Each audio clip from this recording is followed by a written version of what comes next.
And to those who bleed orange and black, It is out of here. good morning. This is Murph and Marcus. Brian Murphy and Marcus the Waterboy Boucher. Streaming live at twitch.tv/the sports leader. Hello, Wednesday. What you got for us? It'll be a great day, everybody. Murph and Marcus here for you. Warriors tonight. Giants, Dodgers tomorrow.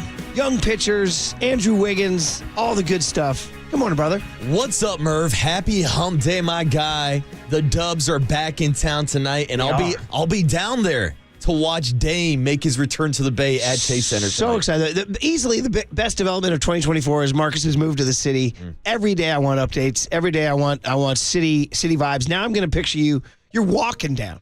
Oh, Murph, I'm like walking down. I'm a stone's throw away from Chase Center. Have you when people say stone's throw, have you actually really thrown that stone? Because, you throw a stone that far, you can hurt somebody or break a window. Yeah, Murph, I've gotten to a couple problems before as a kid throwing stones when I was younger, breaking a few windows. Shout out, I believe your boy Bobby Weir throwing stones. I believe something like that. Ooh, they say don't throw stones in a glass house, Murph. Oh, shout out Billy Joel Glass Houses. We're going hot. We're hot right now with our ancient music references. Anyway, how's your Tuesday night, brother? Good morning. It was chill. It was kind of a low-key night. I've been exploring the neighborhoods of San Francisco a lot lately. Yeah, but last night I just did chill. I had to sit at home. After going through that pizza buffet on Monday night, I was like, I'm just going to sit at home, cook some chicken and rice, threw on the TNT doubleheader, saw a little bit of the Celtics and Cavaliers game, and then I saw Jokic and KD going into overtime last night. A great matchup between the Suns and the Nuggets. Which, by the way, low-key, you wanted the Nuggets to win. Yeah. Because the Suns are one of those teams within reach of the Warriors, and the Suns in Denver pulled it out in overtime. Yeah, and here's the thing. The Suns have been one of the worst fourth-quarter teams in all of basketball this year. The Nuggets were down nearly 20 points at halftime. They battled all the way back, tied, it went to overtime, but then KD caught fire, scored 8 straight points, and the Suns put it away. Yeah, so I'm boning up on my pennant race. So the Warriors are 32-28. They go back at it tonight against Milwaukee. By the way, do we have a tip? Is that 7 o'clock tonight? Is that what we doing? Ooh. By the way, Wemby comes to town Saturday. That's another one for you to walk down. And you have tickets. You might be there, right? Well, I do have tickets, but I also have conflicts everywhere. Conflicts everywhere. Oh, no. Dude, when you're coaching 3 teams at once, let me tell you what, free time is not, but we'll get back to you on that one. We'll see if I can sneak in there somehow, some way. I do have those tickets, though. You're right. So the Warriors tonight, 7 o'clock, and then they go right back at it against the Bulls again tomorrow, 7 o'clock. Saturday's at 5:30. Those are great. I've supported that move to the 5:30 tips on weekends. I like a 5:30 tip, and it's perfect for everybody who wants to come out to Giants Fan Fest this weekend. Maybe take a little Terry Francois two-step from Fan Fest straight to the Warriors-Spurs game right after. First mention of the two-step this year. It's two-step in season, Murph. We got to explain to Curly, a.k.a. John Joe, what the Terry Francois two-step is. Oh, yeah, does young Tony know about the two-step? Because, by the way, let's address the elephant in the room, or as the A's would call it, the spherical armadillo in the room. Thank you. By the way, did you see that? The A's unveiled their new drawings. Another one. We all thought Sydney Opera House, but I read the story on it. The designer called it a spherical armadillo. A spherical armadillo.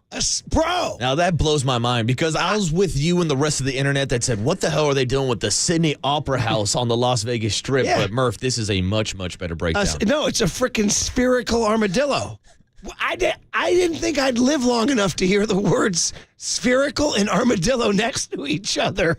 That's literally the first time in my many years I've heard the word spherical armadillo. Well, Murph, I hate to be the bad guy this morning at 6:04, but I don't think you're going to live long enough to see the spherical armadillo. Yeah, that's another thing. That's the problem with the Oakland A's. Spherical armadillo is in concept only. Yeah. And by the way, shout out Spinal Tap for we have armadillos in our trousers. He says you might want to find that actually. Armadillos. You might want to find that. He was Nigel Tufnell was explaining the appeal of the band. He goes, we're up there. We've got armadillos in our trousers. It's really very dangerous. Is what he says. So that's what I thought of when I heard that. But anyway, the elephant in the room is you might want to explain to John Joe, as we're calling him now. We learned that yesterday. John Joe. When we discovered the incredible situation that my cousin hooked him up with his wife. Family ties, man. And that my other cousin was his kindergarten teacher. This is insane. So it's insane. But we were talking about the Terry Francois two-step. And said we have to explain it to him because what has become patently evident to me in John Joe's early run with us is that he never listened to our show. No, Ever. he had no idea what the hell we were talking about. We'll make references to things like, that were really like low-hanging fruit and obvious things like hums and bombs or I brought up the pop culture. Polymax songs. I brought up the something. Pop Culture Showdown the other day. He goes, what the hell's a Pop Culture Showdown? I said, don't worry, John Joe. All you need to know is it's undefeated. The disrespect has been outrageous. But anyway, point is that the Terry Francois two-step is what we, once Chase Center opened, we were like, oh my God. Mm-hmm. We got this incredible arena, as Marcus would say, a stone's throw from Oracle Park. And again, don't be throwing those stones. You might be hitting windows. Yeah, I've gotten in trouble for that before. We were like, we got to come up with a name for when the Giants are playing like a day game and the Warriors are playing a night game. Or when they're both playing night games. Mm-hmm. Or whatever. Or when there's a Giants day game and a premier concert at Chase Center. Mm-hmm. Or a wrestling event or whatever you guys do. And so we, after juggling through many... What would we have, like the 3rd Street tap dance? I don't know, but we finally came up with the Terry Francois two-step. Mm-hmm. And for anybody who does not know, Terry Francois Boulevard is the street that connects Oracle Park along McCovey Cove all the way down the bay to Chase Center. Terry Francois, I believe, was the first African-American supervisor in San Francisco. I think that's the historical tie-in, so shout him out. Mm-hmm. But yeah, so the Terry Francois two-step is live from FanFest to Wemby. Yeah, because now we're getting to the season where baseball and basketball crossover. So, yes, you have the opportunity to go catch a few innings at a ball game and then go straight down to Chase Center and see the Splash Brothers. Yeah, fun stuff, man. So, anyway, yeah. Well, my Tuesday was more youth basketball, buddy. We had quite the game. We had a ref yesterday who said, I'm just not calling anything. Oh. So, bro, you give 6th graders free reign with no whistle? Oh. Bro, it was an octagon out there. Good. It was a UFC match. Got some old school basketball. I mean, I got guys in leg locks, in arm bars. Yeah. I mean, it was like... Got guys ankle picking each other, going for single leg takedowns. It was insane. So anyway, we got the W. On to the playoffs now, Marcus. Ooh, it's playoff season already, huh? It is playoff. And this is that part where Little League is starting and basketball playoffs are on. Shout out to all my people out there who know when your Little League season is starting, but your basketball playoffs are still going. And just shout out the demolition derby of your calendar. Mm-hmm. Just collisions everywhere, dude. Just conflicts and collisions everywhere. Yeah, I was going to say, you're doing a different type of Terry Francois two-step. Yeah, doing a Terry Francois. So you got Little League right now, basketball, and what's the third team you're coaching? 2 basketball teams. Oh, 2 hoops teams. There's a CYO team, and then there's a school team. Ooh. And then there's a Little League team. You're coaching a school team, huh? Oh, yeah. Isn't that usually saved for like a PE teacher or something? Like our guy, Coach Dawson, who came in the other day? Probably. Yeah. Should be. Instead, they have maniacal parents like me saying, foul away. He's not calling anything. It was a bad tactical error by my part. The ref heard that and started calling fouls on us. Anyway, basketball is the focus tonight as the Warriors take on the Milwaukee Bucks. We don't know about Giannis, right? Oh. So that'll be obviously a big story to follow. But we do know about Andrew Wiggins. Mm-hmm. He's back. This is one of the... In the era of information, where Shams gets everything, where Woj gets everything, where Schefter gets everything, this is kind of amazing that Warriors beat crew, Warriors TV crew, Warriors radio crew, nobody has the story on Andrew Wiggins. Nobody. And I guess that's the way theoretically it should be with something that's personal. But I can't really remember anything like this in my many years where a personal story has a prominent athlete just in and out of a team, especially a team vying for a championship. And the fact that there hasn't been any leaks at all. I mean, we're talking about the same Warriors team that had the Jordan Poole, Draymond Green video leaked. Yeah. I know they were mad that got out, so maybe they fired the mole so no one's leaking any information about Andrew Wiggins. But you're right. For this to now span 2 seasons and for him to be on and off the court for personal reasons, and really nobody has an exact answer of why he was away from the team. I mean, again, if you're going through something personal you don't want people to know, then fine. Mm-hmm. Look, imagine yourself in that situation. Yeah. Right? Imagine if you had a public job, but you had something critically personal that you didn't want exposed.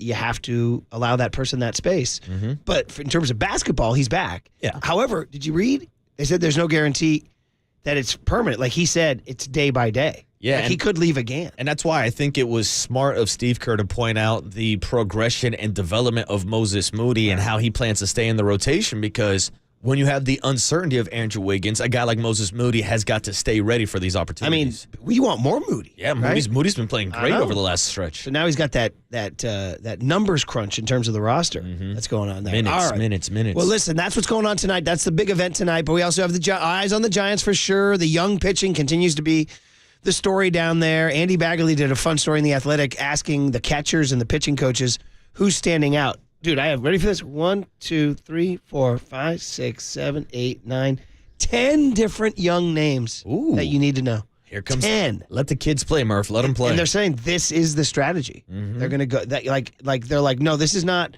yeah, the injuries are a problem and all that, but this is the strategy. This is the year of young pitching. And it's interesting that they would like sign veterans like Soler and Chapman and then still go in on the young pitching. Yeah, and this is a team that spent a lot of draft capital on young pitching in the Farhan Zaidi era, and now we're kind of seeing that come to fruition. Yeah, I believe it was 9 straight picks in 2021, something like that. And by the way, thank you, 415. It was the 3rd Street Shuffle. That was the another one. That's the alternate name for when you want to do the both. All right, on the other side, Wiggins is back. Let's get into it. What does it mean? Next on KNBR 104.5 and 680, the Sports Leader. We've got, armadillos in our trousers. I mean, it's really quite frightening, the size. Redwood City. Shout out to you for supporting KNBR. Redwood City's sports leader.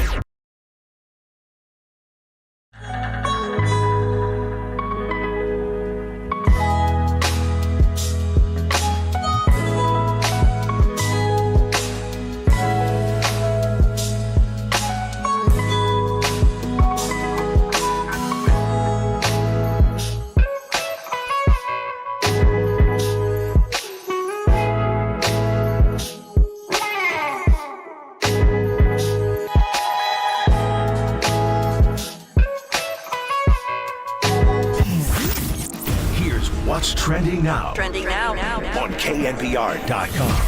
Gary St. Jean stopped by the afternoon show yesterday with Tolbert and Cobes to break down how the Warriors can bounce back from that blowout loss in Boston as they take on the Milwaukee Bucks tonight. To hear that podcast and more, check out What's Trending Now on KNBR.com and the all-new KNBR app.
Now, time for the Protect Your Assets with David Hollander Business and Technology Report.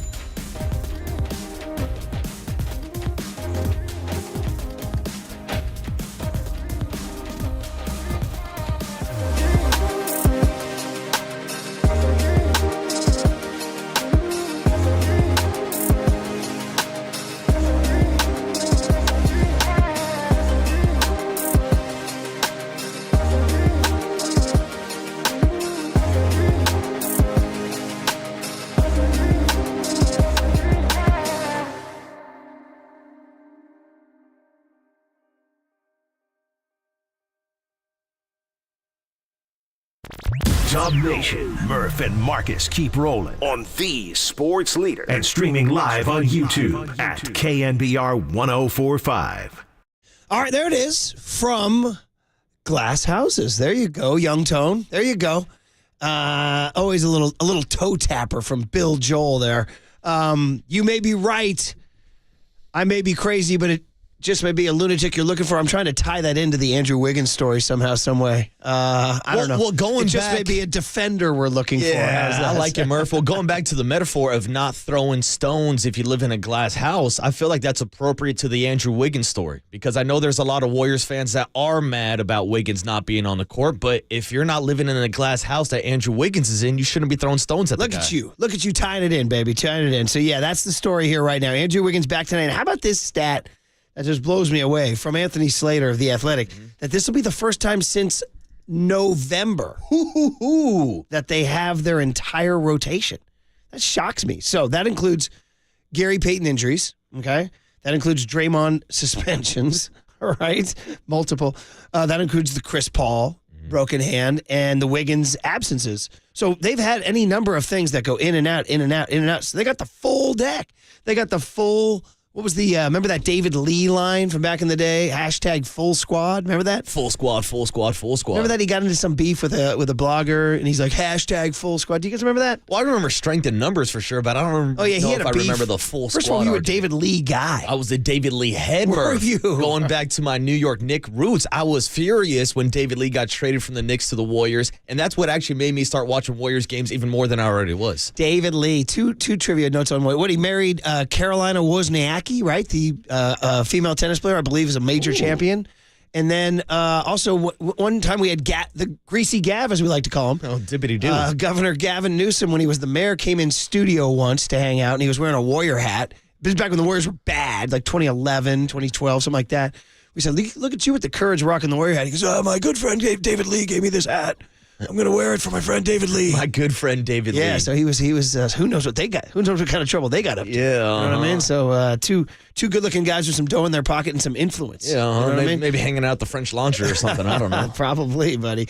All right, so the Warriors have a completely empty injury report for the game tonight, playing against the Bucks. It's exciting, and that gets to Wiggins. Yes. Which means good news on Steph Curry if there's nobody listed on the injury report. That's very true. And something to watch, though. God, anytime I hear that word bursitis, I hate to hear that, man. Bursitis. Yeah. It's one of those ones that just makes you think. That's too big of a word for me. Makes you think of inflamed sacs. Whoa. That's right. I believe that's what bursitis is. Pause. I believe it's an inflamed sac. Pause. I went there for you, buddy. All right. Anyway, Andrew Wiggins. We know he's not a big talker, but he did speak yesterday about coming back. And quite frankly, I thought he would be gone longer. I'm glad he's back sooner. But he did watch the Warriors on their little 3-1 road trip, so he had a little description of what he has seen.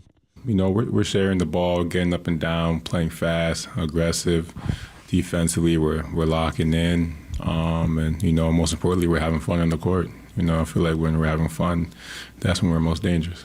Well, that pretty much sums it all. We're sharing the ball. We're getting up and down. We're playing fast. We're aggressive. We're defensively locked in, and we're having fun. Yeah, and you're winning games. Yeah, and by the way, which is the greatest equalizer for having fun. How does any of that add up to a 52-point loss in Boston on Sunday? It doesn't. and that's the crazy thing is kind of balancing the back and forth with this Warriors team right now. That's 13-4 in their last 17 games. That was on that 8-game road winning streak. But then you kind of bookend it with the blown fourth quarter loss to the Nuggets Nuggets, and then the blowout loss in Boston against the Celtics. But did you see how Karma got the Celtics last night? It did. They blew a 22-point fourth quarter lead in Cleveland and lost. Shout out to Tony's guy, Dean Wade. Dean Wade. That's the big joke going around. D. Wade did this thing. Not Dwayne Wade. This guy, Dean Wade, scored 20 points in the fourth quarter alone. Getting his LeBron on. Yeah, but I'm still not giving him the D Wade nickname. Sure, you got to. No, it's like your guy LaMelo. All of a sudden, he turned into Melo. Like, no, that's Carmelo Anthony.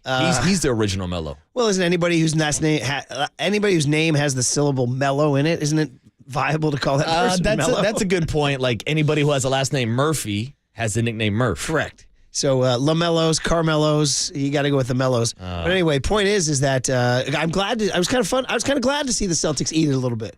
I didn't like that whole Sunday situation here. And the Warriors now have had 2 days to get their jet lag over and get back on track and not have planes break down at 6 a.m. in New York and Toronto and all that. So, and Wiggins is back. So Steve Kerr Andrew Wiggins spoke about the Warriors. They've been incredibly supportive. I mean, this is one of this new age, we talk about mental health, and Gabe Kapler was big on that. And teams are now taking care of athletes like they haven't ever in previous eras here. We feel comfortable. We'll see how many minutes. I mean, you can't really simulate an NBA game, obviously. So we'll see how he holds up. But physically, he's perfectly fine to go ahead and play tomorrow. Okay, so I will most likely start him. Okay, that was the Kerr cut on the Wiggins is healthy and ready to start. This is the Wiggins on the Warriors giving him support during time off. For sure. Just being around the team, it's all love and support. It's a family here.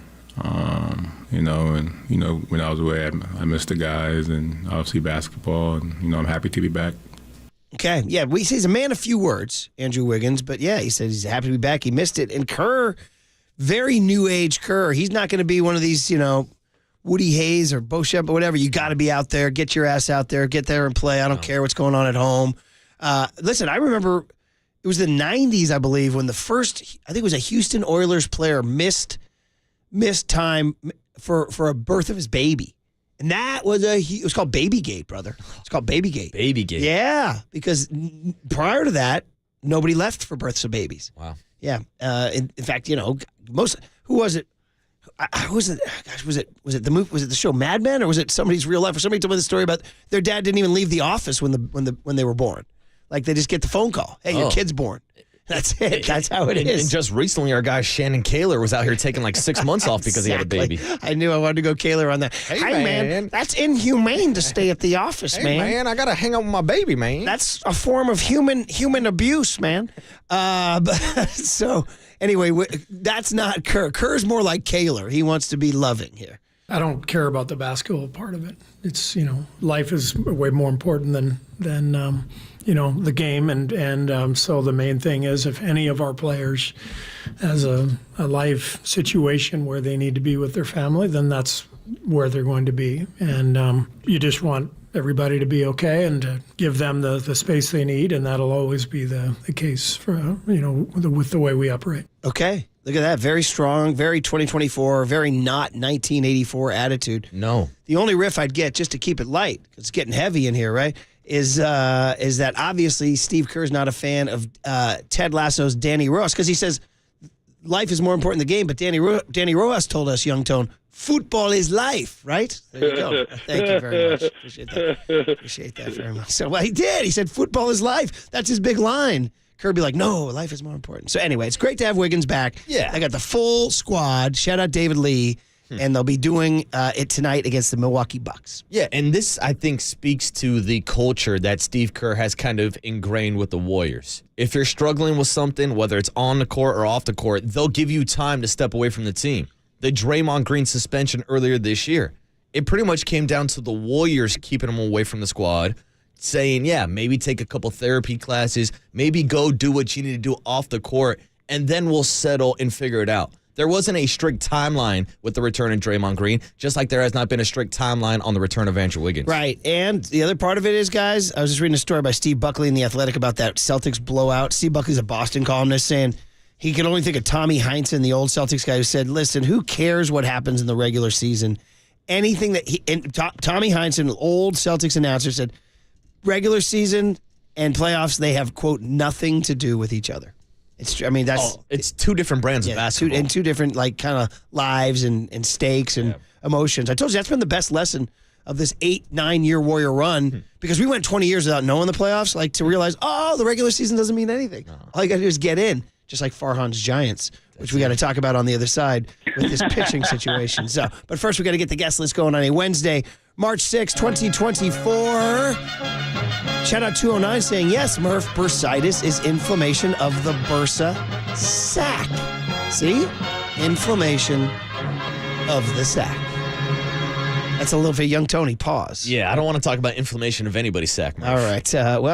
Okay. No bursitis for you. What do you got, buddy? All right, 7:35, Dwayne Kyper kicks off the Power Hour. We'll talk about him and the addition of Matt Chapman. Right. Excited. And no movement on the trade front yesterday. No movement with Snell or anything like that. But I want to get into on the other side this idea that they're going to go with the young pitching because we got to get to know these guys. Yeah, it's the youth movement. We'll talk to it with Dwayne Kyper at 7:35. Get you your big hit, your cooler of content. Then at 8:30, all I see are winnable segments with our guy Dante Whitner. He'll join us to break down the additions of Nick Sorsen and also Brandon Staley. Well, the guy's just money staff. Radio. That's all he is. He's just money. I'm tuning in to hear whatever Dante's got to say. We need an update on his Peloton classes also. I like the hot women. I like the hot woman. Yes, exactly. Dante's the best. We'll talk to him at 8:30 this morning. Then at 9:30, we'll take a trip across the bay to check in with Dallas Braden to get his breakdown of Matt Chapman and that new spherical armadillo out in Las Vegas. They have armadillos in their drawings, is what they have. All right, listen. If the Giants are going in on young pitching, we need to get to know these guys soon. So we'll do that next on KNBR 104.5 and 680, the Sports Leader. I like the hot women.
Giants gamers, Murph and Marcus keep your morning moving on the sports leader and streaming live on KNBR.com and the KNBR app. Logan Webb, after a 31-pitch first inning, back to the mound, faces Blake Perkins. Perkins strikes out, and there's the second strikeout today for Logan Webb. Frelick swings and misses, strike three. Backdoor slider got him. And that's back-to-back strikeouts for Logan Webb. Here's a swing and a miss right back to the changeup. Logan Webb strikes out the side. Sounds of spring training, and the sounds actually of Joe Rizzo on a game where Logan Webb did not pitch that well. He gave up. He got knocked around a little bit. So that's the last thing I need, Murph. When we're talking about this rotation having problems, I don't need problems with Logan Webb. But the point is that he's looking around, and he's the only veteran because the rotation is going to be young, wild, and free. There you go, buddy. There's your tie-in. His line yesterday was 3 1/3, 7 hits, 5 earnings. Ooh. How about that? He did have 6 strikeouts, though, right? And he didn't walk anybody. Yeah, which is good. Put the ball in play. Swing and miss stuff.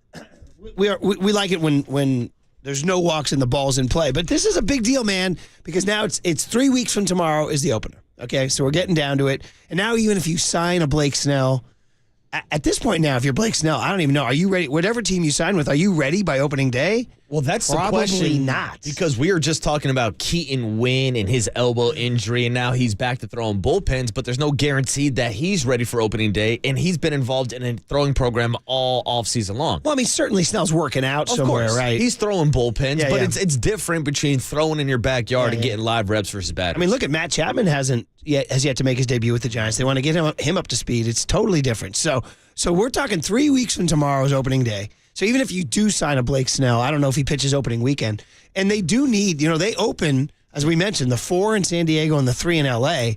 They have 7 straight games. There's times early in the season when you can kind of get away with not having a 5th starter because you have off days. You can juggle. Giants have 7 straight. No. So they got to have a 5th starter right away. So we're getting into it, guys. And now we're looking at what Farhan Zaidi said. This is now the strategy. Like, they were like, we are going young with our pitching, hence the rejoin. Young Tony played right there. And so, guys, Andy Bagley, to his point, started going around asking catchers and pitching coaches, and we've been brushing up against it for several weeks. But Farhan on Saturday, I believe, if you have that quote, Young Tone, from Saturday when he talked about committing to young pitching, let me know if you have that. You do? Yeah. Okay, here it is. Yeah, fair enough.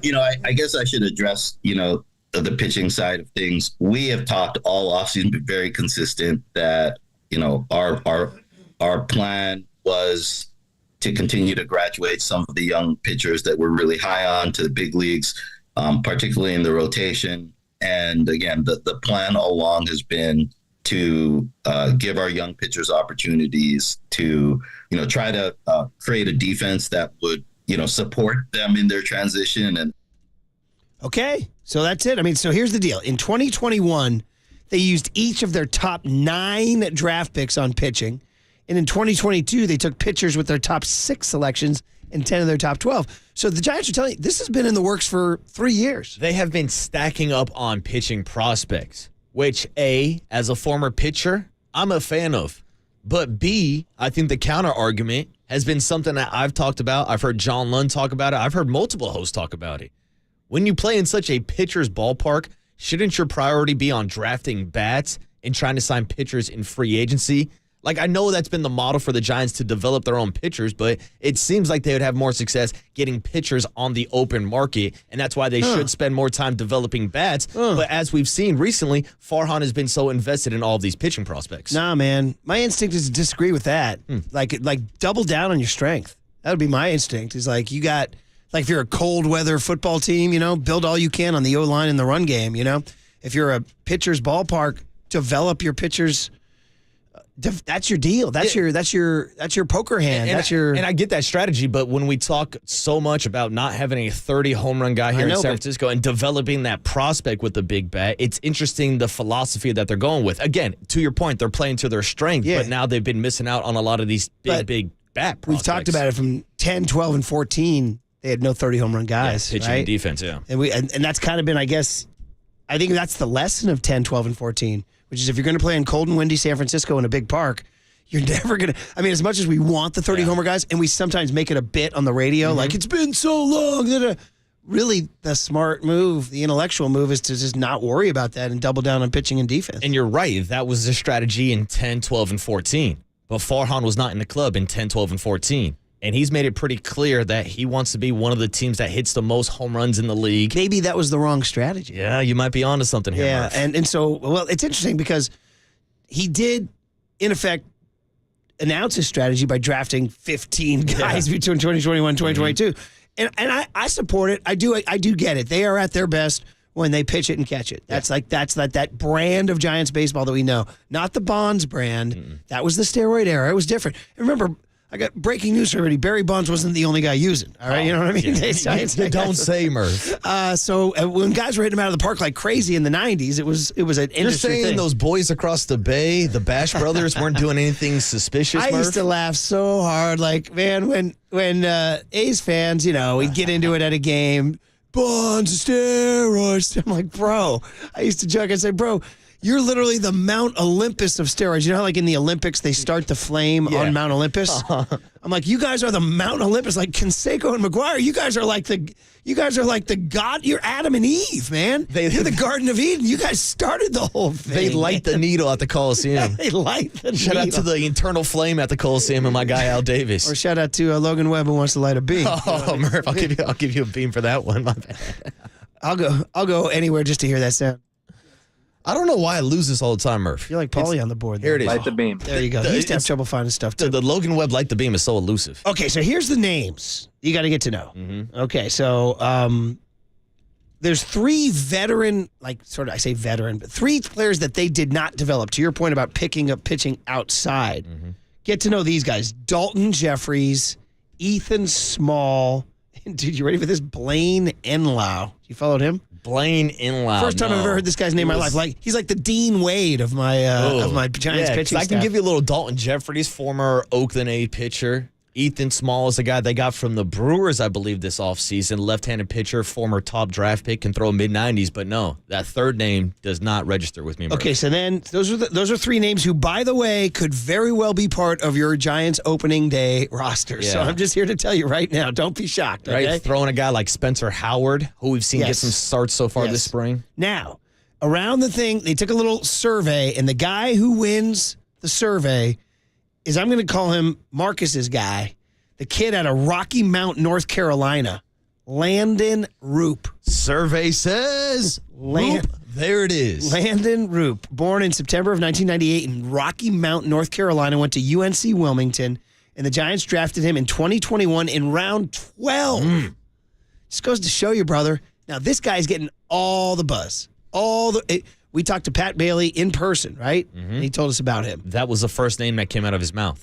Okay, so Landon Roop, he's a right-hander, 6'2", 205, 25 years old. Get into him. Yeah. Next guy you need to know, Hayden Birdsong. Are you down with a Hayden Birdsong? I'm down with a Hayden Birdsong. Big kid, about 6'4", 6'5", has a pretty heavy fastball. Hayden Birdsong's had some good outings this Hayden spring. Birdsong is a 22-year-old righty who was drafted in the 6th round of 2022 from Eastern Illinois. Born in Mattoon, Illinois. Hayden Birdsong, dude, okay? Are you ready for a guy we haven't talked about? Randy Rodriguez. Randy throws some cheddar, Murph. Okay, so you actually have been on Randy Rodriguez. I've seen Randy throw down in San Jose before. Ooh, He good throws heat, but he's more of a bullpen guy. I don't think he'll be a rotation option. Okay. 24-year-old relief pitcher. Yeah. Throws cheese. And he, too, actually, in terms of, he's a Dominican guy, so he was not drafted. Okay, so are you down with Juan Sanchez? Have you heard about this guy? Juan was not on my radar. Yeah, no. Juan Sanchez is getting a lot of buzz. This is what I'm talking about. Just get to know these guys. Is he that lefty with a changeup they keep talking about? Yes, dude. Okay. Venezuelan lefty, 23 years old. They love him. They love him. Get to know your Juan Sanchez. Are you ready for a Mason Black? Painted black, Murph. Mason painted black. You down? Oh, yeah. I said earlier this spring that I thought there was a real chance that Mason Black could have took that 5th starting job away from Tristan Beck. So he's a guy that I have eyes on for a while now. 3rd round draft pick in 2021 out of Scranton, Pennsylvania, and Lehigh. And then was the Giants minor league pitcher of the year last year. Right, so there you go. And then, of course, you know about Sean Jelly. He's been up before. Yeah, but he's down again. We know about Tristan Beck, and we know about Keaton Wynn. But, dude, That's a lot of names. I just do a lot of names at you, right? None of them were Tim Lincecum or Buster Posey, or all these names we know. But this is the Giants fans, we're talking to you right now. These are your guys. These are your options. As the great Norman Dale said in Hoosiers, my team is on the floor. These are your guys right now. So we'll go them again. Landon Roop, Hayden Burnsog, Randy Rodriguez, Juan Sanchez, Mason Black, Carson Wisenhunt, and then Dalton Jeffries, Ethan Small, Blaine Enlow, Sean Jelly, Tristan Beck, Keaton Wynn. And then there's another 29, there's an interesting story, a 29-year-old kid who was out of baseball and came back through the independent league, Spencer Bivens. Rigetti loves him. Dude, I saw the piece from Baggerly's and the kind of poetics that Rags was speaking about this guy, and he's got a crazy story. A guy that's 29 years old, didn't commit to like independent baseball full time until about 3-4 years ago. And it sounds like this guy is impressing everybody at camp. He was a non-roster invitee and just got brought back to Scottsdale. They said when he came into Scottsdale and dropped his bag, everybody came over and was dapping him up and hugging him because he's such a great story. That's a great story, yeah. Spencer Bivens, and he also comes with Rigetti's approval. Yeah. All right, he got blessed by Rags. 29-year-old guy who will be 30 later this June, and he could be a thing. So anyway, I guess the bottom line from this whole segment is what, we're naming all these names nobody knows. They're like, yeah, wow, you're really compelling me here. But my point is, are you in on this? Like, does it excite you as a Giants fan? I will go first. I'll just say this. It does kind of. I'm looking for homegrown talent. I'm looking for the youth movement. I am looking for this kind of stuff. Is it at odds that they went and spent money on Matt Chapman, Jorge Soler, Jung-Hoo Lee, which means they kind of want to win now? Or is it to go with young pitching? It seems incongruous, but it kind of makes sense. If you truly believe in these arms and you want to give them good defense behind you, try to have a few veteran bats and try to do it with young arms. I don't hate the strategy. I don't hate it either, but it does seem like the strategy is to try to tread water until an Alex Cobb rejoins the rotation, until Robbie Ray rejoins the rotation. So that's what they're going to do. They're going to kind of mix and match it. We'll see about the health status of Keaton Wynn, but I would not be surprised if that starting rotation includes a guy like Mason Black, includes a guy maybe like Spencer Howard. Now, Murph, I'm a huge fan of Carson Wisenhunt. He's just throwing like live BP for the first time this week, so he will not break camp with the San Francisco Giants. But that's another name that Giants fans should keep an eye on to be in the rotation some point this season. Get to know him, man. By the way, 415 says he knows Spencer Bivens. He trained with him out in Pleasant. He's a great dude. Nice, hell yeah. We got Bivens' crew out here. More Bivens love. All right, there you go, man. All right, we wanted to get that segment out of the way because I wanted to sort of talk about it because the Giants, listen, they play the Dodgers tomorrow. Shohei, it's a night game. Kyle Harrison's going to be on the bump, and Landon Roop is scheduled to make his first spring training debut also. And then Saturday, they're on TV here in the Bay. And guys, 3 weeks from Thursday, opening day in San Diego. All right. Well, on the other side, man, 49er football. Debo Samuel gave a great interview to Kay Adams and said some interesting stuff about Brandon Ayuk and about the big picture of what it's going to be like to try to pick themselves up after the crushing Super Bowl loss. That's next. Debo, Niners, and a little defensive staff talk, too. 49ers next on KNBR 104.5 and 680, the Sports Leader. No, not the kids. Not the kids' toys. Not the kids. I know. You can on their toys.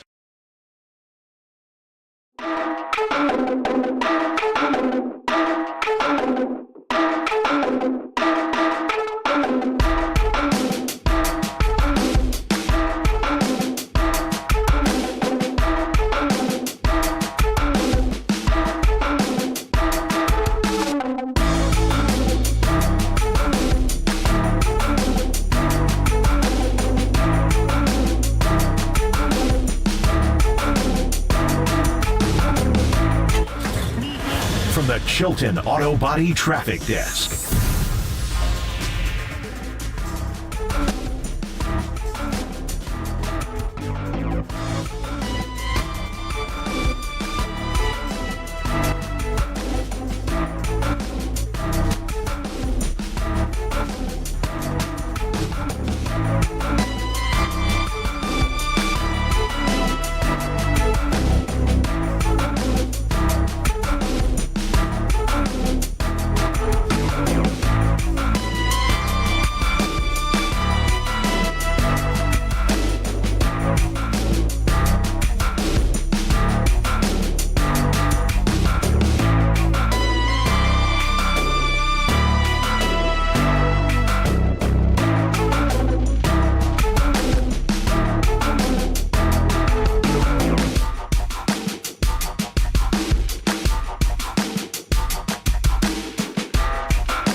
KNBR's Opening Bell Report. Sponsored by Protect Your Assets with David Hollander. Concerned inflation will ruin your dream retirement? Learn more. Listen to David's show every Saturday morning or call 1-866-PROTECT.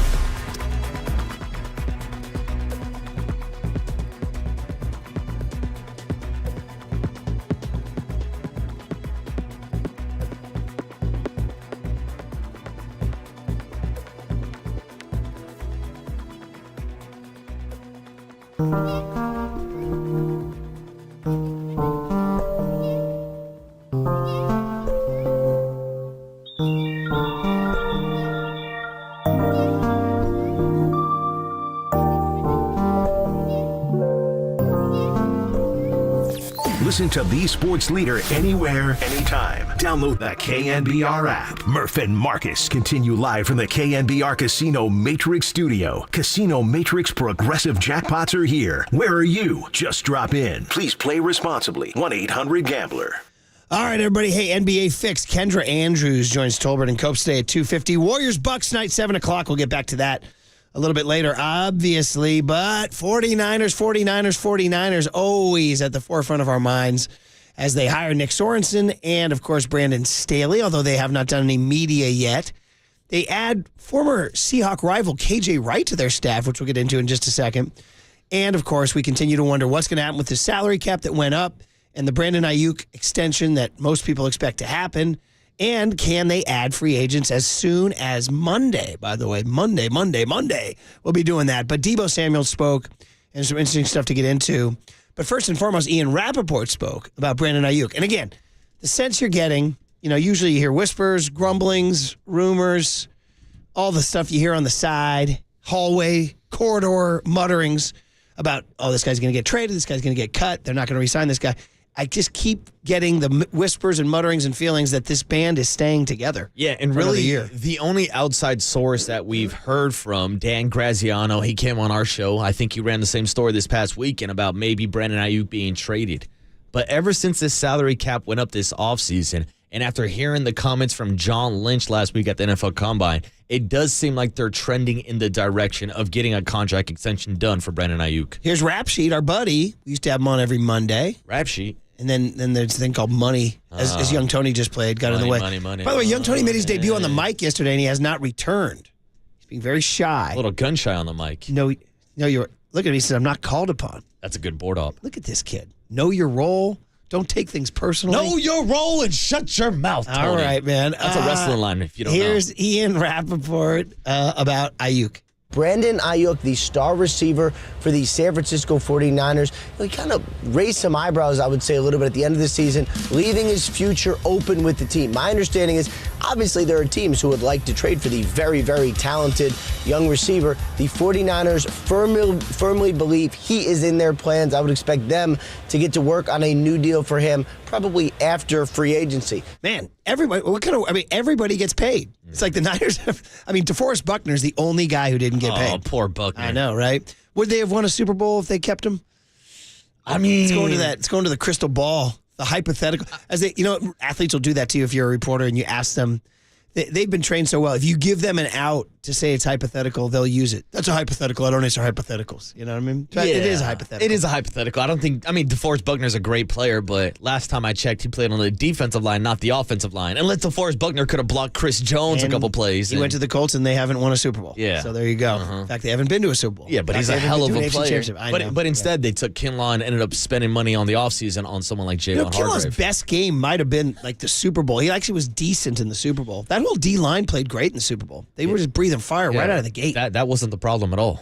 It was the defensive backfield and the Steve Wilkes play calling. Well, there really wasn't any problems. They went to overtime in the Super Bowl. True. And Patrick Mahomes scored his only touchdown in regulation off of the Luder fumble. Are we going back? We're going back in. We're reliving it. Oh, man, still less than didn't Papa yesterday when he came in for the Sarge lunch called it the events of February 11th. The unspeakable events, Murph. I guess I haven't been in since the events of February 11th, but he came in once before, remember? Yeah, he came in, but yesterday he had those propeller hats. Did you guys stick around for the lunch? I did not stay for the lunch yesterday. Yeah, that's a big ask. I had to boogie get out of town. Okay, Young Tony, I'm calling you for the mic right now. Come on. Ladies and gentlemen, Young Tony, can we get some applause here?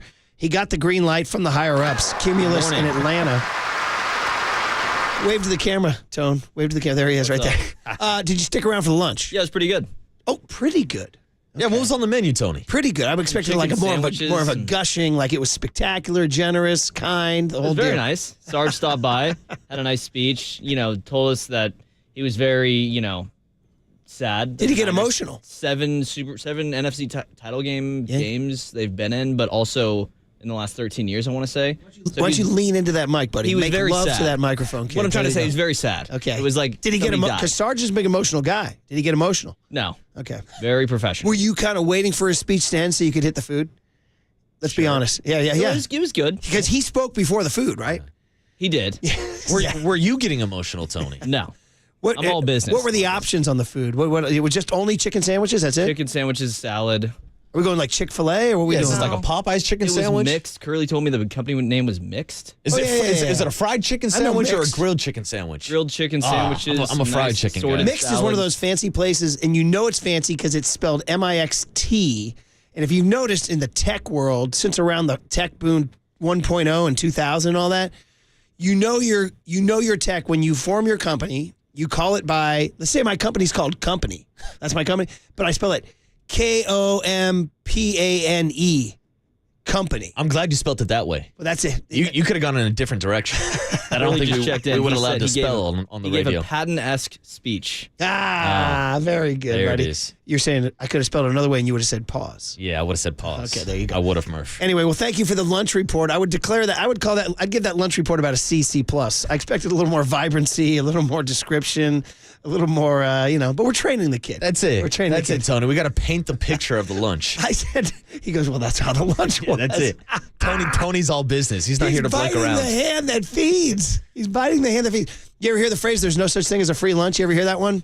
I was about your age when I learned that one. I was a little younger than you. I was covering high school sports for the LA Times, and I covered this big, bad football program called Canyon High School. They were kind of the De La Salle of Southern California. A public, though. This is before private schools just took all the talent. You know? I'm a public school powerhouse, huh? Big time public. In fact, their Their win streak was the one that De La Salle broke. Wow. And Harry Welch was their very famous and very Patton-esque head coach, and I had to cover the team. It was a big beat. It was like covering the freaking Niners. It was very high pressure, high stress, big crowds on Friday nights, recruiting allegations, all that stuff. This is when there's pressure to call in those scores on Friday night. That's why we call them in. That's why we call them in. Anyway, he had me out to his house for a barbecue, and I was like, oh, Dad, this famous football coach had me out. I called my dad. He goes, Bri, there is no such thing as a free lunch. I go, what does that mean? It is free. Yeah, I didn't pay for anything, Pops. He goes, Bri, let me tell you about the world. He wants something from you. You understand? Mm-hmm. He's having you over because he wants something from you. He is going to try to manipulate you. I was like, oh, but do I still get the lunch? Yeah. Do I still get the lunch? Yeah, I ate the burger already. So did you feel like Sarge was manipulating you yesterday or just feeding you out of the kindness of his heart? He wanted to thank everybody here for all the hard work, a long season. Yes. Everybody was, very grateful. It was a good lunch. I think that's a positive and accurate spin. I think that was a lunch of pure intention. Yeah. I do. But stand by. Let's see if young Tony's cutting 49er sound on Sundays next season. See what happens. And when they tell him, he goes, hey, but it's Sunday. He goes, yeah, but you remember that lunch? Yeah, you remember that grilled chicken sandwich, Tony? Time to pay up, young blood. Debo Samuel went on Up and Adams yesterday and talked about Brandon Ayuk. So we were talking about everybody's getting paid. Mm-hmm. Right now, they're just... So Debo... talking to Kay Adams, said he thinks his little, what do they call him, his little Brody is going to get paid. Yeah, Brody. My dog, like the season that he just came off of and the seasons previous, I mean, if you look at his numbers from when he got to the league and now, like, it's always a different type of leap. And so, man, like I told him, man, I said, hey, man, you put yourself in a position to be where you want to be for us. He's up for a new deal and things like that, and I just told him because I've been through it. Like, it's not gonna be all fine and dandy like you think it's gonna be, man. You got to stay the course. You done did everything possible that you done did for you to be in the position that you didn't be in, and just let everything play out. I think letting BA go would be a huge mistake. A huge mistake. Yeah, I love that guy. I don't see him leaving though. I don't see him leaving. Okay, I don't see him leaving. I think that's the way we all feel right now. Like, if you had to put like the Vegas odds, it'd be like 80-20 that he stays? I think it might be higher than that, maybe 85-15.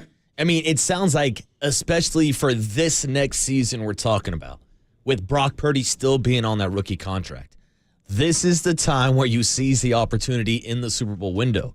That's why I would not even entertain trading Brandon Ayuk right now. Now, there's different ways you can go about this. Whether it's the contract extension, whether it's the franchise tag, maybe a tag and trade down the road, or if they give him that contract extension and it overlaps with the end of Debo's 2 years that he has left on his contract. So there's different ways to approach it, but for next season, with the increase of $30 to $36 million on the salary cap, they should be able to keep the squad together. It's great news for Ayuk. He gets more money. And you're listening to KNBR AM and KNBR FM San Francisco, the sports leader, a Cumulus media station. 408 on the Golden State Lumber and Building Materials text line with a salty text. Let's see if he would be great on the Browns, Panthers, or anywhere else without a Kyle system. Ooh, that's a hot take. It is for sure. I was going to say, when you watch the route running of a Brandon Ayuk, that's a wide receiver that can play in almost any system. 650 says, yeah, the Niners would have won the Super Bowl if they kept Buckner, because then they would have drafted Tristan Wirfs instead of trading down and getting Kinlaw missed opportunities. Oh. See, that's sliding doors. That's dominoes. Well, I mean, if we're going down the what ifs and who they could have drafted, I'll tell you the take that I heard from a couple national shows after the 49ers lost the Super Bowl. If they didn't trade away those 3 first-round draft picks for Trey Lance, they would have had more talent on that roster, which would have led to a better chance of them winning the Super Bowl. What if they biffed all those picks, though? You never know. What if they were Solomon Thomas and Reuben Foster, those picks? There's no guarantee. What if that they these guys drafted a bad seed who blew up the locker room chemistry? I mean, we can play the what if game all night. Exactly. You know what I mean? Once again, they had the lead in the fourth quarter of the 2 minutes to go. What if we're a fifth, we'd all be drunk. There you go, buddy. And can I play the Overnight Dave? Do you have that? The Cockney accent if you're Queen? I don't. That's an Overnight Dave special. Okay, OD. More Brandon Ayuk, more Debo Samuel on this loss. And guys, I'm telling you, man, I think I said it, was it yesterday or 2 days ago? I'm not. They say fall down 9 times, get up 10. Fall down 3 times, get up 4. Well, I haven't gotten up yet. Come on, Super Bowl loss. Give me a little Chumbawamba. You get knocked down, but I get up again. You're never going to keep me down. You know what? Future rejoin, Young Tone. Future rejoin. Chumbawamba's a banger. For sure. But I think I still need to heal. I do. And it's only March 6th. And I'm not looking to go out on the gridiron just yet. I got 6 months. Come on, Murph, lace them back up. Here's Buckle Debo. that chin strap, young buck. Here's Debo on that very heartbreaking Super Bowl loss. I mean, now, kind of put it behind me. About to get back in the lab here in a week. About to take son to Disney World. And after that, get back in the lab. But, I mean, 2 and 5 years, like, it's pretty rough. Being right there, the 2 that we've been in is just falling short. Like, it's just so heartbreaking, man. But, I mean, at the end of the day, you got to move on. And, it's the next year. And, we're just going to continue to grind and do what we set out to do. First of all, shout out him taking his son to Disney World. That's awesome. Second of all, that answer he just gave you, get ready to hear that answer for the next 6 months. Yeah. Which is just like, what are you going to do? You got to put it behind you. You got to do this. You got to do that. There's a second part of this answer, too. How do you move on? How do you mend a broken heart? The Bee Gees once asked. Here it is. It's kind of hard because, all we know is, like, basically our job is, like, football. So it's just like, all right, let's use this motivation when you get back in the lab just to put yourself in a position and try to do your best to, get back. Because people just say, it's always the next year. But I heard that in 2019 and it took 4 more years to get where we at. So, I mean, it's not that easy as people think to get to the Super Bowl. And, it takes everything. It takes me, the coaches, the guys, the people upstairs, and for them to bring people in to help and for everything just to play out right. It's just like you're not going to snap your hands and you just back in the Super Bowl again. It's harder than people think. Yeah, that quote there is money. That one gets into the reality of it, man. They say there's always next year, but I was there in 2019, and that one was a little more raw. Yeah. I mean, Murph, we can go back to the 2019 mic'd up footage of George Kittle standing on the sideline saying, I will be back here. I will be back here. Now, for George, just like Debo, it took 4 years to get back, but look what happened again. Like, just getting back, there's a next step after that. And that's why I said it is a positive sign that they've taken those steps forward with Brock Purdy going to the NFC Championship game. But look at a fluke injury ending the season last year. Then, of course, I'm getting to the Super Bowl this year and having a coin time decision in overtime maybe factor into them losing the Super Bowl. There's no guarantee they're going to get back. But again, we're talking about one of the most talented rosters in the NFL playing in my opinion, the weaker conference in the NFC. I think they're going to be right back there in the mix, Murph. This is the Super Bowl window. This is how they got to figure out a way to get back. Listen, it's happened. The Patriots, within the last 10 years, lost a Super Bowl and then won one the next year. So it has happened. But they are the outlier. Yeah. They are the outlier. I love it, man. 831's right there with us. He went down the road. Still can't believe the CMC fumble and Dre falling down by walking on the grass. See, now we're going back in. Yeah. Now we're going back in. You want to talk about fluke injuries. Dre Greenlaw was literally hyping himself up on the sideline, and all of a sudden that Achilles snaps. 530 said if the Chiefs can do it, the Niners can too. Well, they lost a Super Bowl, 2 years ago, and then came back. But they did not make it the next year back. Yeah. That was Bengals, right? Wasn't it? Super Bowl hangover. That's when Joe Burrow went up to Burrowhead and took down the Chiefs. You're right. Yeah, right. Okay. Well, wait, no, they lost. Help me out now. So 2019, Chiefs beat the Niners. 2020, Rams beat the Bengals. 2021, Bucks beat the Chiefs. 2022, Chiefs beat the Eagles. 2023. So they've been to 3 straight, the Chiefs have. Is that right? Yeah. Well, I mean, is that right? They've been to the AFC Championship game damn near every single year of Patrick Mahomes' career. Wow. And the only time they didn't was when D Ford jumped offside.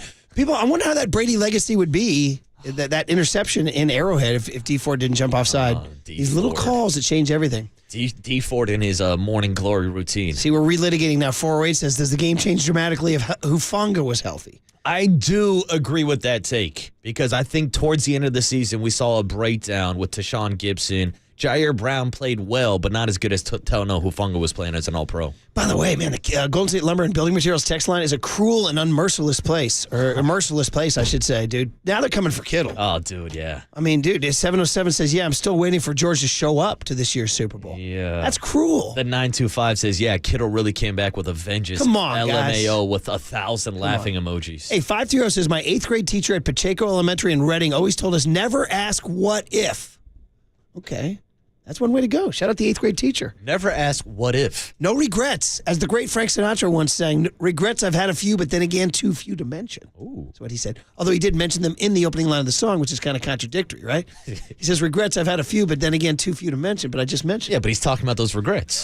I have a regret of the 49ers not figuring out a way to block Chris Jones on that third down play. 831 says, looking forward to see how Brock is after a full off season.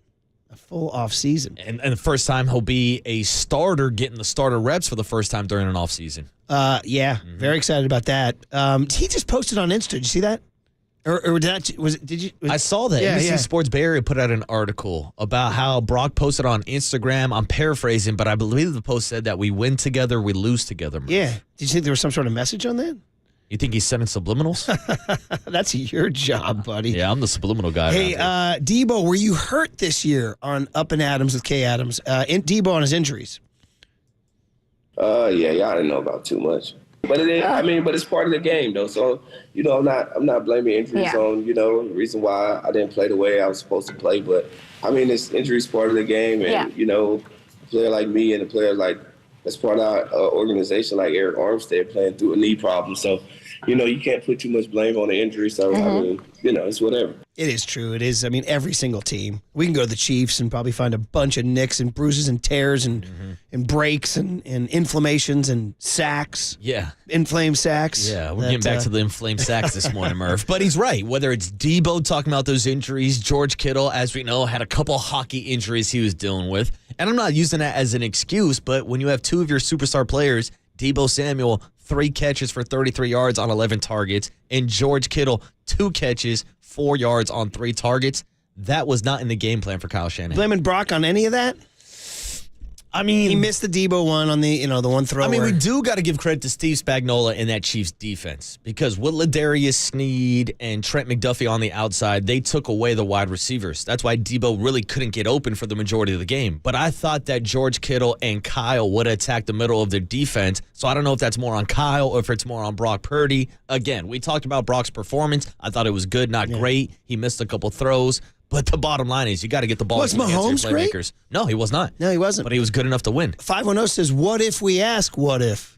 That's a deep question. Oh, now we're getting philosophical. That's like the Orioles hat. The Orioles hat had an Oriole wearing an Orioles hat, wearing an Orioles hat, wearing an Orioles hat. The endless Oriole. Shout out to the Dolphins logo that had the dolphin wearing a helmet with the dolphin on it that was wearing a helmet with the dolphin on it. They now changed that dolphin is now wearing a helmet with an M on it. They stopped it. The infinitive loop. Dude, here comes more hate. Can we read the hate ones? Hate. Yeah, read the hate. 559 says, wait, Debo played in the Super Bowl? Well, my dizzle. 650 says he thinks Purdy is getting married this weekend. Is that right?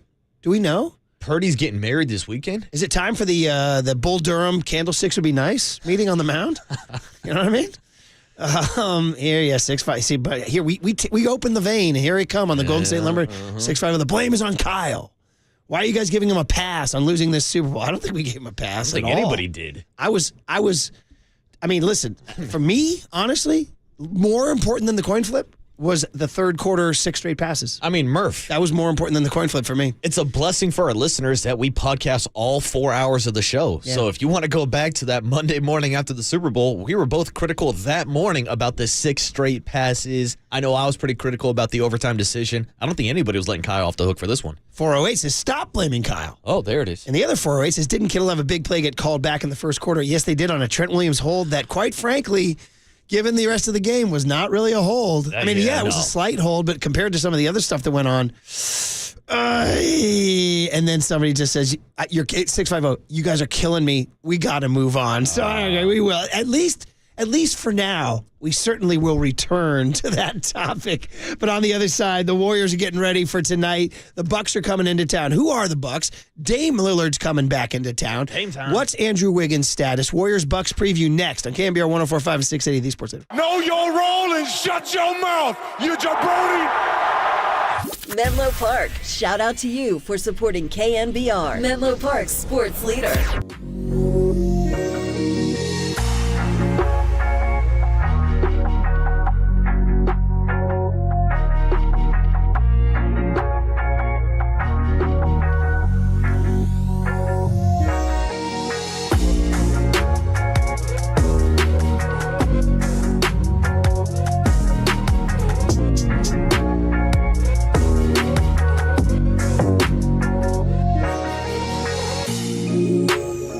right, great having Steve Moskowitz bright and early. And Steve, you want to talk to us all about what to do when you can't pay your taxes? That's right. Bottom line is you call us. And the reason for that is you don't want to ignore it because the IRS hired all these new IRS agents. And you don't want one of these new people coming in and ruining your life, your business, your marriage. And you don't want to try to do it yourself because dealing with them is like dealing with a heavyweight boxer in the boxing ring. Nobody but another heavyweight boxer better get in the ring with him, not even the local tough guy. You have so many good options. We'll explain everything to you. We'll listen to you. We have a free attorney-client privilege consultation. We'll explain all the things that we can do, all the rights you have, and you have a lot of them. And then, if you want us to, we'll go ahead and do everything for you. We don't want you to have to talk to them, deal with them, have anything to do with them. And what we'll hand you back is a nice, normal life. Put this in the rearview mirror. Don't let it affect you. And we want everything to be just fine. We've dedicated our careers to this. We've done this for so many years. We want to do this for you. All right, Steve, that sounds great. And for more information, the phone number to call is 1-888-TAX-DEAL, 1-888-TAX-DEAL, or you can go online to MoskowitzLLP.com. From the Chilton Auto Body Traffic Desk.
Now, time for the Protect Your Assets with David Hollander Business and Technology Report.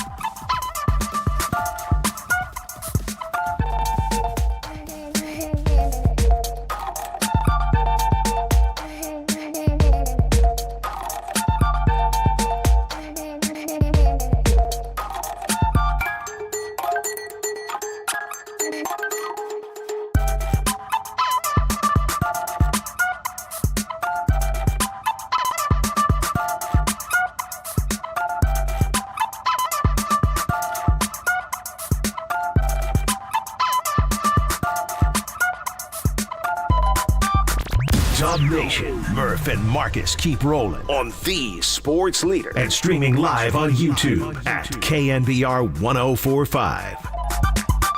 Well, there it is. That's one of those iconic tunes that kind of lasts through the generations, huh? Oh, Murph, this was one of my favorite songs as a kid. I'm not even joking. Right now, I could go out to my car. I still have an old CD case, and I've got the Chumbawamba album, and I only listen to this song. And I used to drive my brother and sister crazy just singing it in the back of our Suburban at the top of my lungs, just screaming, I get knocked down, but I get up again. How old do you think you were? Keep me down. Oh, this is like elementary school Waterboy. We're talking like 9, 10, 11 years old. Cute Waterboy. I like that, too. Did that Waterboy have like a little facial hair and all that? No, Murph, I didn't have facial hair until like I was in college. Really? Okay. I was a late bloomer. I didn't have it till I was in a certain age. There you go, buddy. Hey, now. All right. Well, listen, we played that because we were talking about the 49ers and the Super Bowl, all that stuff. And thanks to everybody on the Golden State Lumber and Building Materials text line because, man, oh, man, did it light up on the 49ers. And we know, listen, we'll talk Niners every day in some form.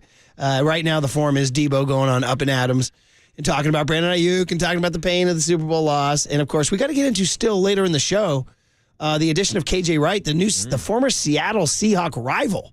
He pissed off some of his teammates, too, by joining. Bruce Irvin went on social media and said, I would never do anything for that city. That's what he said. Wow. How about that? They must hate Richard Sherman then, too, for playing for the 49ers. How much? And who knew you could hate Santa Clara that much? Oh, come on. The friendly 408. But tonight in San Francisco, Golden State Warriors. It's getting real now, guys. You know, people say, oh, the NBA doesn't start till Christmas. I'm like, no, the NBA doesn't start till like St. Patrick's Day is when it starts because now you start jostling for playoff position. So the Warriors host the Bucks tonight. Guys, quietly, Warriors are 4.5-point favorites in this game. They are, which to me indicates that Giannis most likely will not be playing tonight because in case anybody is not in the know, he was scratched from his game on Monday night with that Achilles injury. There was some footage of him warming up on the court before and him kind of pulling up and grabbing that Achilles ankle area.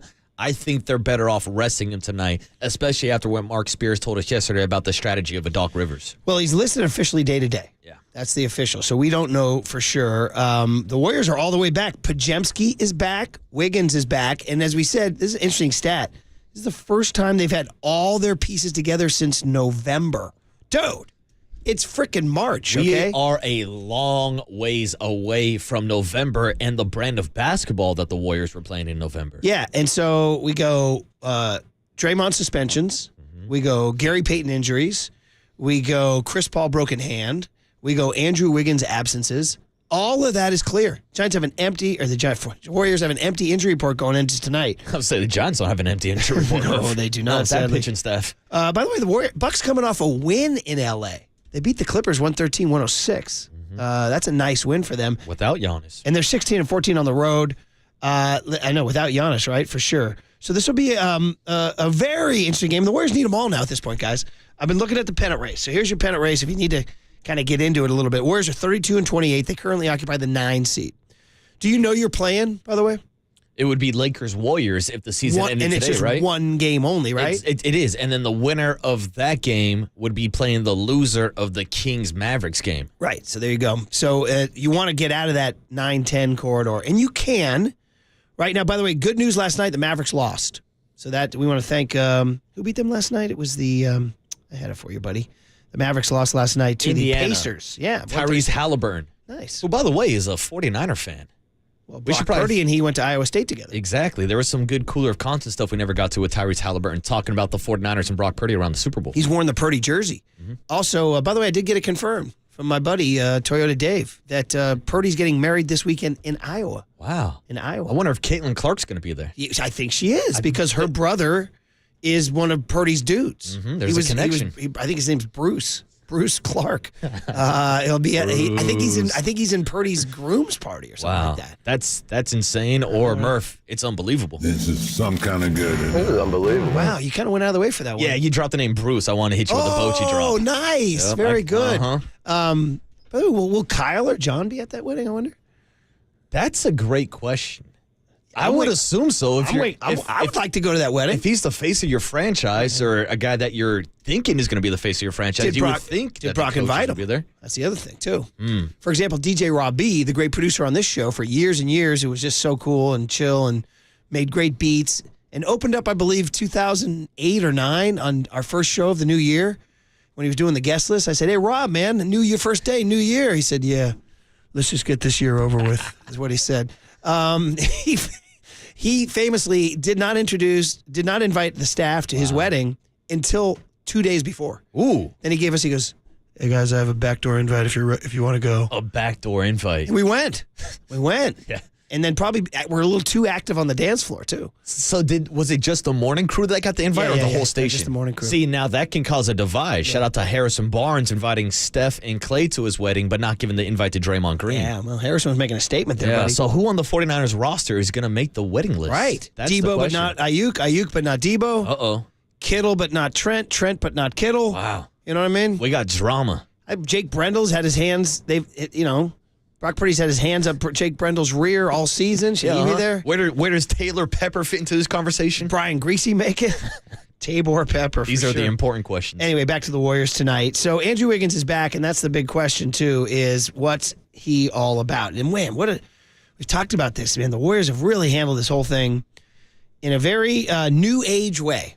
Because in the old days, you better show up and play or get off the team. Or do laps, run a lap, run a suicide. No. Warriors are giving this guy wide berth to do whatever the heck he needs to do to take care of his personal situation. So, and nobody knows it. Not Shams, not Woj. Those guys get everything. I mean, especially in this day and age, the 24-hour news cycle, when we joke about somebody always rolling tape. Like, I'm surprised there hasn't been like a TMZ investigative reporter following Andrew Wiggins around to get to the bottom of the story. Yeah, I know. Or maybe they do know and they're respecting his privacy. Yeah. That could be the other thing.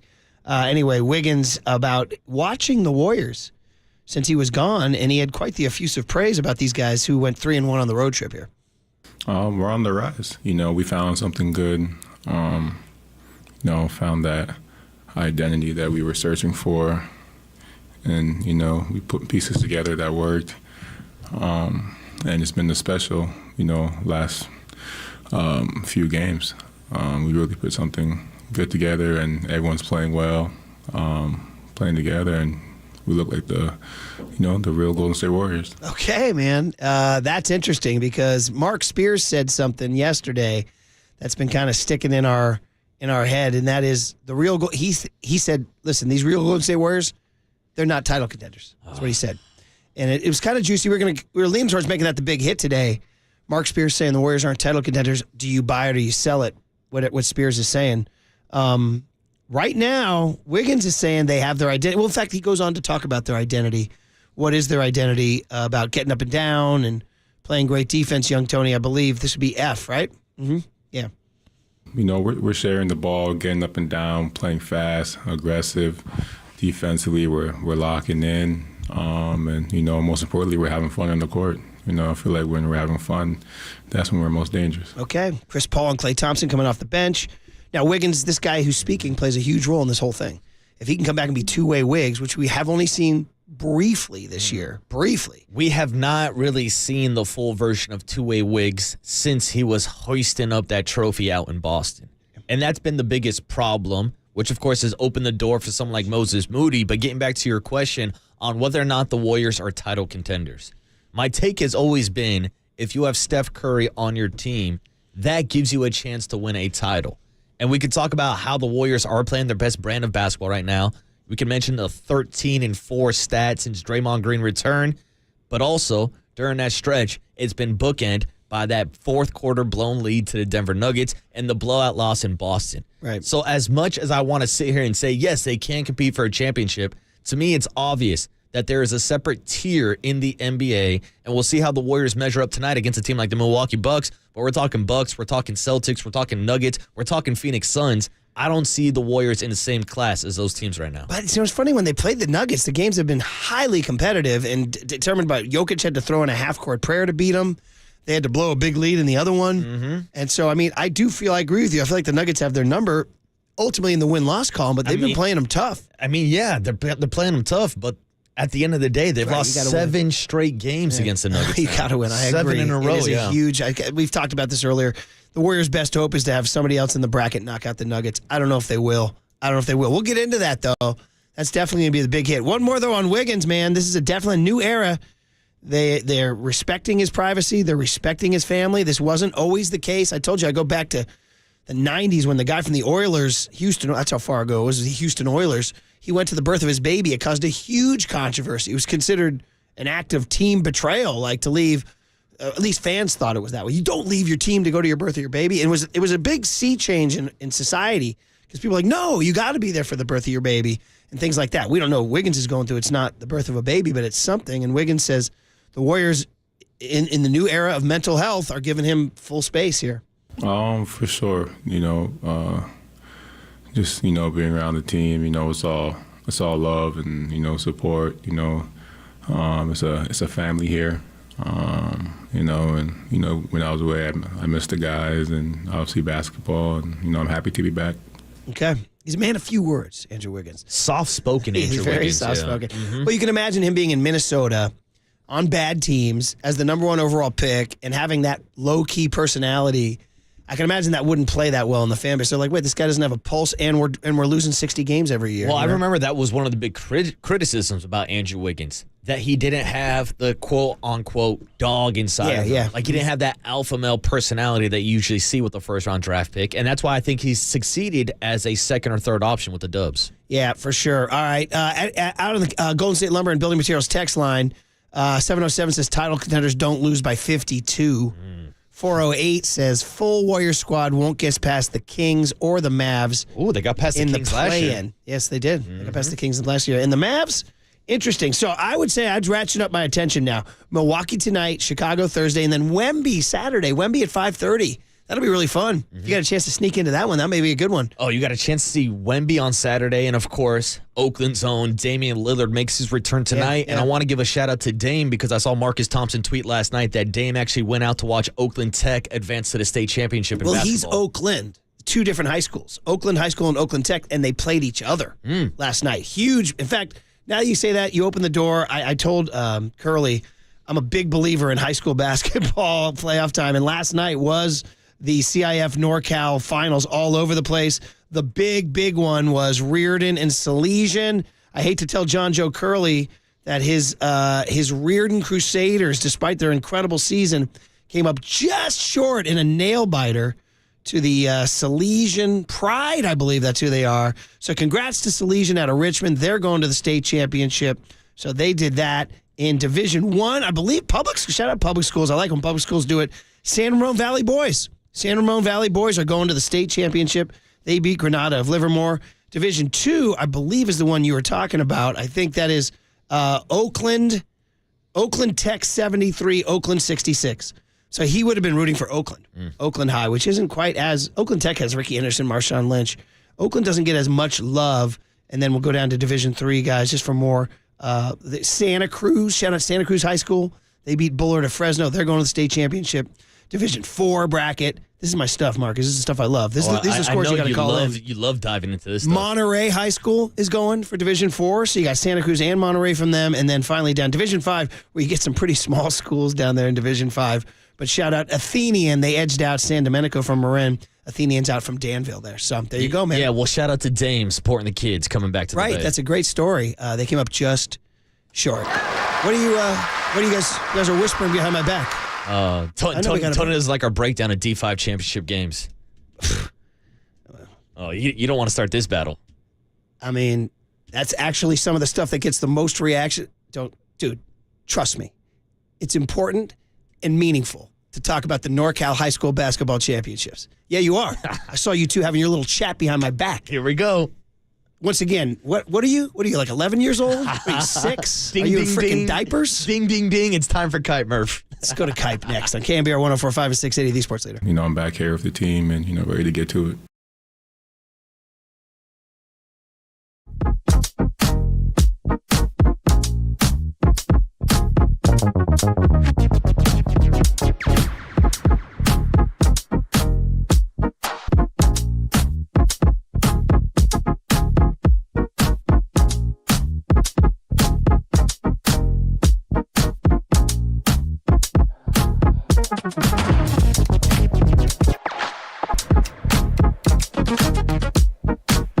talk Zero Res. Believe it or not, time for cleaning, air ducts, carpets, hallways, and we got a deal. Zero Res, spelled the same way, backwards and forwards. We got a KNBR special. Clean your air ducts, clean your carpet, clean your halls. One room of carpet clean starting at $43. And if you get 3 rooms, Zero Resified from the Bay Area's #1 carpet cleaner, they're throwing a hallway. Take $50 off your air duct cleaning to get that true spring cleaning feel. So we got deals. Again, 1 room of carpet starting at $43. 3 rooms, Zero Resified. We'll throw in a hallway if you do 3 rooms. And take $50 off your air duct cleaning to get that true spring cleaning feel. You'll breathe healthy and clean. We've done it.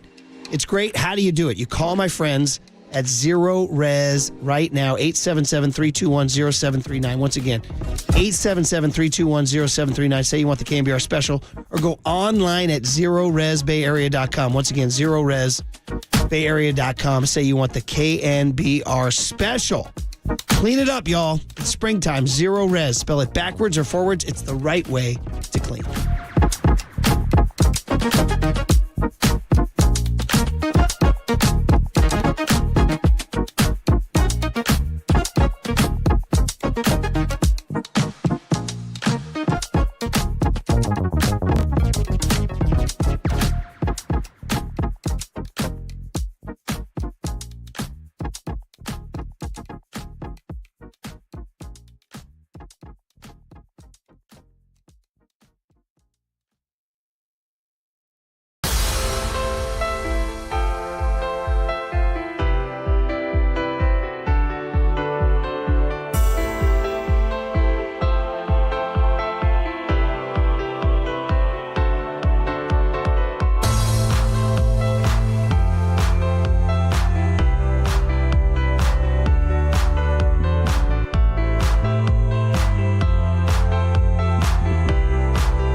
We've got the best in the booth. That's why we all mimic his call.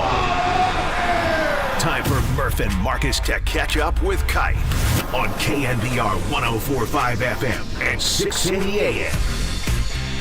All right, every Wednesday we talk to Dwayne Kyper. It's awesome. He's been down there, man. He's been down there watching that baseball team. But since he left, Matt Chapman arrived. Actually, Chapman arrived. Kyper's there Sunday, I believe it was Sunday, right? Yeah, Sunday, Friday night is when the news broke. So he was there then. Mm-hmm. He was there. So we'll get that and some young pitching and, of course, Giants on TV this weekend, too. So a lot of fun stuff to get to with Dwayne Kyper. Kype, you got now 2 weekends in the book down in Arizona. You're turning into a spring training dude again. Good morning. How are you? Morning, Kype. Yes, I'm doing well. As I am back home. I'll go back on Friday because we've got TV on Saturday, and then John and I will do the game on KNBR on Sunday, and then I'll come back here. But it's good. It's, the weather's perfect. The attitude's been great. Now you just need to find out what your roster's going to look like. For sure, Dwayne. And as a reminder, everybody, Dwayne's brought to us by NorCal Honda. Honda is value. Get a great deal now at your NorCal Honda dealers. All right, you were down there when it all happened, man. Matt Chapman. So it broke late Friday night. J.D. Davis was watching Dune 2. Everybody else was doing their own thing. He appeared he appeared in camp Sunday, I believe. Give us the Kype take. I mean, what was the buzz? What's your reaction? Well, he was in the building. I mean, when I got there on Sunday morning, I think he was either about to get his physical or he had just finished. At that point there wasn't a release from the Giants. We had to walk softly around, the whole announcement about Chapman during our broadcast. John probably said it 5 times. Look, he's going through a physical. It looks like he's going to be a Giant, but we have to wait. So basically that's what we did. But right away you could tell that everybody in camp was thrilled, maybe except for J.D. Davis. Just the fact that now you don't have to worry as much about the shortstop position because you got the third base position nailed down with a Gold Glover. Now, it really remains to be seen how this is going to play out at short. But you got a guy that's going to play every day at third. You probably don't have one behind the plate just yet. But you got a couple of spots out in the outfield that you're not going to mess around with. So the more guys you get like that, and I'm assuming the shortstop position and second base position are going to be spots where the analytic people aren't going to mess around too much.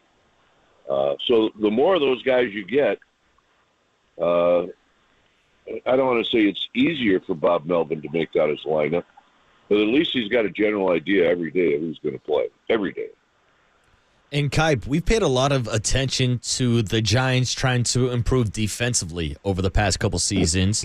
And last year, they led Major League Baseball with 107 total errors. So I wanted to ask about bringing in a 5-time Korean Gold Glove winner like Jung-Hoo Lee in center field and bringing in an everyday third baseman that's won multiple Gold Gloves and multiple Platinum Gloves. Is improving defensively enough to make up that 5-game gap that the Giants missed out on the wild card last year? Well, it's going to be better. I mean, it's hard even to determine how many wins that equals. But a lot of times, Marcus, it's not even the number of errors. It's balls that were base hits that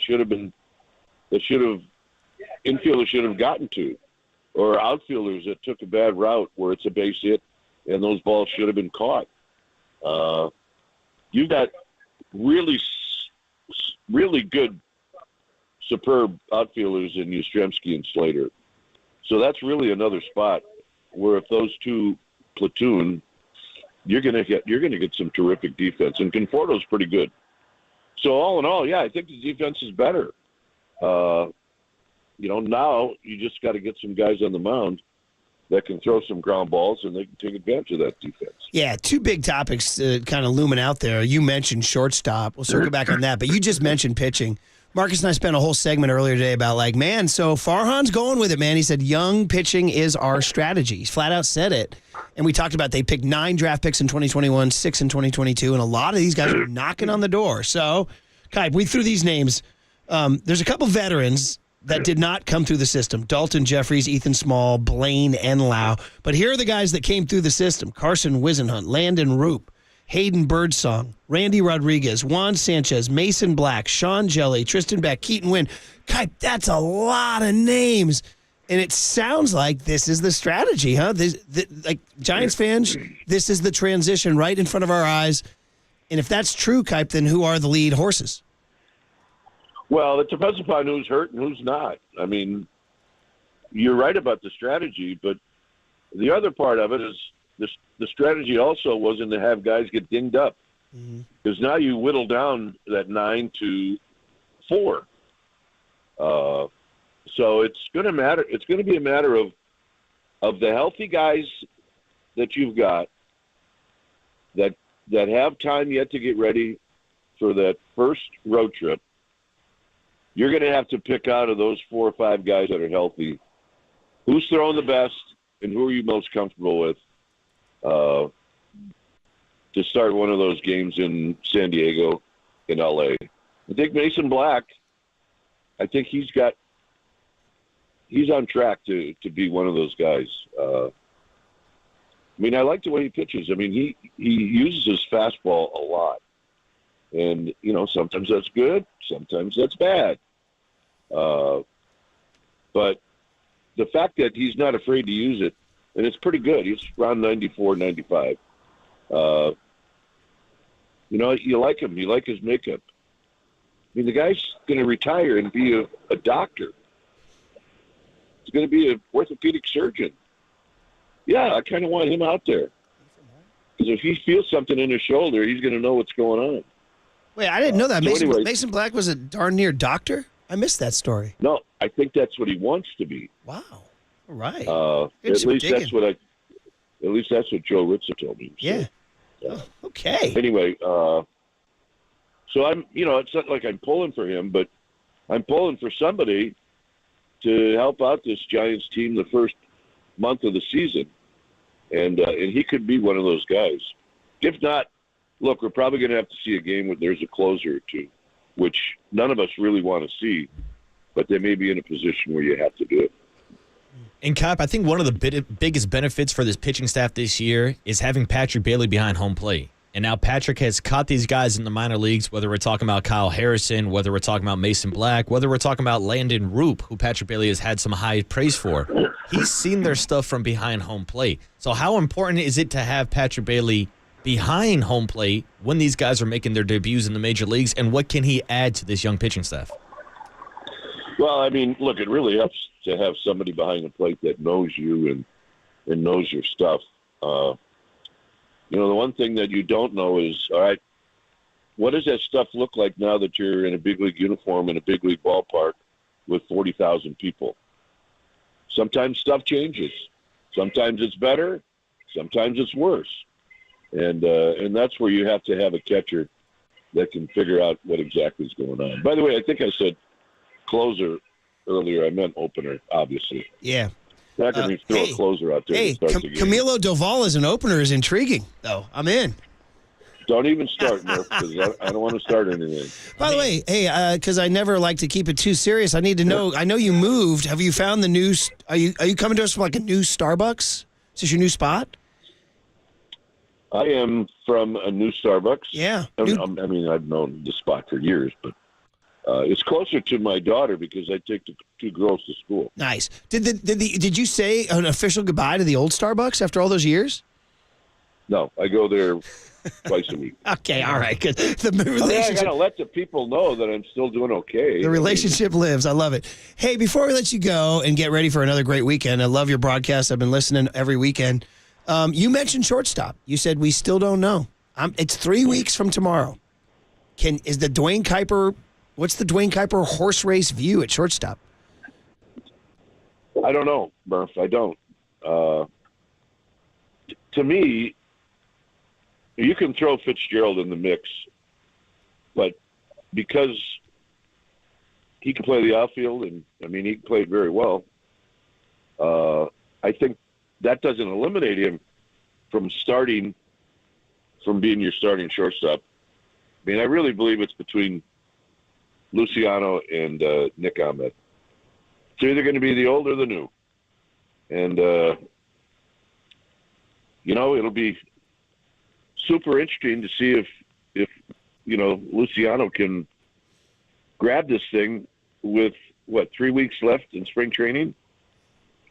And I don't know. I mean, right now he's scuffling at the plate big time. I mean, I think he struck out 3 times yesterday. Yeah. He's going to be asked to defend extremely well, and that can get him in that lineup on opening day. But to hit the ball a little bit would be a good sign too. So I don't know. I think right now, I think everybody, not everybody, but I think I'm leaning more towards probably seeing the veteran at short than the kid. I mean, I read Shayna Rubin or Maria Guardado and Andy Baggerly, and they're all starting to kind of write that you might see Nick Ahmed on opening day at shortstop, which I know we're out of time, but that brings in the Brandon Crawford question and all that. So, well, it really doesn't, Murph. It's apples and oranges. If the Giants wanted to turn the page on Brandon Crawford, then it doesn't matter who you bring in. If they said, no, you know what, Brandon, it's been great having you here. We want to go in another direction. That's what happens in baseball. The hardest thing to do is to say goodbye to a very popular player that's been around for a while with world championship rings. It never goes smoothly. It never does. No. And it didn't last week. So, all right, Kype. Well, listen, new Starbucks, taking your granddaughters to school, back to Arizona on Friday. Sounds like a great game plan. Can't wait to hear you on the watch you on the TV, hear you on the TV Saturday, and then hear you on the radio Sunday. So have a great day with the granddaughters, Kype. Yeah. We'll listen to you. All right. You bet, guys. There he is, Dwayne Kyper, in his new Starbucks. Shortstop, Nick Ahmed, are you ready? No, I'm not, Murph. Okay, we can probably get into that a little bit later, but we got to do our big hit next, which is not the Giants. We decided as a staff, putting these great brains together here, that Mark Spears said something to us yesterday that caught our ear. He said the Warriors are not title contenders. 808 KNBR is the phone number. 415-808-5627 is the Golden State Lumber and Building Materials text line. Bucks tonight, Bulls Thursday, Wemby Saturday. If the Warriors win these next 3, are you back on board? Wiggins has returned. The entire rotation is back. Are you back on board? Rick Barry says he's on board. Are you guys? That's our big hit today as we get ready for the Warriors and Bucks tonight on KNBR 104.5 and 680 The Sports Leader.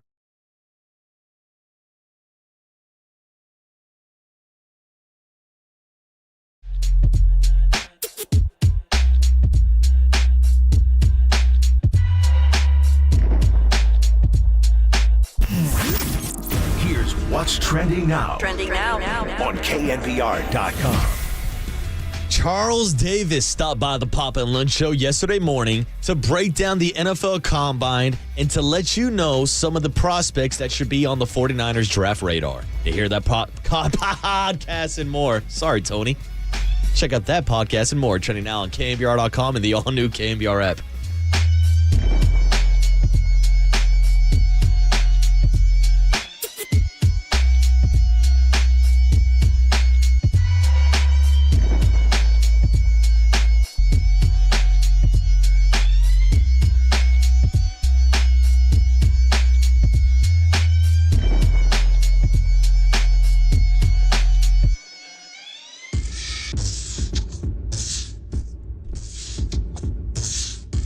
All right, Tony, I'll try not to choke in the middle of this read because I'm here this morning to talk to you about Prize Picks, because whether it's the NBA's in-season tournament or the race for playoff home court, you can cash in on basketball's biggest moments with Prize Picks, America's #1 fantasy sports app. Just select 2 or more players, pick more or less on their projection, and place your entry. You can turn $10 into $1,000 with just 4 correct picks. You can choose from traditional stats like the over-under on Steph Curry points or a more unique option like over-under on Kevin Durant total dunks. They have easy gameplay, quick withdrawals, and an injury insurance policy that makes Prize Picks unlike any other fantasy sports app. Join the Prize Pick community of more than 3 million users who have already signed up, because right now, Prize Picks will match your first deposit of up to $100. Just download the Prize Pick app and use the code word LEADER. That's code LEADER on Prize Picks for a first deposit match of up to $100. Prize Picks. Pick more, pick less. It's that easy.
is The Big Hit. Sponsored by Benjamin Moore Paints. Experience the Benjamin Moore retail difference at their independently owned authorized retailers today or at benjaminmoore.com. On KNBR 104.5 FM and 680 AM, the sports leader. Breen inside, and it comes off. Everything but the bucket for Golden State. Caldwell poked for three. Got it. KCP with 13. And the lead swells to 10. They double team Murray, the lob, and out of the dunker spot. Aaron Gordon skying high for 17 points to make it 117-103. As Curry loses it into the backcourt, it's been that kind of half for Steph Curry, that kind of half for Golden State. 7th turnover of the half. Tatum separates, kicks, wide and open three. You bet. This is remarkable. What the Celtics are doing is just silly. A 52-point margin of victory, the third largest in Boston Celtics history. 140-88, the final. Wow. So, young Tony, now that he has the microphone, I do want to ask, that's 2 different rejoins he's done today that were complete lowlights. He took us down the Super Bowl loss, right? Mahomes, Corn Dog, Tom and Jerry.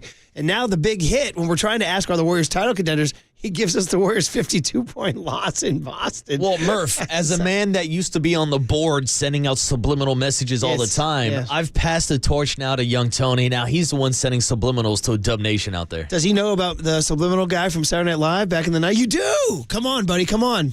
Come on, make love to that mic, kiddo. I know about the guy that left the message from Marcus. I don't know about the SNL Oh, you don't one. know about the SNL John Lovitz subliminal guy? There was a character where he would speak in subliminals like if I had to say something to you, well, frequently it was about an attractive coworker, and he would say like, "Hey, good morning, how's the coffee?" and then under his breath say something kind of grossly offensive or whatever. But anyway, he had trouble guarding his subliminals. You know what I mean? So, it'd be like, "Hey, Marcus, how do you think about that 49er game?" For a Raider fan who wants him to lose. Anyway, something like that. You know what I mean? That would be sort of the subliminal guy's text or script. Not very subliminal. No, exactly. That's the joke. That's right? the essence. So anyway, the point being is that the big hit is the Warriors. Can the Warriors be title contenders even if they lose by 52? 808 KNBR is the phone number, and 415-808-5627 is the Golden State Lumber and Building Materials text line. The Warriors are playing the Bucks tonight, so it's an occasion to ask with Dame Lillard coming back into town.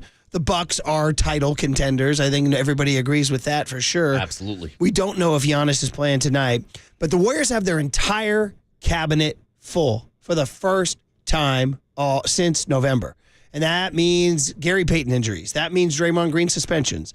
That means Chris Paul broken hands. That means Andrew Wiggins personal absences. So all that's clear. The Warriors are full. Once again, shout out David Lee, #full squad.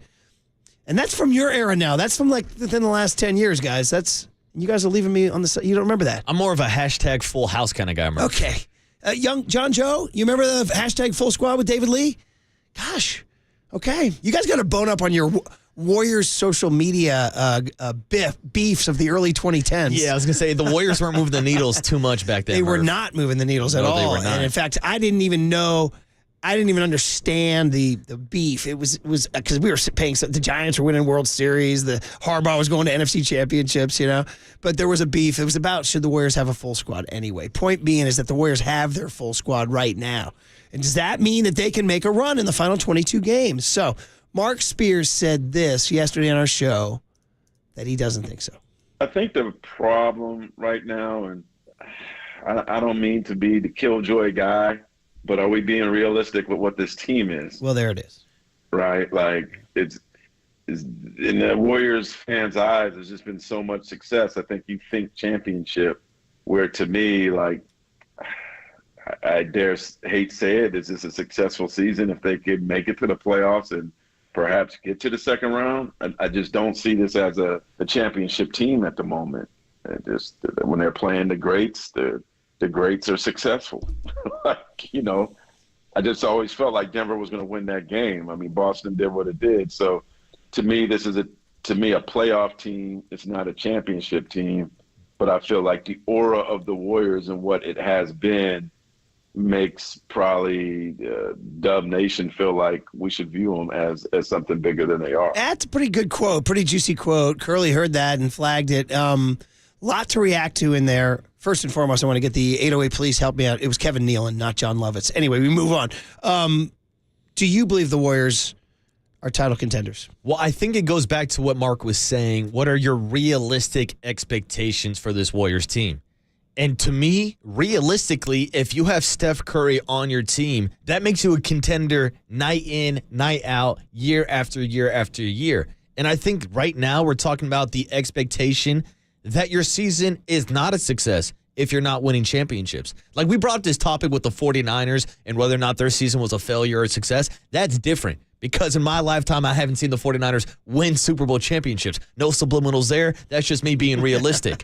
Now, I have seen a lot of titles recently with the Golden State Warriors. So to me, I don't look at last season as a success. Yeah, you had a great 7-game series against the Kings, but then you got bounced out by LeBron James and the Lakers. So that season was a failure. Not just because of the Jordan Poole, Draymond Green stuff, but how it ended. And that's why, again, we're talking about the Steph Curry window.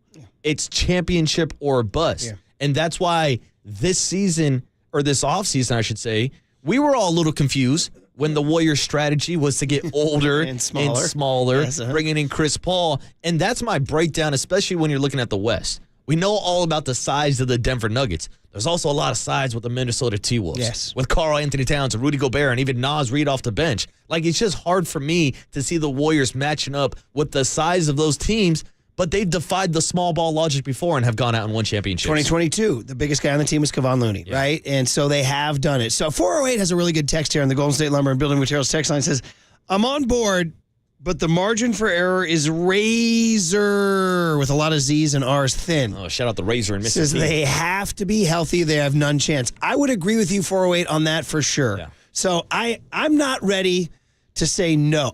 I got two takes on this. Number one, I'm intrigued by the next 22 games. Mm-hmm. I want, with the full squad, hashtag David Lee, I want to see this full cabinet of players and how they grow. Now, this is the first time they've had the full go with Clay and Chris Paul coming off the bench and how that continues to evolve. Mm-hmm. If Moses Moody continues to evolve, if Jonathan Kuminga continues to evolve, if Steph Curry stays healthy, they're intriguing. They are not the favorites. We know that. That's not breaking anybody's news right there. All you got to do is look at Vegas, right? And the Nuggets, of course. Now, you mentioned the Timberwolves. Yeah. And they got to come back to that fact that when we get to the playoffs, there's a couple of prominent teams, Oklahoma City and Minnesota, who have not done it. And does that, now you become, as a sports fan or as a sports analyst, whatever, how much stock do you put into that? Does that matter? History shows you that it does matter. Mm-hmm. Now, is it a rule? No. Teams break through. Of course, teams break through. That's what they do. Whatever. The 2010 Giants, the 2019 Chiefs, whatever. Teams break through. But history also shows that teams who haven't done it, whatever, Joe Burrow's Bengals or whoever, Josh Allen's Bills or whatever, have trouble breaking through. So we have never seen the Oklahoma City Thunder, the SGA Thunder, or the Anthony Edwards Timberwolves do anything in the postseason. True, and that's the young gauntlet that the Warriors will have to get through, but there's also the old heads, the vets, LeBron James and the Lakers if you have to play them in round one of the play-ins. Who knows if there's a situation where you're squaring off against Kevin Durant and the Phoenix Suns. Like, to me, those are more intriguing, probably bigger matchups than against the young teams like the OKC and the T-Wolves because we've seen those guys win championships before. And again, so my thing is I'm not ruling it out. Obviously, it would be the most unlikely of their four, right? Although 2022 is kind of right there. Yeah, that was pretty unlikely too. But I'm intrigued to see how this plays. They have a chance to sort of become something in the next 6 to 8 weeks. They have a chance to not be the team from November, December, and January for sure. And by the way, 808 KNBR is the phone number. If you guys agree or disagree, it is the big hit. We like to hear from you guys at the 415-808-5627 text line or 808 phone number. Curly's waiting to take your call. Now, Murph, I have a question for you and also to our audience. 808 KNBR is a number. We've talked a lot this year about Steve Kerr's rotations. Who's in the starting lineup? Who's coming off the bench? Who's in the closing lineup? And to your point, this is the first time that they've had the hashtag full squad since November. So how do you think this is going to play out when Jonathan Kuminga has now emerged as the second option for the team? Right. When guys like Brandon Podziemski have now inserted himself into the starting lineup? When Moses Moody is making a case for more minutes? How is this all going to balance out for Steve Kerr trying to get all these guys into that rotation? Right, that's a whole nother one. So the text line is as like John Joe Curley likes to say, lighten up like a slot machine. The Golden State Lumber and Building Materials text line. I'll get you some of these. 916, Celtics and Nuggets look like teams that have moved to a higher level than the Warriors. Yes, if Kuminga evolves and they add a strongman, they could compete next season. Then you get a guy who says, 510 says, youth and skill are no match for old age and treachery. I like that one. But then the very next text from 562 says, the Warriors are done like a pot roast. Ooh. How about that? Because, pot roast tends to sometimes go on the well done side. You know what I mean? You don't get that pot roast medium rare. I was going to say, internal temp on a pot roast, you're going up like 195. Who are you, Scott Boras, talking free agency here? Yeah, we're talking turkey out here, Murph. 408, the 10th seed, all caps. The 10th seed. A 10, a blinking 10. This is who they are. I love the Warriors, but the only thing that makes me happy about this group is that Chris Paul won't win a championship. That's a pretty hateful text. That's a take, but just in response to that take, this is who they are. Yeah, this is a team that's 13-4 since Draymond Green has returned since his suspension. And getting everybody back now, right? Mm-hmm. Again, I am intrigued. I am not sold, but I am intrigued. I'm not closing the door. I get it. The smart move is to do what Spears did. But Rick Barry, who will be 80 later this month, shout out to U.S. presidential elections, he will be, he came on our show. He took an opposite tack from Mark Spears. I just tell people all the time, I said, don't write this team off because they have pedigree. They have guys with great experience. This is a team that if you're one of the top 4 teams in the league, you're not going to want to play the Warriors if they get in the playoffs. Okay. Do you believe that? I don't think anybody wants to face off against Steph Curry in the playoffs. If we're being honest with you, he can explode for 40 to 50 every night. Do you guys remember? You were on the show when we had that guy in his car going, I don't want to see that psycho. We don't want to see the psycho in the Bay. Did he find that? Tell him where to find that one. Yeah, that was like 2020, 2021. Look up Psycho Curry in the system. We don't want to see that psycho in the Bay, Merc. There was a guy, we used that sound so much. He was talking about the Lakers, and he was talking about the Lakers having a great run, and except they didn't want to see the Warriors. And this thing got viral. We put it, and he's like, I don't want to see that psycho from the Bay.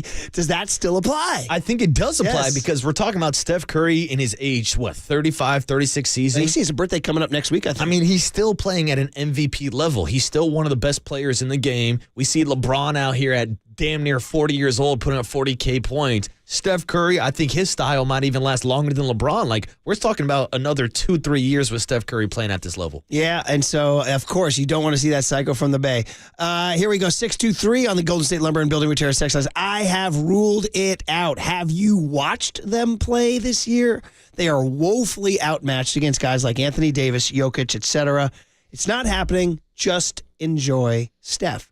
Listen, 623, I can't strenuously disagree with that take. But again, I'm leaving the door open because sports, because Curry, and because the future lies ahead. What if other teams have a significant injury along the way? I mean, we can go back to the last time the Warriors made it to the finals, and we can point out the fact that they took down the Denver Nuggets. Well, a big reason why? Jamal Murray was not playing in that series. Like, you don't know health-wise if everybody's going to be available, but the same goes for the Golden State Warriors. With the age they have on their roster, there's no guarantee that they're going to be healthy. That's the razor-thin margin we were talking about. 510 says, yeah, but now that Wiggins is back, is there no more Moody? You talked about that with Kerr's situation, right? Yeah, and Kerr mentioned yesterday that Moody has played well enough to earn extra minutes. It sounds like he's still going to be in his rotation because that was one thing that was head-scratching for me, just seeing that Moody each and every night was DNP, does not play. He was a healthy scratch, but it sounds like Moody is going to start to get more minutes. 209 says, what about playoff Clay? What if playoff Clay shows up in the boat? Clay's been on a heater lately, guys. I'm one of the few. I'm not so worried about Sunday in Boston. Mm-hmm. I'm not. That was a weird, obviously. I mean, let's look at the Celtics the very next night or 2 nights later. Yeah. They blew a 22-point fourth-quarter lead against the Cavs last night and lost. Yeah, back end of a road trip. Splash Brothers had a combined 10 points, but Klay Thompson was back in the starting lineup for that game. You mentioned it. He's been succeeding with that second unit, and with Wiggins coming back, Steve Kerr says it's more than likely he's going to be in the starting lineup. I expect Klay to come back off the bench and embrace that 6th role that he was succeeding in. Yeah, okay. Dwayne in Stockton at 808 KNBR is the first to check in. Dwayne, good morning. How are you, man? Hey, what's up, fellas? You guys doing all right today? We're good, Dwayne. We're good, man. Yeah, what's up, Dwayne? Hey, I like your optimism, man. I do. We're true Warrior fans, man. I just feel like they can beat anybody. But when they hit Denver, I'm hoping they get to the conference finals, Western Conference Finals, and see Denver, and then let's see if Steph can do something, man. That would be fun. Now, Dwayne, but in all reality, yeah. Would you consider a success if they got to the conference final, or is it championship or bust? I would feel that with all the stuff they've went through, bro, I would feel like that means the Warriors, those guys are just awesome. If they get to the Western Conference Finals, they're awesome, like they've always been awesome. I want them to make one last run for this group, because I also feel like after this, they should do a major trade, bro. And I'm talking about trade some guys we're in love with, bro. I'm talking about I'm talking about cut some ties where it's going to be tough at this point, and try to bring in some young talent, try to get some draft picks. You know what, though, Dwayne? Like it sounds like they'd go in the opposite direction. It sounds like they're going to re-up Clay and do this thing for 2 more years. Remember with the Kerr extension and the Curry extension and the Draymond extension? It sounds like they're going to reboot everybody. But I'm also curious with the improved minutes and play of a Moses Moody, if they're seeing maybe that Moody can be the wing that they've seen flashes from Andrew Wiggins and try to move on from the Andrew Wiggins contracts. What can you get from Wiggins, too? Yeah. Anyway, Dwayne, always good to hear from you, buddy. Always good. Connor in Dublin is next up on KNBR 808 KNBR on the Big Hit. Are the Warriors title contenders? Mark Spears said no. We're reacting. Connor, good morning. Good morning. How's you guys' morning going? What's up, Connor? So I think, I hate to say it, and it pains me just as much as any other Warrior fan out there, that I do not think we are title contenders, because we're losing. So if this game proves it, like the Celtics game that proves it, and by losing by that massive margin is more proof, and it just tells us that they can't be title contenders. But I do think they can definitely they are definitely play-in contenders, and I definitely think they can get there by all means. All right, Connor, thanks for the call. So he says no on that. Again, I'm going to go ahead and say, listen, I understand, as Chris Rock once said, I understand. I will, yeah. Or our good friend Joe Rogan. I understand. Very good. I understand, and I get it. The smart money says no, but I'm leaving myself open to the next 22 games. I want to see what happens with all these healthy bodies. I want to see what happens with the rest of the West. I haven't ruled out the 6th seed. I have not. And so color me intrigued. Color me intrigued. I know I should say, no, they're not going to win the title, or yes, they're going to win the title. I guess if you have to put a gun to my head, I'm going to lean towards they have a chance. Well, Murph, they have a chance. I'm going to make a comparison that I know 49er fans are not going to like, but I've used it before with the Kansas City Chiefs and Patrick Mahomes. Damn, I thought we were done with that last hour. They were playing with their food during the regular season. I mean, it's the same Patrick Mahomes I saw lose to Aiden O'Connell in his own stadium on Christmas Day, and then the playoffs started, and the flip switched. And that's how I feel with Patrick Mahomes getting to the playoffs. Yeah. Anytime he's in the tournament, he's got a chance to win it. It's the same thing with Steph Curry and the rest of the crew around him. If you give Steph the opportunity, he can seize it and he can take advantage of it. Steve in Sacramento closing out the Big Hit up here. Steve, good morning. You're on KNBR. Hey, how's it going, guys? So we know Steph's going to do his thing, but, now that he's aging, he's not going to be able to do it every night. If we can have some way where guys like TJD, Clay gets a little bit of an upswing when he is having his down nights, I don't think anybody can beat this team.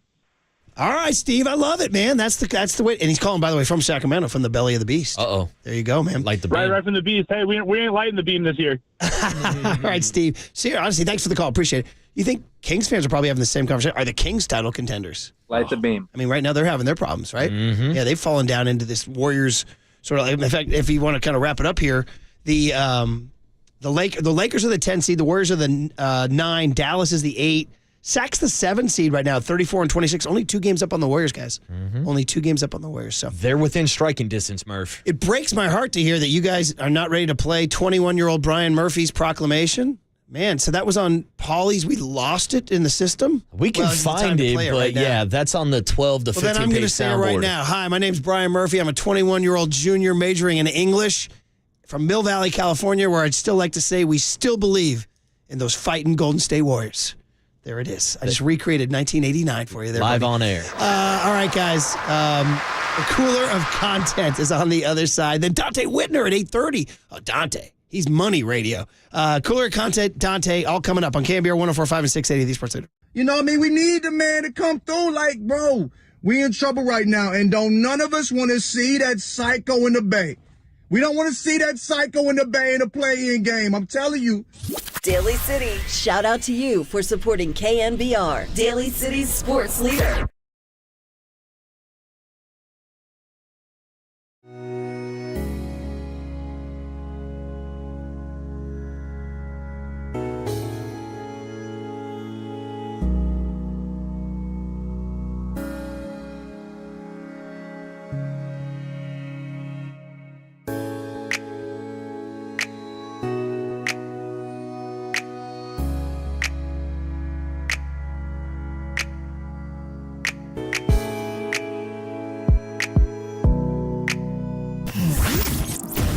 What's trending now? Trending now. On KNBR.com. The one and only Gary St. Jean stopped by the afternoon show yesterday with Tolbert and Copes to break down the Warriors' blowout loss in Boston and how they can get back on track tonight against the Milwaukee Bucks. To hear that podcast and more, check out what's trending now on KNBR.com and the all-new KNBR app.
Now, time for the Protect Your Assets with David Hollander Business and Technology Report.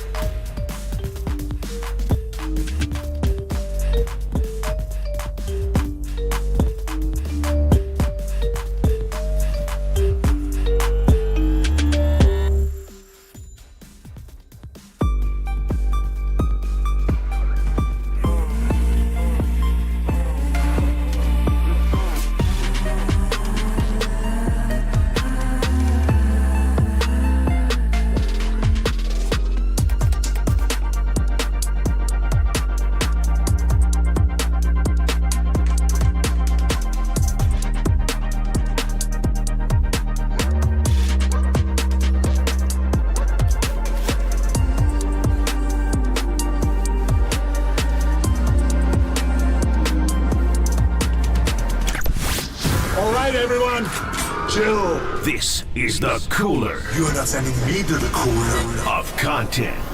Sponsored by Mancini Sleep World. Sleep better, live better. Visit sleepworld.com. And by Marin Health. Marin Health Medical Center and Marin Health Medical Network world-class care. Closer than you think. On the sports leader. All right, we had a spirited debate in the break, as tends to happen when young Tony comes with great certainty from his 25-year-old perch at the old man. Oh, Murph, I thought there was a generational clash between me and you. Yeah. You and Tony locking horns every day during the breaks. That might be a segment on its own. I think it's fun to say. I just did a quick survey of the kids. I said, yesterday was election day. Did you guys vote? He goes, Survey says. He goes, don't talk politics. I said, no. Politics is who did you vote for? I'm not going into that. Asking if you voted is simply the American way. That's it right there. We will leave off the details of all of their answers, but I will just say it was fun, and we'll let it be known that when you guys go to break, spirited stuff is happening behind the scenes. Should we have a cam in here during the break? Well, probably not. We can go out to the bullpen and have these discussions live on air, but yeah, we probably shouldn't be doing that. Well, speaking of things getting spirited, we start the cooler of content in Boston, where our good buddy. So does young Tony know about Tony Maz? I don't think he knows about Tony Maz being a friend of the program. Does John Joe Curley know about him? No, they're brand new boys. You know about Tony Maz? Okay, but you know he's been on our show a lot, but you didn't listen to the show. We knew it was a good sign. We hired the new producer. We go, we're doing hums and bums tomorrow. He goes, yeah, what's that? Yeah, who? Never heard of him. Who? Who's the hum? Who's the bum? What's that line? Anyway, it's an old joke about Rodney Dangerfield's joke about quoting William Shakespeare, and his shrink says, well, you can listen to your friends or listen to me. So anyway, Tony Maz is our guy. Tony Maserati. He's our Boston voice. He's on 98.5 The Sports Hub, super popular station. Blue WEEI, out of the water. And he does Felger and Maz. And the reason why Maz is so good is because he's got a particular voice and he's got a particular angle. And I guess, the Patriots are drafting high. Where are they drafted? Number 3, I believe. Yeah, 3rd.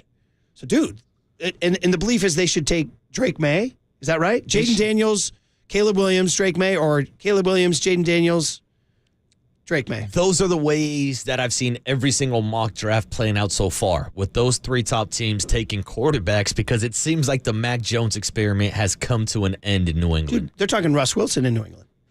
They're talking Justin Fields. They're talking Kirk Cousins. They're talking all types of quarterbacks all over the place, Murph. So Maz on their show yesterday was like, I guess they got a bunch of callers saying, no, Marvin Harrison Jr., the wide receiver out of Ohio State, is the best player. We should take him at number 3. Maz hit the wall. I am getting tired of everybody bending over backwards to get Marvin Harrison. It doesn't matter if you can't block and you don't have a quarterback. It's useless. Everybody's just caught up in the freaking toy. Like the highlight reel. It drives me bananas. I like the player too, but you have to be somewhat practical about it when you're building a team. Take Harrison. Yeah, I'd take Harrison at number 3. I want Harrison. He's a stud. He's only a stud if you get the quarterback and you can block. God, it's ass backwards. You can't build a team around a wide receiver. It's so annoying. Every freaking person that calls. Yeah, I want Harrison. Great, go get a wide receiver and let's get the crap kicked out of him. What good's that going to do? Even Dean's doing it, for crying out loud. He's a regular caller to the show. Like, Dean, get your head out of your ass. God, it drives me nuts. Damn. Quality rant from Tony Maz. Dean catching strays. Yeah, we call it about regular callers, you know what I mean? Like Big Tito, I can't believe you said that. What the hell? That's so funny. Great rant, and pull your head out, and it's so annoying. And it's like, Dean, get your head out of your ass. Yeah. Well, is he right? It's a logical take. Yeah. Look, Marvin Harrison might be the best player to come out of this draft class. He is an absolute stud at wide receiver. But for all the Patriots fans who want him, draft him to your fantasy football team, because he ain't turning around the New England Patriots. He's right. Who the hell's going to be throwing the ball? Bailey Zappi, Mac Jones, if he's still on the roster. Bailey Zappi. They need a quarterback badly. By the way, we are proudly sponsored by Marin Health, with top physicians, surgeons, and clinicians right here in the North Bay. Marin Health puts you closer to your best health, world-class care, closer than you think. Maz wasn't done. You know what was really fun about that rant was his co-host Felger was laughing, and so was they have a third guy, and they were both just letting him go with big grins on their face. So here they chime in at the end here. Yes. It's ass backwards. It's kind of saying you want to be the Jets. They're the one that comes to mind that did this before when they took Keyshawn Johnson. What was it? He was 1 overall in '96. Yeah, he wasn't the answer. I mean, look at Garrett Wilson, right? He's a good player. I like Garrett Wilson. But he's useless in New York. I don't even have to go back 30 years. Yeah. Right, he's useless. I like him. He's good. On the right team, he would be good. In New York with no quarterback and no line, he sucks. Who wants Harrison? Let's hear from you at 617-779. It's driving me crazy. 0985. I love it, man. Go, Tony, go. What do you give me for Felger sitting back and watching this rant and me sitting back with a smile on my face when you're yelling at young Tony about Patton the other day? 100%. You don't know Patton, Tony? You know what? That could have gone, if somebody clipped that, they could be playing that on a cooler content in Boston. They're like, out in San Francisco, this host lost his mind about the movie Patton. He just went off on a crazed rant here. Let's take a listen. You know what I mean? I'm sure there would be cooler content for some other station for sure. Oh, man. So good. I loved when Tony just said, it's so annoying. It's so annoying. It's ass backwards. Good rant. All right, a much calmer next up is Adam Schefter telling a crazy story. So here's another old school reference, young Tony. There was a legendary broadcaster called Paul Harvey. He did the news nationally on a syndicated show, and he had this incredible delivery. Paul Harvey, stand by for news. Like, it's incredible. Like, you couldn't even make this guy up. Iconic radio figure. Like, if you're going to get into radio, you got to know Paul Harvey. So he would say, stand by for news. And when he got to page 2, he would go, page 2. But he also did this little feature called Now the Rest of the Story. And he would tell these funny little stories about history. Something about, there was once a little boy who lived on a farm. And he would tell this story. Who climbed a tree, and one day he fell off the tree, and he fell into a well. And he was going to stay in that well forever until a passerby rescued him from the well. And that little boy turned out to be George Washington. Now you know the rest of the story. It's like iconic, right? Well, this is the rest of the story, Paul Harvey style, on Brock Purdy.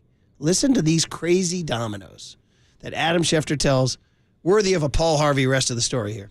The draft where the 49ers in 2017 had the second overall pick. Patrick Mahomes was in that draft. Okay. They didn't do any work on him. Yeah. Because they thought the following offseason, Kirk Cousins was leaving Washington. Oh, okay. Hold on. This gets better and better.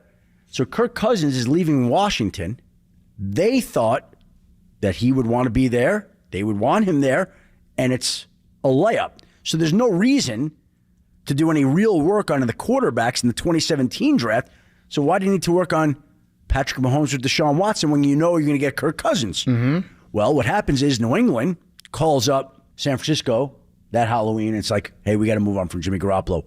Just give us a 2. Really? Well, they do that.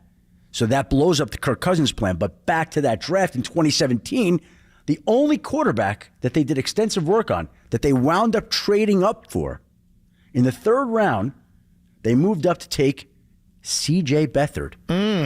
And when C.J. Beathard left after 4 years and signed with Jacksonville, the 49ers got a compensatory 7th-round draft pick. Oh. And with that compensatory 7th-round draft pick that they got from the draft in which they bypassed Patrick Mahomes, they took Brock Purdy. That's better than Patrick Mahomes. That's such a beautiful story. That is a great story. Shout out the Barstool Sports, PFT, and Big Cat. How about those dominoes, brother? That's a lot of dots to connect. You ever seen those dominoes where they go like all the way through the school hallways and down into the gym? That's like that story right there. So, first of all, they didn't do work on Mahomes, which is head scratching because shouldn't you do homework on every single quarterback every single year? Yeah, that doesn't make the Niners look too, but it does wind up. How about this Kirk Cousins obsession too? Oh, dude, I mean, he's available now. It's the story that's never going to go away, Murph. It's never. You like that? You like that? Never going to go away. I mean, Murph, wasn't it just at halftime in the Packers or Lions playoff game this year when you heard somebody, a wag, as you referred to him as talking about when Kirk Cousins was going to sign with the 49ers this offseason? Halftime of the Lions game, Peter King said he went to the urinal and somebody said, so, who's the week 1 starter, Kirk Cousins or Brock Purdy? Halftime of the Lions game, bro. Dude. That's how recent. And the storylines are going to be back in our lives again this offseason. You know, someone's going to float an article or a rumor about Kirk Cousins coming back. Once we start counting Brock Purdy interceptions in camp. Yeah. You know what I mean? We'll just start breaking Cousins just threw no picks in camp today on August 3rd, but Purdy threw 3. Oh, man. Hey, last 2 I want to get in here before we get to Dante Whitner. The Rock is back wrestling. Is this right? This is true, Murph. So tell me, this is incredible because he's an A-list Hollywood star. Why is he back wrestling? Well, this is huge. I don't know the exact reason. Maybe we can make a phone call to our guy, DC, who was our wrestling expert when we were out in Scottsdale. But, Murph, this is moving the needle. I'm seeing more people talk about wrestling now than they have probably over the last decade. So, I got to tell you, I give The Rock point. Guy handles the mic. So here he is in Salt Lake City on the mic playing the role of the heel, insulting his predominantly Mormon audience here. You broke the all-time record for the largest gathering of trailer park trash The Rock has ever seen. Now, if you didn't like that, you're going to love this. Finally. Oh, you want to boo that, huh? Are you sure you want to boo The Rock? Finally, your life has meaning. Finally, you and your 50 wives will have a story to tell. And you know what I'm talking about? You'll have a story to tell your 600 inbred grandchildren one day. And that is what it's like to look at greatness in the flesh, because finally, The Rock has come back to Salt Lake City. Dude, that is grade A promo cutting from The Rock. That guy can handle a mic, man. That guy can handle a mic. And that's the classic heel turn that you'll see in wrestling. And listen to the audience. Yeah. Of course, they're booing at first, but then they're all in sync. Finally, The Rock has returned to Salt Lake City. Like, these people are eating out of the palm of his hands. He went to Phoenix then a couple nights later and dropped this on Arizona here. The Rock did a little research, and here's what he found out. This is the truth. This is a fact. The #1 city in America for cocaine and meth use is Phoenix, Arizona.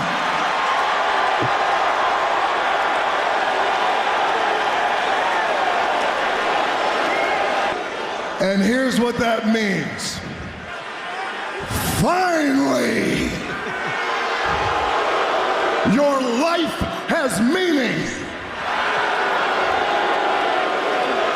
Because finally, you cactus-loving crackheads finally have something worth shooting in your veins. I got to give it up for The Rock. Give the applause. I'll give you some applause, There's Murph. your cooler content. And it's great because it's almost like a compliment when The Rock insults your city. Shout out to the time he went up to Sacramento, pulled out a guitar, and just started roasting the hell out of the state capital. Well, I need him in San Francisco at Chase Center. Take a name. Anyway, there's your cooler of content. I enjoyed that today.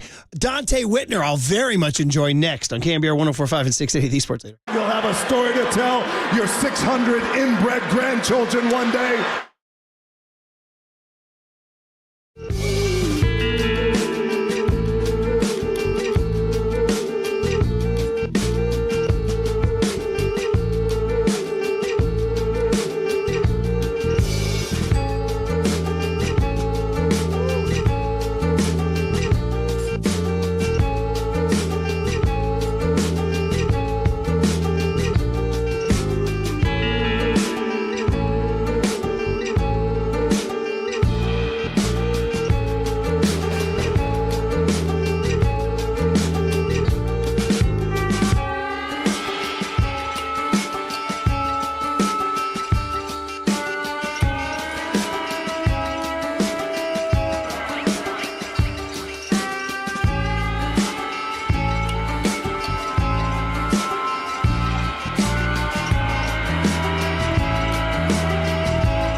Murph and Marcus keep your morning moving. Streaming live at twitch.tv/thesportsleader. All right, we always love talking to Dante Whitner, everybody. And man, oh man, 49ers in the news. Obviously, still licking wounds. Free agency starts next week. New D coordinator Nick Sorensen and Brandon Staley. Tons to get to. Dante, good morning, man. Brian Murphy, Marcus Boucher, Marcus. How you doing, man? What's up, Dante? I'm doing great. How you guys doing? We're doing good, man. Having some fun. We're still, it's funny, man. We started talking Niners earlier today, and we started going down the road to the Super Bowl because Debo went on Up and Adams podcast and was talking about it. And Dante, man, the text line lit up with Niner fans still talking about plays, still talking about decisions. I mean, does that surprise you that everybody's still licking wounds? Yeah, it did surprise me. It's something that you have to move on from. If you don't capitalize and make sure that you capture the Lombardi in the moment, this is what happens. And when you don't play your best, it's the simple things and the small details that come back and bite you. It's no different from a regular season game, right? So when you don't play your best in that moment, you lose games. And then also, a lot of people are upset and in an uproar because of all of the perceived holding calls that weren't called on Kansas City. So I understand, but you have to let it go. And Dante, we saw the 49ers decide to move on from Steve Wilks after the Super Bowl. And I know we're going to talk Nick Sorensen and Brandon Staley, but I wanted to get your breakdown of what you thought about the Steve Wilks era and whether or not you thought that Kyle Shanahan was kind of using him as a scapegoat after that Super Bowl loss. Well, from the beginning of the season, and even when they started to have defensive problems, I watched the film and I realized that he wasn't making any adjustments. He was just relying on the talent to make the plays, calling basic coverages, not making adjustments in game, and that's what ultimately got him fired. I don't think that Kyle Shanahan made him a scapegoat. I think that the standard for the 49ers defense this year fell off drastically. They tried to patch it up with some Band-Aids, but they needed to make a change. Okay, well, that's a strong statement, and you saw it coming. Do you think that would have been done even if they won the Super Bowl? I mean, it's hypothetical, but was that much of a problem, you think? Well, winning cures everything. Yeah. So if they win the Super Bowl, probably he's still the defensive coordinator for the 49ers because in that moment you had enough to get the job done for 2024. And he didn't get it done. They were so close, they didn't get it done. So, Steve Wilks having the defense and not being at his standard had to be expelled. Before we get to Nick Sorensen and Brandon Staley, just a little bit more on last year's defense. So you said you saw what you saw on film. What about individual players? Did you feel like Nick Bosa, for example, obviously, guy's an incredible player and plays at such a high level. Some people thought maybe he wasn't as impactful as he could have been this year. I don't know if you saw everything you needed to see from safeties, corners, linebackers, D tackles. What did you think of the individual performances across the board? Did anybody overperform to your expectations or underperform to your expectations? Well, Tarvarius Ward had a phenomenal year. He was, arguably top one or two cornerbacks all year, took the tough coverage, made plays on the football, tackled well, and he was available each and every week. I think that when you think about Nick Bosa and the defensive line, this is where expertise as a front seven guy comes into play as a defensive coordinator. So often we see teams keep tight ends in, backs in, slide to protection, double team Nick Bosa, and they didn't have any counters all year long. They lined up in a basic 4-down man, and they said, go get the quarterback. When you look at Brandon Staley and what he's going to bring here, because he learned from Vic Fangio, and Vic Fangio understood how to attack certain protections, and he also realized that when you did max it up, he's going to drop 8 into coverage, make it look like they're coming, and give you no options downfield. So you'll see a totally difference from the individual pass rushers of the 49ers. I think that if Dre Greenlaw finishes the game in Kansas City, they probably win that game. With the way that he was playing early, running sideline to sideline, the physicality, the matchups, I think that the 49ers win. So the linebackers are solidified. I think having Talanoa Hufanga return is going to be a great thing for this defense. And then back there you have also the young kid from Penn State, Jair Brown. I think he got some very valuable reps this year, deep in the playoffs, in the Super Bowl, where he's going to be counted on to be a leader this year. So I think that somewhere they have to find out a nickel and an opposite corner. But for the most part, the individual players played well. I don't think Steve Wilks helped them with the lack of adjustment. Now, Dante, you bring up the name Brandon Staley. And I think a lot of 49er fans were surprised to see Brandon Staley added to the coaching staff, but not as the defensive coordinator. Of course, they went with the internal hire of Nick Sorensen. So how do you think that balance is going to play out between Sorensen and Staley, and what do you think this defense is going to look like? Well, it's just perception at that point. It's just labels and what do you consider them. But it'll be a collective effort, and that's what it's going to take to be a dominant defense. You need somebody that understands fronts and how to attack protections. You need somebody that can coach the second level. I see they went and got KJ here. What's his name? KJ Right.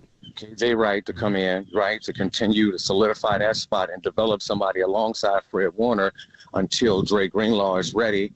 And then Sorensen, his expertise is in the secondary. He plays safety in the NFL.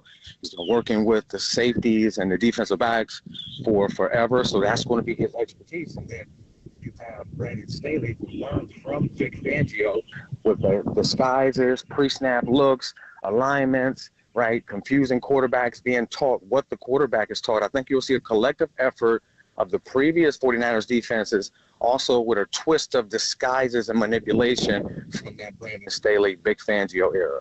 So you support, it's funny, Staley, there's a, perception on this guy, he failed with the Chargers. He made a lot of late decisions bad, fourth down decisions bad, blah, blah, blah. But you see this as a plus. Forget all that sort of window dressing and getting into the meat and potatoes of him as a defensive coach. You see this as a plus? Yeah, think about when you're a head coach, you allegate and you give off the assignments of the offense to the offensive coordinator, the defense to defensive coordinator, and special teams as such. When you're just a specific position coach, you worry about that side of the football. You worry about game planning. You are in there in the meeting rooms with the defensive players installing the game plan and really honing in on how to win these games. So it's a total difference when you're a head coach versus a coordinator. And that's what, listen, guys, that's what get a lot of these guys the head coaching jobs until they realize that a lot of them aren't really leaders of men, and then they go back to their side of the ball and have success. That's the coaching cycle, and that's what's been going on. So I believe that Brandon Staley is going to have a top 5 defense. Now, there's a lot of people assuming that Nick Sorensen's going to be calling the plays on defense since he was named defensive coordinator. Dante, is there any concern about having a first-time play caller at the NFL level in the middle of this 49er Super Bowl window?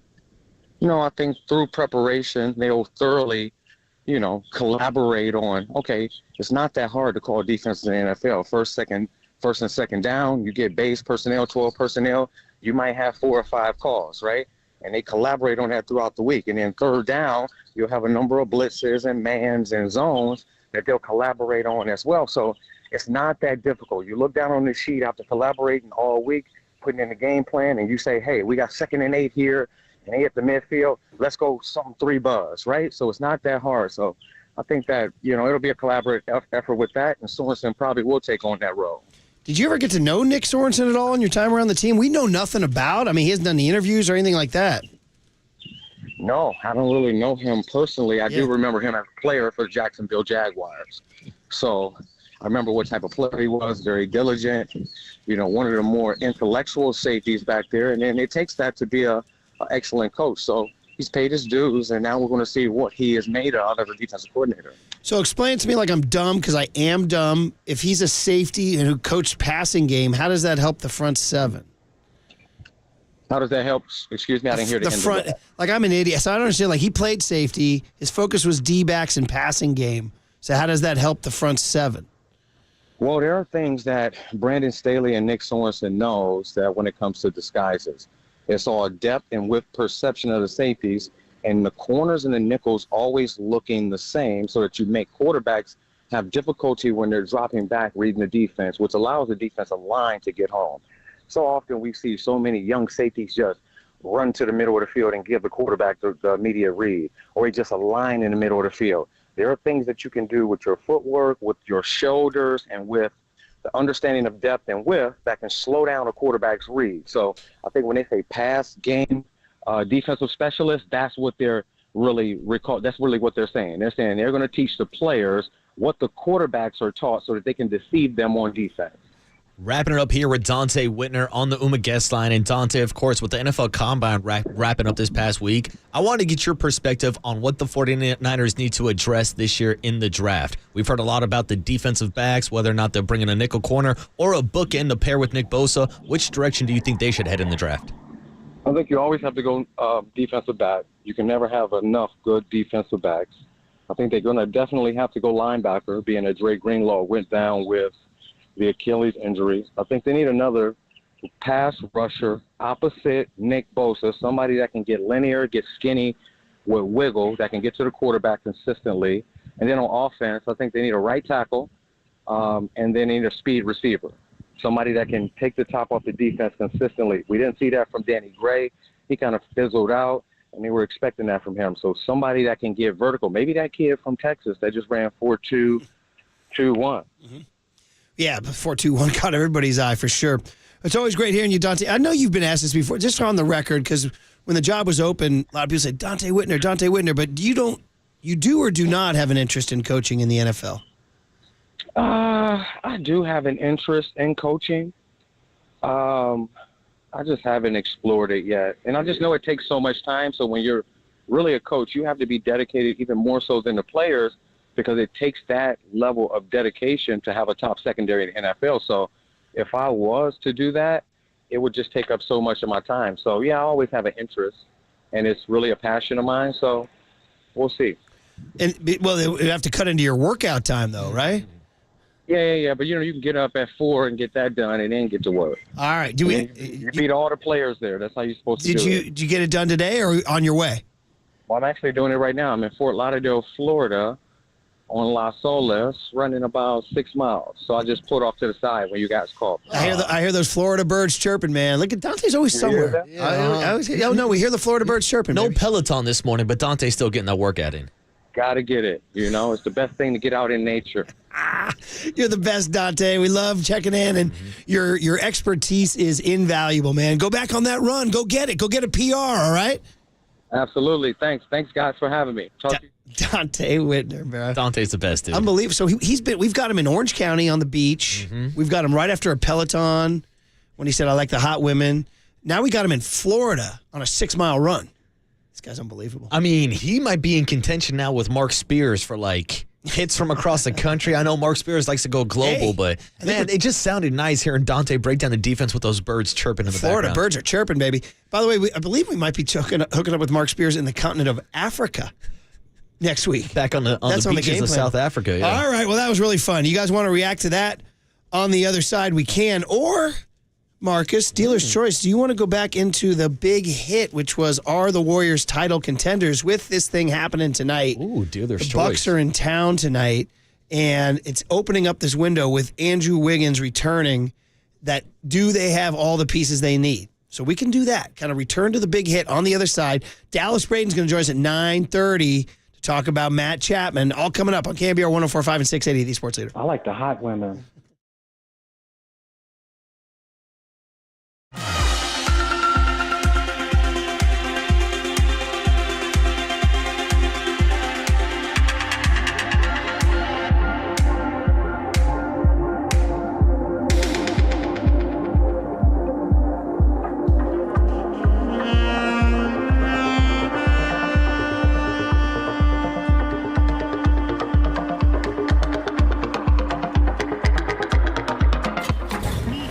From the Chilton Auto Body Traffic Desk.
Listen to the sports leader anywhere, anytime. Download the KNBR app. Murph and Marcus continue live from the KNBR Casino Matrix Studio. Casino Matrix progressive jackpots are here. Where are you? Just drop in. Please play responsibly. 1-800-GAMBLER.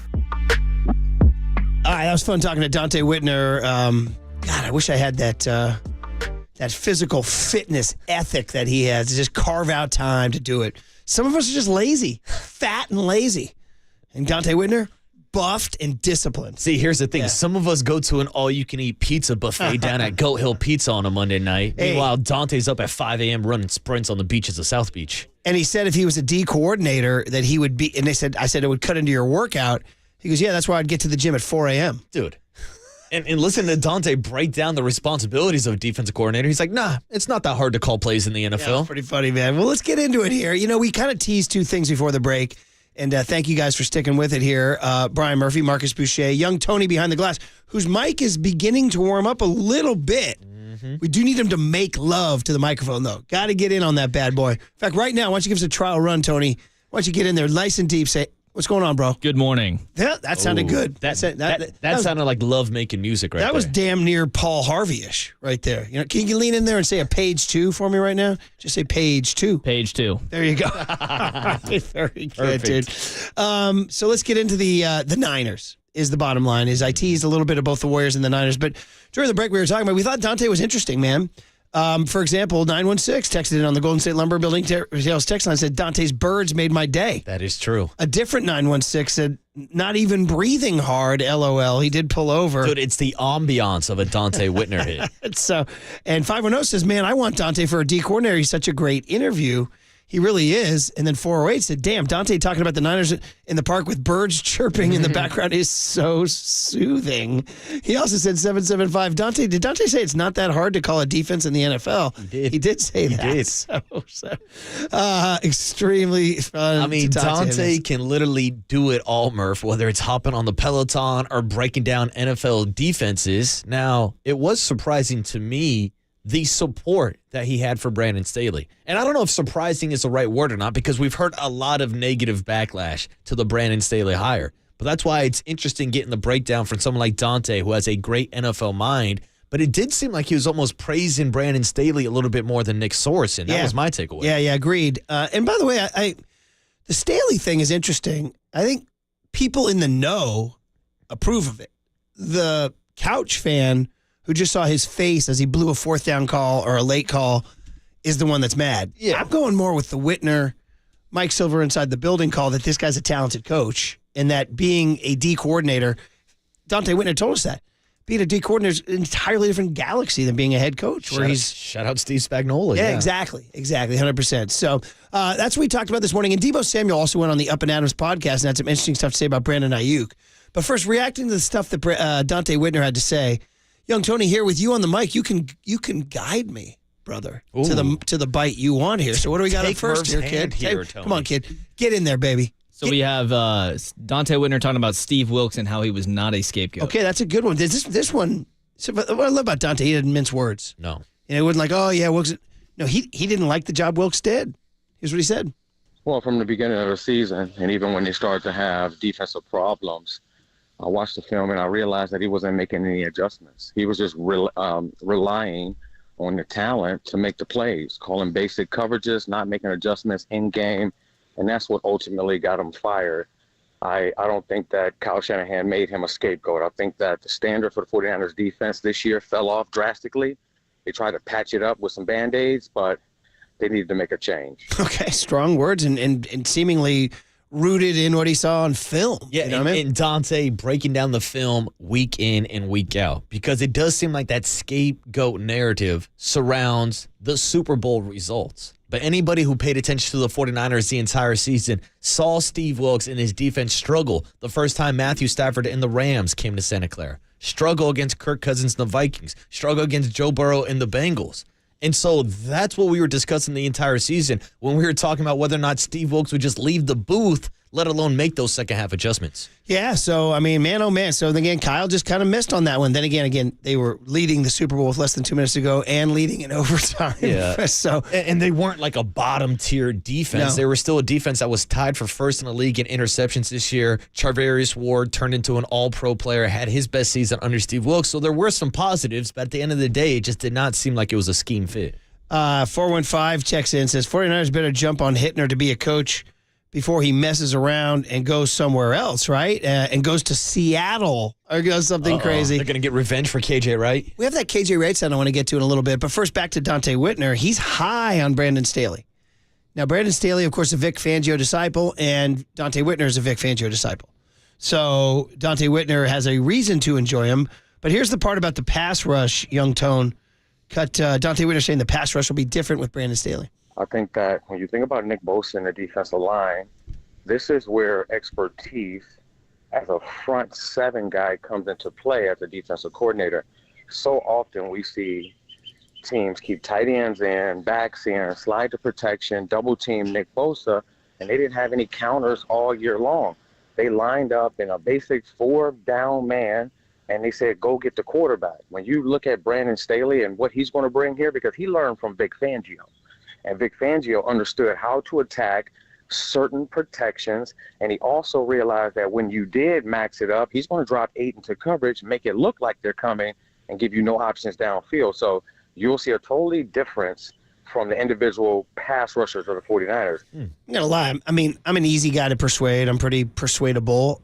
This might be, no joke, like the first – I've been talking all morning about how I can't get over it, and Debo talking about how hard it is to get over it.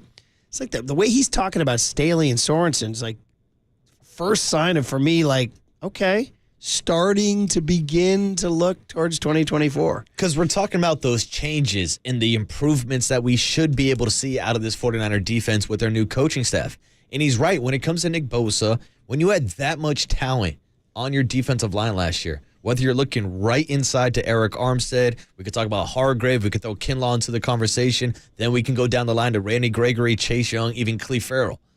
I was surprised at the lack of stunts and twist and different kind of pass rushing technique that we didn't see them involved in with Nick Bosa on the outside to create some of those one-on-one matchups. Yeah, that's what Dante was saying too. And you are listening to KNBR AM and KNBR FM San Francisco, the sports leader at Cumulus Media Station. One more from Dante, who was really enjoyable and was in the middle of a 6-mile run in Fort Lauderdale when he pulled over. About his high hopes for what he called the Brandon Staley. It's interesting. Nick Sorensen's the D coordinator. Yeah. Now, again, the Niners have not made any announcements. We're just going with Schefter's report. Mm-hmm.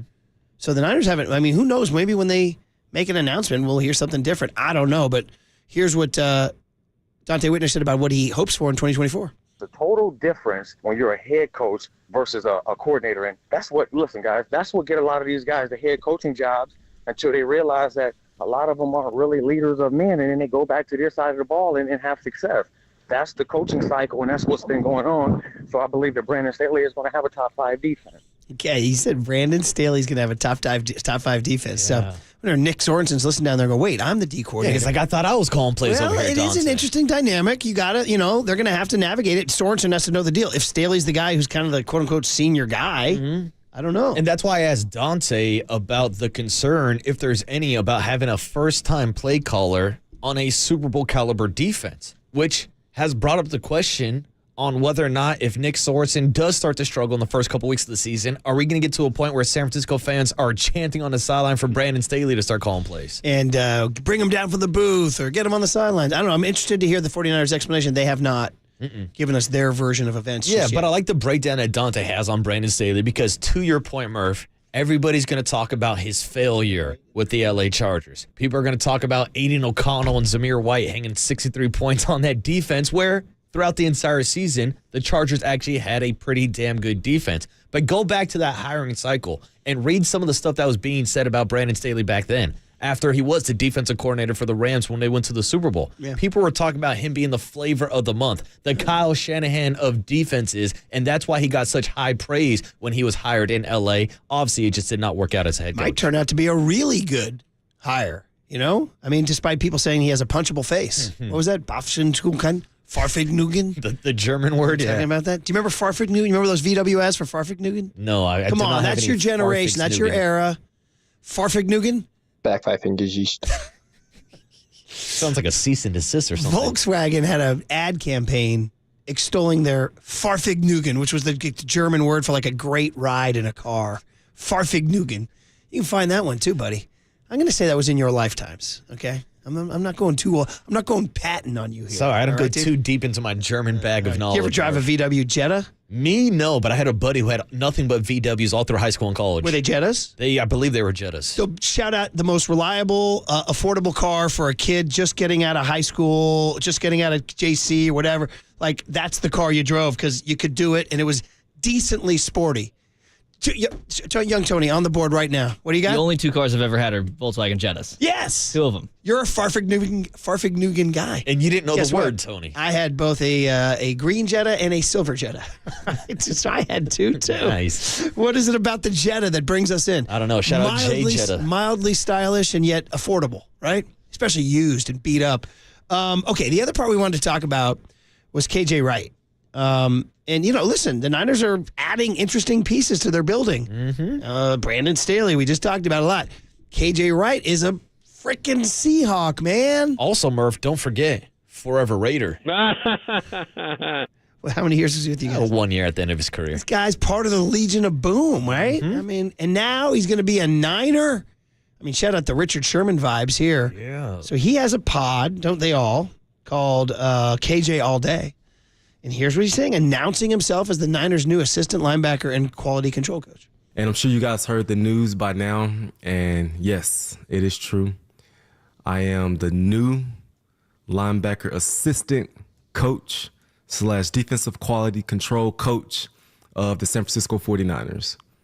I am thoroughly excited.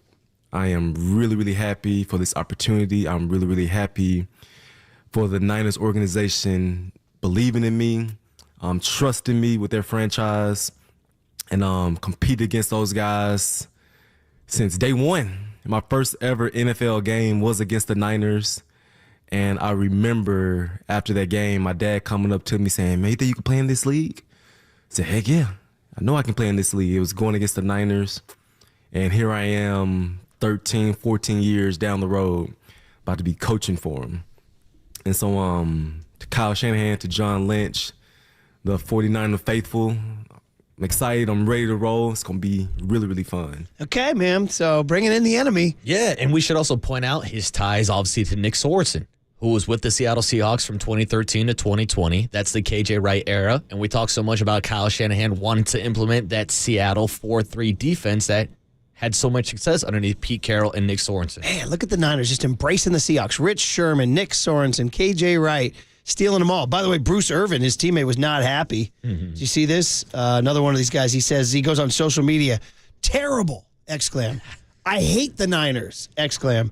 I would never, ever work with that city in any kind of way, exclaim. By the way, I like that. I like the rivalry, right? Yeah, That's kind it's of good. fun. Well, Yeah. hey, maybe the Seahawks should have hired KJ Wright. Yeah. He was available. He was an option. He's out there. And Murph, we've seen the 49ers have success with former linebackers turned linebacker coach. Shout out to Miko Ryan and what he's doing with the Houston Texans. I love getting extra football knowledge, especially from a linebacker in the locker room. When he says, I would never, ever work with that city in any kind of way, who knew he had these kind of feelings about Santa Clara? You know what I mean? Thank you very much. Thank you. I appreciate that. Yeah, he's not getting a summer job at Great America. All right, guys. And then, of course, the other angle of the Niners we were talking about was Debo Samuel's comments. And this got us all going early this morning. First of all, about Brandon Ayuk. And one of the things, again, it just feels like right now that everything's going to work out. That's the feeling. Sometimes you get, listen, I'm not promising you anything, but it feels like the rise in the salary cap and the Niners' ability to mess with the salary cap. And a lot of people don't believe the salary cap's even real. You know what I mean? You can do whatever you want. Isn't that a big Dieter thing? Salary cap's not real. Well, it makes no sense, especially after what we saw last year when everybody was pressing the panic button about Nick Bosa holding out and him getting the big contract. Then he gets paid, and 2 days later, John Lynch announces that he restructured the deals of Trent Williams and George Kittle, and all of a sudden, the 49ers had an extra $25 million in cap space to go out and get guys like Randy Gregory and Chase Young. Jed has to write checks, but, the NFL has a few dollars in the piggy bank. They do. Those TV contracts are rather wealthy. Yeah, and they're always able to restructure contracts, which is a big topic when it comes to someone like Brandon Ayuk, who's on the book next year for $14 million guaranteed. But if you decide to give him an extension now, you can switch up some of that money and maybe back end it so that way you're not paying him so much money next season. Yeah, for sure. So here's the deal. Debo on Brandon Ayuk on Up and Adams thinks that it's going to work out. My dog, like the season that he just came off of and the seasons previous, I mean, if you look at his numbers from when he got to the league and now, like, it's always a different type of leap. And so, man, like I told him, man, I said, hey, man, you put yourself in a position to be where you want to be for us. He's up for a new deal and things like that. And I just told him, because I've been through it, like, it's not going to be all fine and dandy like you think it's going to be, man. You got to stay the course. You done did everything possible that you done did for you to be in the position that you done be in, and just let everything play out. I think letting BA go would be a huge mistake. A huge mistake. I love that guy. I don't see him leaving, though.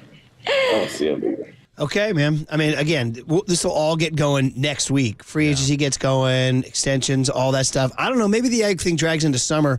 But Ian Rappaport, we had this sound young tone. Ian Rappaport said he's here and he thinks like Ayuk is going to get his dollars here.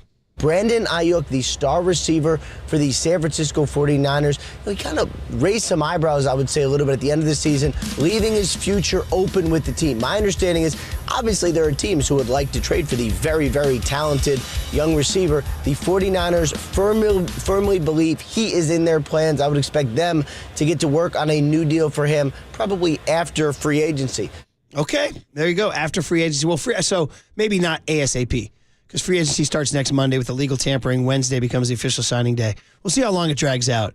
But bottom line is, my feeling, my gut, is that these guys stay together. One more run, then you might have to make some tough decisions because then Brock Purdy's eligible, right? Yeah, we'll answer those questions once we get to the Brock Purdy contract. But when we're focusing right now on Brandon Ayuk, I think he's doing the smart thing by waiting until free agency. We just saw Mike Evans get $25 million per year. And we can go back to that Debo offseason when he was waiting on DK Metcalf to get paid and A.J. Brown to get those contracts. Of course, you go back to that Brandon Ayuk draft class. Look who's in it. CeeDee Lamb. He's eligible for a fifth year or a contract extension. You look at a guy like Justin Jefferson, who's arguably the best wide receiver in the league. He might reset the wide receiver market completely. So I think those are the dominoes that are going to fall first before we get an update on the contract situation of Brandon Ayuk. Yeah, to be clear, he's under contract next year. He doesn't become a free agent. Who does become a restricted free agent is Jawan Jennings. And they're talking about signing him. This new rise in the salary cap. But again, it is a double-edged sword because, you can sign everybody. No, these guys want more of the pie. Yeah. So all of a sudden that space that just got created gets gobbled up by these guys going, you were going to pay me $5? No, pay me $10. Yeah, and that's the thing. When Mike Evans gets $25 million per year, he's now a top 5 wide receiver. The Jacksonville Jaguars decided yesterday not to put the franchise tag on Calvin Ridley, so he's probably going to get a bag this offseason. So again, that's all going to set the market for Brandon Ayuk. All right, then it just becomes the fact that if they do keep everybody together, how's the emotional gas tank? And again, I told you that Dante Whitner talking about Staley is the first flicker I've had. But here's Debo on K. Adams on how you move on from a Super Bowl loss. So brutal.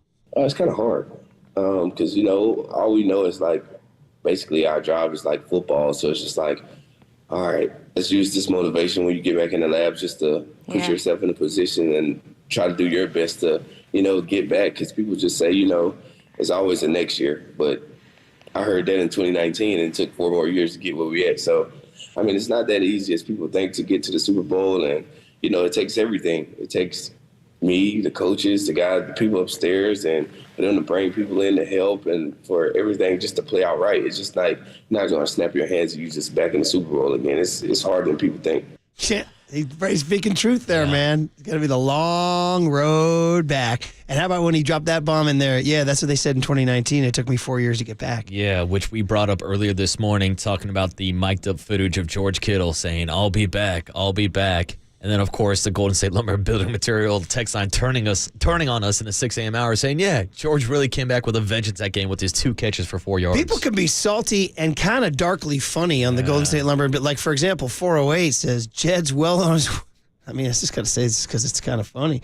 But Jed's well on his way and turning the 5-0 Super Bowl record to 5-5. Somebody has to say it. Doesn't make me laugh. Sometimes you got to go into the gallows, everybody. You got to go into the gallows. It's going to be a theme, man, for the next 6 months. And the schedule doesn't come out till May. We won't know when week 1 will be, but it'll be sometime in early September. Here we are in early March.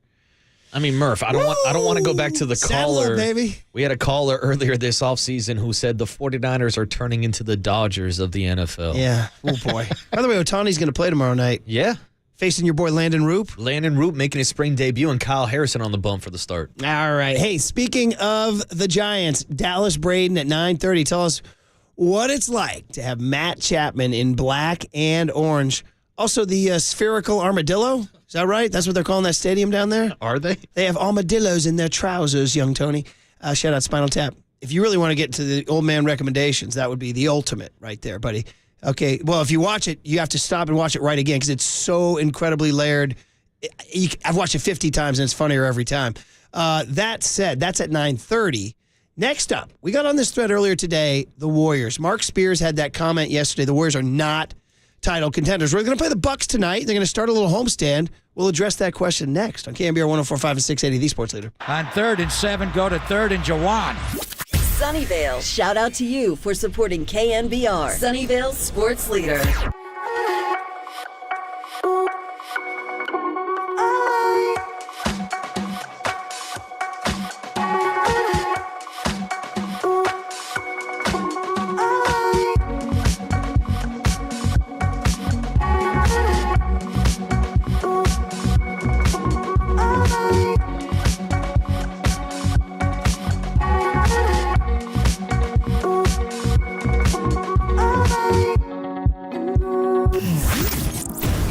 What's trending now? Trending now.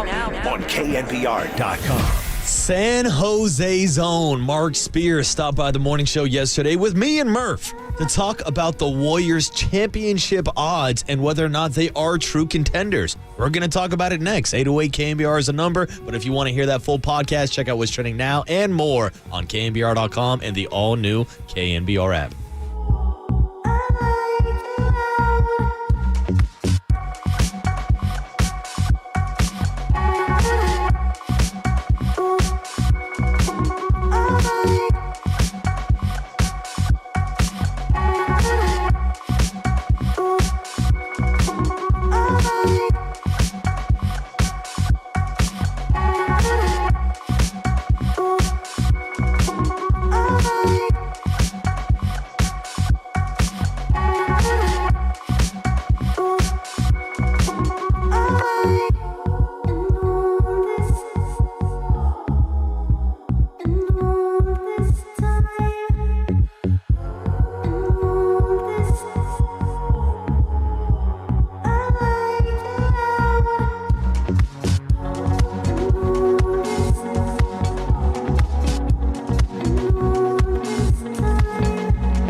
And now, time for the Protect Your Assets with David Hollander Business and Technology Report.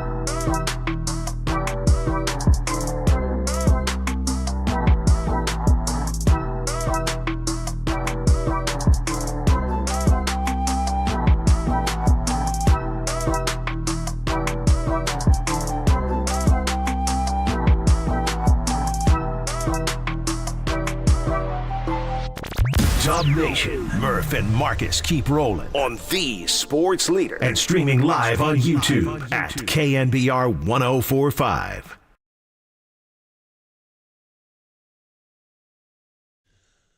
All right, happy Wednesday, everybody. Oh, there it is, man. Daily Dose of Dubs. We used to do that on Daily Dose of Dubs. John Joe Curley wouldn't know that. He didn't listen. But we did Daily Dose of Dubs, and this was our... How many times did you play this, Marcus? John Curley knows nothing about the robot. Every day, 8:55, the Daily Dose of dubs. Yeah, did you... young Tony, did you know about the Daily Dose? You can come on the mic now, kid. Did you know about the Daily Dose? Oh, yeah. Did you know this was the tune? I mean, of course. I love it. It's buddy. the Daily Dose, baby. The loyalty of a young Tony. Very, very good. He's on the mic now, guys. It's incredible. It's exciting. And by the way, 2 different texters have said, nice pipes.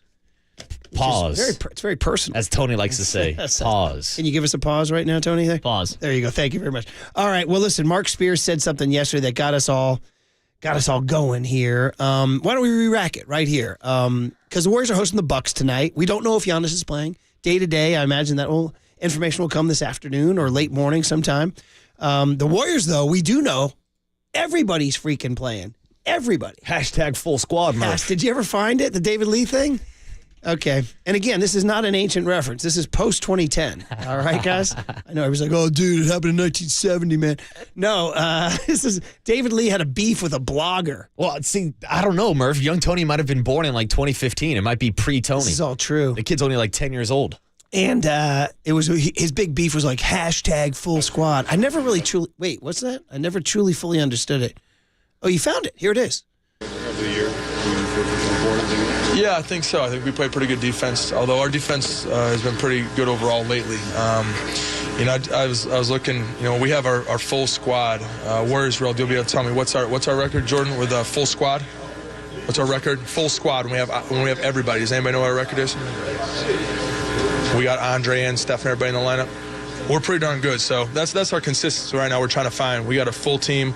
We're pretty good, and we're excited to go on this road trip, this business trip, and hopefully come back with a great record. Okay, yeah, there's David Lee. So I believe, great find.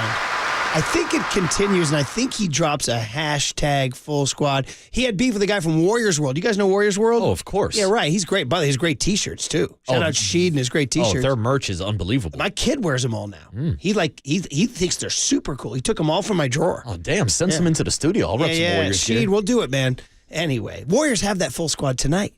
But Mark Spears thinks it's not enough. I think the problem right now, and I don't mean to be the killjoy guy, but are we being realistic with what this team is? Well, there it is. Right? Like, it's in the Warriors fans' eyes, there's just been so much success. I think you think championship, where to me, like, I dare hate say it, it's just a successful season if they could make it to the playoffs and perhaps get to the second round. I just don't see this as a championship team at the moment. And just when they're playing the greats, the greats are successful. I just always felt like Denver was going to win that game. I mean, Boston did what it did. So to me, this is a playoff team. It's not a championship team. But I feel like the aura of the Warriors and what it has been makes probably Dub Nation feel like we should view them as something bigger than they are. Okay, I mean, listen, Mark Spears is a very rational guy. He's not a homer, and he generally is mostly positive. But he just said, guys, let's be honest here. It ain't happening. Now, there's a lot of games left. There's 22 games left. They play the Bucks tonight. They play the Bulls Thursday. They play Wemby on Saturday. But that leads us to our question, 808 KNBR, man. Are you buying what Mark Spears is saying right there, that no matter what, for all your Klay Thompson off the bench, Chris Paul off the bench, for having Steph, being Steph, the rise of Kuminga, the return, of course, or the rise of Moses Moody, the return of Draymond Green from suspension, the return of Andrew Wiggins from his personal problems, that the Warriors do not have enough to compete, especially with the top four. And that would be, obviously, Minnesota, OKC, the Clippers, who are turning into dudes right there, too. And who did I leave it on that? It was Minnesota, OKC. Help your old Nuggets? man We said Nuggets, Denver obviously. freaking Nuggets. Oh, Murph. The Denver freaking Nuggets. How could you forget about Nuggets? Thank you very much. So, I get what he's saying, and listen, the Warriors haven't looked like a championship. Their record against the top four teams is not good. No. They have not played well against Minnesota, OKC, although extraordinarily close games, OKC and Denver. Again, what good does that do? You got to win the freaking game, right? No, and sorry, I was actually looking up the NBA title odds when you were talking about some of those competitors, or should I say contenders in the West. Mm-hmm. And here's the thing about the Warriors right now. Whether you look at FanDuel Sportsbook, you go to MGM, you go to any sportsbook across the country, Warriors are listed as the 14th favorite to win the NBA title. They have over plus 4,000 odds. So, yes, let's be realistic. They are a playoff team. They're probably not going to win the championship this year, but there is something to what Mark Spears was talking about, the aura of Steph Curry, and just the fact that anytime he's on the court, he gives you a chance to win the game. So, yes, we can look at the top teams, whether we're breaking down the Nuggets and the T-Wolves and the size that they have, whether the teams we just saw out in the East in Boston or a team you're going to see tonight with the Milwaukee Bucks. Those teams are obviously on a tier higher than the Golden State Warriors right now. But when you're still in this Steph Curry window, it's hard for me to count them out, Murph. Yeah, and again, I'm intrigued. I want to see what happens in the next 22 games. I understand. But gun to my head, no, they're not winning the title. Of course not. But as you point out, as long as Steph is breathing, as long as he's running those figure eights around the half court, I'm not going to give up just yet. And I want to see what happens with the 22 games from here on out with Chris Paul and Klay Thompson off the bench, with the continued evolution of Kuminga. Then again, every time I say that, I think about the fact they played the Denver Nuggets 4 times this year and lost all 4 times. Yeah, it's not the 7 straight games against the Denver Nuggets, but Murph, you're right. We have not seen the hashtag full squad since November. But really, we haven't seen this brand of basketball that the Warriors are playing with their full squad, with Jonathan Kuminga emerging as that number 2 option, with Brandon Podziemski doing everything on the court, including leading the NBA in charges drawn this year. I mean, the guy literally does everything for you in that starting lineup. Then you talk about the emergence of Moses Moody, Trace Jackson Davis has been playing. Like, the younger players are starting to develop, and you mix that in with CP3 and Klay coming in with the second unit. This is a different team than the team we saw in November. Well, Rick Barry, we have that's cut young Tony. He feels strongly the other way than Mark Spears. He thinks don't write the Warriors off just yet. Yeah. Okay, stand by, right? Hang on. But he did say that. So I'm intrigued to see what happens now in the next 22 games. I'm going to see what happens. Rick Barry said, don't write them off. I just tell people all the time, I said, don't write this team off because they have pedigree. They have guys with great experience. This is a team that if you're one of the top 4 teams in the league, you're not going to want to play the Warriors if they get in the playoffs. Okay. Do you think, so if you're Minnesota, OKC, Denver, or the Clippers, is that the case? I don't think Denver or the Clippers have fear in their heart. Having guys like Jokic, having guys like Kawhi Leonard. I would agree. But when you look at the youngsters, yes, Karl Anthony Towns, Rudy Gobert, they don't want that Draymond Green smoke. I would agree with you on that. I would say that Denver and the Clippers would say, your time is done. Mm-hmm. We're going to come beat you again. I'd even put the Phoenix Suns probably in that conversation. 9-2, yeah, maybe. Yeah. Yeah, well, Devin Booker seems to kill him. Yeah, and Kevin Durant's a finals MVP himself, yeah. 925 says, it's on the Golden State Lumber and Building Materials text line, says, hard to argue with Mark Spears here. I think I've lowered my expectations for them, no doubt, but we'll always have a glimmer of hope for them to pull off something spectacular because that's exactly what they did in 2022, and I think that's where I'm at. I'm kind of with you, 925. Yes, 68% of my brain says Spears is right, but I'm intrigued just to see. We've seen it before.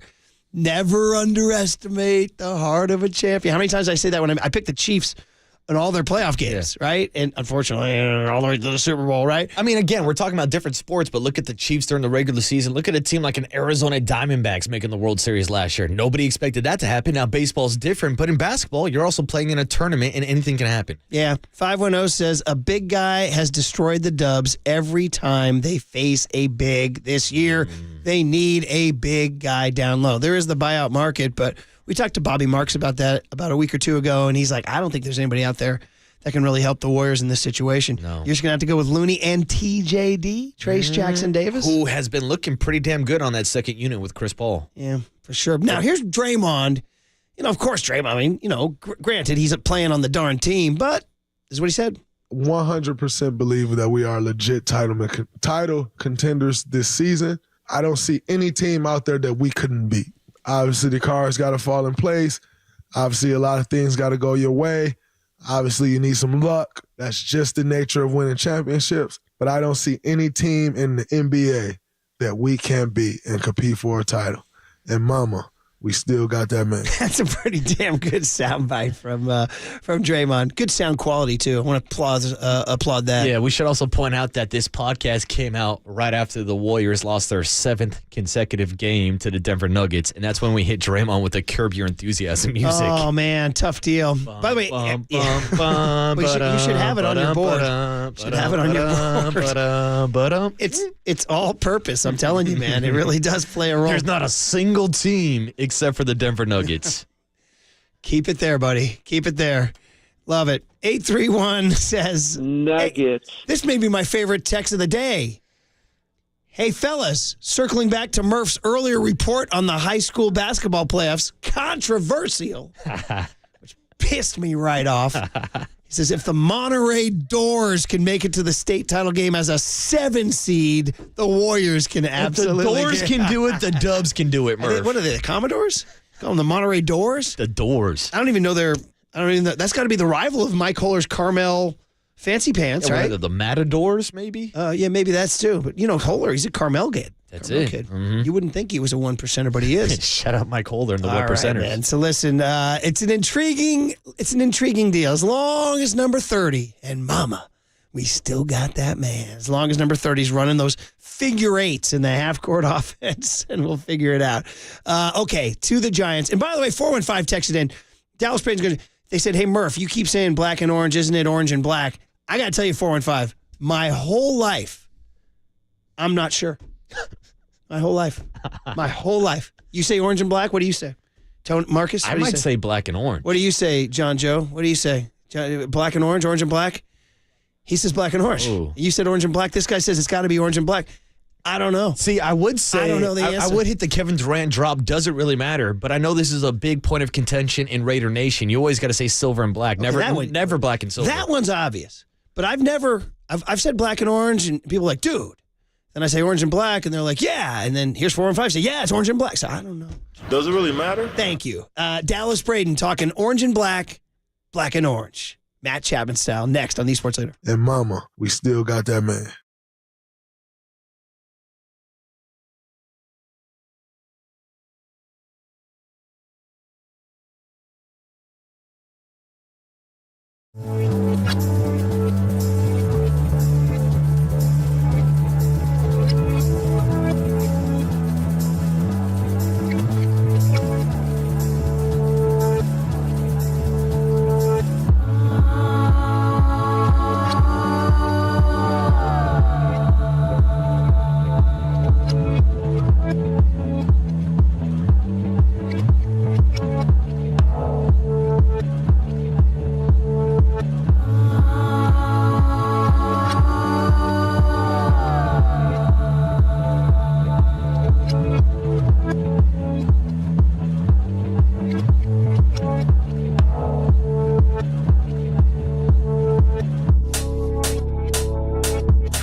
morning seam heads. Murph and Marcus keep rolling. Streaming live at twitch.tv/thesportsleader. 2 out, nobody on, 9th inning.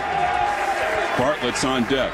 And Braden turns, he throws, and it's swung on a ground ball to short. Taken there, Pennington's got it. He throws a perfect game. Dallas Braden has thrown a perfect game. The A's have beaten Tampa Bay 4-0. The kid from Stockton has done it for the A's. Well, that's kind of a fun way to welcome Dallas Braden to the show. A little Cool and Gang, a little Ken Korak, and a little Perfecto. Dallas, welcome. Brian Murphy, Marcus Boucher, Murph Marcus. That's a nice little morning present, huh? Good morning. What's up, Dallas? How are you? I'm doing well, boys. I'm doing a hell of a lot better now. I'd join every morning if I get to wake up like that. That was May 9, 2010. It was a day that will live forever for everybody, man. So, well, thanks for hopping on, man. And listen, we thought we'd reach out to you because Giants just signed Matt Chapman. And listen, we all watched him play over in Oakland, but you watched him all the time doing A's broadcast. So I guess my first question is kind of two-part. Like, one, what kind of ball player would you describe to those who haven't seen Matt Chapman? What would you describe him as? And then two, I guess, does it hurt to see him going across the bay? Let's answer that last part first. Hell yes, it hurts. Mm-hmm. Absolutely it hurts. But in all honesty, I think it's just something that, as a player, as a fan, you grow accustomed to. You understand that players are going to come and go. And if I'm being honest, I think it sort of helps. You'd like to think that a rivalry is something that can last a long time. And when players, wear the other team's uniform, you feel like that helps feed into that. But I think for Chappie to be over there where he's at now and for us to be looking across the bay and seeing him there, you understand that that's just something that happens in this business. As far as the ball player that you are going to get, the ball player that they are receiving, I don't know if there's anybody in that clubhouse as of today who wants to win more right now than Matt Chapman does. And I think if you listen to some of the things that he's said and some of the interviews that he's done, and I think if you listen to some of the interviews that a lot of guys who have left Oakland here in the recent years have done, they feel, and for Marcus Semien, maybe not so much at this point because he wakes up every day a world champion, but there's some unfinished business.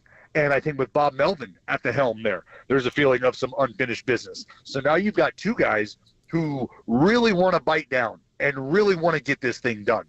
And they're in a place where they're being motivated not only by, maybe some childhood thoughts and memories, but they feel like they have that chip on their shoulder and they didn't get to do what they feel like they were ready to do on the other side of the bay. So as far as who Matt Chapman is as a ball player, about as competitive as it gets. And that's going to be indicative by the work he puts in. So I would tell you boys right now, if you can, get to the ballpark early and go and watch this dude get his pregame work in. Go and watch him take ground balls because it's going to be Bomel smacking baseballs at that dude for 20 minutes, 30 minutes during BP and even before BP, getting him ready. And that's just part of the routine day in, day out. Productivity-wise, I think if you look at the numbers, and I think what we saw is there's going to be days and there's going to be weeks really where you're not going to be able to get Matt Chapman out. It's just not going to happen. He's going to be driving balls all over the ballpark. And when you see him really going well, boys, he's going to be driving balls up into and maybe up out of Triples Alley out there. When he's shooting the ball the other way, that's a real good sign that he's still uncomfortable. And remember, he's, coming off, a couple of years now removed from that hip surgery. So as the rust has started to fall off, I think what you also notice, though, is there's times where Chappie, it's a struggle to get the barrel to the ball, or it's a struggle to get him to fall in, maybe some hard luck at times. So there's going to be some streaks, some ups and downs. But I think when you're talking about who you want to plant into a clubhouse, as far as competitive nature and professionalism, that's a great starting point. In Dallas, you bring up the name Bob Melvin, who is obviously also wearing a San Francisco Giants now as the new skipper of the Giants. I want to talk to you about their relationship and what it means for Bob Melvin to bring in a guy like Matt Chapman to kind of implement the style of play in that clubhouse culture that he wants here in San Francisco. That's a great point, Bush. Great point, because now you have an extension of yourself, if you're the manager, out there on the field, right, and in the clubhouse. Because what you do as a manager as far as your presence goes really has a cap on that, and your communication is what's most important. And so if you have an extender from your office and your train of thought into the clubhouse, that's great, especially if everybody's on the same page there. And it's not like, Matt Chapman is the pipeline from the field or the clubhouse into the manager's office. He's just somebody who thinks about winning and losing baseball games the same way the manager does, where, there's two types of people. You either really like to win or you hate to lose. Both those dudes hate to lose. That's who you want on your team. That's who you want steering the ship, because you can get sidetracked with a few wins here and there. But if you're motivated each and every day to not fail in a game built on failure, I think you're going to find guys who are pulling in the same direction, who are after the same thing. So I think that's where it really benefits a guy like Bob Melvin. Dallas Braden, the great voice you hear on the UMA guest line, talking about Matt Chapman coming across, with a pit stop in Toronto, from Oakland to Toronto to San Francisco, where he will be down playing third base for Bob Melvin and Matt Williams. And back to Melvin for just a second on his attitude. It's a new era. The youth sports is different now. Like, the old days of Bobby Knight chucking chairs and things like that. You're supposed to be kind and compliment kids and all that stuff now. Now, Bob Melvin, and I'm asking you, Dallas, because you were around in 162 when you were doing the A's games, is presumed to be old school and blunt and maybe a little harder edge. Are all those accurate, and does that still play today? I don't know that those are all necessarily accurate. And you got to remember, I was there when the transition was made mid-season from Bob Guerin to Bob Melvin as a player. So I was with Bo Mel as a player and around him as a broadcaster in the later years. So I'm very, very well aware, excuse me, of how that man operates, how he goes about his business, and how he communicates. And I think there is room, and I think it is necessary to have somebody who communicates. At times, it can feel cold, but it's the truth. And you don't ever want to walk out of a room unsure of or questioning where you stand in the pantheon of what this team or what this organization is trying to do. So I can imagine, as a player who might be up and down and on the fringe, you're going to want to know that you got somebody willing to fight for you. And if you go in to that ballpark each and every day, putting the work in necessary to try to make yourself better, which obviously makes the team better, he's going to notice that, and he will fight for you. On the flip side of that coin, if you're somebody who was just kicking their feet up and taking advantage of being in the big leagues, or maybe taking an extended advantage of giving an opportunity to succeed in the big leagues, he will sniff that out as well. And you will be told that that's what it looks like is happening, and you will be asked to adjust that, or you will probably not see the big leagues again. And I think there is a level of accountability that comes with being a big leaguer that at times kind of gets glossed over or doesn't really get driven home. And it's really important to just think of the work you put in each and every day, kind of like a homework assignment, right? Your name's on that paper and you want credit for it. Well, we got baseball cards, boys, and those numbers on the back of it sort of reflect how things have gone and what the work looks like. You want to make sure that that baseball card is presentable. Yeah, and it's an interesting transition right now in San Francisco, looking at the previous coaching staff and how analytically based that they were under Gabe Kapler. Now moving forward to Bob Melvin, me and Murph were down in Scottsdale last week, and we were talking to him and Brian Price, and it felt like they were moving back towards an old school baseball mentality, whether it's getting back to a traditional rotation versus the bullpen and the openers that we saw last year. How do you think the balance is for Bob Melvin managing the analytics approach, but also the old school baseball mentality? Well, and coming from Oakland, Bush, he's got a great idea of how to handle that, right? How to process information. And we all have understood that in this game over the last decade plus, it's really been about managing up and down from the analytics standpoint. Can you handle the analytics from the department of the brain trust as a manager? And then can you process that and translate it to your staff, who then has to process it and translate it again to the players? So at times, and I hate to sit on this word, but it can get lost in translation. So I think slowing things down in a game where we have now thrown a clock into it and simplifying things, there's a method behind that madness, because things can speed up on you so quickly. And can you imagine being up at the plate or on the mound trying to, sift through how many different analytical data points before you can execute a pitch, knowing there's now a clock that's dictating how long you have to go about that process. This, was a thinking man's game to a point, and now it's kind of sped that up. So if you have the information, that's all about preparing yourself to go out there and execute. And I think what Bob Melvin and the staff are going to try to do is make sure that they're prepared with the information that they seek, and then understanding that you have to leave some of that in the dugout, and you got to go out there and you got to compete on the mound and at the plate. Yeah. And I think he's ready to, he's ready to disseminate that message. That's really cool, Dallas. I know we're running out of time. I love talking ball with you and hear this about Chappie and Melvin and all that. But the phrase Marcus and I heard down there was a couple of times was ditch the iPad in the bullpen. Like, think after every pitch, the new generation was like, oh, what was my spin rate? What was my angle? And Brian Price and them were saying, no, dude, sometimes you got to throw a bullpen without the iPad. Do you hear that? Oh, buddy, do I hear it? I scream it from the mountaintop because and what I want people to understand is you can do both of those things. Meaning, I can scream from one mountaintop and say, hey, we need to ditch the iPad and we need to go out and compete.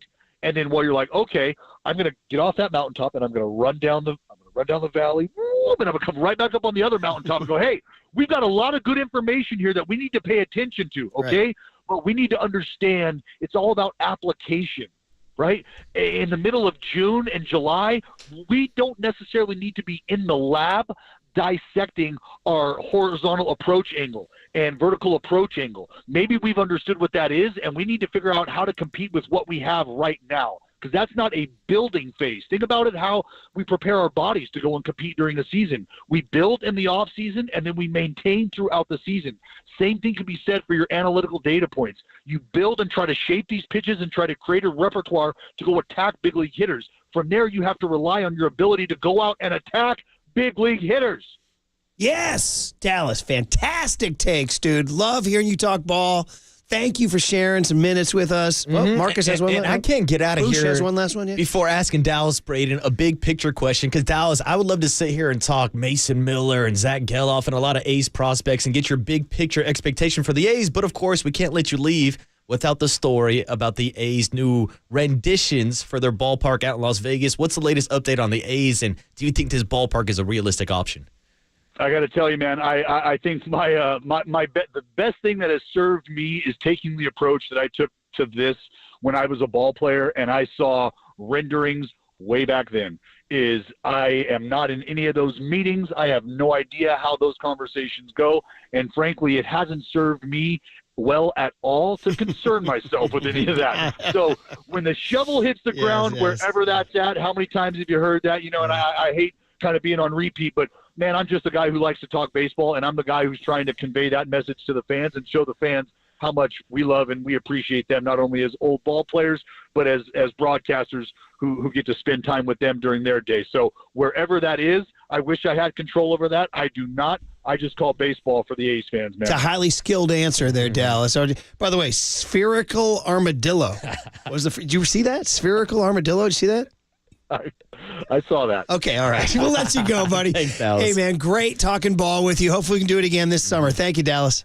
No problem, boys. Great rapping with you. We'll see you soon. Yeah, that was fun. And I think he was calling Marcus Bush. I think he was. Because me and Dallas Braden are boys, I love, pitcher's mentality, I guess, huh? That's it, from one pitcher to another. That made my day. All right, well, hand it over. We got a couple fun things we didn't get to, too, on the other side. You guys got that? You hear about that moose story with the Iditarod? We can end with that and hand it over to Papa in London on KNBR 104.5 and 680, the Sports Leader. I'm doing well, boys. I'm doing a hell of a lot better now. I'd join every morning if I get to wake up like that. From the Chilton Auto Body Traffic Desk.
Check the mic and make sure it sound right, boys.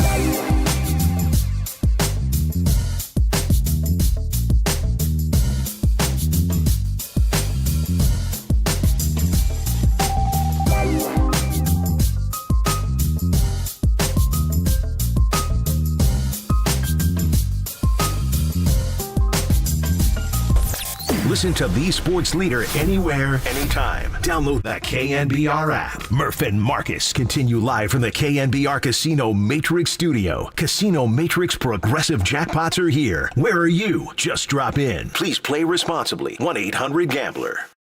All right, there it is. Marcus's childhood favorite. Chumbawamba, baby. Were they singing this about the moose that got hit in the Iditarod, bro? Well, that's the thing. That moose got knocked down and it ain't getting back up. This is one of the great stories of 2024, guys. Okay, I'm going to tell you this as fast as I can because Johnny and Greg are sliding in. So you know the Iditarod? We all know the Iditarod? John Joe Curley says that he had to do a school project on the Iditarod. He was in fourth grade or something like that. And my lovely bride being from Alaska, we all know the Iditarod, right? It starts in Anchorage. So that's for people who don't know, it's a old-fashioned sled dog race in the snow through the wilds of Alaska. It traces its history way back to someone they had to deliver medicine way back when. But check this out. Get right to the heart of the matter, Boosh. Is that the musher? By the way, if you're a racer, you're called a musher because you say mush to the dogs. Mush, right? Mush, mush, mush. Interestingly, the guy's name is Dallas Seavey. We just had Dallas Braden on. Shout out to my guy Dallas. Okay, well, guess what? His dogs got, ready for this, quote, entangled with a moose. And apparently it got violent. Entangled with a moose? Dude, moose don't mess around. Oh, dude, I do not want to run into a moose in a while. First of all, they're gigantic. And I've heard stories about people hitting them in the car, or should I say their car hitting the moose, and their car getting totaled, and the moose being able to walk away completely fine. Candace had multiple moose encounters in Alaska. Ooh, she had to stay in her car once because a moose was just standing outside her door forever. Ooh. Okay, dude, ready for this? The moose got entangled with so he, to save his dogs, he had to kill the moose. Oh.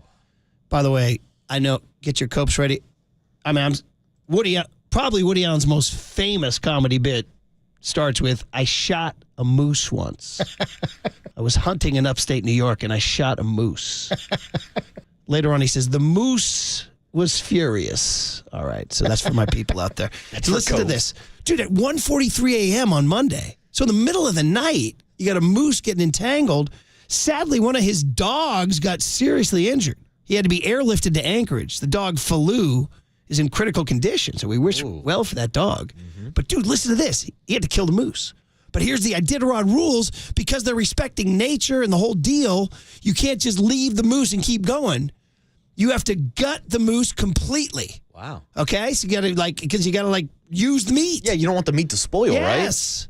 So now it's the middle of the night. He's killed the moose. He's trying to win the damn race. He's got to gut 1,000-pound moose. And that's got to take a while to gut a moose, right? Are you ready for the next twist? Ooh, hit me with it. There's a rule that if a team is behind and they come upon a dead moose that's being gutted, they have to stop and help gut the moose before they can keep going. That moose is not my problem. Dude, I'm trying to overtake the lead right here. Here's the rule. This isn't a team effort to gut the moose. Rule 34 says following teams must help gut the animal when possible. No teams may pass until the animal has been gutted. Rule 34, huh? 808 KNBR, have you ever gutted a moose? No, I have not. I've never gutted an animal in my life. Have you gutted anything?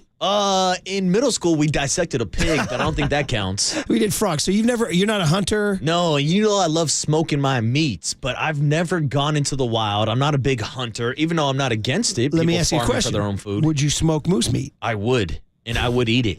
Do they say it tastes like chicken? I don't know. I haven't tried it, but I've tried gator. I've tried kangaroo. I've tried all types of exotic meats. I've never tried a moose before. The other racers that came upon it said that the moose's carcass was just lying there, and they had to go over it. Here's the guy's name, Dallas Seavey, quote, I gutted it the best I could, but it was ugly. Ooh. Bro. Well, here's the thing. If the guy's going to stop the gutting, can he at least take some back straps to cook up on the barbecue later or something? Incredible, man. Cut me up some steaks or something. It's 2024, and we got people out here getting moose entangled with dogs, killing moose. And this is in the New York Times, by the way. Alaska, shout out to Candace, it's basically like a whole nother country, Murph. This is I guess there is moose hunting here in Northern California too, right? Do we have mooses? I don't think there's any moose here. Oh, somewhere across the country. I don't think there's any moose in California, are there? I don't know. I'm not a moose expert. I'm not around the text line. Yeah. So Seavey was interviewed in 2015. He said he's carried a handgun the moose killed may have been on the trail before he came across it. Dude, right? Another racer, Jesse Holmes, said that he had punched the moose before it was killed. Oh, you're gonna try to fight a moose? I had to punch a moose in the nose out there. Jesse Holmes told the Iditarod Insider. Oh, good luck. Once again, man. Woody Allen. He said, the moose. He has to strap the moose to his fender and shoot we back actually to the do woods. have a text from the 831 on the Golden State Lumber and Building Material text line. Yeah. It says they have gutted a moose before, and it was great for jerky, Murph. Okay, but careful. Say that. You want say that again? Some moose jerky? Yeah, elk. I've heard. You ever heard about elk? I got a friend. Oh, elk is delicious. Shout out my buddy my buddy Jason, who's a baseball dad. He kills elk and gives it. He's giving it to little Rory. Elk Rory is loves great. it. Here's a fun story for you. We used to get deer and venison shipped across the country from Danny Gladden when he would be hunting deers, and he would send it back to Brett and send it out to my dad. See, this whole story was worth it, not just for the insane things going on in 2024. This story sounds like it's out of 1800, doesn't it? But now it's 2024, and we got guys, moose getting entangled with dogs and gutting moose, and you getting Danny Gladden's venison. Dude, in full circle, shout out to the 559 on the text line that says, shout out Puff Daddy, Mo Moose, Mo Problems. Oh, dude, nice. Probably That's shouldn't be. you know what? Probably shouldn't be shouting out P. Diddy right now, That's by the a way. very, That's very a whole nother story. Oh, is he? We're not going into that, Murph. Okay. I didn't know. Oh, yeah. He's had some, as we like to say, he's had his share of problems. Yeah, you can go on Twitter right now and see All a right. bunch of Puff Daddy stories. Anyway. John Curley's giving me like the thumbs down saying not to go into Okay, we're not it. going. Well, back to the moose then, huh? Yeah, back to the moose. Gut I'm not moose. going into that. By the way, Dallas Seavey, 5-time Iditarod winner. How about there you go, man? Did you know about the moose story, Johnny? About this guy? I was going to say, what is that? It feels like we're doing a Caboose. Caboose pistol segment right now. Well, no, yeah. Well, that you guys can do it then. You're about the scorpion in the Vegas hotel? Oh, no. Tell me that, dude. Bro. I was taking my nap. Was it probably. in your Venetian. hotel? Yeah, in the Venetian. Oh, Oh, yeah. What happened? You got to I read got this stung movie. in the private parts. Oh, Suing the no. Venetian. Oh, no. How would that be? Just sleeping. That's a tough Lost a deal. bunch of money at the Venetian. And Yeah. Hey, Doc, I got a problem. Anyway, dude, the Iditarod is just started. A moose got entangled with some dogs. Guy had to kill the moose, but here's the catch: the rule is you can't go on until you fully gut the moose, 1,000-pound moose, and any racer that comes up upon him has to help you gut the moose. So there you Come go. on. Yeah, That's dude. in the rule book? In the rule book. Like you can't just take out the moose and go? No, bro. And as the guy who gutted it said, it was ugly. Oh, Dude, it was I ugly. can only imagine. Oh, how long does that take to gut the moose? I'm saying, the thing's huge. I mean, Oh, by the way, guys, it's 10 below and snowing. Yeah. Dude, you know what I mean? Yeah, have so fun do you with that have the moose. tools? Like, is that in your bag? I think he's just got like a knife. Oh, You know what I mean? wow. Ready to go? I know. Well, listen, Caboose pistol it up, man. Yeah. All right. Hey, meant to tell you guys are having Mike Breen, right? Bang! Yeah, you guys have Mike Breen. And I think Brandon Crawford is due to join the afternoon show. Nice. Oh, wow. Yeah, I know. Think he's going to double down on Farhan? How about that? We'll see. That's why you listen to KNBR. Stay tuned. Young Tony, your on mic skills are getting better. Pause. John Joe, let's keep it going. Andrew Bogut also joining Tolbert and Copes. All sorts of forward teasing going on. Nice. All right, buddy. Here's the deal. We'll do it again tomorrow. And when it's time for a change, think Speedy Oil Change and Auto Service. Your trusted oil change tune-up and brake experts. You are listening to KNBR AM and KNBR FM San Francisco, the sports leader, a Cumulus media station. Like, Dean, get your head out of your ass. The #1 city in America for cocaine and meth use is Phoenix, Arizona. That's the end of the game.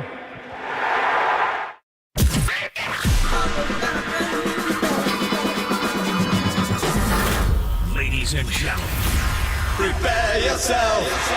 prepare yourselves I love it when you call me Big Pop. for Greg Papa Sleeping Boy is Superman. San Francisco. and John Lund. It's 10 o'clock. Let's hit it. This is Papa and Lund That's right. We're getting it going. on KNBR 104.5 and 680. 680. The sports leader. Dump it inside. Davis, the up fake, the help by Wiggins. And he just gave Davis a taste of his own medicine with a block. Thompson drives, dishes, Wiggins with the lay-in. Just getting working, when I can. No, wasn't my first priority, but I did make it a priority to get some work in for sure. We feel comfortable. We'll see how many minutes. I mean, you can't really simulate an NBA game, obviously. So we'll see how he holds up. But physically, he's perfectly fine to go ahead and play tomorrow. I will most likely start him.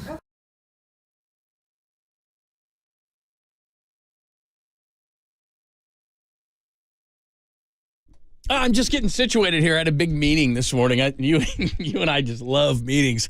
Yeah, I took a flyer on the meeting today. I was there yesterday. We got a bunch of stuff to get you caught up on today. You heard Steve Kerr there. Wiggs, two-way Wiggs is back for Milwaukee, and Dame is back in town. We got a ton to get to.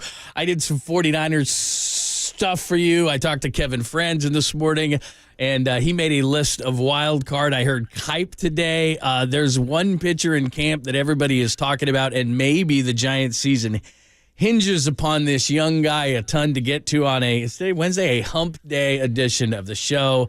And you got your Warriors on. Check out Pop on YouTube it's and Bob Twitch. Myers' return. First time he has been back to Chase Center. He's got a ball. Since his tearful goodbye. We've been texting with Bob. We are going to have Mike Breen, his new broadcast partner, as Doc Rivers, now coaching Milwaukee, was with Mike Breen for ever so briefly, along with Doris Burke. But so a lot going on tonight. And you heard Andrew Wiggins, and just great to get Wiggs back after missing the 3-1 road trip. Had he played Sunday in Boston, I think they would have played Jaylen Brown entirely differently and not given him the Tony Allen, Draymond Rover treatment like they did with Bogut in the playoffs, their first championship run. But the big thing is Giannis and whether or not he's going to play.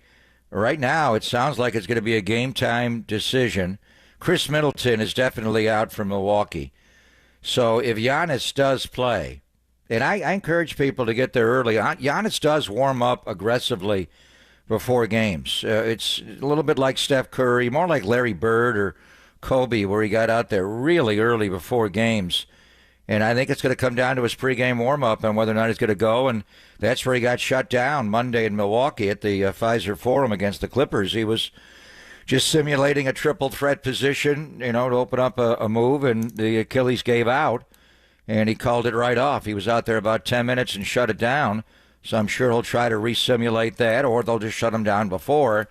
But go watch him. And he's, for a guy who's not a great shooter, he gets out there in front of the crowd and he shoots. Where LeBron kind of hides out, comes out different times.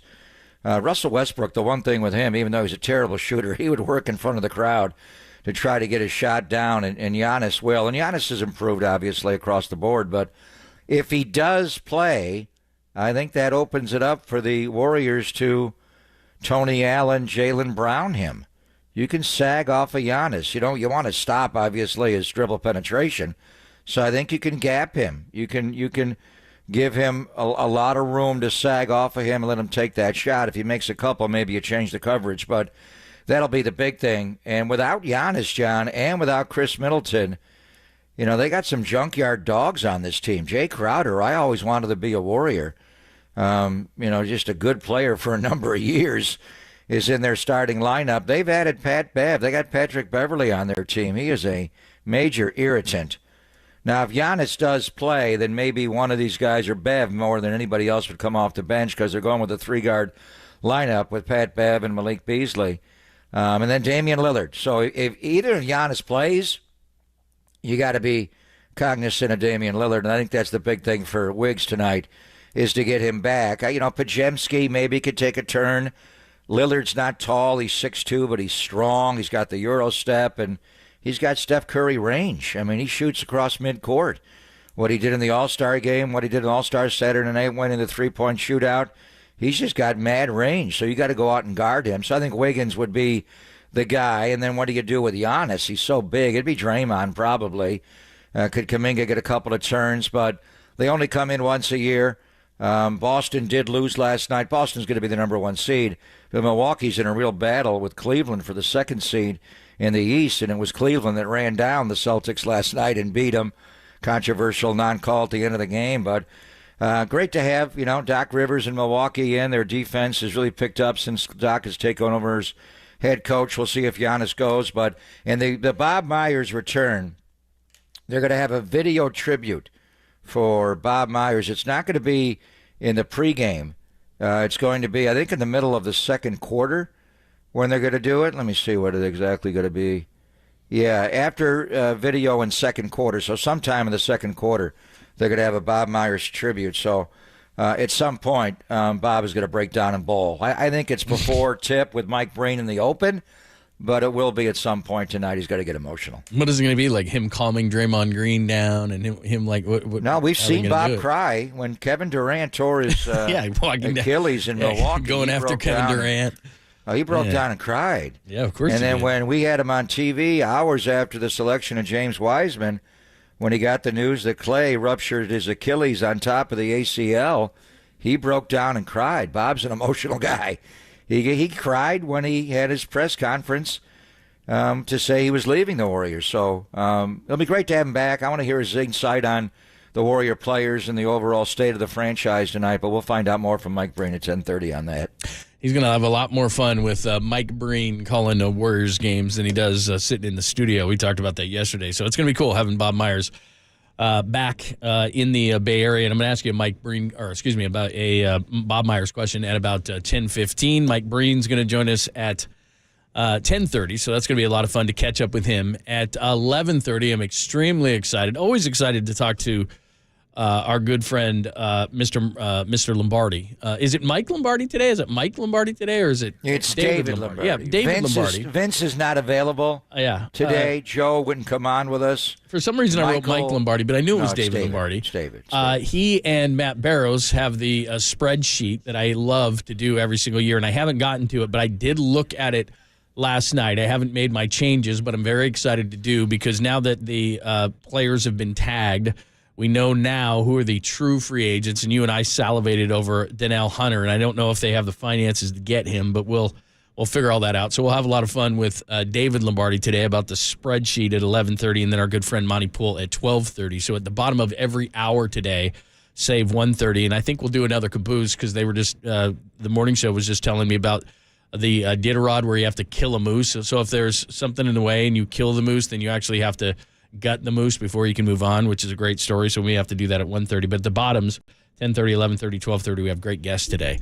And I always love talking Warriors with Monty. And the fact, as you just talked about, that they have Wiggs back, that's going to be fun to see, bouncing back from Boston. So this is a big one, and to have Bob Myers back in the house. It's going to be fun. Are you going over there tonight? You want to go over there? TBD. Okay. TBD. Yeah, They got you're games always tomorrow TBD. night against Chicago, and right away you got to deal with DeMar DeRozan and Nick Vucevic in Chicago. I'm planning on going on Saturday because my Spurs are back in town. And I do want to see Pop and the guys, so I'll be at one of the three home games. Maybe tonight, more likely Saturday night. Yeah, maybe I'll bounce to Saturday, because I want to see Wembayama. He is playing very well. Early in the season was like, is this guy really that good? And then all of a sudden it's like, wow, he's a super freak, Rick James. I mean, he is a super freak. He's playing really well. So anyway, those are going to be some good games to watch. So I think I'm going to go over there, and I want to see how they bounce back. I want to see Wiggins back. I want to see the rotation. You can all see all those things on TV, but certainly want to see the whole thing and see how the reaction is for Bob Myers over at Chase Center tonight. So we'll talk all about those things. I want to ask you a question about Bob Myers coming up next. Then we'll talk to his partner tonight over at Chase Center on national TV, Mike Breen. So we're going to do that all coming up next on a Wednesday as the Warriors return to the court against the Bucks. We'll do all that coming up next, only here on the Sports Leader.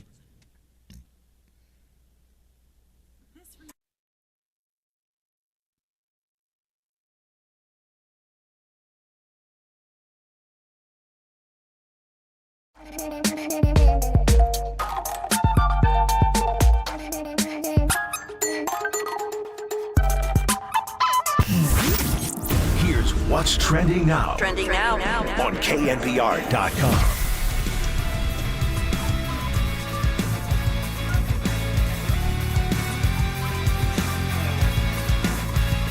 Former Warriors coach and analyst Gary St. Jean. Hello, Pop. Joined Tolbert and Copes yesterday to discuss how the Warriors rebound after the Celtics blowout. That podcast and more trending right now on KNBR.com and the KNBR app.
contention wherever you are around the globe. Stream Gold-Blooded Radio 24/7, 365 on KNBR.com. This is the sports leader. Little token pressure from Marcus Smart. Now falls back as Steph Curry will dribble across the timeline. Yeah, I thought they'd come after him a little bit more in a free throw situation. They trapped him at half court. He passes out to Looney. Out to the corner. Thompson, one dribble, fires for three, and crushes it from outside. That could be the dagger with 1:40 to go here in Game 5.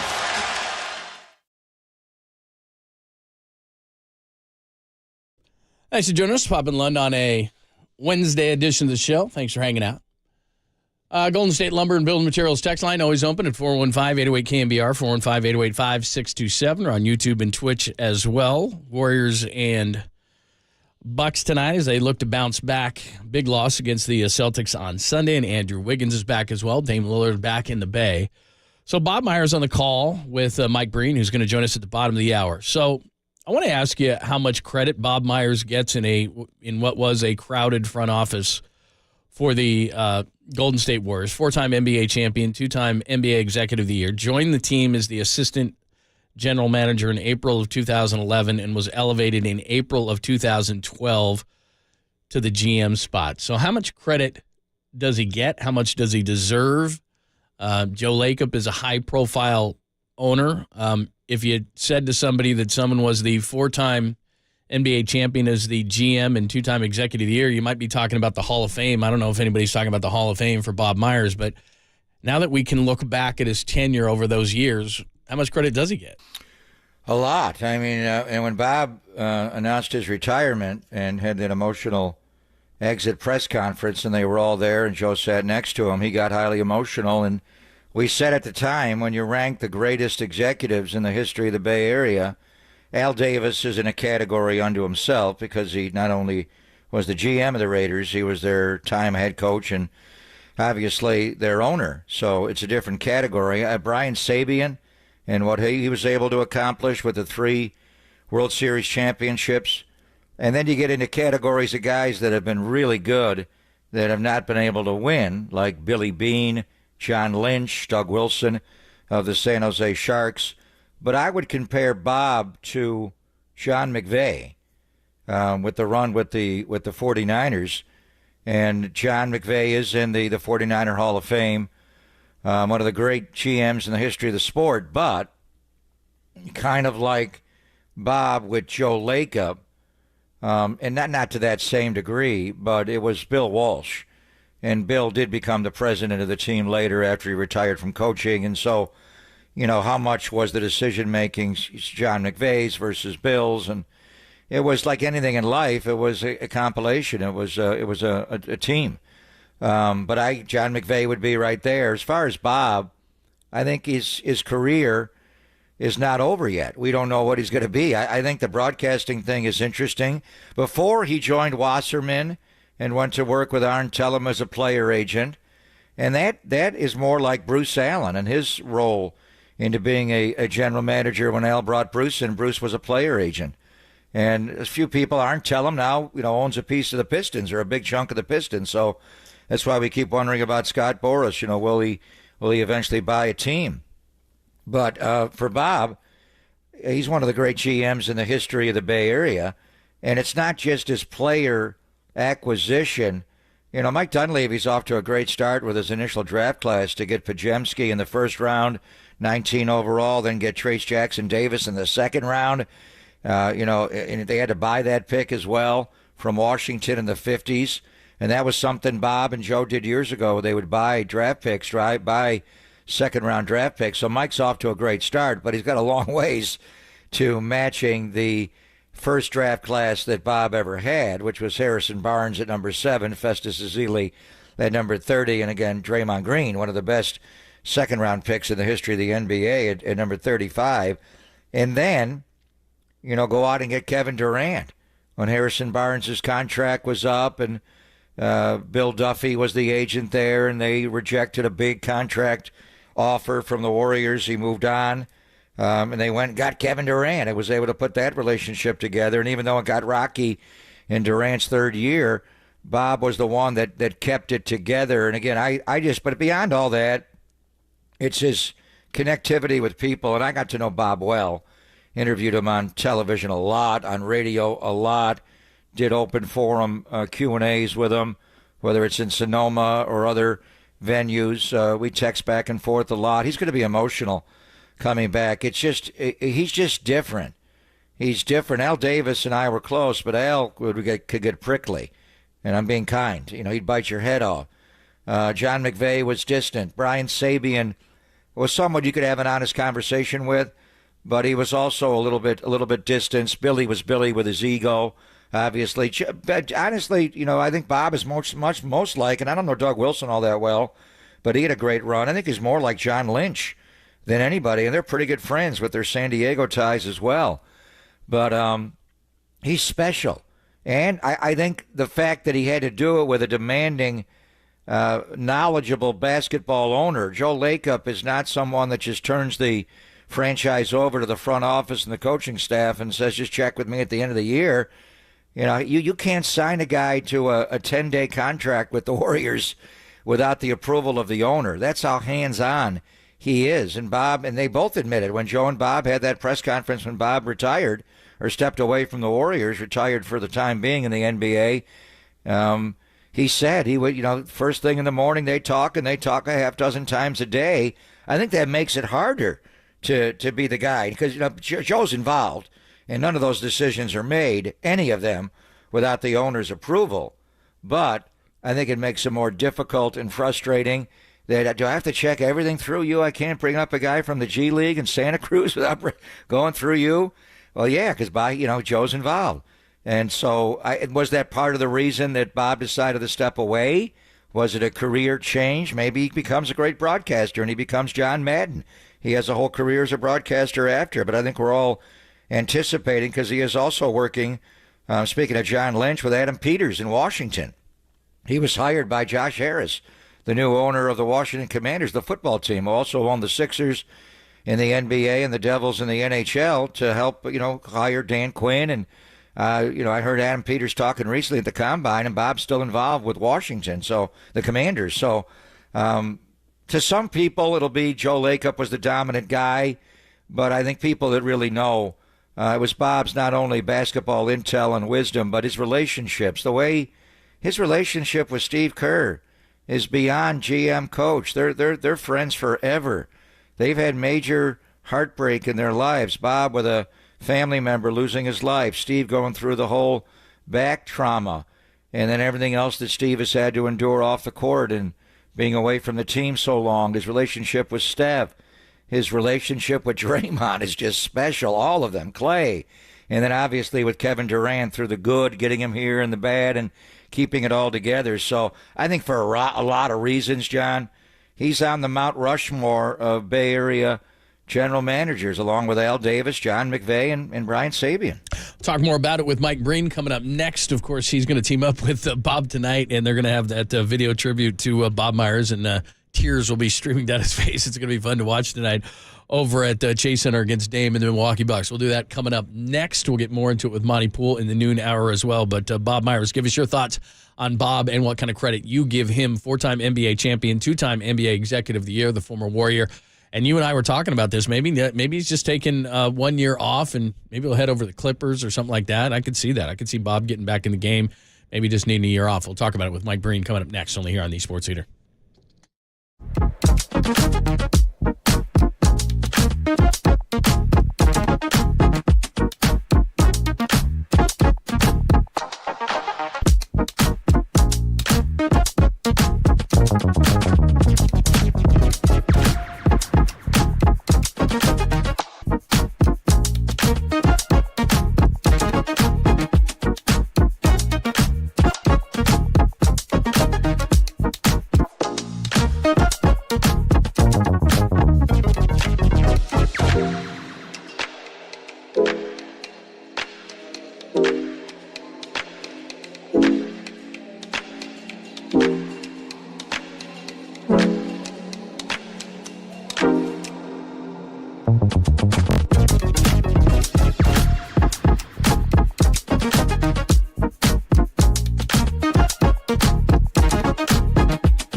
is always great to talk to our good friend, Steve Moskowitz, and he has the answers to all of your tax issues, including this big one. Steve, what do you do if you can't pay your taxes? You call us. And I really mean it when I say it, because people go to extremes. One extreme is they just ignore it. And then they're surprised when some IRS agent, the IRS has all these new agents, do something bad to them and wind up ruining their business, their life, their marriage. Doesn't have to be. The other extreme is you get a bill, you just pay it.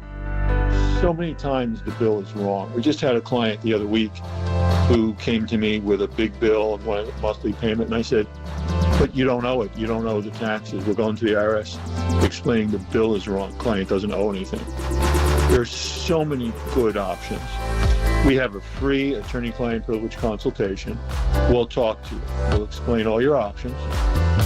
And if you agree you'd like us to take care of you, we want to do everything for you so you don't have to talk to the government, deal with them, have anything to do with them, and then you can have a normal life. We've dedicated our professional careers to this. We've been doing it for so long. We want to take care of you. All you have to do is call us.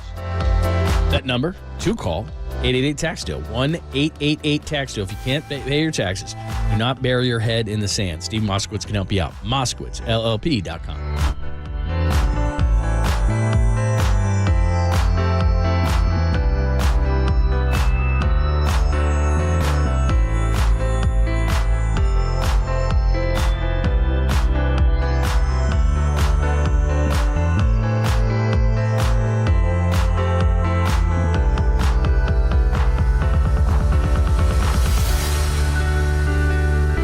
Listen to the sports leader anywhere, anytime. Download the all-new KNBR app. Now back to Papa and Lund live from the KNBR Casino Matrix Studio. Casino Matrix progressive jackpots are here. Where are you? Just drop in. Please play responsibly. 1-800-GAMBLER.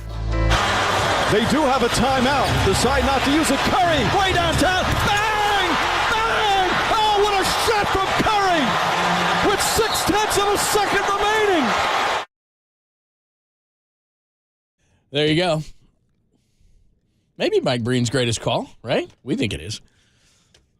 Mike Breen is going to be at Chase Center tonight with Bob Myers and George Sedano, Bucks and Warriors. We'll see how they can bounce back. That big 50-point loss to the Boston Celtics. And Mike joins us courtesy of the UMA guest line. Good to talk to you again. How are you? John, how are you? Yeah, we're great. Michael, welcome back to the Bay Area. How are you, sir? Hello. Good, G. How you doing, buddy? So the over/under, you may have to tape the open because we're guessing Bob starts bawling and pulls a Dick Vermeil before even tip-off. When do you think he starts crying at his return to Chase Center tonight? He started yesterday on the phone. It was a little better this morning. So, sometimes you can cry something completely out before, so hopefully, it's going to be kind of cool to watch, just because, the place means so much to him. I think he's been so good on the air, whether it's at the studio or the game. So I'm looking forward to my first game working with him. But it'll be an interesting dynamic. I remember, this is years ago, clearly, it was 2009. It was the Orlando Magic LA Lakers finals. And who's the coach of the Magic? Stan Van Gundy. And who's the analyst? Jeff Van Gundy. And Jeff clearly stated right from the start that he wanted the Orlando Magic to win. It wouldn't have any impact on his commentary, but he wasn't going to. And that'll be the same case for Bob. So I'll have some fun with that. But he's, as you guys know, he's a great guy. He's smart, loves the game. So it should be a fun night. I think he's good at everything he does. I mean, he goes agent. He's, 4-time NBA champ, 2-time executive of the year, and then he's got into TV, and I didn't know what to expect of him because he's such a nice guy. I didn't know if he was going to have an opinion on things, but he certainly has. I think he's made a great transition, and I think he's going to go from the studio right next to you, and I think he's going to do a great job at that as well. Yeah, the only criticism, he wears way too much makeup, and he's starting to wear the makeup even when he's not working, and that's troublesome. He wore makeup when he was the GM of the Warriors, Mike. Come on. When he was doing radio at UCLA. Yeah. We love him, obviously. We've been texting back and forth, and he's excited about coming back to it. But the concept. I remember Pat Riley, did it, but Pat was a coach, obviously, at the highest level and an executive as well. As far as, I just want to hear Bob, and I've heard him a little bit here and there, but just working with an analyst that's not a former player or a coach, but a general manager and a guy, and for the Warriors' perspective, a guy who was the architect and brought a lot of these great Hall of Fame players onto the roster. How do you think that changes the way Bob analyzes a game? Because he has a different perspective than most. Yeah, no, that's what makes it so interesting, because there are different huge decisions he had to make for a team that's completely different than what a head coach would make, and certainly what a player would make. And I think that's what makes his commentary so unique. But at the same time, I mean, he played at a high level in college, clearly. So, he's played the game, he knows the game, and he can do a little bit of both. But just to add that extra dimension that we haven't seen, there hasn't been many general managers who've taken over. You mentioned Riley, who was Bob Ferry. Remember Bob Ferry back in the day? Bob Ferry, yeah, Danny's dad. Yeah. And NBC had him on, and some few others. So that's what I like. It's just a different perspective. But as a former college player at a high level, he's got a great feel for the game and what goes on out there. It's interesting too. We're talking about that, but another guy went the other way again. Doc Rivers, and the Bucks are kind of getting their feet under him finally with Doc going back from the booth back to the court. That's interesting. Yes, no, and especially the way it started. It was such a bizarre situation because you look at the record that they had when they let Adrian Griffin go. I mean, it's the second best record in the NBA. I don't think that's ever happened. Even when David Blatt was let go the year the Cavs went on to go to the finals, I don't think they had the second best record at the time. They had a good record, so it was an interesting takeover for him. And, you knew he was going to change things, and that's why he was brought in, was to change things. And when you change things in the middle of the season, sometimes it can go a little haywire. So, they lose a bunch of games. I think it was 5 of the first 6. And, of course, it's Armageddon and panic, and we no longer have any patience. It just took a little while for him to get them to tweak to what he wanted to do that he felt was better for this team. And it's clearly played out well with the 6-game winning streak after the All-Star break. Man, they have improved immeasurably defensively, Mike. I mean, before Doc arrived, they were giving up 120 points a game, and under Doc, it's 107.5. And more specifically, after the All-Star break, it's 99 points per game, which is number 1 in the NBA. The big story tonight, from the Buck perspective, they're not going to have Chris Middleton tonight. He's out. What are you hearing on Giannis with the Achilles tendonitis? Is he playing tonight, or we don't know yet? I think it'll be game time, but they're hopeful that he's going to play. He warmed up the other night, was thinking of playing. It just was a little bit sore, and especially when that Achilles area, you don't mess with that. So, but we're hoping, and I think there's a real good chance he'll play. With Andrew Wiggins coming back, how does that change the way that you look at the Warriors long term?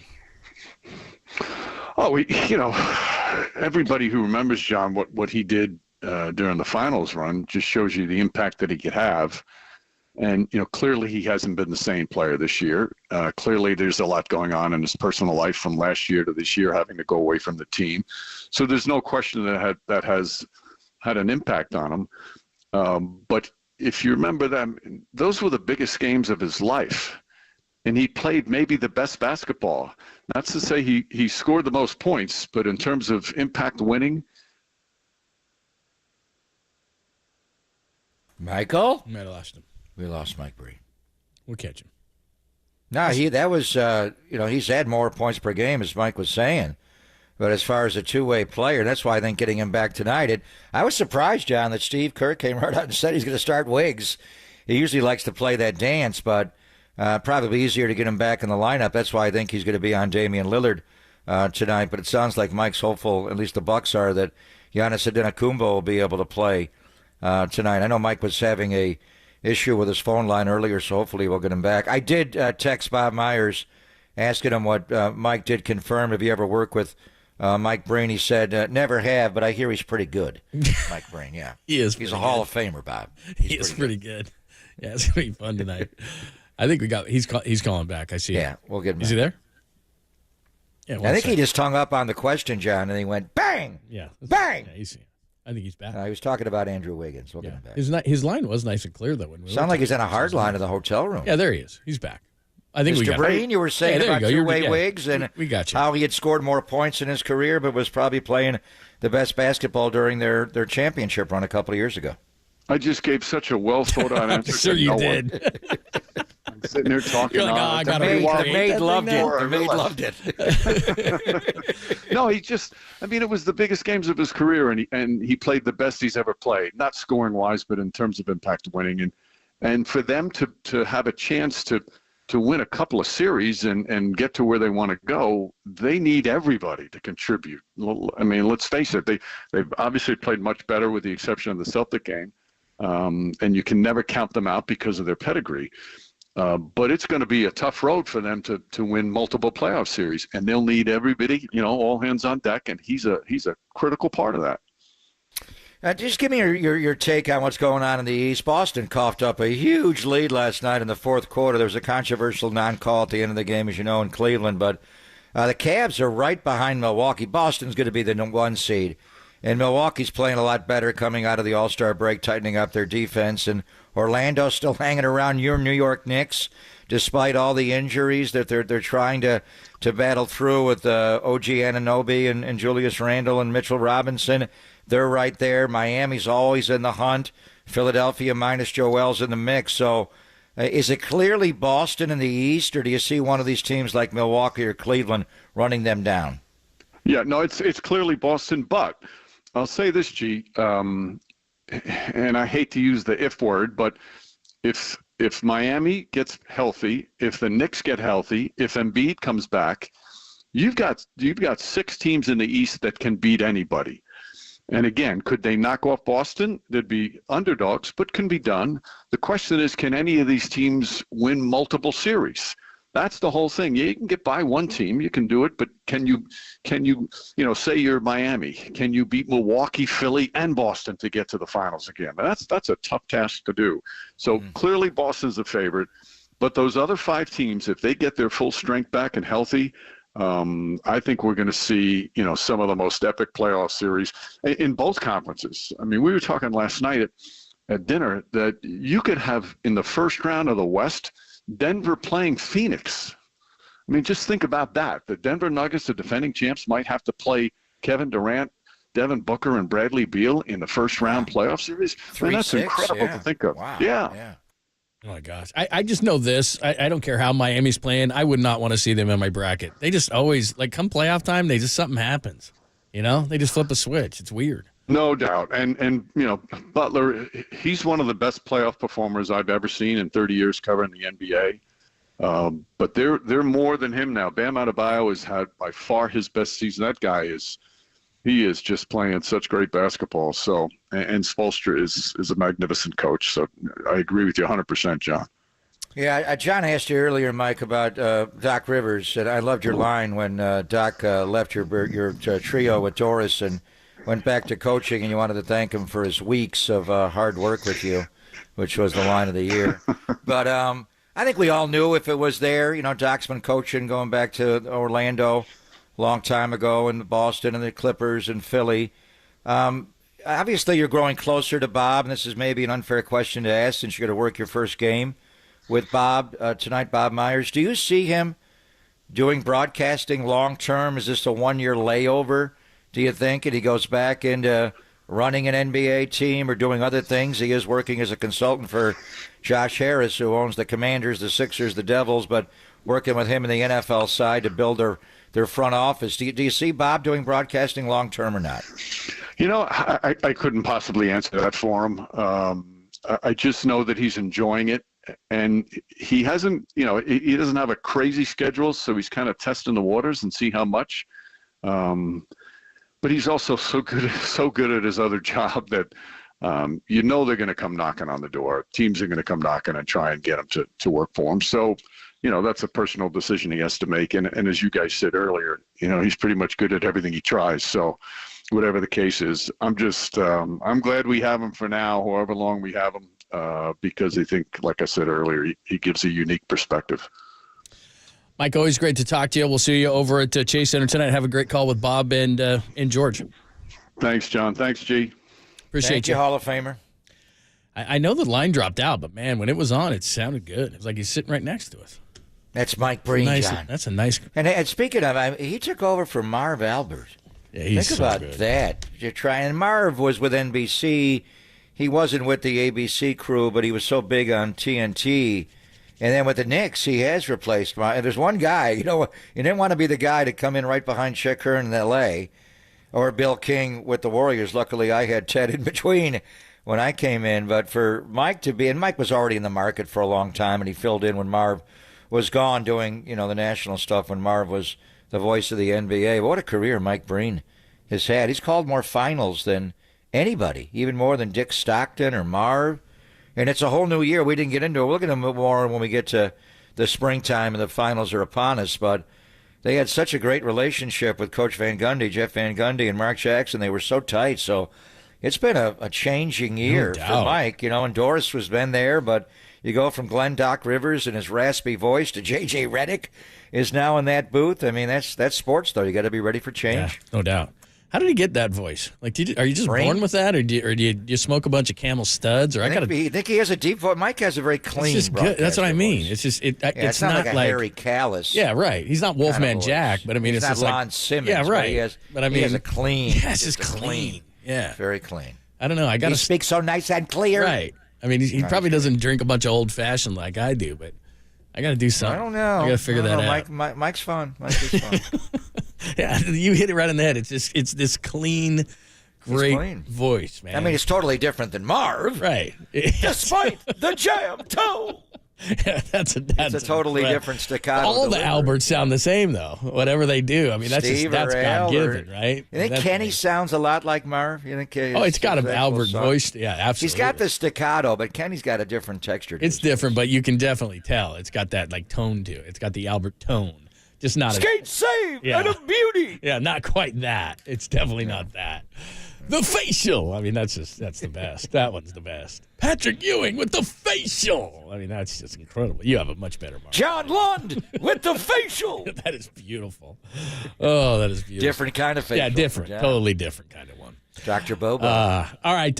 We will give you the name because last night. So here's what I was doing last night. I was sick of complaining. And I said, okay, I'm going to go out and try to find a pitcher to save the Giants season. I'm sick of complaining about what they don't have. Is it Blake Snell or Jordan Montgomery? No, it wasn't. I said, okay, that ship has sailed. There's got to be somebody out there. Somebody internally in Giants camp now or externally? I did an external, and then I read this morning the Bags piece on the internal. So then he did a great piece. I think Mason Black may be in your world in the back end of the rotation. Mason Black may be one, but then there's this guy that I didn't know who this guy was, and I apparently he talked to he talked to all the coaches, he talked to Patrick Bailey. Probably out of the 10 guys he talked to, like 7 said this guy. Landon so I had to go back. Is that the guy? Yeah, that's the guy. You just blew my tease, but that's okay. He's pitching Thursday. Thursday's a big day. We all read the piece. So we got to tell you about this guy who could potentially, at least early in the season, save the Giants season. And I will give you a couple of external guys, but you're not going to like them. So anyway, because I did the work, so I might as well just throw it out there. So anyway, we'll get into that coming up next. By the way, when we know who's going to start at shortstop because Kype gave it away today. So we'll get into all that stuff next, only here on the Sports Leader.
Listen to the sports leader anywhere, anytime. Download the all-new KNBR app. We are your proud home of Giants baseball. KNBR 104.5 FM and 680 AM. To go, the 2-2. Swing and a miss, strike three. Another curveball to get Gutierrez out in front. And that is the 7th strikeout of the ball game for Landon Roop.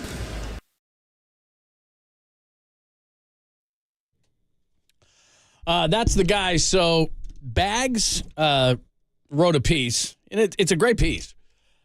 Talks to Patrick Bailey, Tom Murphy, other pitchers, pitching coaches, et cetera, and about 7 out of 10 mentions this guy, Landon Roop. You may or may not know who this guy is. Before we get into who he is, he's got some back issues, had 10 starts last year at Double-A. But this was way back last June. Last June, Will Clark, they're talking Giants prospects, and this is what Will Clark said about Landon Roop. I just saw this guy for the first time. I've been hearing about him for a while, but every time I show up, I miss him. Is a right-handed starter by the name of Landon Roop. A 94, 95-mile-an-hour power sinker with a breaking ball. And when I was there, he made guys look stupid. I mean, it was fun to watch. This is the first time I've seen Roop in person. I've heard a lot about him, and when I saw him, I'm like, oh, Jesus, who's this guy, All right, so he's a 12th-round pick, 2021, starts tomorrow versus the Dodgers. He's 25. 4 minor league seasons, 10-4 with a 240 and 24 starts. Double-A Richmond, 10 starts, 174.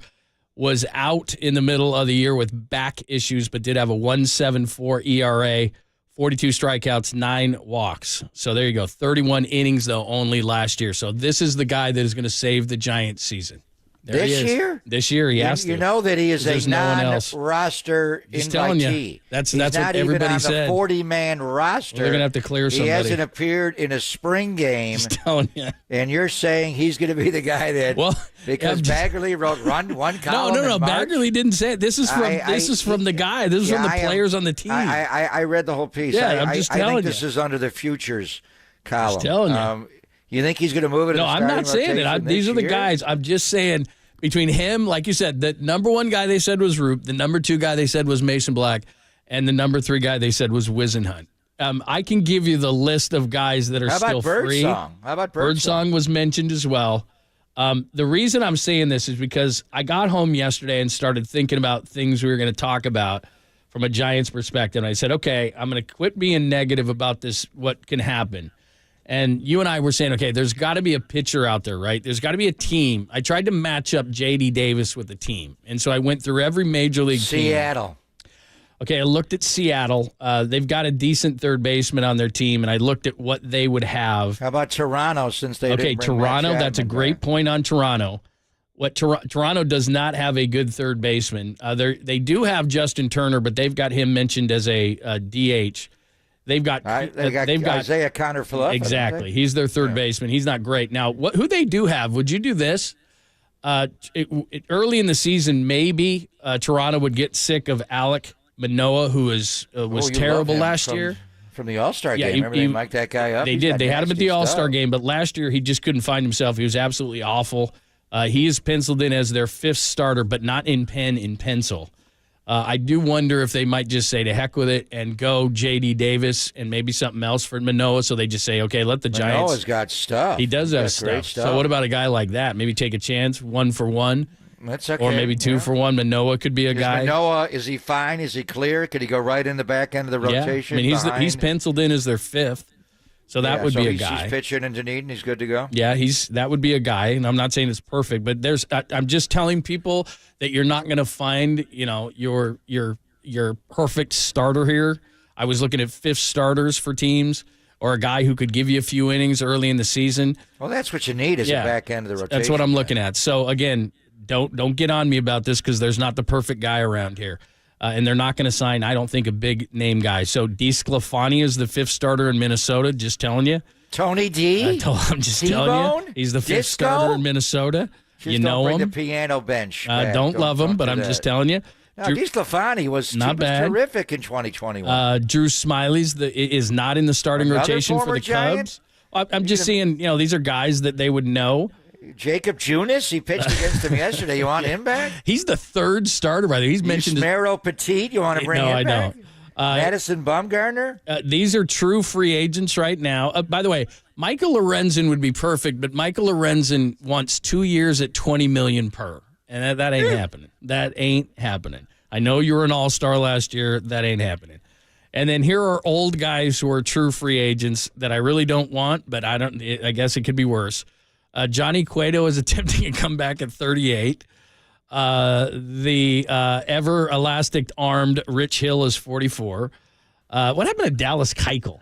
He's 36. What happened to Dallas Braden? Why don't we get him out of the broadcast booth, John? You're going way Noah back. Syndergaard is only 31. Thor? Yeah. And here's your wild card. Last year here's your wild card.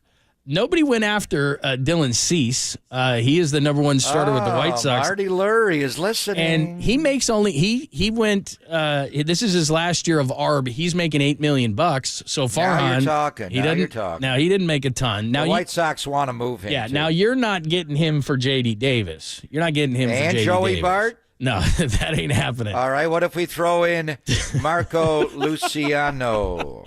Why are you laughing? He struck out three times yesterday. I'm well aware. He is struggling By the way, with the lumber. Logan Webb gave up 4 in the first inning. I'm not. Yesterday. It's okay. I'm not going to. He's okay? I'm not going to freak out, but I might. No, I'm not going to freak out over that. You're going to have Logan Cease now. Dylan Cease. I'm thinking about Logan Webb. Yeah. And it was the White Sox that had that approach. The one thing that's in my mind constantly about Webby is the White Sox, and we love Logan Webb, but they had the scouting report on him. Everything is down. Sinker, slider, changeup, down, down, down. He did get a punch out yesterday with his four-seam fastball. He's got to use that more. The White Sox just went the other way. But I remember Dylan Cease pitching against the Giants last year. It was a freezing cold afternoon game, and they bombed him. But the year before, he was electric. He's got great stuff. That's the guy. Now, you bring in Dylan Cease, he immediately goes into the 2 spot in your rotation behind Logan Webb, ahead of Prince Harry and Jordan Hicks, and then you wait and see when Cobb comes back. You can piece it together. With all due respect to your guy, Roop, who's still not on the 40-man. You could go Mason Black, whose last outing was better. What would it take to get Dylan Cease? Would it take... Would they have any interest in J.D. Davis? Nah. Would they want Joey Bart? Would you offer Marco Luciano for Dylan for sure. Cease? Yeah, I think you'd have Your to. number one prospect in your organization? Yeah, I think you'd have to. You're going to give up? Well, then we're not giving you Bart and J.D. Davis. Could you get Marco straight for Dylan Cease? I don't think so. I think you'd have to give up some pitching. all 3 of them? I think you'd have to give up some pitching. Some of these young the White pitchers. Sox pitching? Yeah, Ooh. no, I think Hunt? I think that those 3 guys we're talking about. I'm not saying you have to give them all, but I think that if you're looking at a guy like Dylan Cease, who last year wasn't great, but a couple of years ago was a Cy Young candidate, and you're only having to, you only have to give him $8 million this year. I mean, you're probably talking about one of those guys. The White that we Sox just talked want to about. trade him, though. They've been trying to trade him. Yeah. So if we're talking about that, then we're talking about one of your top pitchers and probably Luciano. Because, I don't know what they're asking for. Well, which pitcher? Do we get to pick which one? They want Wizenhunt? They want one of those 3 at least. Birdsong? And you're probably talking about Luciano, who, let's be honest, Luciano hasn't been that good. Luciano. Hasn't played yet. Well, what we've seen from him since he's gotten to AA, AAA, and here, he hasn't looked good. He got hurt. He hasn't played. He had a back injury. He had a hamstring injury. It takes a while to get there. He could blossom into a star. I don't think he's ready this year. And I heard what Kype said, and it's kind of what I'm thinking a little bit with Tyler Fitzgerald. The fact that Tyler can play second short and center and steal a base, he would be a good bench piece. But I think ultimately you're going to have to score to win, especially when you open the year at San Diego, at the Dodgers. They come to you right away on the first homestand. I think it comes down to which bat they trust more. You could always bring Nick Ahmed in for defense later in the game, and even move Fitzgerald somewhere else. But I heard what he said, and I've been thinking about that as well. But I think the shortstop competition is still wide open, although the 2 young guys are starting to fade away a little bit, Casey Schmidt, and then Marco has not come up with a base hit yet in spring. He's over. Yeah. I think that Dylan Cease might be the answer. You've got a Marty Lurie surplus. was talking about him all last week. I think you have a surplus of pitching there. That's a bunch of good young pitching. There's no doubt about it. But you might need somebody now. If you don't want to spend the money for Snell, and I get it. If you don't want to spend the money for Montgomery, and I get it, then you might look at Dylan Cease and say, okay, we've got a surplus. One of those pitchers, I don't think they have a lot of interest in J.D. Davis. They're going young. The projections are, look, the Central is wide open in the AL, but they're projected to be in last place. You give him some young pitching. You throw in that shortstop. I like Luciano. He's been around a long time. He doesn't look like he's progressing great, but he could snap out of that. But Dylan Cease can be special. And all of a sudden, like you said, that's a true number 2 starter. And now everybody can slot in. You get those guys later in the season. You don't put all that pressure on Harrison to be a number 2 right out of the gate to start the season, which is a better situation. And now we're cooking with gas because you had Chapman's defense. Now you're cooking with gas. Now you can be something. Don't you think? Well, 2 years ago, in 2022, Dylan Cease in the American League had a 2.2 ERA. He finished second in the Cy Young Award. He's a little like Blake Snell, where he walks a lot of batters. He led the league. Guy finished second in the Cy, and he led the American League in walks. Like this past year, Blake Snell won the Cy, and he led the National League in walks, but he also led the National League in ERA. How do you do that? You have overpowering stuff. And Dylan Cease had 227 punchies that year and 184 innings. Last year, his numbers were down. I remember his opening day start last year. Roger Clemens worked the game on ESPN. They were, I believe, in Houston because the Rocket was there. And his stuff is just so overpowering. His fastball is easy gas. He has a wicked slider. And I was watching him because the Giants faced him on that road trip, and he pitched their game in Chicago. He was not good. And his numbers last year, he went from a 2.2 ERA in 22 to a 4.5 ERA last year. What happened to him? Just obviously much more hittable than he was the year before. But he's wild. He'll throw a lot of wild pitches. He'll walk a lot of guys, but he has overpowering stuff. The White Sox do want to move on from him. Would you sign him to a long-term deal or just ride it out? What does he have, one more year, John, after this year on his contract? It is a reasonable number. I mean, if they would take J.D. Davis, the money's almost the same. J.D.'s making 6.9. What's Dylan Cease making in the 8s? 8, yeah, exactly. Right, so you can, it's only $1 million more. Now you're going to have to throw in, some prospects is what they're after. But, yeah, I love Dylan Cease. I wonder why. He also has that porn stash going.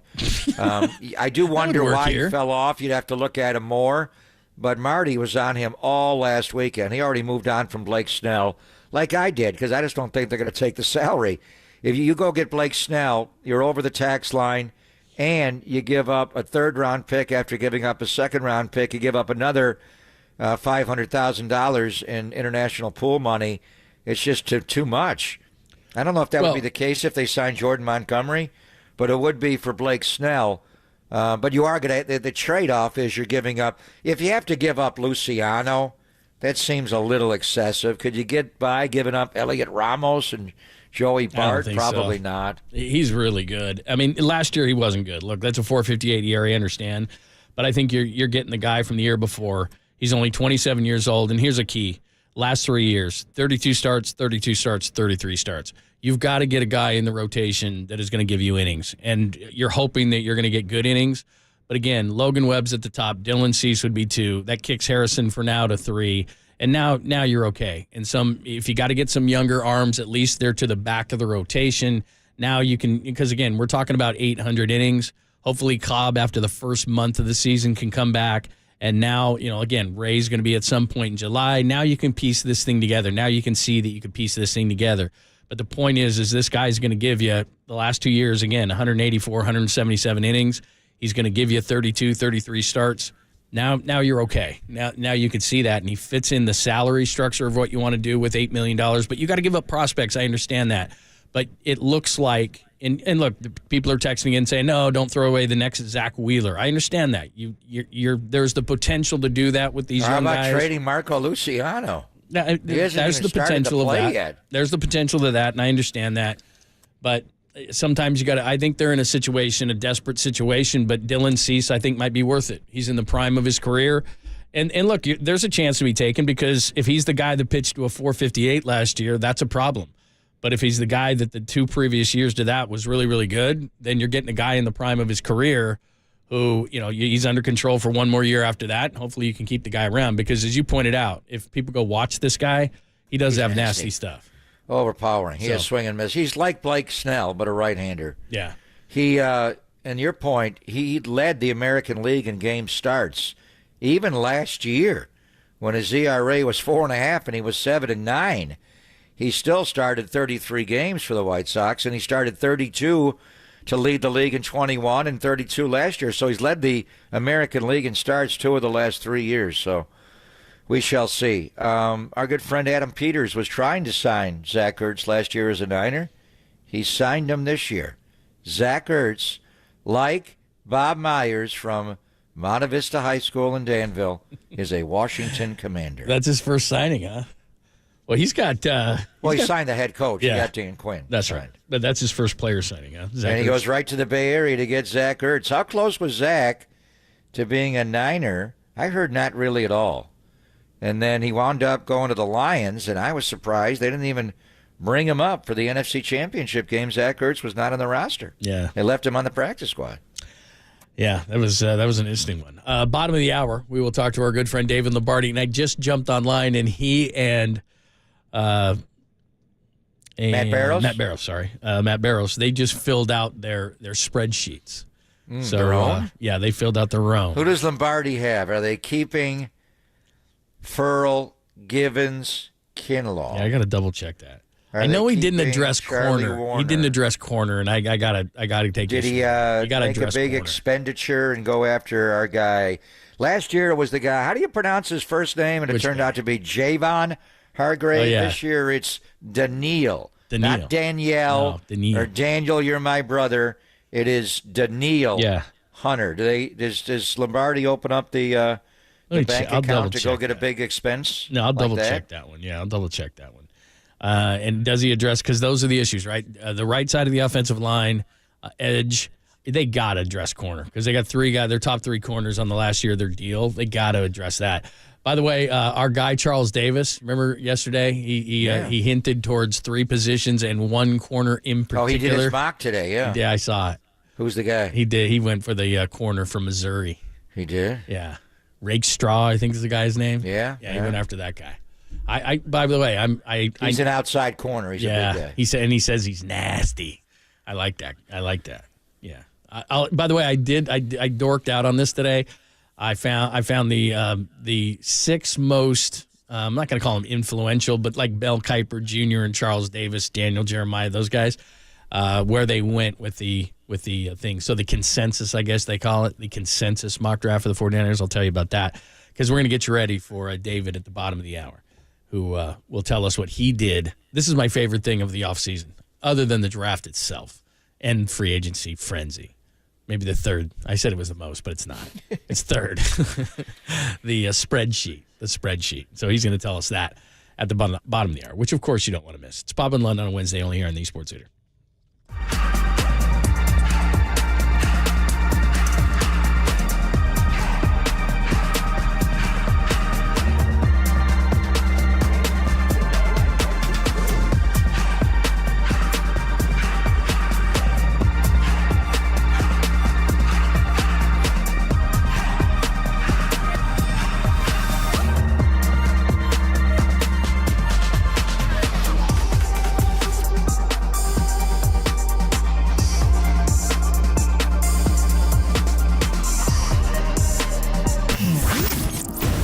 What's trending now? Trending now. On KNBR.com.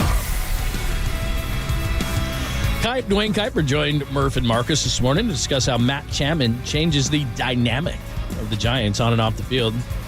Those podcasts and more, they're trending right now on KNBR.com, KNBR app, and the KNBR live stream on YouTube.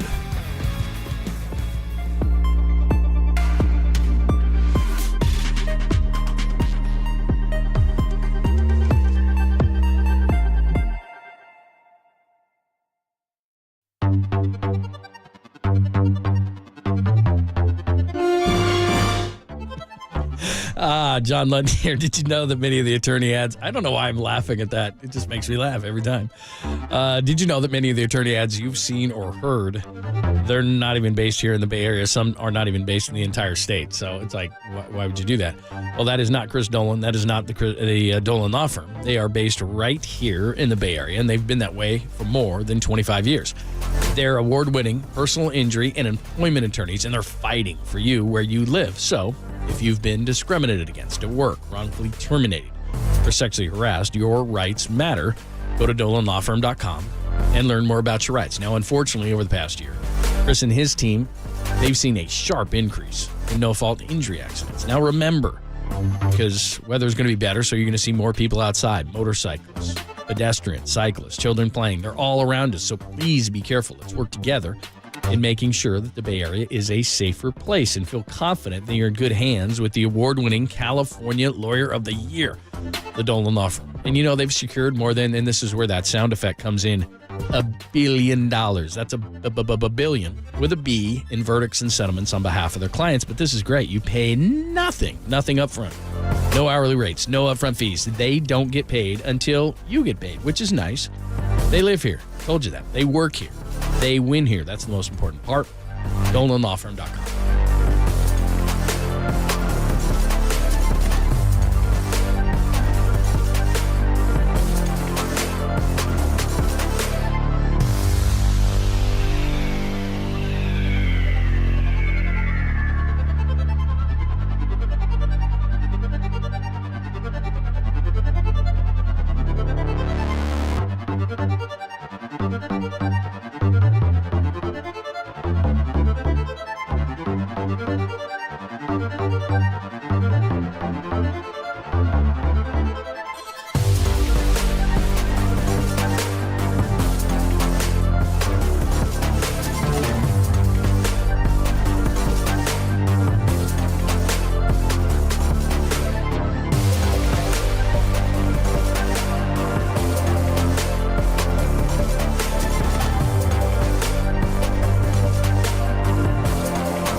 There's a party happening on our podcast page. Hear every interview from every show on demand at knbr.com/podcast. Now on with the show on the Sports Leader.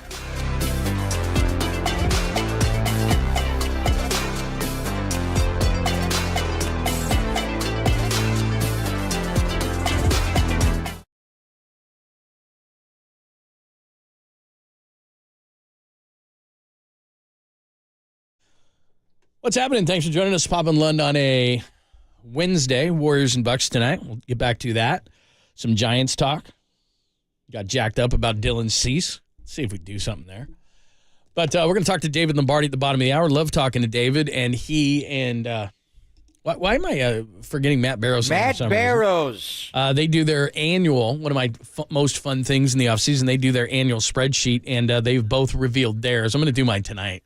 I should have done it last night, but was doing other stuff. But they're going to unveil publicly on our show next, David Lombardi. So we'll see what he did with his things. So we'll do that next. A couple of things. I was dorking out last night, and because we had Charles Davis on the show yesterday, and he unveiled his this morning. So Enos Rakestraw, corner, Missouri. And he told us yesterday that he's about 6 foot 190, and he used a Mike Tomlin quote yesterday and basically said he likes to mix it up. And with with the 3 top corners for the Niners on the last year of their deal, he said that would be a good pick. So I took 6 draft nicks. Jordan Reed, ESPN, Lance Zierlein, NFL.com, Daniel Jeremiah, NFL.com, Mel Kipa Jr., ESPN, and the Athletics, Dane Brugler. Those are the 6. So we got 2 rake straws. We got a defensive tackle. You got a Rick Straw? Rick Straw, is that how you say it? No. Lance Zierlein took Jerzon Newton, a defensive tackle out of Illinois. Jeremiah took Graham Barton. He's very popular, a guard tackle out of Duke. Kyper took the Mims offensive tackle, the gigantic tackle out of Georgia. Brugler took Jordan Morgan, the tackle out of Arizona, and I told you that they're Rakestraw, the corner out of Missouri. So that kind of seems to be the consensus, either a tackle or that corner, basically, is what it seems. So well, I mean, the way it goes in the offseason, and the NFL would prefer to draft the owners, and the teams would prefer to flip it and to draft first and have free agency after, like the NBA does. It doesn't work that way. So we're going to find out what teams really need come draft time, April 25th, 26th, and 27th, by what they're going to do in free agency. So free agency goes first, and it starts Monday morning. So the Niners could go out and sign some offensive linemen that are free agents, and that would take them out of the mix, or corners or edge, which is not a great edge, rush defensive edge guys draft. So when you go to the combine and you get a handle on where the draft is strong, and it's strong, quarterbacks are going to go heavy in the first round, offensive linemen, maybe a record amount will go in the first round. Of the 49ers have 4 picks in the top 99, starting currently with number 31, and wide receivers are going to be deep. So you have an idea where it's going to go. But I'm just, and the one thing with Lombardi, and he and Matt Barrows did release it's amazing, he had a 53-man roster already in March. We haven't had a draft. Nothing's happened in the offseason. So I would look just at free agency first. And Matt stayed out of free agency as far, Matt Barrows did. He signed Grenard, the defensive end from Houston, who's certainly a D'Amico Ryans guy and would fit. But, Daniil Hunter would be in the mix as well. David, who's going to join us at 11:30, Lombardi, he stayed out of free agency as far as big expenses. He did make a push to bring Sam Darnold back, as I would as well, and I think the Niners will as well. We have to see what the price point is there. I think there's a way to bring back the backup quarterback, and we talked about how big that was last year. You didn't wind up needing Sam very much because Brock stayed healthy. But the NFL has shown over the years, historically, and the Niner franchise has had a lot of heartbreak because the quarterback can't stay healthy. You got to be as strong as possible at backup. So we'll ask David about that. The one name, and go back to what they did last year, and they fell in love with Javon Hargrave after playing against him in the NFC Championship game. Would the Kansas City Chiefs trade the San Francisco 49ers L'Jarius Sneed? Would they do that and run the risk of having to face him in a Super Bowl? The word is that the Lions are all in and Brad Holmes on L'Jarius Sneed. That scares me. Now it may scare Kansas City. Detroit could, they had a 24-7 lead on the Niners in the championship game. They could face Detroit next year in the Super Bowl. Do you want to do that? But from a Niner, the problem with L'Jarius Sneed is it's double.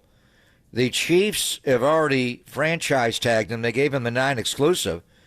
But you got to pay him, what is it, John, close to $20 million or more And then you've got to, what do they want? You're giving up back you've got to at day? least give up your first round You got to pick. give up a second-round draft pick is what I hear they want. Oh, so are you willing to give up a round 2? Oh, yeah, for that guy, because it's $20 the million? end of the second round. I'd do that in a second. Absolutely. Yeah, so but would Veach send him to the Niners? That's you pay that guy $20 million? Would he be worth that to you? L'Jarius Sneed, now, he's that good. L'Jarius Sneed can play in the slot. Before they got Trent McDuffie, Sneed was their nickelback. And then he can do both. And now he's playing outside. He's got size. He's a great cover corner. Kansas City's strength, and Chris Jones is a great player, but the strength of their defense are those two corners. Sneed and Ward Sneed. with Demo in the slot? Yes. Sneed, but Sneed could go in the slot too. That's what I'm saying. L'Jarius Sneed was a great nickel back defender before they got McDuffie. He's like Diamador Lenore. So if Lenore ever got hurt, maybe you want Sneed on the outside, a Ward on the other side. You have the two ex-Chiefs on the outside. And then you put Demo inside. But if Demo Lenore gets hurt, now what do? You move L'Jarius Sneed inside. He's got optionality where he can play in and out at a high level. He's a good blitzer. They blitz him a lot. They blitz McDuffie more because McDuffie became their nickelback. But they blitz Sneed a lot. I just don't know if Kansas City would direct him this way. But if they're going to send him to the Lions, or were the runner-ups in the NFC, might the Niners get him if they put a package together? Would you want to do that? Would you want to give up the draft pick compensation to get his rights, and then you have to sign him? Obviously, you just go sign Danielle Hunter. You got to pay Hunter more, being an edge guy, but you don't have to give up a draft pick. So as you're looking at all these corners and rookies, and even if they're great players, it's hard for corners or some positions to come in and start right away in the NFL. Some guys can, some guys can't. L'Jarius Sneed is a shutdown guy. Now, if the Niners are going to play predominantly cover 3, do you want to invest all those dollars in outside corners when you're playing bail technique? Maybe a change. Why'd they interview Spags, John?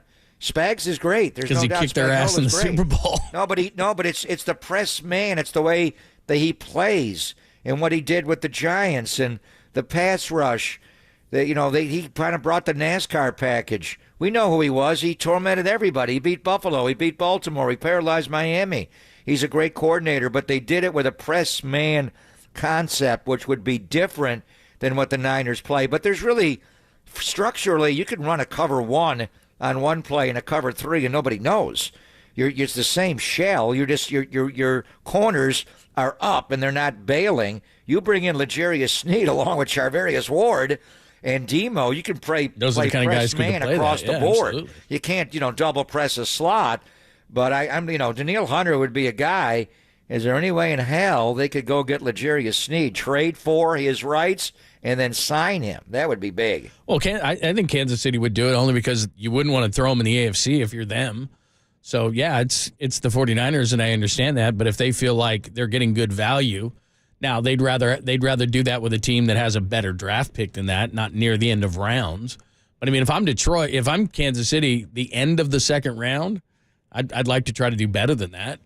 I wouldn't worry about the end. Like, in other words, okay, we'll see them in the Super Bowl, and we got to play against that guy. I mean, that's not optimal, but it's better than sending them in the AFC because they need to see him before that. So I think they would. I think they'd send him. Who knows? There. Who That's knows? interesting. That guy's Would a you rather have shutdown him player. at $20 million and give up a second round pick, or Danielle Hunter at 25? But you don't give up, Probably Danielle Hunter. Well, plus, if you look at the draft, there's not a lot of edge guys. There's not a lot of edge guys at all, and there's more corners than there are edge guys. So, like you said, that's the math that you do. You look at free agency and you said, how deep is a draft at a certain position?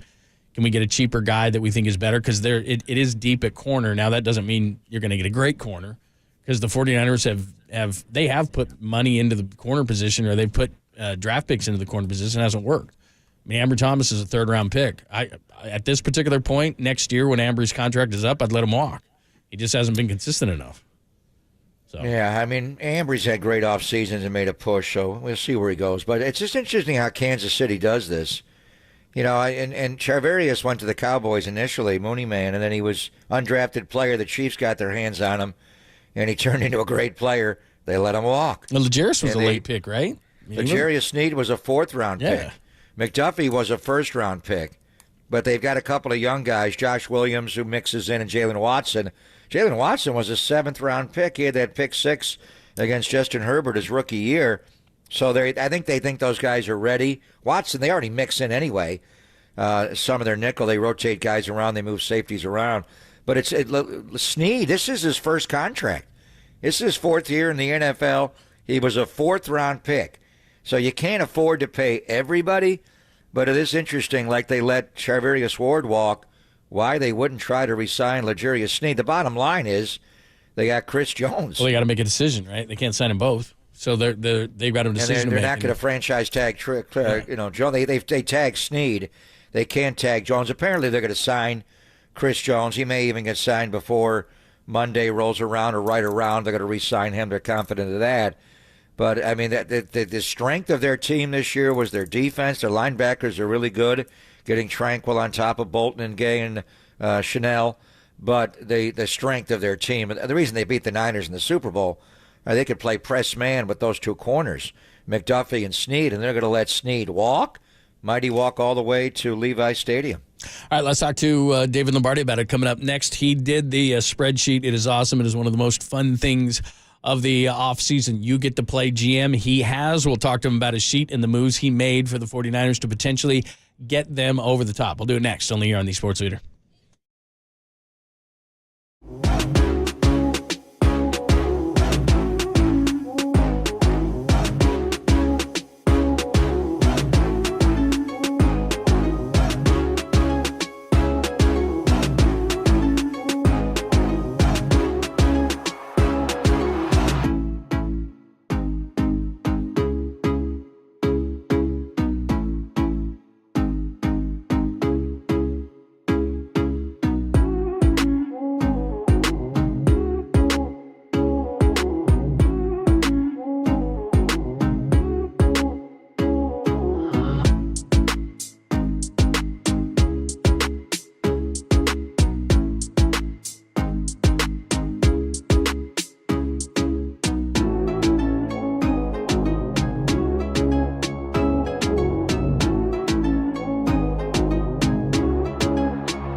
out the noise and kick it with KNBR on the gram for everything 49ers. Follow the sports leader on Instagram at KNBR.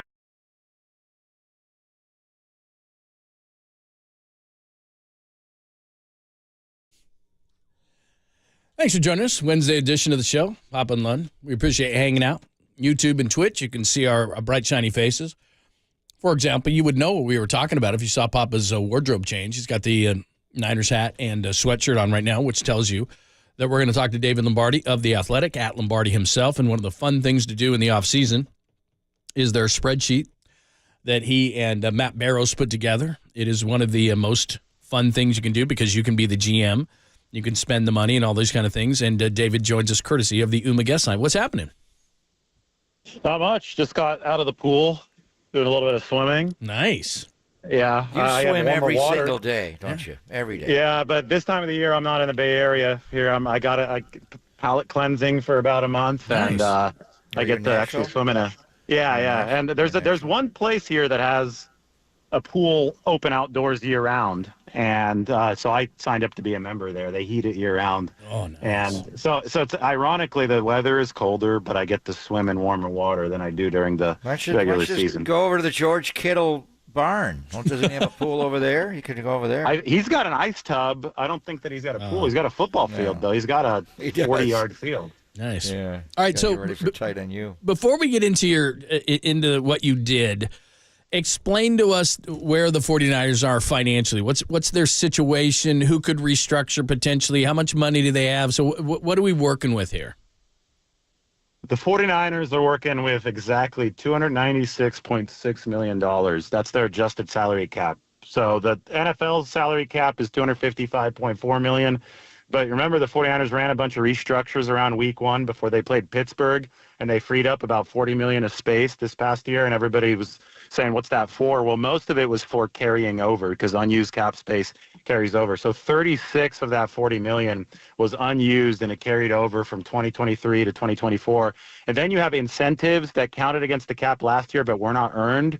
You get those back as a credit. So they got about $5.7 million back as a credit. So it adds up to $296.6 million, which is actually the largest adjusted cap in the NFL, which to me is remarkable. The 49ers have the most cap room out of, or the most, not most cap room, the most cap to work with out of any team. But there was some good pre-planning, and they got some credits back. And obviously the cap also increased $31 million because of, it's tied to league revenue, and league revenue shot up more than people expected this year. So the cap is bigger than people thought. The 49ers have some nice carryover space, and because of that, they do have some room to make some moves. But they have, like I said, every year's connected. So just like 2023 is connected to 2024, 2025 is going to be connected to 2024 as well.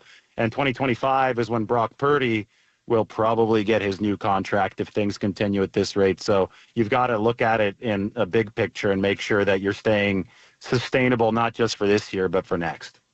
So Monday morning at 9 o'clock our time, the legal tampering period starts, and that's when you really start to go after deals. Before that time, though, the NFL begins to trim, restructure, release players, and that's a lot of money they have to play with. But as you brace forward to Brock and his money and Ayuk coming up as well, as far as restructuring or releasing more between now and the start of the new league year, which is actually, formally 1 week from today at 1 o'clock on Wednesday. And the name is Eric Armstead, and we've talked about it on the show, and you and I have been texting back and forth.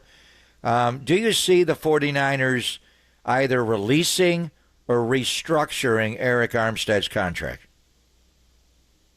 I don't see them releasing him because the thing is with guys like Armstead and George Kittle and Debo Samuel, they've already run multiple restructures with those players. And a restructure basically means taking the base salary, converting it to signing bonus, and then by league rules, the signing bonus counts prorated against the cap. So you could stretch the signing bonus cap hit out like an accordion over the course of the life of a contract. So you pick players who you think are going to be with you for quite some time as productive members of the team, and you restructure them to open up short-term space because you push the money into the future. They've already done that with Armstead to the extent that if they released him, it would save them like $2 or $3 million, but it would rack up something well over $20 million in dead money. So that there's not really a lot of efficiency to be found there if you released Eric Armstead, because you have already pushed so much of that money into the future. So when you have restructured guys like that, they really have to fall off of a cliff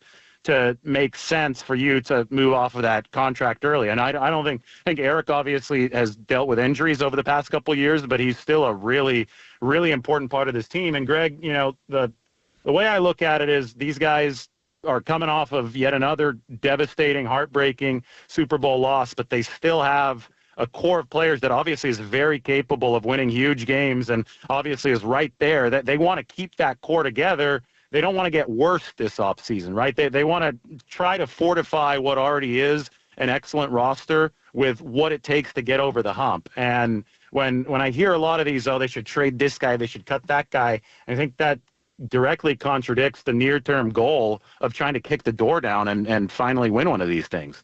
David Lombardi is joining us. He and Matt Barrows do one of the best things in the offseason. They let you be the GM. They have a spreadsheet. Make sure that you check it out in The Athletic, at Lombardi himself or at Matt Barrows. They've got it up right now, and you can take the spreadsheet and you do your own draft, plug these guys in. You got to stay under the number, even though, as David Lombardi said, they have got all that carryover. They have the $296 million, so you got to play GM, but you do have to stay under the number. Here's one of the most fun things that you did, and I love your draft, by the way. Graham Barton, a guy out of Duke, is who you took first in the first round. Offensive line, you went heavy offensive line. You got Isaac, the kid out of Penn State, so you look at edge, but you went Brendan Rice, Jerry Rice's son. You go Ed McCaffrey's son or Christian McCaffrey's brother, Luke. You got him in there. And with your last pick, Frank Gore Jr., so you go heavy family ties in your mock draft. People would love that. Yeah, and listen, people take mock drafts way too seriously. I find it ridiculous that people will come out with like 20 and then get mad at other people's mock draft and be like, no, you should have picked this guy in the fourth round with pick number 126 or whatever. I mean, it's just stupid at some point, right? It's a total crapshoot. So I said, why don't we have some fun with this? And, a lot of people are talking about the legacy options for the 49ers with those three players. So if there were a full-on legacy draft, I thought that's what it would look like. With, for Frank Gore, how cool would it be if they let Frank Gore, who's part of the 49ers organization again now, if they drafted Frank Gore Jr., how cool would it be if Frank Gore called into your radio show and gave, after they drafted him, and read off his scouting report for his son. Or announced it at the draft. Or announced it at the draft. Yeah, either way. Yeah. Or, be the guy in the draft room that called his son, instead of Kyle hey, or John. Yeah, I think that'd be really cool. But, these are all distinct possibilities, and everybody would say, well, Frank Gore Jr., 7th-round pick, that's, I think, where he's projected to go. No way that he makes the team. Well, sorry, crazier things have happened. You could look at Brock Purdy, drafted around that time in the 7th round. He did make the team, and he did a whole lot more. I think Luke McCaffrey is projected to go somewhere in the middle, and Brendan Rice, Jerry Rice's son, is expected to go a little bit higher than that, third round or so. So, that would be really cool. What's especially neat about these legacy options is that all three of their dads are closely tied with the 49ers right now, right? Jerry's at almost every home game. Ed McCaffrey's probably at every home game. I don't think I saw a game without him this year. Well. Yeah, and a few road games as well. And obviously Frank Gore is literally part of the organization right now. So these ties are, they're not just some kind of, he played for the Niners 30 years ago kind of thing. These are, father-son combos where the dad is around very, very often right now. Yeah, fascinating stuff. Let's get to next week and what's going to happen. And before we start buying players from other teams, and I want to get your thoughts on Danielle Hunter in Minnesota, maybe trading for L'Jarius Sneed and signing him away from Kansas City. But you got to figure out what you're going to do with your own. And there's a long list of guys that you and I agree. I want John Feliciano back. You want Chris Conley back. What are you going to do on defense regarding, Kevin Givens and Cleve Ferrell? You want those guys back, the linebackers as well. But the number one guy, I think, in the offseason, and he's not a starter because he's your backup, is Sam Darnold. And I just know how much the 49ers and Kyle in particular love him. And they got lucky this year. They got fortunate. Brock was predominantly healthy, a couple of stingers here and there, but Sam's services were not needed.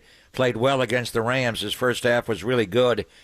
Do you think anybody will bring Sam Darnold onto their roster starting next week like the Niners did, incentivize him to be a starter, have him compete, give him better money? What will it cost for the Niners to match whatever's out there and to bring Sam back as Brock's backup next year? Yeah, it's a question of reputation rehab and how much of that was accomplished over Sam's 1 year so far with the 49ers. Because, if another team decides, okay, we're going to bring this guy in and we're going to give him a legitimate shot to compete for the QB1 job, then that will be a better contract for Sam Darnold than something that the 49ers would be able to afford, because he's obviously not going to be competing for the QB1 job with San Francisco. So last year, Darnold needed some image repair after the struggles with the New York Jets and then the Carolina Panthers. And I think that some of that definitely happened. I think just being associated with the 49ers, with Brian Greasy, who's done a really good job, I think, with all the quarterbacks.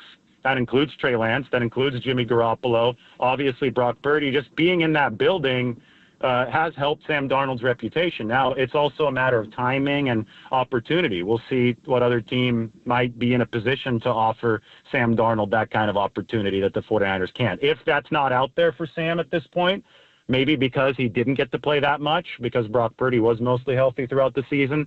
Like you said, the 49ers loved having him around, and just because they were relatively healthy at quarterback this year does not downgrade the importance of quarterback depth. This team is still living based off of the scars that it suffered in 2022 when all those quarterbacks got hurt, and they should in no way de-emphasize the importance of QB depth. So it's either going to be Darnold as QB2, I think, if they can bring him back. If they can't, if his reputation has been rehabbed well enough to go get a job somewhere else, that's great for the 49ers, that they can just start a factory, right? They could bring somebody else in that is talented, that might need some reputation rehab, and see if Brian Greasy in that quarterback room can work some magic there. I think somebody like Mitch Trubisky might be available. Somebody with good physical upside that would work within the context of the QB2 job, within the context of Kyle Shanahan's system. And, maybe they can turn that quarterback pipeline, that quarterback room, into something like what Chris Kasarik is able to do with a defensive lineman. I think Zach Wilson or Mac Jones is going to be available. I think New England's going to take a quarterback at 3. Those are two big names as well. I think they're very good, very good thoughts. I'm looking at cornerback too, where all their top 3 corners are going to be free agents in the offseason. Now, look, I think Demo probably is going to get re-signed. I think they're going to re-sign Ward at some point too. But is that a position that they're looking at certainly in the draft, and edge? And you looked at the offensive line. I'm with you on the offensive line on the right side, guard, tackle. But is corner a sneaky place where you're like, man, they got to fortify at that position because Ward, Demo, those guys are free agents in the offseason. Or next offseason, I should say. Yeah, I think also their thinking this year should probably be more geared toward something like what the 49ers had to do in the mid-'90s to overcome Dallas. Like, I know, I get it, sustainability, thinking about the future, not just this next season, but past that. That's all great, and they're going to continue doing that. But if there ever were impetus to think about kicking the door down, just getting that extra oomph in there to get over the hump of Kansas City, this has to be the time to do it, right? Because you've got so many potential outs in some of these big contracts after this 2024 season, and you also have that Brock Purdy potential contract extension looming. Things could start looking a whole lot different after this next season. So I don't want to call it a last dance, because in many ways this might have just been the first dance since it was Brock Purdy's first full season, but there will be a shift. There will be changes. We know this, and the changes probably are going to be coming after this season. So you do in some way have to think about consolidating resources and finding a piece that very specifically can help you beat Patrick Mahomes and the Chiefs. That's how the 49ers of the 90s had to think after losing to the Cowboys in 2 straight years. Obviously, they brought in Ken Norton Jr. and Deion Sanders that year. I'm not saying that you have to bring in an A-list corner, but I do think that you should bring in somebody who has the potential to start, or at least help that nickel back dynamic to where you're not dealing with two corners and then a question mark at that third spot with Diomede Lenore moving into that nickelback position, and then you don't know what's happening outside with Ambry Thomas. I think that could be a piece that specifically really helps the 49ers be better. And I think that the replenishment project at edge rusher and along the defensive line is something you have to think about every single season, especially if you're the 49ers running the wide nine the way that they do. So, Chase Young is a pending free agent. We've talked all season about the need to bookend Nick Bosa. Chase Young helped that effort. Do you try to upgrade there? Do you bring Chase back? What's the thought there? You can't just leave that unaddressed because it is so important within the context of what they do defensively.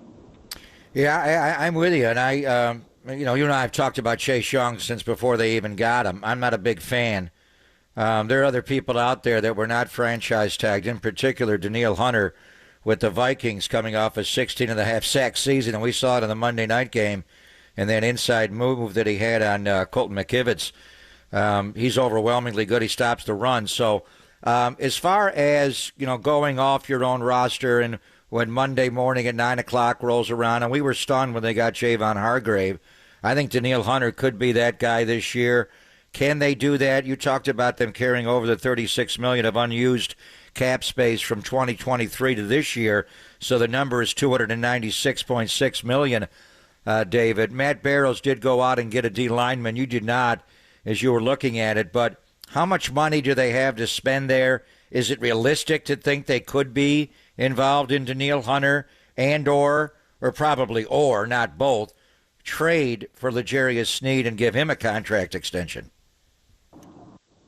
Knowing this team, I would think that somebody like Danielle Hunter would be more likely. L'Jarius Sneed would require significant draft capital to be able to acquire. And I know that the draft, we talk about money and we talk about filling out the margins of the team, which is so important with a team that's as top heavy as these 49ers are projected to be. I think you've got to hit on this draft to get some of those glue positions, not just for this season, but for future seasons. And you get them at a cost controlled price because of the rookie wage scale. So I don't know if you want to get into the mode of giving up draft picks this year, but somebody like Danielle Hunter, you look at him, the defensive line is something that the 49ers have consistently invested in. The bookend position for Bosa is so important. Danielle's still 29 right now, so you can get him for, 3 years, and you'll still get fairly prime years out of him.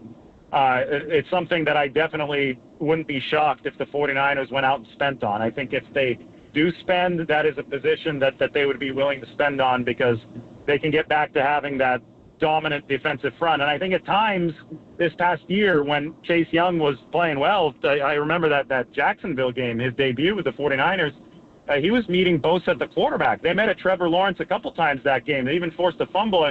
When that was going and they had that five-man defensive front to open the game and they were stopping the run, it was a lot of fun for San Francisco. And there were some shades of 2019. They just couldn't do it consistently. And I think that do it consistently, you're going to have a talent like a Danielle Hunter on the other side. So if there is going to be spending, if there is going to be a way to capitalize on the rising cap, then it's a splash like that. I think you're exactly right. Great stuff, David. Really appreciate it. Well done, as always. I get excited this time of year when you guys do that, and you guys never disappoint. Thanks, man. We'll talk to you soon. Yeah, thanks. Have a great day. You too. Tell Margot we say hi. At Lombardi himself. I like swimming. I just don't think about it. It's just like you go to the gym. I don't think about it. It's the best thing for you. It's great for you, and it doesn't hurt your joints and everything. One question I have for you. So I used to live, when I was growing up, we lived by this really cool athletic club, and you could go inside and go swimming and everything. And our grandpa would come swim with us, and he's retired a long time ago, and he'd get up at 5 o'clock in the morning, retired people have nothing to do, and he'd go and he'd swim and everything, and he'd come home and he'd be done working out at 6:30, and then he'd have a whole day to do nothing, and I'd be like, Grandpa, why do you get up at 5 in the morning to go swimming, and now your day is done? And he'd be like, well, I just like getting up, and I've always gotten up early, but it's it's 6:30, and you're done. Never understood. I didn't get it. You don't like to get up early in the morning? No, I do. I get up at 5:30 every day. Is by far the best thing for you. Really, what you should have is you got to put a lap pool in your yard and just swim laps. Right. It's the best. It's because you got bad backs and bad knees and bad hips, and It's by far the best workout. And David swims just about every day, and he swims either with a wetsuit or without in the bay. He went out to Alcatraz this year. He swam to Alcatraz and back. Him and Breen David's should a get big-time together. swimmer. If they ever did get to Neil Hunter, what would be the cost of that defensive line? Between Nick Bosa, the highest-paid defensive player in football, next to Javon Hargrave, next to Eric Armstead, and you add to Neil Hunter? I mean, that would be the most expensive starting front four in the history of football. I mean, easily. We all want it. Can they do it? Would they do it? Should they do it? I mean, that would be an enormous expenditure when you've already got 3 of your starters making big-time money. Could they pull that off? No, you know what they'd have to do? Everybody's talking about Armstead, but actually Hargrave is the one that they could get rid of much more. They're not moving on from the Well, group. I'm just saying. It's not happening. No, I know, but I'm just saying that if they had to make a move that way, and they might have to, it would be Hargrave, actually, that they could easily get rid of. Did you see that thing I sent you? They're not getting rid of Hargrave. No, I'm just telling you. I don't think they can spend I'm telling you they're not going to do it. I know. So can they keep Bosa, Hargrave, Armstead, and add That's too much. The other 3 guys aren't so. going anywhere. I don't think so. But I'm saying that if they wanted to move on, that's what they would do, and they would prioritize the edge over the tackle and just try to get a tackle if they wanted to. Did you see that thing I sent you? I just texted you. You got to call your guy. You got to text your guy Paul Allen. They said if Cousins goes to Atlanta or somewhere else, this is from The Athletic. It says this is the name that comes up in most discussions with people within the industry. Sam Alec Darnold. Lewis on Sam Darnold potentially becoming the next QB of the Vikings. Wow. I don't love Darnold like you do, but that's no, I love the Sam. guy. I mean, know you do. I honestly, and his first half against the Rams, I was hoping nobody's watching that. He played so well in that first half. The Rams who didn't play anybody? Doesn't matter. He played well. Watch the game. Watch the ability. You can evaluate a quarterback, 11-on-0. He was great, and he just, I would go get him as a starter. We'll see where it all flushes out. So we should hope that Kirk Cousins goes back to Minnesota, is the point. But you're hearing his wife is from Georgia, Atlanta area. Kirk Cousins may wind up going to the Atlanta Falcons, but Quessy knows what he's doing there. And I mean, the thing about Sam Darnold, I mean, what do you have to actually pay him? You don't have to give him Kirk Cousins money to be sure. You could give him. We're also hearing rumors about Trey Lance going to Minnesota. There's a rumor with that is going on as well from being from Marshall. But I mean, how much would you have to pay Sam Darnold to be a starting quarterback? But if he gets into that realm, well, you send him. It's a bunch of incentives. You give him a base and a bunch of incentives. Right. Well, if he's the QB1 on the roster, and Cousins leaves, then he's going to make a lot more than that. Then they're going to kind of approach it as though they could draft somebody or do something, but that contract would be more than just incentives. They would be built in with guarantees because he would be the QB1. If he gets into that realm, then the Niners can't match him. So let's hope from that perspective that Kirk Cousins goes back to the Vikings, but it may be hard to be able to afford Sam Darnold. By the way, Zach Ertz's deal is a 1-year deal for $5 million with the Washington Commanders. Yeah. I mean, with Darnold, it'd probably be like 10+ incentives or something. I mean, that's what I would think. Or more. If he's the one they're going to give the job to, you could start it out at 15 or 20 plus incentives. Yeah. But then you'd be a starting quarterback yourself. in the NFL at that range makes $30-40 million a year, so you may have to increase the base. The bottom line is what David was saying, has he rehabilitated his reputation to the level where he's not just, we're going to bring you in to compete as the number one, you are the number one. Yeah. If that's the case, then the Niners can't afford him. Yeah, I think it would be tough based on a game in which you played against a Rams team that wasn't playing anybody. I mean, I don't think that you'd get $20 million based on that. I think you'd have to $10 million plus incentives, I think is what you get. The Niners still couldn't touch that. I mean, there's just no way. I mean, would you take him over Russell Wilson, who's making the league minimum? I mean, and the Rams played their guys that game. They did not play Aaron Donald. They played all the young guys, and they played them deeper in the game because they were trying to win that game, and ultimately they wanted to win the game more. They paid their front, and they played a lot of guys. I don't even care who played. Sam Darnold was outstanding in that first half. You're just popping on the tape of the first half. he threw a pick at the very end of the game, and guys dropped balls. I mean, Ray dropped one. Chris Conley dropped one. But he played his first half, and Wentz was good for them as well in a different way, more of a design runway. But Sam Darnold was big time. I would easily see, you pair that with a tape of the last 6 games we had with Carolina, that somebody could bring him in to be a starting quarterback. If that's the case, then the Niners cannot afford him, and you have to move on. Wilson's only going to make $1.2 million. Like I know that people are down on him. Zach Wilson? No, Russell Wilson. Oh, Russell. Because Denver's going to pay Zach Wilson. Right. No, I'm saying Russell Wilson's going to make the minimum because he's not going to come here as a backup. Right. Quarterback. What I'm saying is Denver's going to pay $39 million. So if you're what I'm saying is minimum, in the pecking order of who's going to be a starting quarterback in a team, if you're looking for a starting quarterback, Wilson wasn't horrible last year in Denver. Sean Payton hates him. So for the money that they were paying him, so a team's going to pay $1.2 million. That's the league minimum for him. He's going to get $39 million from Denver. That's going to offset at the league minimum. 37.8 from Denver and 1.2 from Virginia. So a team's going to go, yeah, we'll take that. Well, I'd rather have Sam Darnold play quarterback than Russell Wilson at $1.2 million. Yes, I would. Yes. All right, we'll get into a little bit of Warriors. Bottom of the hour, we're going to talk to Monty Poole. So we'll set you up for the Bucks, who are 6-0 since the All-Star break, with Doc Rivers as the head coach, and of course Bob Myers is coming back to Chase Center tonight, and he'll get a nice ovation and he'll get a nice tribute on the screen. We'll get into that conversation as the Warriors heading down the stretch, about 22 games, and of course Andrew Wiggins back as well. We'll have the talk about it next, only here on the Sports Leader.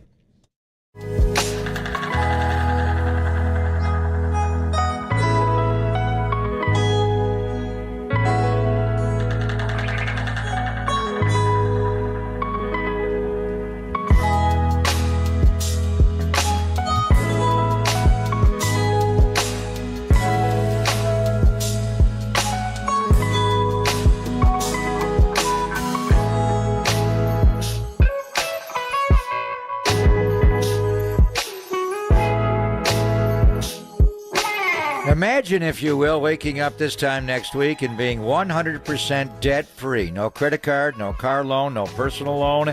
It's Greg Papa. Loan Pronto's Equity Express line of credit can make it happen. Homeowners are turning their home equity into cash almost instantly with Loan Pronto's AI-based system. You can get approval in about 10 minutes with almost no documentation, no appraisal, and no hassle. You can get hundreds of thousands of dollars out of your home, and you can use that money to pay off all of your other loans. The average homeowner saves over $850 a month doing this. So listen, your home value is way up. You can use that to wipe out all those credit cards, get some money for home improvement. Literally hundreds of thousands are at your fingertips, and approval is just minutes away. So what are you waiting for? Call right now, 415-808-5721, 415-808-5721, loanpronto.com. The number one more time, 415-808-5721.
Dub Nation, filter out the noise and kick it with KNBR on the gram for everything blue and gold. Follow the sports leader on Instagram at KNBR.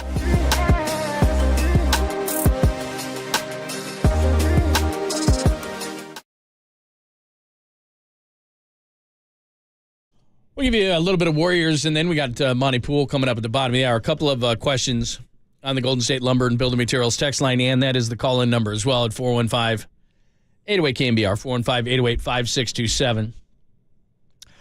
People asking about Brian Burns. He was tagged by the Panthers, so he is 2 first-round picks. That ain't happening.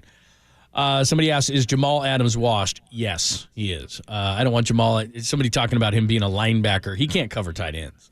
No chance.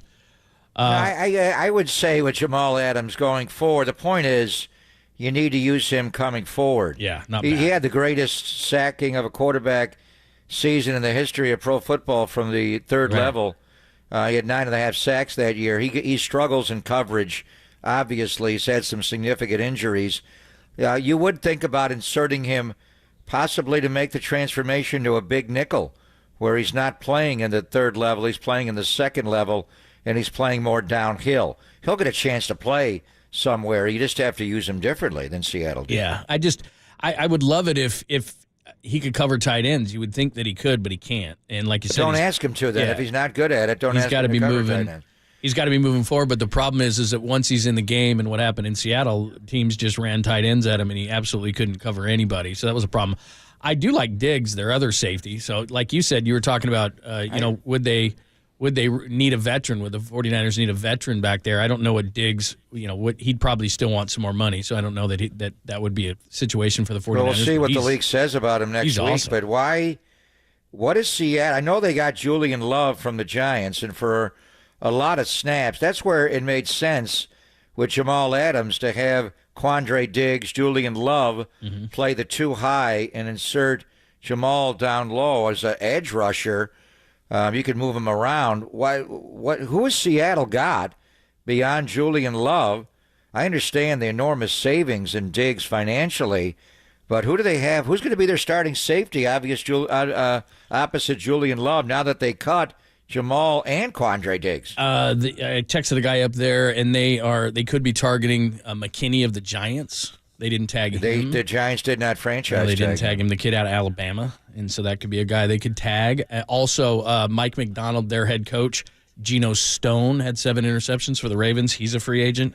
So those were 2 guys that he texted me that they could look at, or they could look at the draft. But there was 2 guys that they and they moved Kobe Bryant from corner and nickelback. Safety. He's now playing safety right now, so he would be in the mix as well. It could be another guy. So that's what they could look at. Oh, and earlier on in the show, somebody texted in on there and said, "Better bang Mike Breen or Tim Ryan." Mike Breen or Tim Ryan. Well, is Tim bang or ball out? Does Tim have a bang? He does. He'll say bang when Bang, hits baby! it. Like that. Oh, there you go. He'll say something. No, like that. that sounded like Bob Slick Leonard. Boom, baby! Oh, he's so good. That is my guy. Those from 2. Indiana. Yeah, I know boom is different than bang, but that's a pretty good boom. Boom, baby! Yeah, that's pretty good. Bang, baby!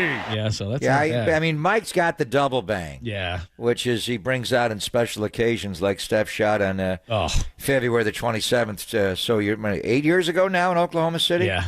So texted Bob Myers about working tonight, and I said the over/under is you're going to cry in the on-camera open with Mike Breen, and he said, and I'm paraphrasing, "Shoot, man.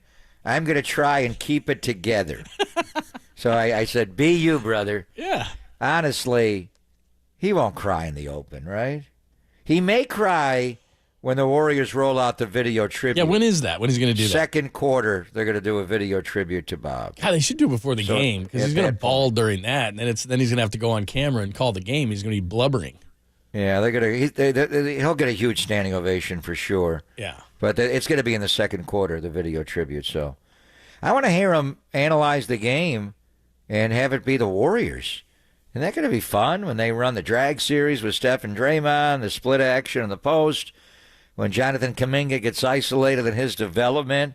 We're going to learn a lot about the team we think we know a lot about by watching the guy that brought almost everybody. He didn't draft Pajemski and Trace Jackson Davis. He didn't bring in Chris Paul, but most of this roster is Bob Myers. Yeah. I mean, look, outside of Steph, but then he was part of the 2012 draft. He was, he was part of drafting Kuminga. I mean, that's why I think it's really interesting to think about Bob, because 4 championships, 2-time executive of the year, and, okay, Steph was there first. There's no question about it. And, okay, Podziemski and DJD, like you said, but the rest of it, he was part of it. And I know that Jerry West gets a big hand in Clay. I understand that, and other guys, and Steph was already there first. That's the biggest building block, but and that's a big room, and there was a lot of people involved in those decision makings, and ultimately Joe Lacob rubber stamps a lot of things within the organization. But Bob was there. I'm sure he was a big voice in that room. So I don't know how much credit he gets. I don't know how people think of Bob when they think of the Warriors' success, but it's it's got to be something. I mean, he was the GM. He was the assistant for 12 months, and then the rest of the time he was the GM. So he's got to get a lot of the credit, doesn't he? Without a doubt. And earlier, and I forgot about Charlie O.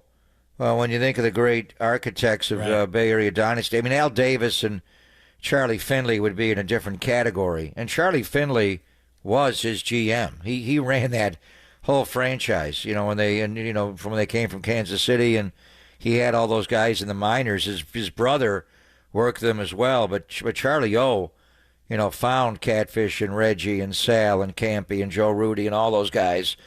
So he's kind of in the Al category when he not only is a GM, but he was the owner.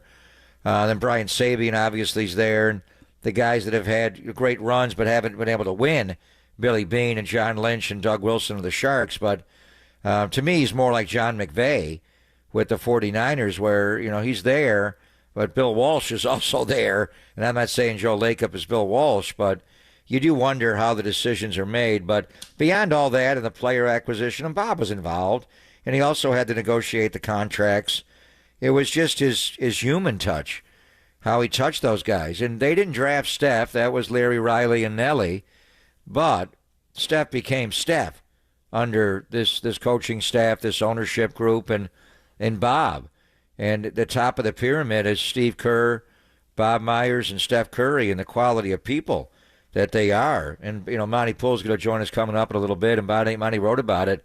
They're doing it now with Andrew Wiggins, the way they're just letting him be whatever he's got to do to get out, get back on the court. They're not questioning it. They're not divulging what the privacy and the personal matter is with his family. Players believe in that. And that's why, but Dunleavy, John, he's made a great, that his draft it's not quite Bob's, where he got Harrison Barnes, Draymond, and Festus first, then Draymond in the second round. But to get Podziemski and then buy a pick from Washington and get Trace Jackson Davis, and the trade to unload Jordan Poole to get Paul, we'll see where ultimately it goes.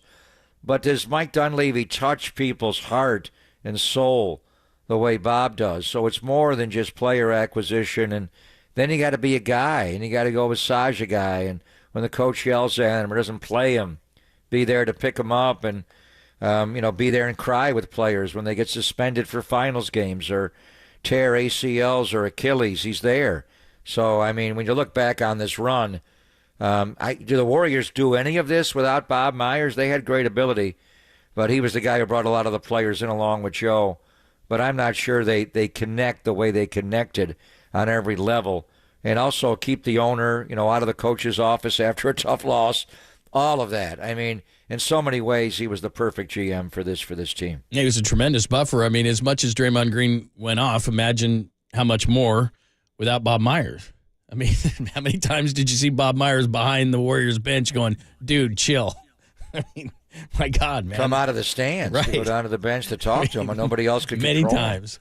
All right, we'll talk more about it. We'll talk about everybody returning, too. Pod should be back tonight. I think, right, everybody's playing tonight. Everybody's back. Playing. Wiggs and everybody. Playing. So the key thing, Middleton's out for Milwaukee. Is Giannis Adetokounmpo. That's the big game play time for decision. the Bucks. I think that's going to be a game time decision with that Achilles. But for the Warriors, the gang is back together. How good can they be if it's two-way Wiggs and everybody's back together? They're playing in harmony. How far can this team go? We'll talk about that coming up next, and then our good friend Monty Poole is going to join us at the bottom to discuss. It's Pop and Lund on your Wednesday, only here on the Sports Leader.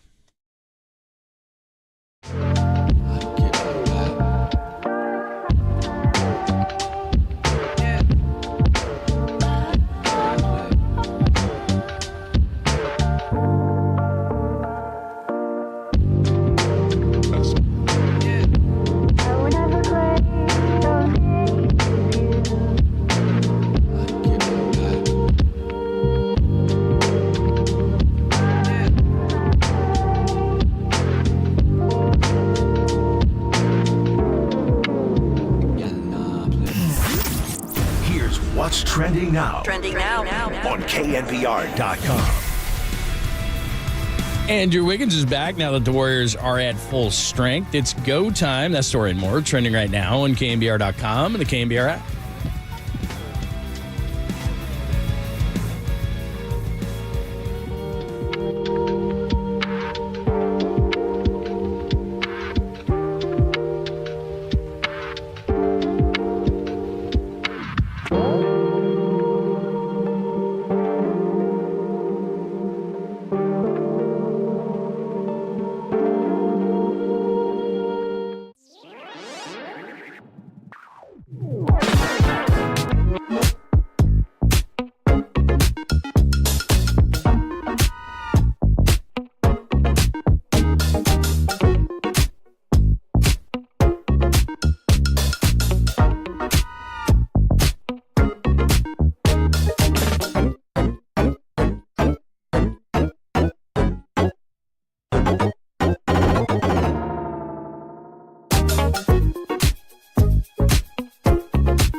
And now, time for the Protect Your Assets with David Hollander Business and Technology Report.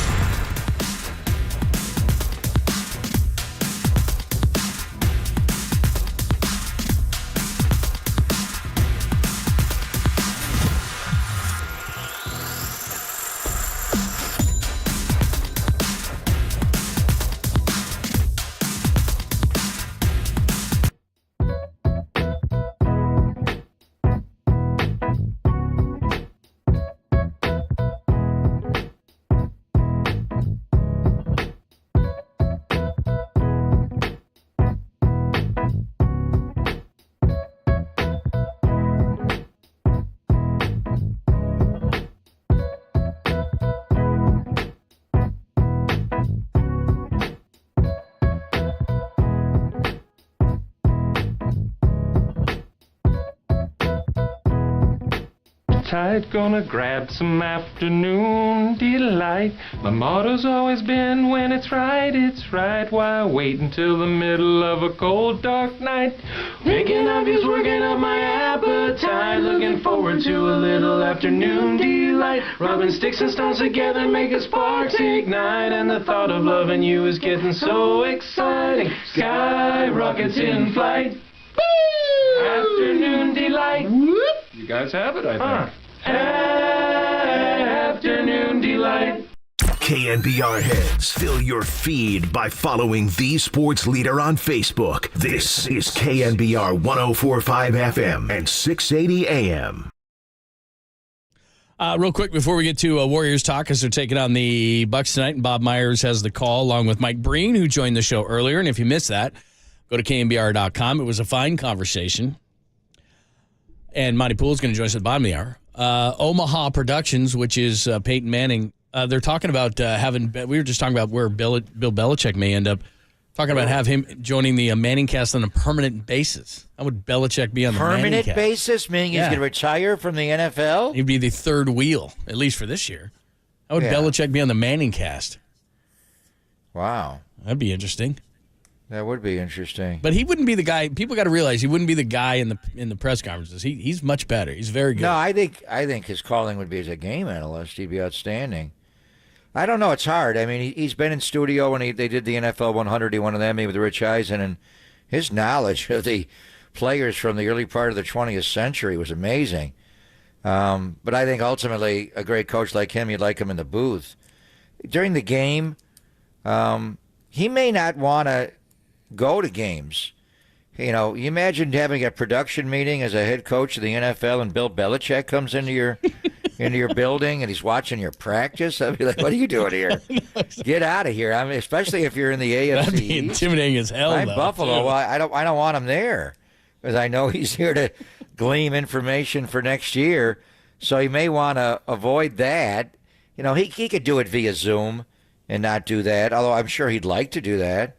No, wouldn't it be intimidating in terms of like, am I doing my practice right? Not intimidating. I wouldn't want him watching my practice. No, it's not intimidating. I don't want him stealing anything and seeing how we practice, and he's going to use that against me in a playoff game next year. So I wouldn't want him there. But if that's his role, I don't know. I mean, when Bill Walsh, much too soon retired after, the Super Bowl 23 win after the 88 year, he joined Dick Enberg. And that was one you thought was going to be a great booth. And for whatever reason, Bill and he tried hard. You never know. He just didn't have he was a little intimidated by television. I don't think Bill Belichick would be. But is he going to speak up and be clear? Bill Walsh's voice it's hard to hear him sometimes because of the crowd. He was not a great game analyst, and he went back into coaching, obviously, at Stanford. And so, I mean, ultimately, you think his best role would be in the booth. But, do you want him involved in all that goes into being a game analyst?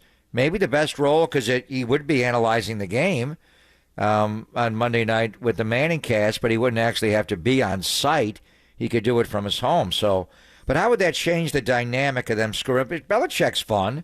When he did game day after their Thursday night game, he put the helmet on. Yeah, he's great. And he was fooling around with Corso, and the side came out of him. So it's a question of what they probably would like to have him do is be a part of NFL Countdown and do this, Sunday morning stuff and maybe even some of the Monday night stuff, Monday night Countdown, and then go into the Manning cast. But that would be an interesting dynamic, having Peyton Manning up against Bill Belichick. How many playoff games did a young Peyton Manning lose to Belichick? Well, what would be cool about it is you'd have the quarterback looking at the offense on one side of it, and you'd have Belichick on what the defense should do on the other side. Well, you're going to keep Eli, right? So both quarterbacks. Yeah, it'd be cool. It'd be really cool. And then how many Super Bowls did Belichick lose to Eli Manning? Right. 2. Yeah. He would have 8 and 10. That'd be fun. Including the 2 as a coordinator. So that would be an interesting. Would they have guests as well still, or just leave it as though Belichick would be the third guy they every need to tighten that up. Like they have a lot of jackass guests. It's like, look, just get football people in there and just talk ball. Like I want you to have fun, but just talk some ball. Like I don't need to see Arnold Schwarzenegger's donkey. I just don't. He's adding We nothing. don't need a Steve Garvey as a donkey either. Oh boy. Oh boy. What's going on with Jason Kelsey? Where is he going to go as far as a broadcaster? That is a great question. I heard that they're talking about him as like a studio guy. Well, that plus like the ESPN car wash kind of thing, and please don't do that. What's going to happen with Herb Street? Is he going to keep Thursday night Amazon Prime? You think? Imagine Belichick in a booth with Al Michaels. That'd be great. Anybody? I love Kirk Herbstreit on college. And honestly, you know what? The Thursday night, because it's not a full-blown practice, it would be easier for coaches to bring Belichick in. And I think they do most of that via Zoom because it's such a tight turnaround. They don't practice when you get ready for a Thursday night game. There are no. It's all walkthroughs. Yeah. So maybe that would be, Belichick could be around but not really stealing our stuff. So maybe that would be a great booth, wouldn't it? Yeah. Belichick and Al Michaels. By the way, getting ready for the new year, your guy Jordan Poyer, another safety, released by the Bills, and Joe Mixon by the Bengals. It's release season. Restructure, release, retire. Yeah. That time of the year. All right, let's talk to Monty Poole. Coming up next, we'll get back to the Warriors. The team is back together as Wiggs comes back, Bajemski comes back. Looks like Curry. The only thing we don't know, of course, is on the other side of it. Will Giannis play tonight? But the Warriors, they start down the stretch here, and they got Dame in town as well. So we'll get into that conversation as the Warriors get things rolling tonight at Chase. And, of course, Bob Myers comes back, and we'll ask him that question. How much credit does Bob deserve for this big run? And he is back with ESPN with a call with Mike Breen. We'll talk to Monty Poole about it next, only here on the Sports Leader.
Wherever you are around the globe, stream Gold-Blooded Radio 24/7, 365 on KNBR.com. This is the sports leader.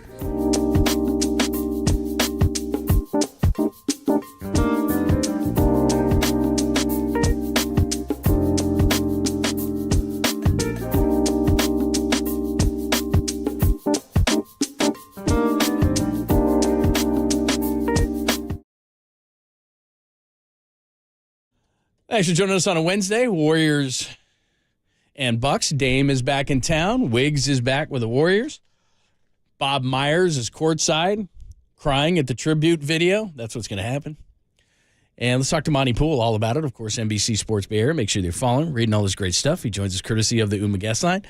How are you? Doing all right. How you guys doing? Yeah, we're doing great. Is Bob Myers going to be able to hold it together tonight?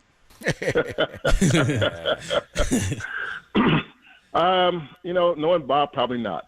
Probably not. Yeah. That's who he is. Yeah.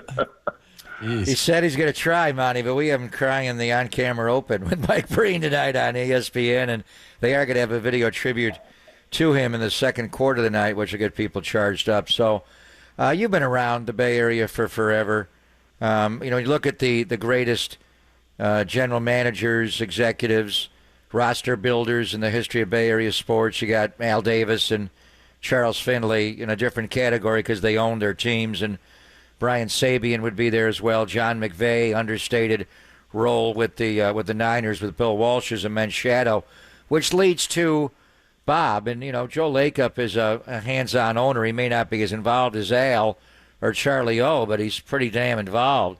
So when you look at, Bob's run here, the 4 championships, the roster building, the first draft ever, the acquisition of Durant, dealing with the egos and crying with his players when they suffered huge, debilitating, championship losing injuries. Just how do you assess Bob's run here with the team? Well, I don't know. 4 championships in 8 years, and it's a franchise. It's a franchise that hadn't won a championship in 40 years. So I think Bob deserves all the love he gets. Obviously, though, it's not a one-man operation. As you mentioned, Joe Lacob is very involved. So is his son Kirk. You've got other scouts and other front office people available that have been there for a while. Mike Dunleavy's been there for a few years now.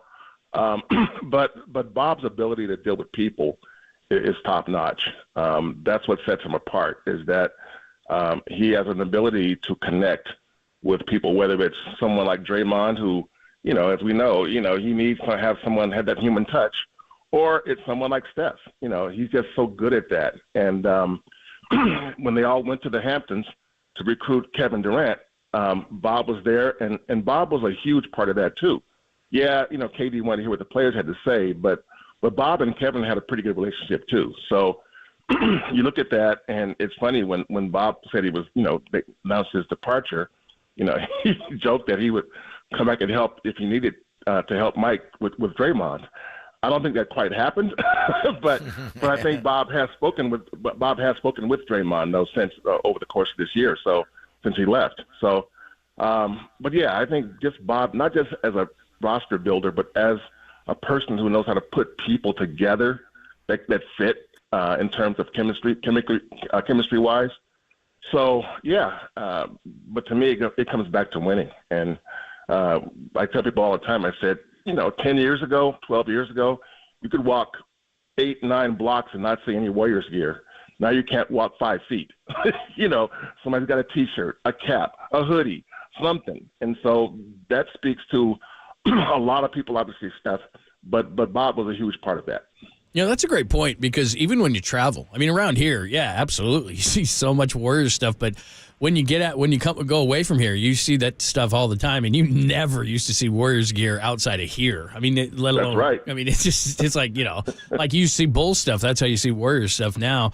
Now that Wiggins is back, and really, the Bucks have some questions. Will Giannis play tonight? All that kind of stuff. But now everybody's kind of back for the Warriors. Wiggins is back for the Warriors. So what do you think the ceiling is now? 22 games left in the ceiling. What is the ceiling for this team now that they're back together?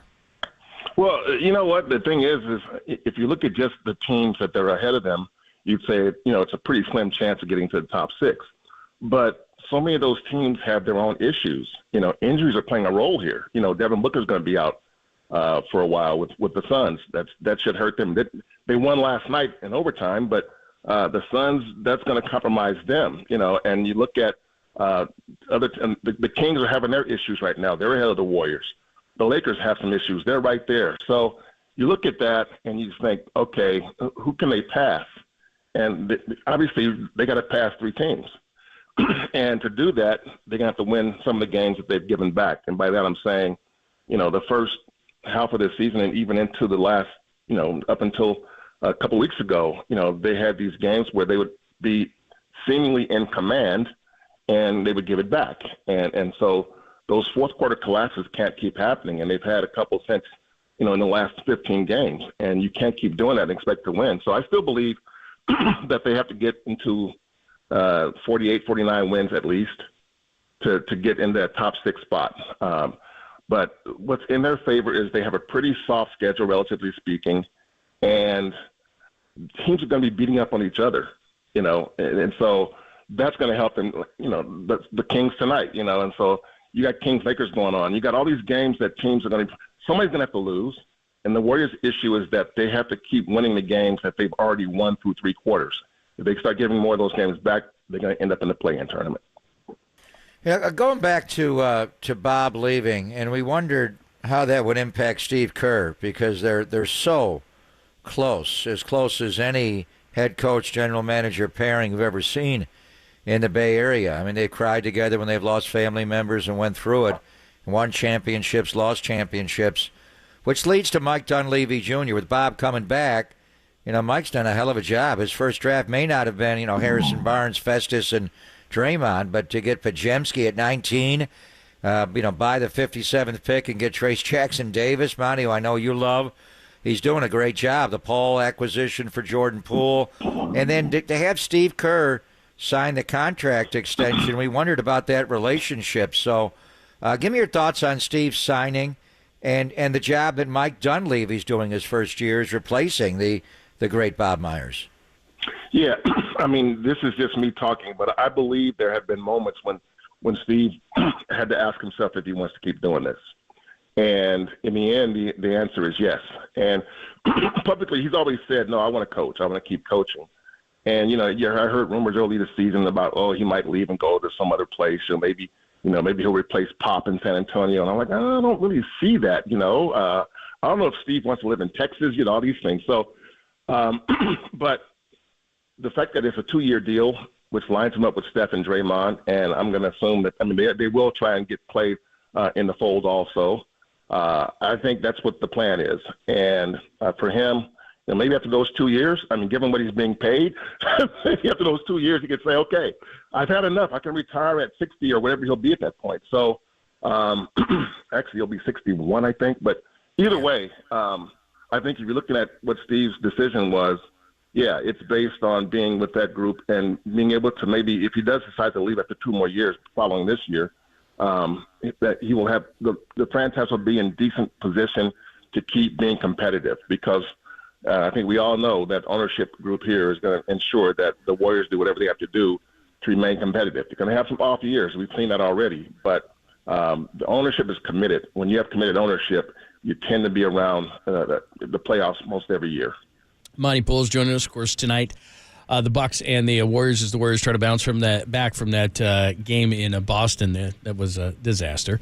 I don't know if you saw Howard Beck's piece in The Ringer about Draymond, but we've kind of forgotten about him. He comes back. He's been successful, generally speaking. He's behaved himself. What do you think of the way that he has been since he returned? I did read Howard's piece. A good piece, because he reached out to Meta World Peace, and he talked to guys like that. And talked to Barkley, Charles Barkley, guys who kind of went through some stuff, their own emotions, and during their playing careers. I think the thing about Draymond is it's different this time because I think he knows that there's really not much more wiggle room now. And I think one thing that was pointed out in the piece, I can't remember who said it. I think it might have been some psychiatrist or a psychologist who's basically indicated that he thought that Draymond had been enabled. And I think that's a fair assessment. And I think the Warriors would say the same thing at this stage, that they didn't do their best to make sure that Draymond gets on the right page and stays there over the years. And so I think now, like Draymond said in the piece, he understands that it's not just about his teammates, his team, that, it's family, it's his family now. And, they shouldn't have to deal with his stuff that he does on the court. And that's what I think is going to make a difference for him. And like Steve has said, and I think Draymond's going to be Draymond. He's going to be demonstrative. He's going to be loud. But he has to know where the line is. And in the previous years, he didn't really pay as much attention. And the problem with Draymond is that as time went on, it did not get better. It got worse. You look at this season, the way it started, and going back to Jordan Poole, from there until Nurkic, it escalated. It got worse. And so you knew some things were going on, and you knew that this was not something he was going to be able to fix himself. And he finally, reached the point where he said, I do need some help fixing this. And so I'm glad he's doing this. It's good for him. I think Draymond is generally a good person.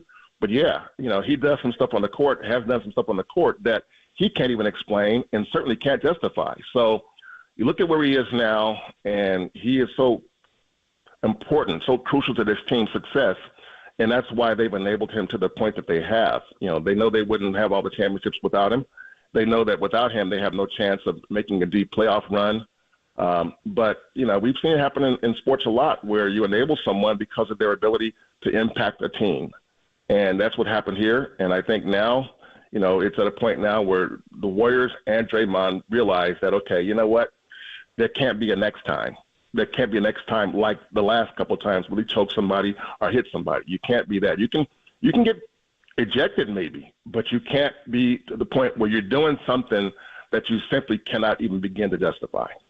And since he's been back, they've been winning, and he's taken only 2 technical fouls, and one when Nurkic was trying to bait him into something the night before the Super Bowl, and Clay came over and slapped the ball away, but he stood his ground but did not get ejected, and it was a great win.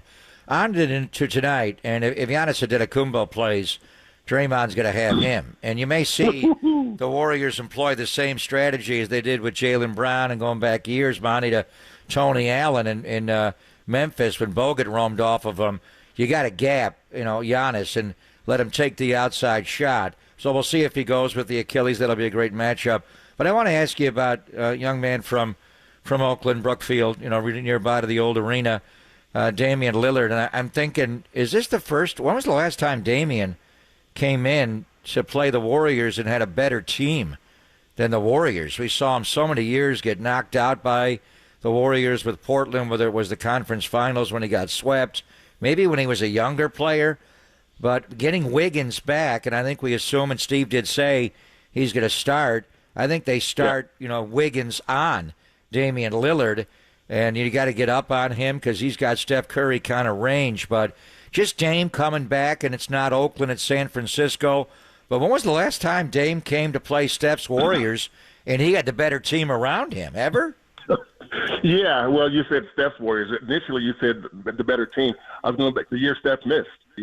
When Portland came in, the Warriors lost 50. Yeah, the Warriors lost 50 and 50 they won team, 15. yeah. They won. Yeah, they won 15 games that year. The Blazers were better than the Warriors because everybody was better than the Warriors that year. But but with Steph on the court, Draymond on the court, Clay on the court, I can't say Portland had a better team than the Warriors.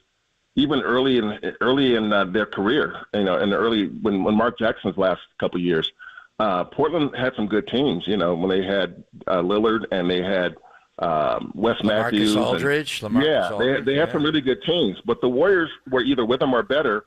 This is the first time you can say, the Bucks are much better suited to be a championship contender than the Warriors are right now. The Warriors have to prove a lot. The Bucks do too, but not as much because they also have won a championship relatively recently. But when you have Giannis and Dame, you've got a guy in Giannis who is a top 5 player in the league by any estimation. And you got Dame who balances his game out. And so, this is different. And it's a tough game for the Warriors to win.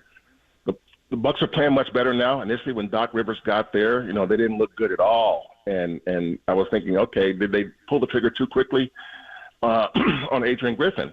But they seem to be putting together now, even without Giannis. They're playing better defense, smart defense. They're playing harder, playing smarter. So it's going to be a tough game. But, this is, to me, for the Warriors, this is not as much of a must-win as some of the other games they will be having down the road. If they lose tonight, win tomorrow, win Saturday, win Monday, then they've won 3 or 4 and 6 of 8 and down the line. So this would be a nice win to have, absolutely, because you don't want to be giving away any games at home, and they're trying to establish a home court advantage. But I'm looking forward to a real good game, and it's a game that obviously the Warriors can win. But if they lose it, just like if they lost when they lost to Boston, it wasn't the end, quote unquote. It's just a game you've lost, and you can make up for it along the way. Monty, great stuff. Always our pleasure. Thanks so much. We'll talk to you soon. All right, boys. Take care. Take care. Thank you, sir. That is the great Monty Poole joining us, NBC Sports Bay Area. Make sure that you're watching him, reading all his great stuff. He is the best. Following him as well on social media. All right, top of the hour, your foreplay, the 4 pieces of sound you need to hear, including, for the first time, he is finally able to talk about it. The disappointment of losing the Super Bowl. Debo Samuel, we'll talk about it. We'll get into some Giants in the 1 o'clock hour as well.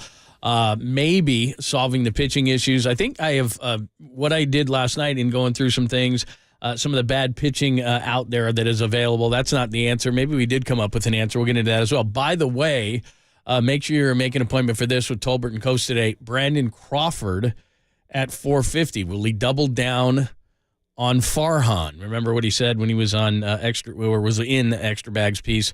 Will he double down on Farhan? You'll find out today. Tolbert and Copes at 4:50 with Brandon Crawford. Do you think he'll tone it down a little bit for him, or will he do it again? I don't know. Yeah. We'll have to listen. All right. Maybe he'll take it all back. Yeah, I'm sorry. 4:50 for Brandon Crawford. Make sure you listen. It's Papa Lund, only here on the Sports Leader.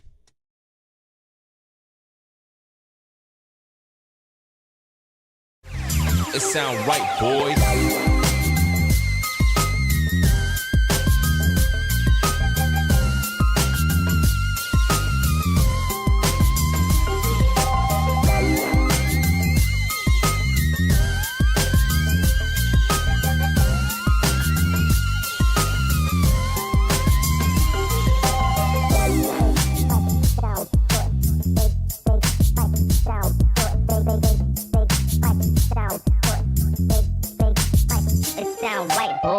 Oh, we missed the great Tony Bennett. Greg Papa here. If you are looking for a local fiduciary who is licensed when it comes to loans, investments, insurance, basically all the things money related, then please call my good friend and great Giant and 49er fan and Warrior fan as well, Greg O'Donnell at the O'Donnell Financial Group. For the past 3 decades, Greg has been helping people like you get peace of mind by planning for retirement. So call Greg O'Donnell today at 866-496-2300 or visit him online at o'donnellfinancialgroup.com. That's 866-496-2300 or online, o'donnellfinancialgroup.com. You owe it to yourself to know if you're going to be able to live that retirement lifestyle that you've always dreamed of. So call them now, 866-496-2300 or online at odfigroup.com. O'Donnell Financial, because planning is a process, not a product.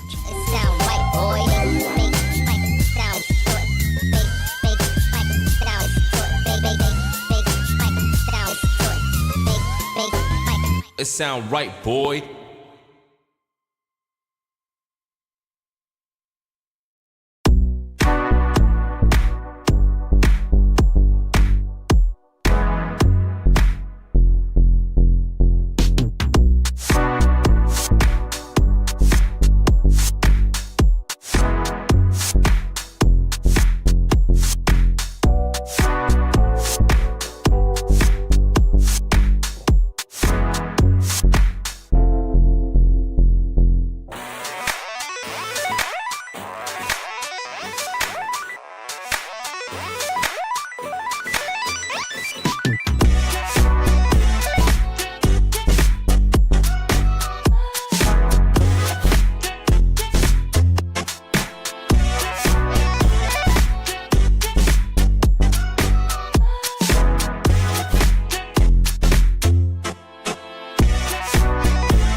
Listen to the sports leader anywhere, anytime. Download the all-new KNBR app. Now back to Papa and Lund live from the KNBR Casino Matrix Studio. Casino Matrix Progressive Jackpots are here. Where are you? Just drop in. Please play responsibly. 1-800-GAMBLER.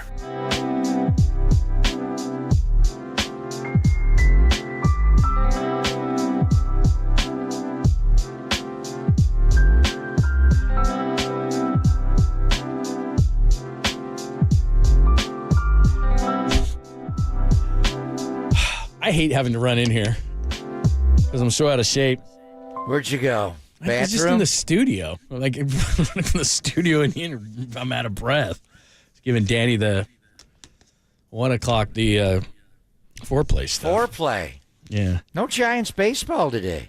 Finally, they have a day off.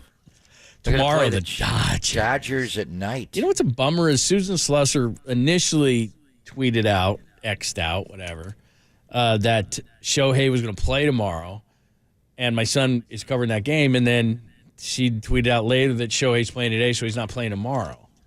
What a bummer. I wanted to see that. $700 million only gets you every other day? Guess so.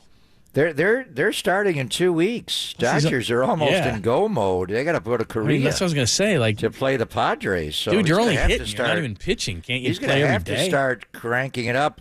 Probably next week he'll start cranking it up to play every day. To play every day, at least DH every day. But that's gonna. What's that going to do to them? That's a long trip. Come back and then play. How, they playing 2 games in Korea or 3? I think 2. Yeah, and then the Giants do open the year against both of those teams. They got a 4-game series at Petco Park against the Padres, and then they've got a 3-gamer against the Dodgers. And are you going to go through the pitching as far as starters candidates, both internally and externally? They're going to need a 5th starter, the Giants, right away. I know. They don't have a day off because they've got 4 in San Diego and then go right to Dodger Stadium on April Fool's Day. So their 5th starter is going to be against the LA Dodgers, where they go Mookie Betts, Shohei Ohtani, Freddie Freeman, 1, 2, 3 at you. Good luck. Think I'd drink a 5th before I am the 5th. I know, for that lineup, God, it's like the All-Star game. Like, well, kidding maybe me? they get it off day. They don't get one till they after they leave Dodger Stadium. They come back and who's waiting for them right away for the San Diego Padres? And the Dodgers are not. I thought the Dodgers are coming. They're not coming. It's San Diego for 3 on the first homestand, and then the Washington Nationals, who stink. So that at least gives you a break. But in baseball, it's hard though. You never know. Yeah. But by the way, you did give me an assignment, and I was looking at teams. And Boris is not wrong. I will give Scott Boris one thing, is that I was looking at pitching staffs yesterday, and, man, I mean, even like you said, the Dodgers, I mean, Miller's really, really good, and he had a decent year last year, but like Emmett Sheehan, and he pitched well against the Giants, but he's going to be the 5th starter at least, and the Dodgers have a ton of injuries in their staff, and they're not set. There's a few teams that have sets, but even like the Astros have a bunch of early season injuries. There's a few teams that have a good staff, but I'd say 75% of the teams, and this is why it's tough for the Giants to find a pitcher. I mean, they may have to make a trade, and earlier we were talking about Dylan Cease, who makes $8 million. You'd have to give up a lot. When you read stuff about him and what the White Sox want, they want a ton, but he makes a ton of sense if the Giants if they don't feel comfortable with one of these young pitchers, and we talked about Roop, and we talked about Mason Black, potentially one of those guys potentially have to step up so that they can fill that 5-man rotation as you were just talking about. If they don't, then they may have to just bite down hard and say, okay, we'll give up Luciano, we'll give up a young pitcher. We need to get Dylan Cease. But there's just not a lot of pitching around. I mean, I was looking at rotations and say, okay, who's got a bad third baseman? Where would J.D. Davis fit where you could get like a 5th starter or somebody, who's got excess pitching, who's got a guy. And I was looking at guys like DeSclafani, who's not terrible in Minnesota, or Drew Smiley with the Cubs is not in there. Would the Twins trade Anthony DeSclafani? I mean, potentially. I mean, I was just looking at what they had pitching depth-wise, and I mean, possibly they would. They've got a few young pitchers that could possibly beat out DeSclafani, and I don't think they'd want to trade him. But my point is there's just not a lot of excess pitching in the league. There's across the a pitching board. panic. Well, not only Scott that. Boras says a pitching panic. I mean, he's not necessarily wrong because the problem is if there is a team with excess pitching like the Dodgers or like the Astros, they've got injuries. 2 or 3 guys are hurt, or like what Boston just is going through. Giolito just got hurt. Torn UCL. So that, or the Giants have a little bit of depth, but Robbie Ray or Alex Cobb are hurt. So it's really hard to even find, say, a team that would say, okay, I'll flip you a guy who might be my 7th starter or 6th starter or somebody fighting for a 5th spot. It's just not there. And then there's nobody. I mean, as far as free agents are concerned, or a guy who just didn't get signed. I mean, you want 38-year-old Johnny Cueto? I mean, it's just not there. It's hard. The Astros, how about them? Justin Verlander missed the start of the year with a bad shoulder. Sonny Gray, diagnosed with a hamstring strain in St. Louis, could delay the start of his season. So they're kind of backpedaling a little bit. The reports were that Blake Snell was offered a 6-year deal. And what was it, $28 million per? Now you're hearing it wasn't 6, and it was actually 5 years, and it may have been $30 million a year, so $150 million for 5 is still a lot. Now you're hearing that he will take a shorter term. I've even heard a rumor of a 1-year contract. I think it would be 1 year with many options, the way Cody Bellinger did his deal. But I mean, at some point, Blake Snell's going to pitch for somebody this year, isn't he? You would think. And where's he pitching? Does Boras, with all his money, and honestly, I think of all the agents in the history of American sport, maybe Jimmy Sexton, Tom Condon, and CAA have made more. David Falk had a young Michael and Patrick, but they didn't make big money like what Scott's making now. Lee Steinberg in football, David Dunn. I mean, you tell me, has anybody made more money as a player agent than Scott Boras? He's been doing this a long damn time. So where is Blake Snell right now? If I signed him right now, could he go out an opening day in 3 weeks and throw 100 pitches for me? Is he built up? I think he's in at all? L.A. I think he's working out in L.A. Is he throwing? What's he doing? What's Jordan Montgomery doing? If I sign him right now, can Jordan Montgomery go out and throw, not right now, but in 3 weeks from right now, could he go out and give me 7 innings? I don't think so. Do I have to bring him in and stair-step them up? Where are these guys and what are they doing? And as pitchers, you could sign a hitter. You could sign J.D. Martinez 10 minutes before the first game and then go plug him in to be your DH. You can't do that with a starting pitcher. No, you can, because they got to pitch in games. They got to work up. I mean, I know they're doing their routines and all those kind of things that they do, but they're not doing what they'd be doing if they were in a training camp, in spring training games. No, they're not doing that. So, no. But yeah, I went through all of it. I mean, there's some teams that have, a ton of stuff, but there's nobody that says, hey, we're 7 or 8 deep. I just didn't see that. So it's going to be tough. Yeah. Like I said. I think your guy, Landon Roop. That's what everybody said is Roop guy. Tomorrow night. He's got back issues. Tomorrow night they're playing the Dodgers. Yeah, that's a game you need to pay it's going to be on to. Dodgers TV. Not the Giants are TVing over the weekend against the A's. Can we get that on a giant satellite dish or something? We're going to be MLB Network will have it. Don't you have the MLB I got app at bat? You can watch that. Kyle Harrison is starting the game. Camilo Duvall will pitch in the game. And then Landon Roop will come in behind. So I think your guy, the Roop is on fire. We'll pitch at least 1 inning tomorrow against the LA Dodgers. Okay. I got to see that. What time is that on? We may have to cancel the show tomorrow because Roop is going to save the season unless they get Dylan Cease.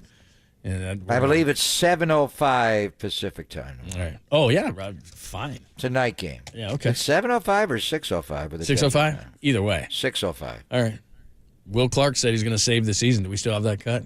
He loves the guy. The only problem is he had a back issue that he only had 10 starts last year.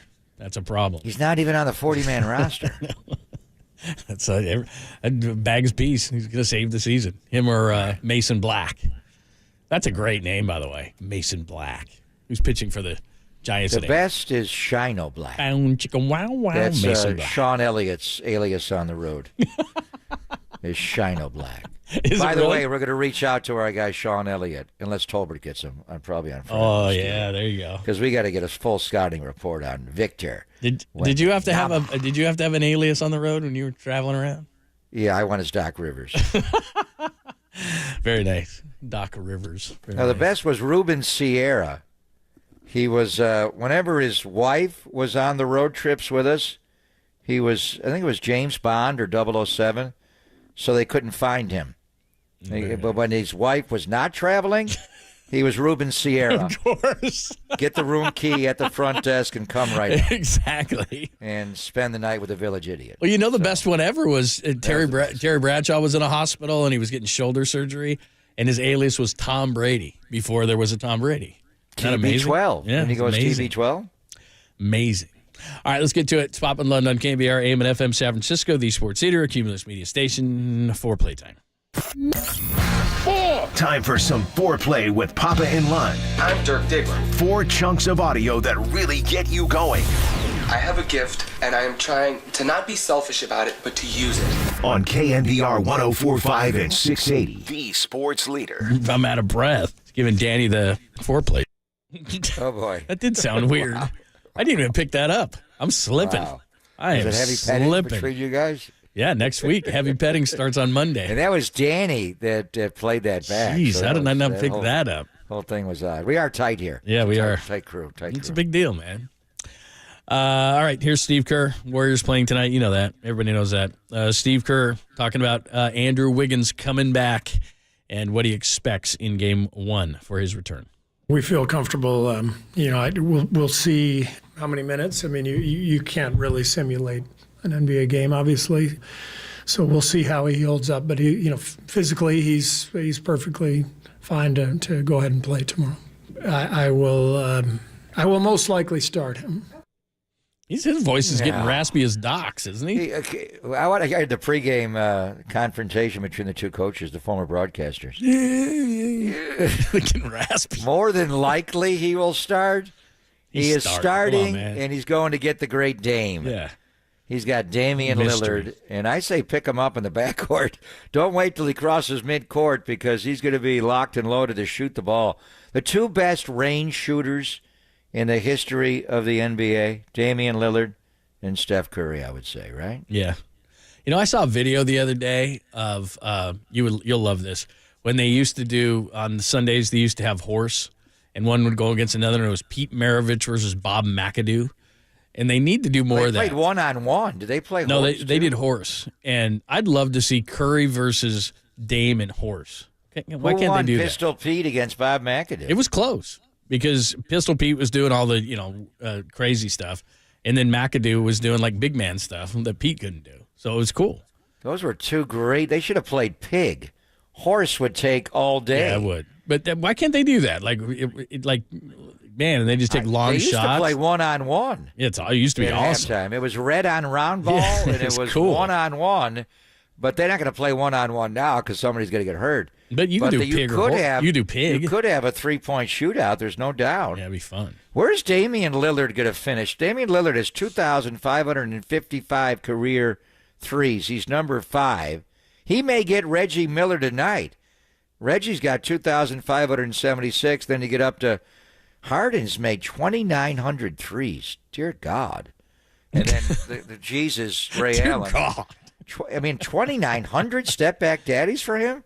Would you have guessed Harden is going to make 3,000 threes? But he played for Morey in the Rainbow Coalition.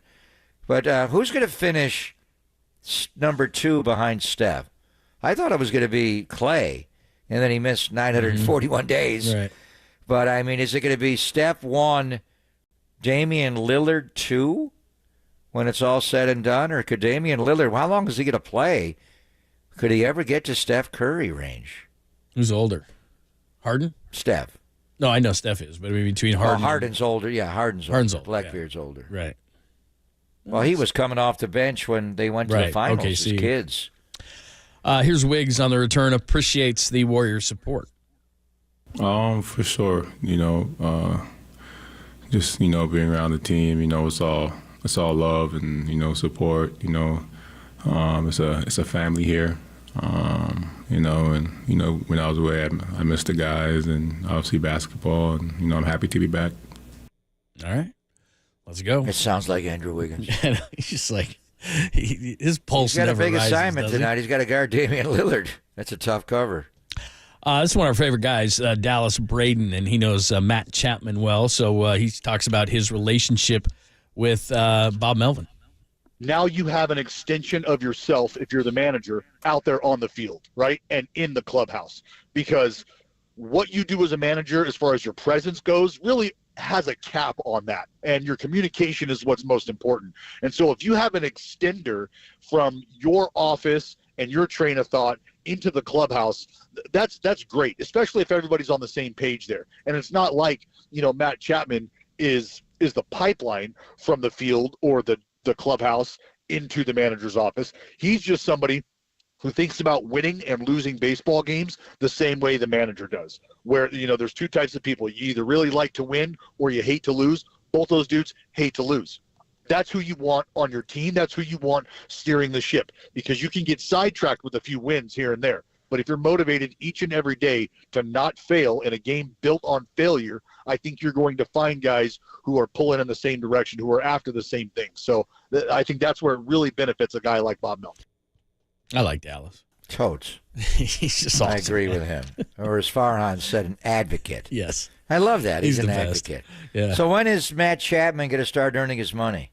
See you in the Giant lineup tomorrow night. His first game as a Giant against the L.A. Dodgers? I thought somebody said Friday, but I could be wrong on that. I thought they said Friday, but we'll double check on that. And then finally, this is interesting by Debo. He made an appearance on Up and Adams, and I don't think he is addressed other than obviously post game. But he talks about here. There's a couple of cuts here, but he talks about how difficult it is going to be to bounce back from this Super Bowl loss. Here's Debo on Up and Adams.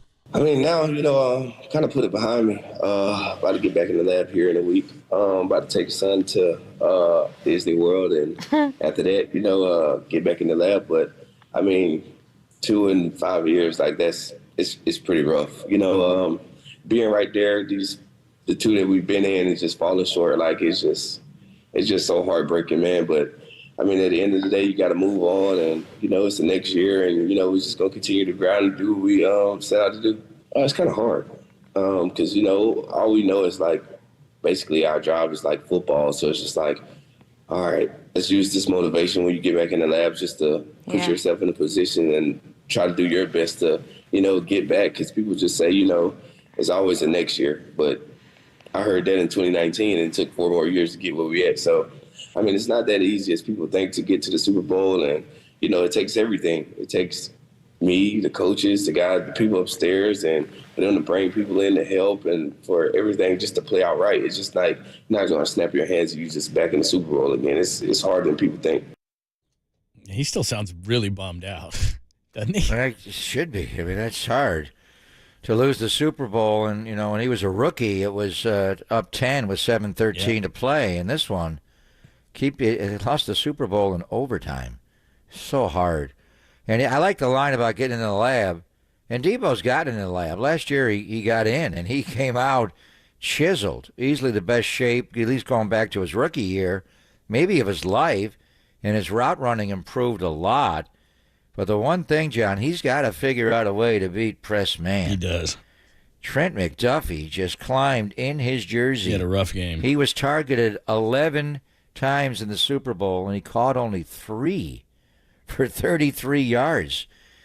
He got open down the sideline. If Brock wants one ball back, it's the one over the top where he missed him in the end zone. Yep. But other than that, those Chiefs corners suffocated him. And the game plan, it was the overload blitz, but it's easy to overload blitz, or easier, when your guys just lock them up. And you got L'Jarius Sneed taking Ayuk, but it was Trent McDuffie and the nickel just suffocating Debo Samuel. He could not get off of him.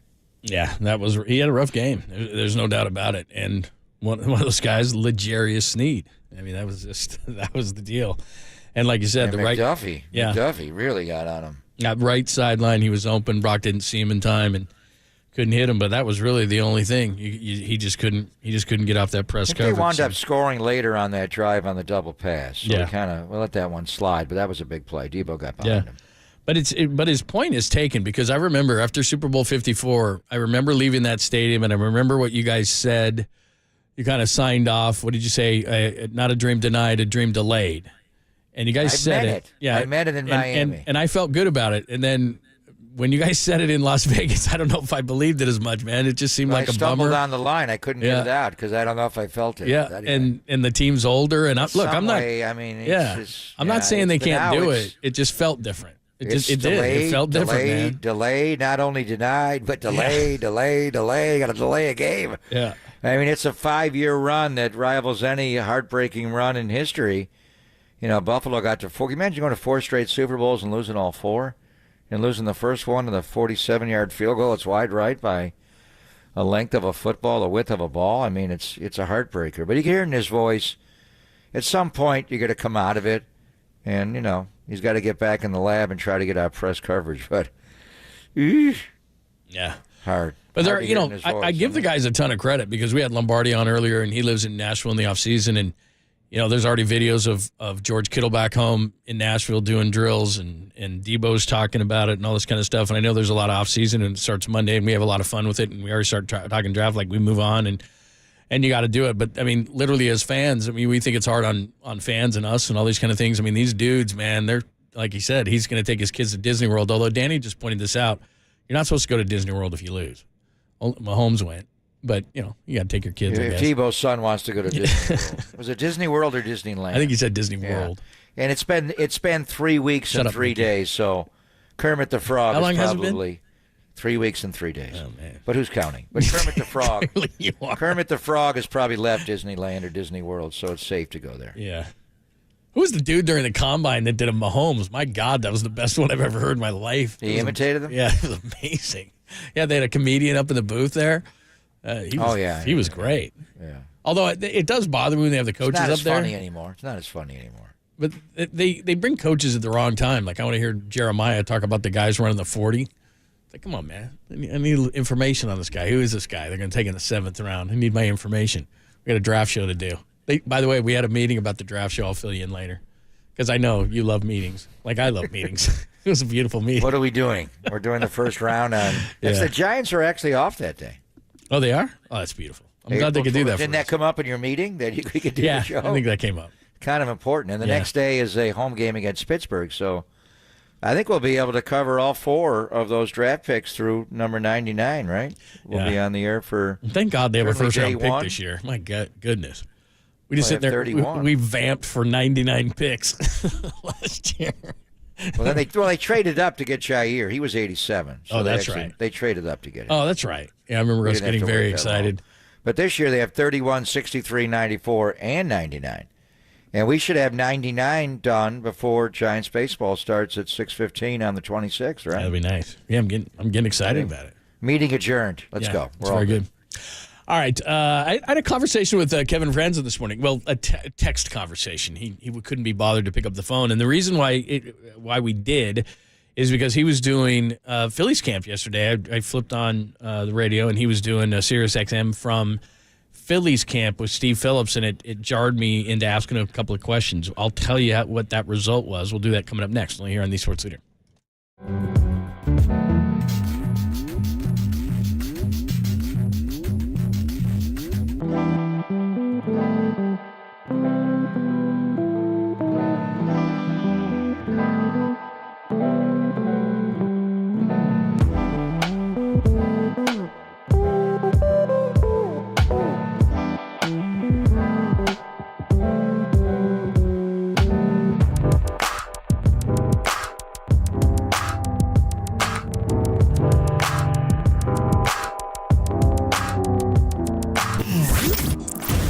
What's trending now? Trending now.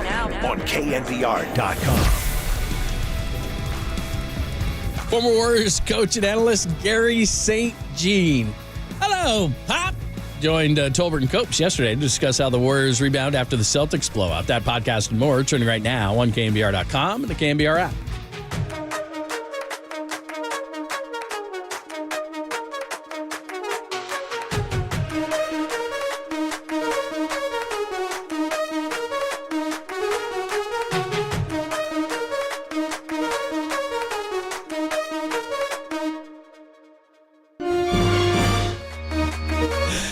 John Lund here. Did you know that many of the attorney ads, I don't know why I'm laughing at that. It just makes me laugh every time. Did you know that many of the attorney ads you've seen or heard, they're not even based here in the Bay Area. Some are not even based in the entire state. So it's like, why would you do that? Well, that is not Chris Dolan. That is not the Dolan Law Firm. They are based right here in the Bay Area, and they've been that way for more than 25 years. They're award-winning personal injury and employment attorneys, and they're fighting for you where you live. So if you've been discriminated against at work, wrongfully terminated, or sexually harassed, your rights matter.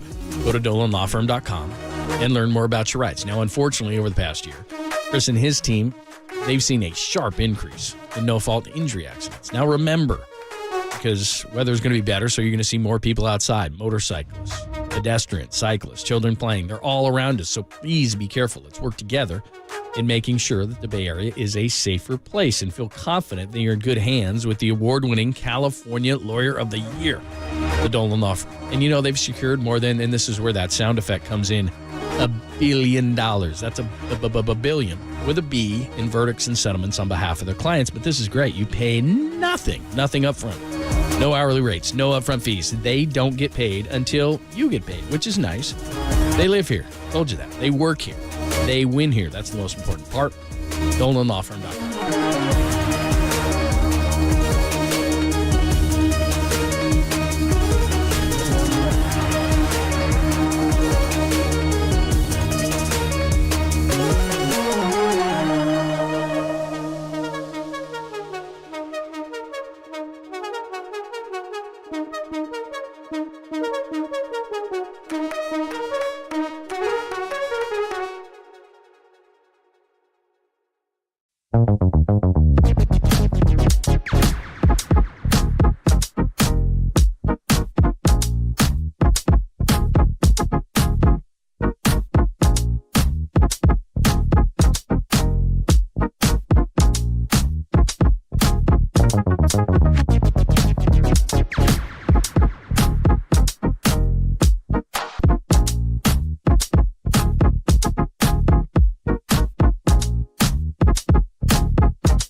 And now, time for the Protect Your Assets with David Hollander Business and Technology Report.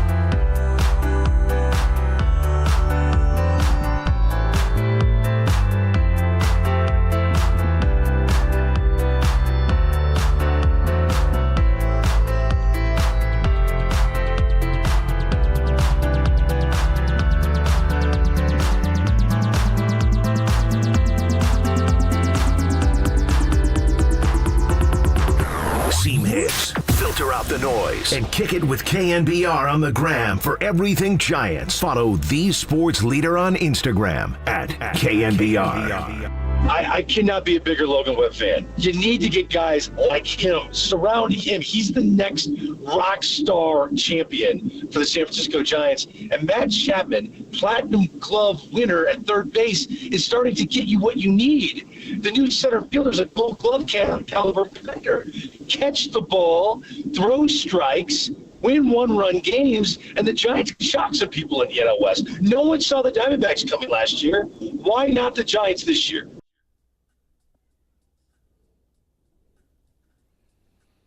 Thanks for joining us. I just spent my break listening to my good friend, John Heyman. He is still pounding the desk. He's blocking you still. Yeah, he's still blocking me. Arson Judge. But he was on. It's just one Arson Judge joke. I don't understand why he doesn't have a sense of humor about that. But he's still pounding the desk that Blake Snell is signing with the Giants or the Angels. I heard him this morning. Jeez. The Angels are the second team, right? Angels. He's saying Giants or I heard him this morning. Giants or Angels. I heard Giants him or with Angels. Excursion and Harold Reynolds. Man, he is just pounding. So that's what he was saying. He was saying, well, Harold asked him, or maybe it was Matt, can you confirm the 6-year contract offer that the Yankees made to him in the offseason? And he backpedaled on that and said no, but he believes it was a 5-year deal for at least 30 per, which would be 150.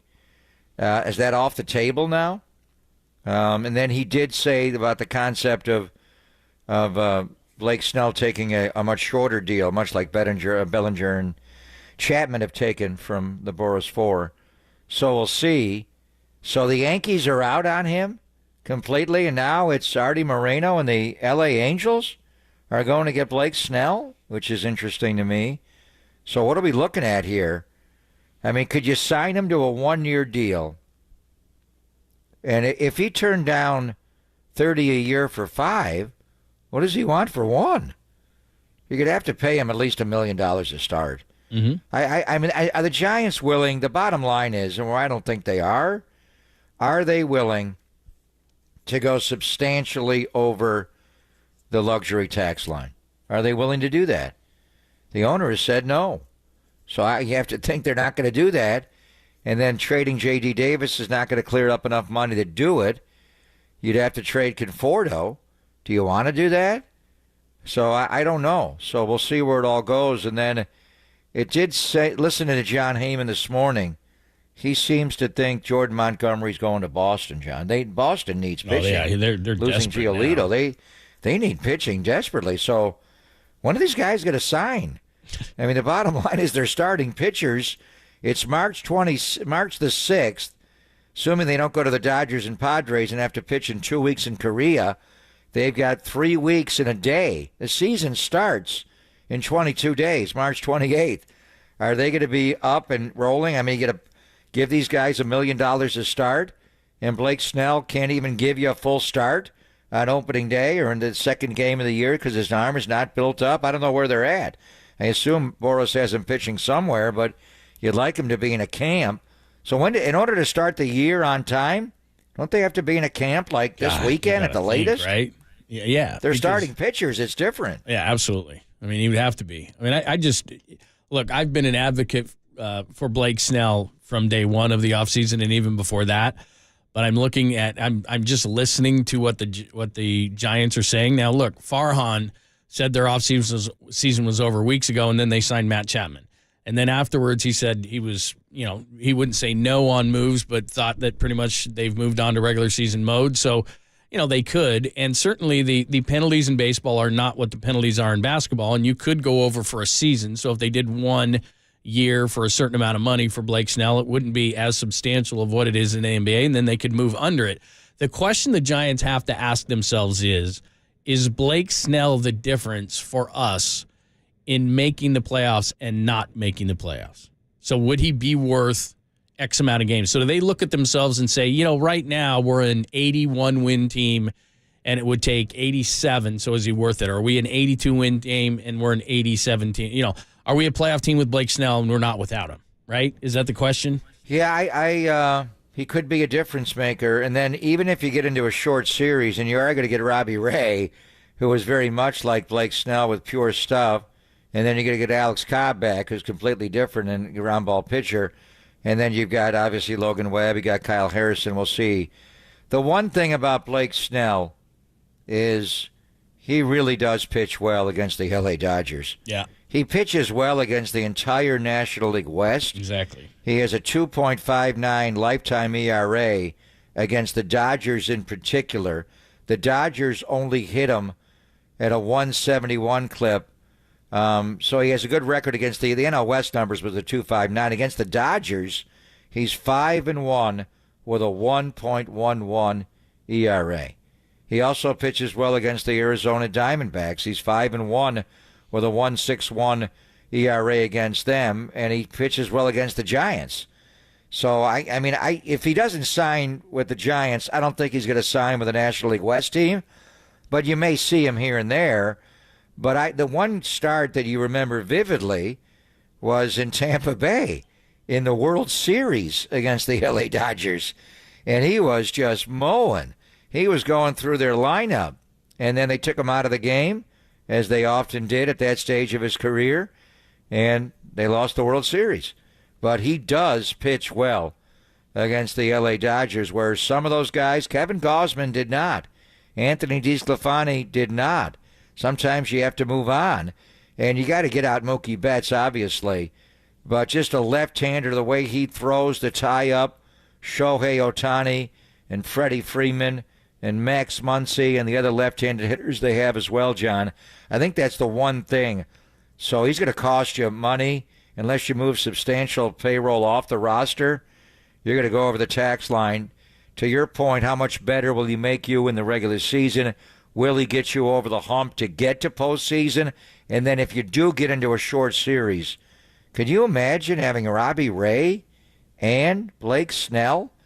Those kind of Logan Webb. And Webb in between. Logan's different. He's a right-hander down, where you got Blake Snell, and he pitched down more last year, but it's up. It's high-velocity, swing-and-miss stuff with lefty on lefty against Freddie and Shohei. You got a chance against that lineup with those guys. Yeah, if you have three dominant pitchers in the postseason, you can go really far. And so if I'm the Giants and I start thinking to myself, okay, we got Webb and Snell, who were two of the three finalists in the National League Cy Young last year, and then if Ray gets healthy, all of a sudden, I don't care if you're the most pessimistic Giants fans right now. If you get two of the final three in the Cy Young, and you've got the defense that Chapman can play, if you score 3 runs, you can win a game. If you score 2 runs, you can win a game. Plus, just having left-handed pitching like that. Exactly right. The other team is not going left on left with them. Well, start thinking about who you're going to compete against, right? The Dodgers. Well, right? Just anybody. If you're facing Blake Snell, you're not loading up left-handed hitters. You're loading up right-handed hitters. Yeah. So what does that Freeman do? and Ohtani, right? What is away, that? right? Well, those guys are going to play. But I'm saying you're going to load up righties against Blake Snell and Robbie Ray and, Kyle Harrison. So where does the ball get hit? Right-handed hitters either striking out or they're grounding out to Matt Chapman at third base. Right. And Nick Ahmed at shortstop. So we saw it with the A's with, and Dallas Braden, we heard him earlier with the, more modern A's, but it was Barry Zito and Mark Mulder. When those guys pitched, they got ground ball after ground ball after ground ball to Eric Chavez and Miguel Tejada.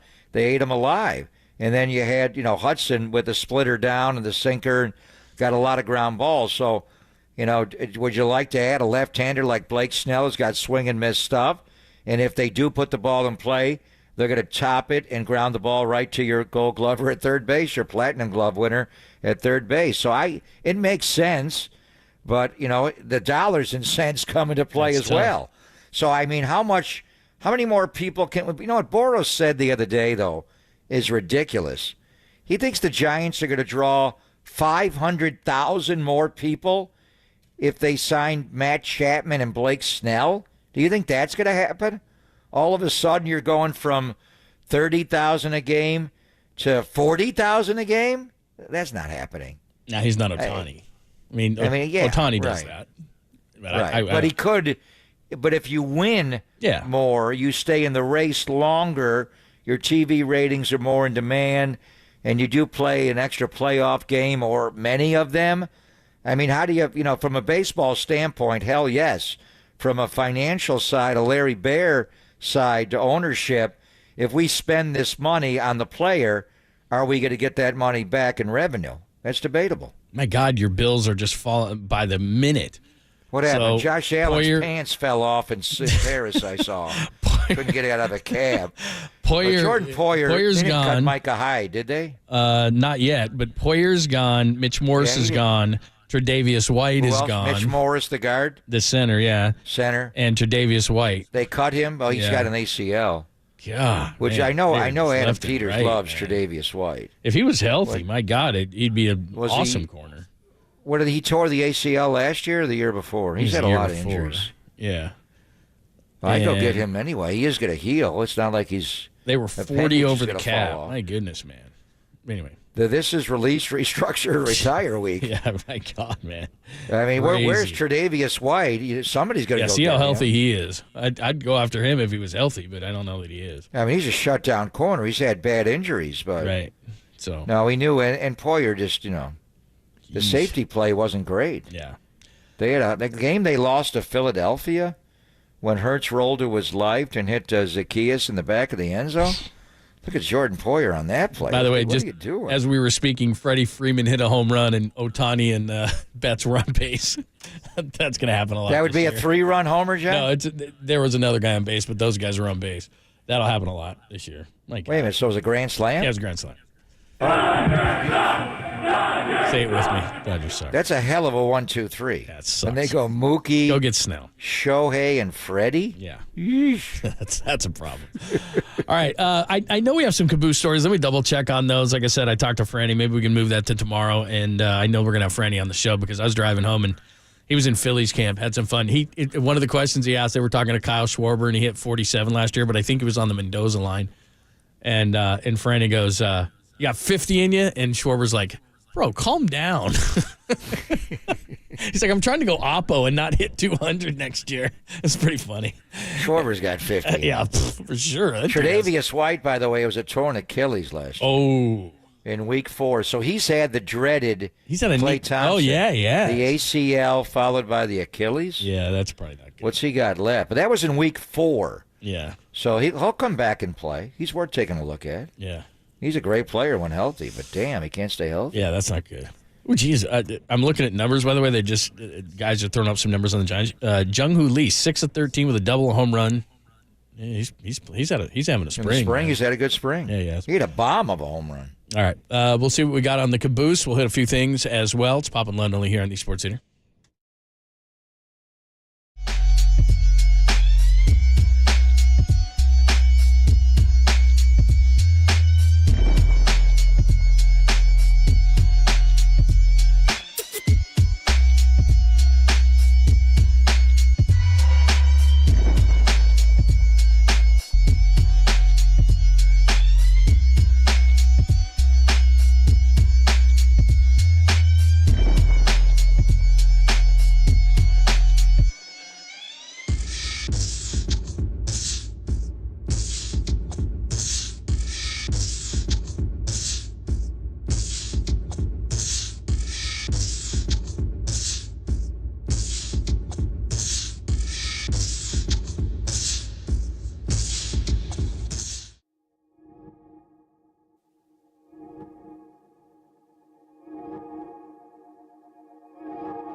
a 5-shot revolver. It was loaded, wedged in the crack of her buttocks.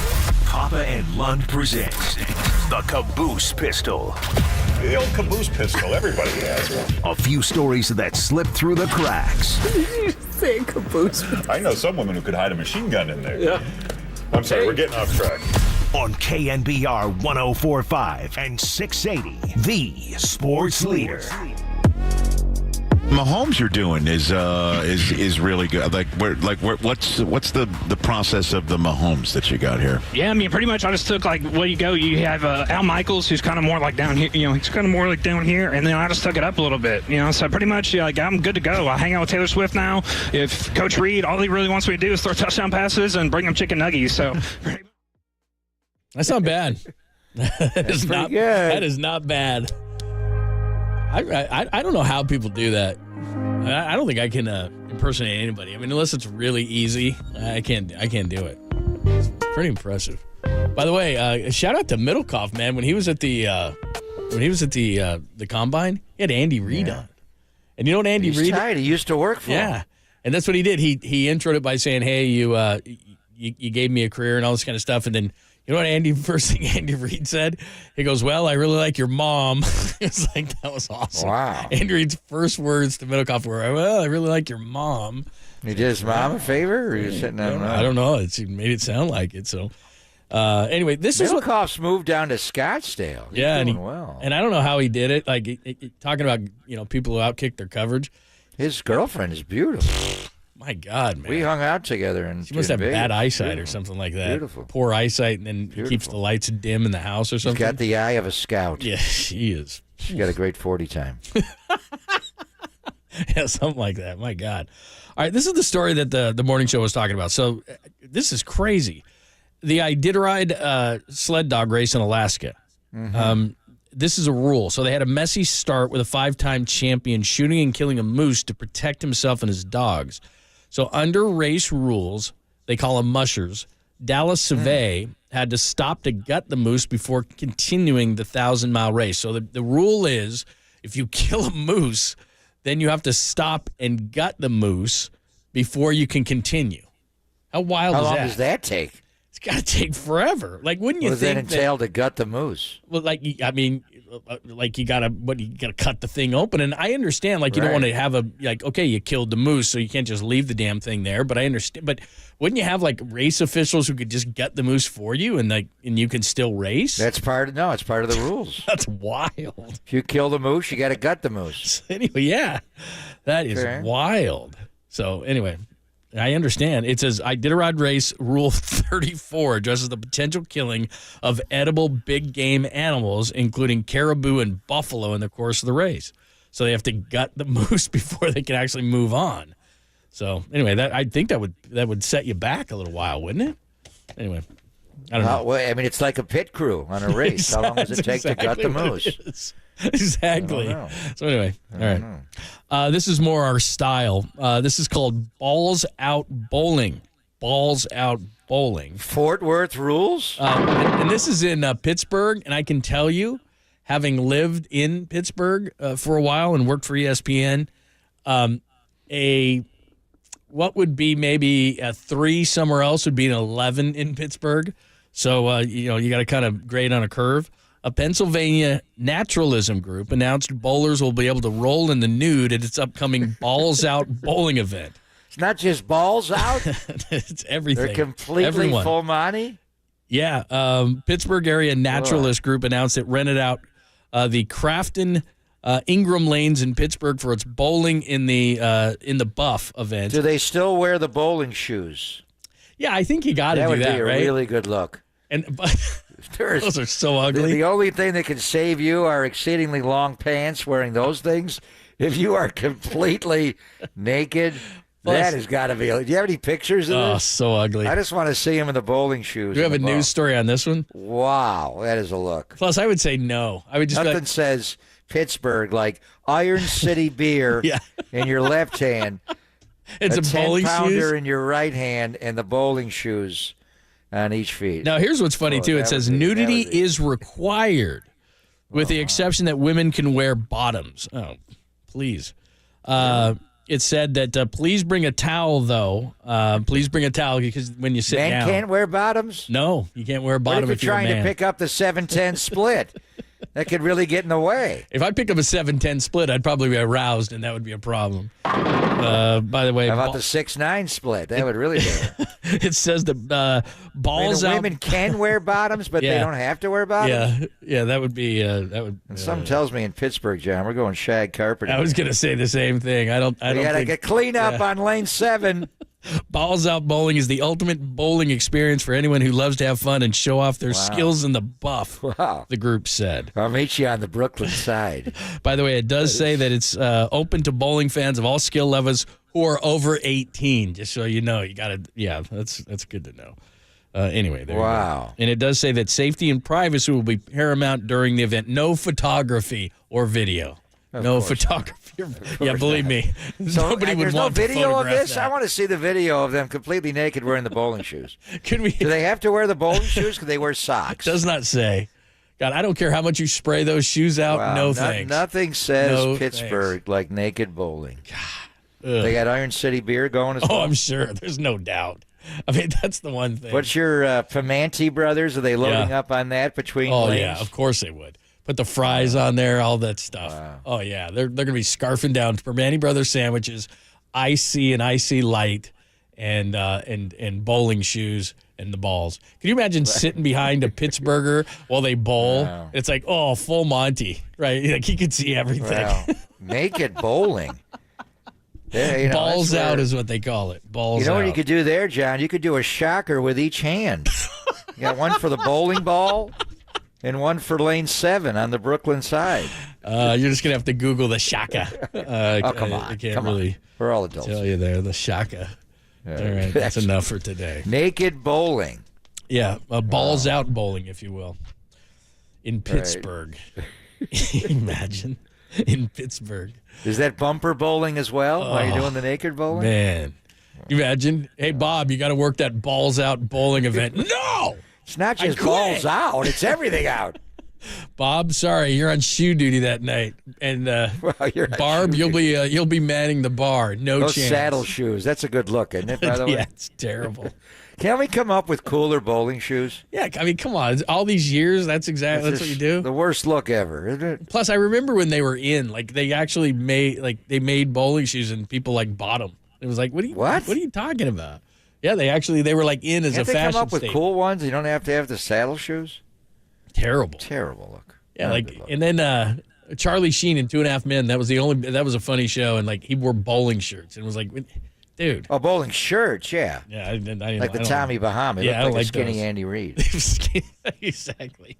Yeah, at the Super Bowl, remember that guy who was walking around? He's trying to be like the fat Andy Reid, but he was. There was fat Andy Reid. Yeah, There was a skinny Andy Reid. Yeah, I was like, and you told him, you're like, bro, you can't pull it off like skinny. Like there is no such thing as. You got to have the Haagen-Dazs ice cream and load up on double cheeseburgers. Exactly. It's like, bro, come Not on. going to work.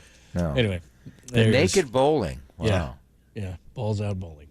Tolbert and Copes today. Not only will they have Braden Crawford at 4:50 today, but Kendra Andrews is going to talk Warriors at 2:50. Andrew Bogut is going to join at 3:50. Bogut. And by the way, notoriously bad phone. So just expect. For Bogut? Yeah, he always had a bad phone when we had him on. 3:50. So we'll see. I mean, he's down under after all. 3:50. So the 50s today on the Tolbert and Copes. We'll talk about Bob Myers. Yeah, he'll talk about everything. Remember when you got rid of me when you went on Kevin Durant? That's what he's going to say. You had to bring in Zaza Pachulia? Remember when you dumped the whole team? Yeah, you dumped me to Mark Cuban. Thanks for that. I really appreciate it. So anyway, all right, we'll give you a few remnants before we get out of here at the top of the hour. And then Tolbert and Copes is rolling it too on the air on the Sports Center.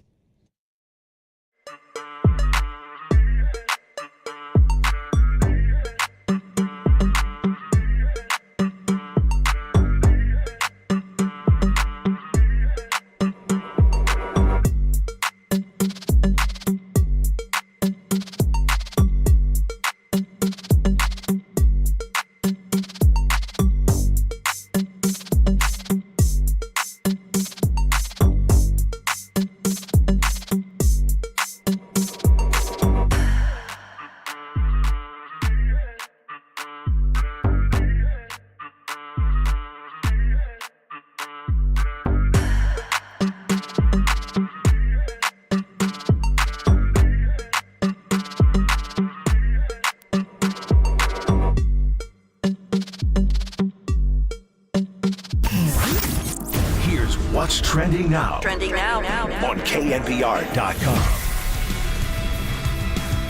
Andrew Wiggins is back now that the Warriors are at full strength. It's go time. That story and more trending right now on KNBR.com and the KNBR app. Yeah, that's it. It's go time.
Listen to the sports leader anywhere, anytime. Download the all-new KNBR app. Now back to Papa and Lund live from the KNBR Casino Matrix Studio. Casino Matrix Progressive Jackpots are here. Where are you? Just drop in. Please play responsibly. 1-800-GAMBLER.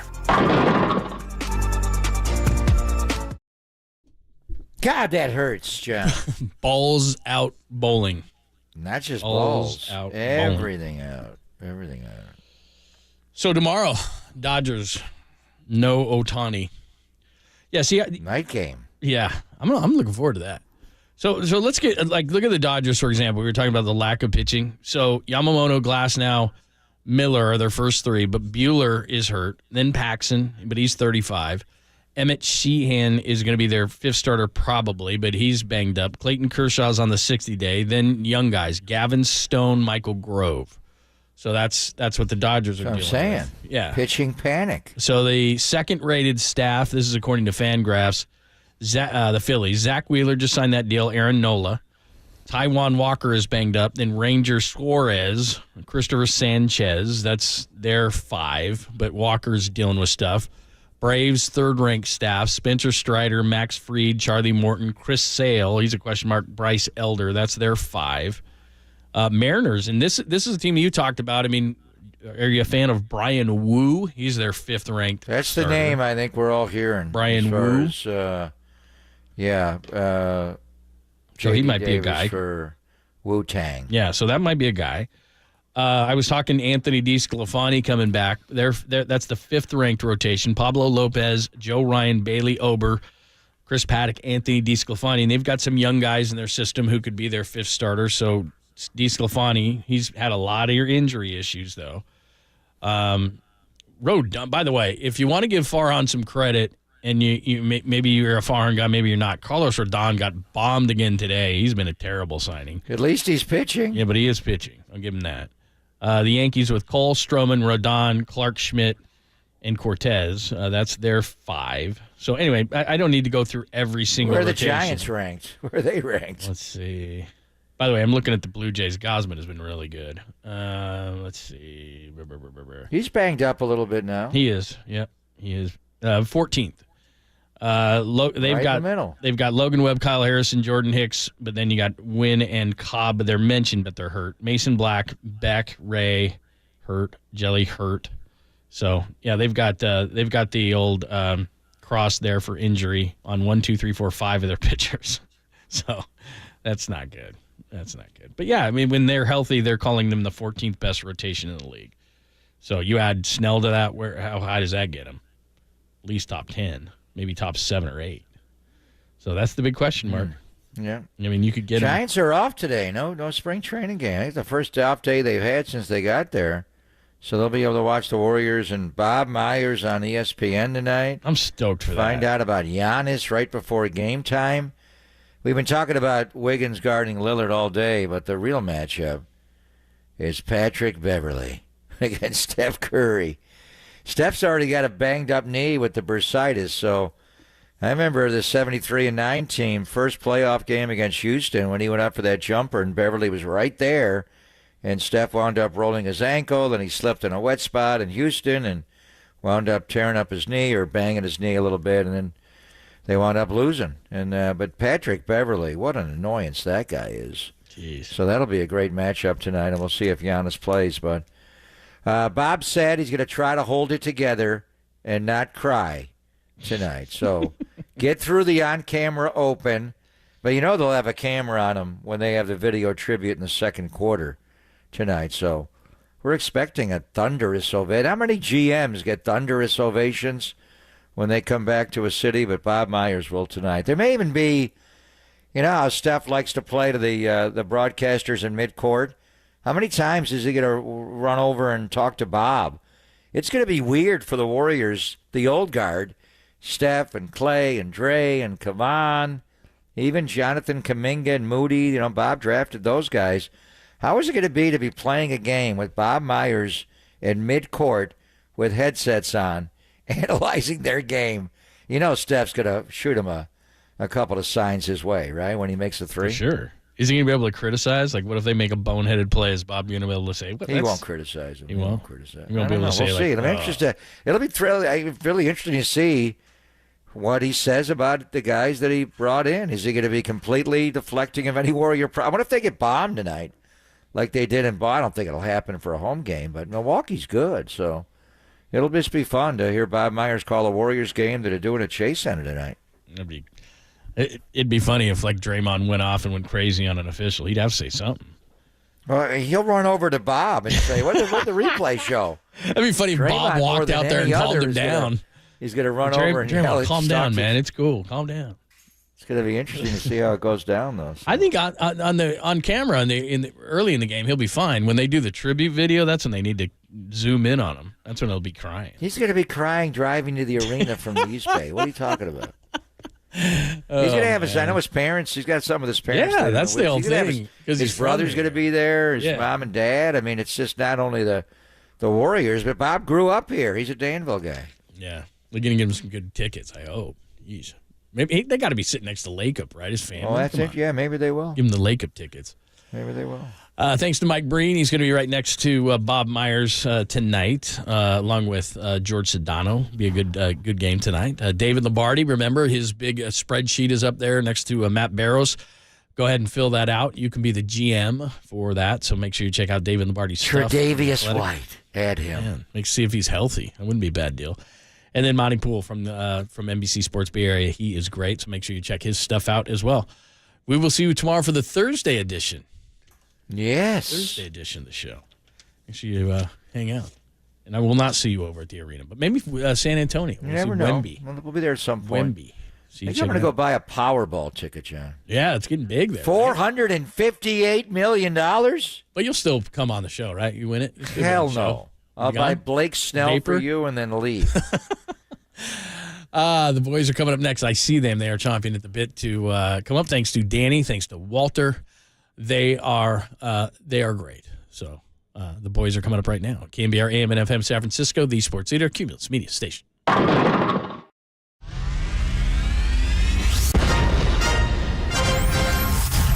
NBA brought him to the Bay. While his co-host was born and raised here. Adam, that is great co-host work right there. That is amazing. You're lucky to have Adam, Tommy. Oh, absolutely. It's time for Tolbert and Copes. Let's get it on! Tom Tolbert. Yeah, thank you. Now if I could ever get some beer. And Adam Copeland. Adam Copeland has arrived! On KNBR 104.5 and 680, the sports leader.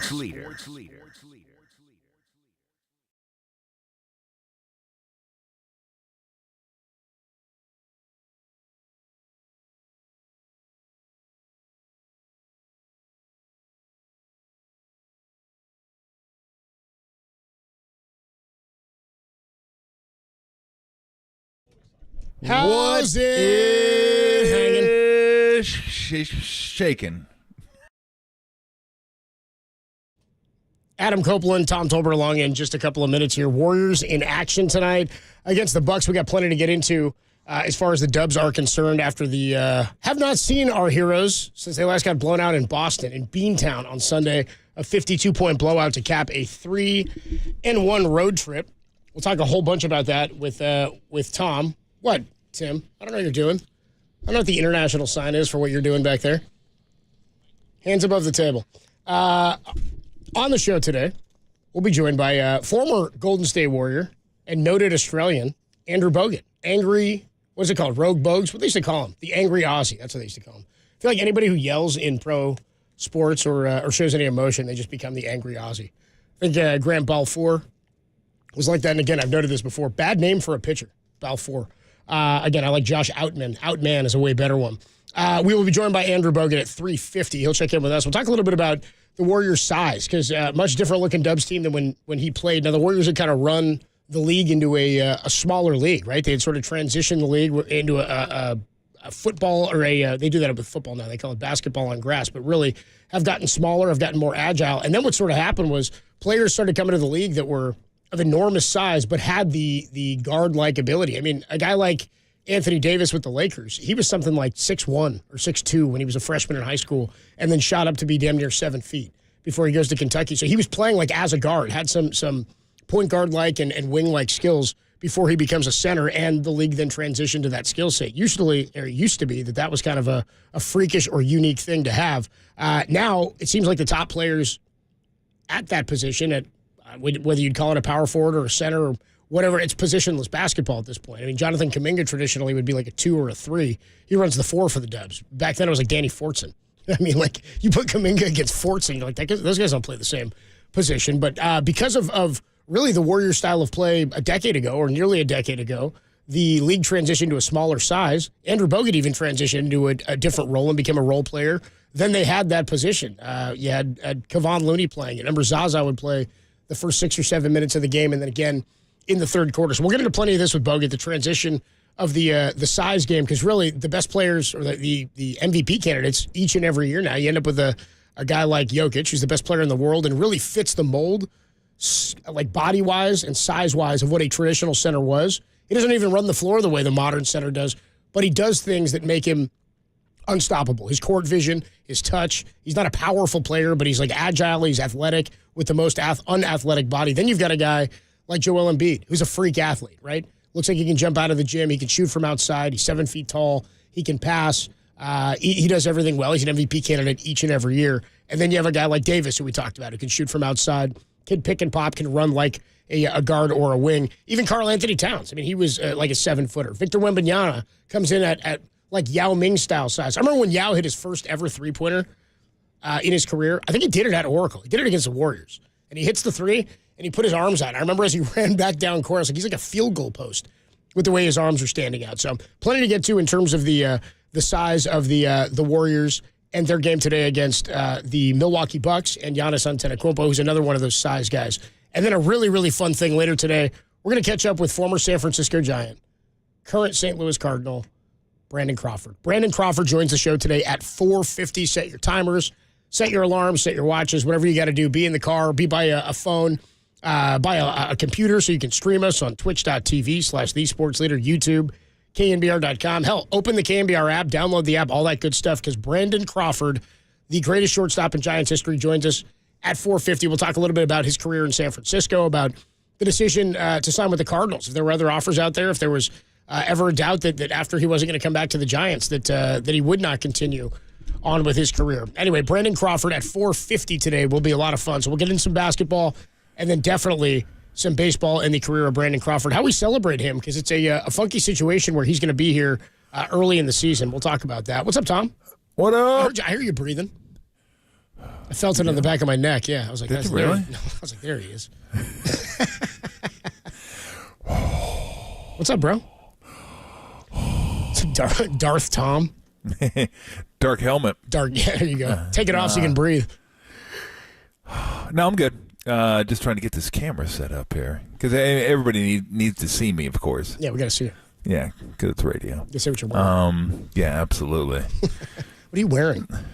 What am I wearing? Yeah. I'm wearing a shirt that you guys will be very familiar with, since you are the ones that got it for me. It sounds really weird. It sounds like we're on the phone with Tom and we're like asking him questions, but he's in the middle of something else, right? I am. So what'd you have for lunch? I'm trying to get this damn camera set. Yeah, he's up. like in the middle of just. And it's going to happen in about 5, 4, 3, 2, 1. Bang. Boom! Look at that. Bang! See? There you go. Bang! Yesterday was out with the old. No, let's not shut it down. It's bring it on. Yeah. This one's in with the new. So this is the new AC/DC shirt. Look at that. Look at that. Little gray. What tour was it? It says 19. It's the same year, I think. I think it says 82. Oh, we salute you. Year. Maybe it was the same concert, because that's the one I went to when they had the big cannon. We salute you. And then he goes, fire. You know, the big Sick. cannon. You know, you're at the concert and the cannon's going off and everything. Say what you want, dude, about people who don't like Kiss, but they put on a show, man. Well, that's AC/DC. Oh, you said AC/DC. Man, I messed up that one, didn't I? I don't know why I thought that. Well, they did too. I bet you they stole it from Kiss. How about they that? put on a good show, They stole it from Kiss. Bet you Kiss had a cannon before they did. Sounds like a Kiss thing. Oh, man. Spitting blood. Setting stuff on fire. Anyway, nice shirt. I like it. Oh, yeah. I like the well, shirt. I think you guys got it for me, Derek and Tim. So I guess everybody got sick of the old AC/DC shirt. I still kind of like it. But I like it too. I think it's funny. This one actually, this is suitable for going out in. Like, I could go to a nice restaurant with this shirt I can't do it the other one. Tom can go to a nice Michelin star with that shirt. Oh, absolutely. The other one, he's only going James Beard. He's not getting. I don't know if I can get 3 stars, but I can definitely get 1 star. Tasting menu. I don't know if you're going that get far. 1. Then you always find it weird that you like get a Michelin star. You're like, God, why is the tire company giving out stuff for a restaurant? Dude, it blew my mind. Weird. I thought it had to be something different until I actually saw the award. It's got the Michelin Tire Man like on the plaque. I worked at a Michelin star restaurant. They had they put it up and they had a plaque on the wall for it. It has, he's got his little. They look like baby's arms. You know what I mean? Little rolls of his arms or whatever. The Tire Man. I'm like, it really is a tire company is doing these. They're rating they sponsored the rating of the best foods and restaurants in the world. It's funny. Yeah, it doesn't seem right, but whatever. I guess not that big a deal. The Warriors and Bucks. We'll get into plenty of that. We don't know if Giannis is playing tonight. Yeah, that would suck. Game time decision for Warriors. It's good. You because all you need is wins now. But for a for your viewing pleasure, it's not. You want to see the best guys play, and Giannis comes to town once. That's it. Yeah. You want to see Giannis play. Now you get to see Lillard play, and look, they beat the Clippers without Giannis. Lillard went for like 41, 42 in that game, so they're capable, no doubt. But Giannis is just that guy's just a different animal. He's watching him play. Dame, you mean? No, Giannis. Giannis is different. Like Damian's in the Hall of Fame. You're talking Giannis, right? He's a freak. But yeah, Giannis is just like there's nobody like him. Nobody does like all the stuff that guy does. He's like a prototype. Like you look at an NBA body and you're like, that's what I want right there. Like you'd like somebody could shoot a little bit better from the outside, but I mean 6'10", maybe 11, but 6'10", and you just look at his shoulders and like his body is like just the length, and then he's thick. He's not small, like he's not long, and he's like thick, and he defends everything. He gets to the rim, and once he gets to the rim, it's over at that point. I mean, really, if you're going to nitpick at his game, it's like the outside, and then the free throws, right? The free throws become a problem at some point, because if he's not shooting them well, end of the game, you foul him, you're not sure what you're going to get from the free throw line, but damn, everything else, like perimeter defense, interior defense, scoring at the rim, just scoring efficiently. That guy will get you 40 on 20 shots in a heartbeat. No problem. So it would be, it'd be a bummer just because I love watching the best players play.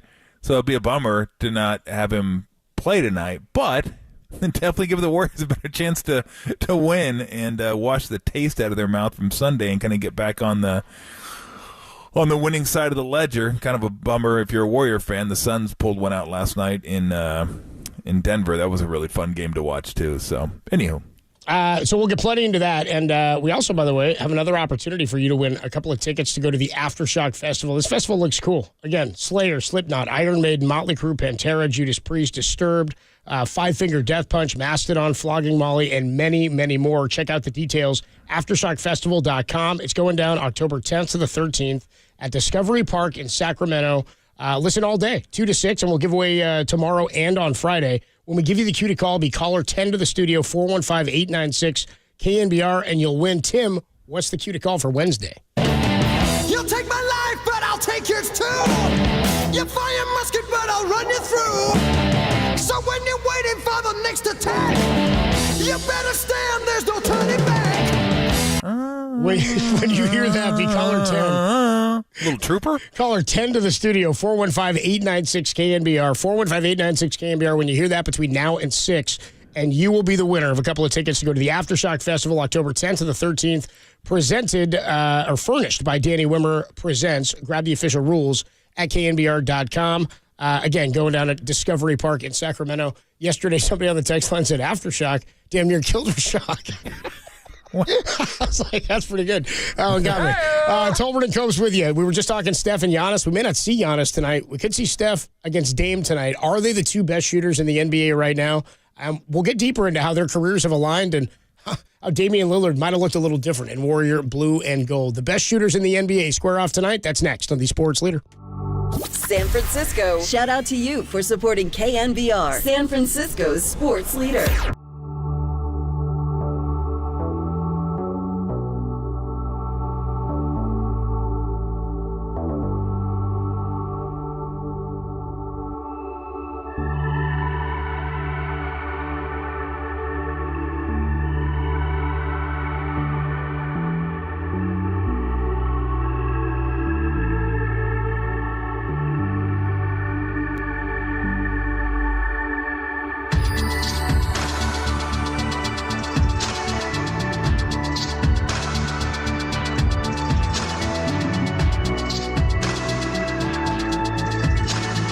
Warriors are completely healthy for tonight's game, while Giannis is a game-time decision for the Milwaukee Bucks. More on that story trending, KNBR.com and the KNBR app.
Now, time for the Protect Your Assets with David Hollander Business and Technology Report.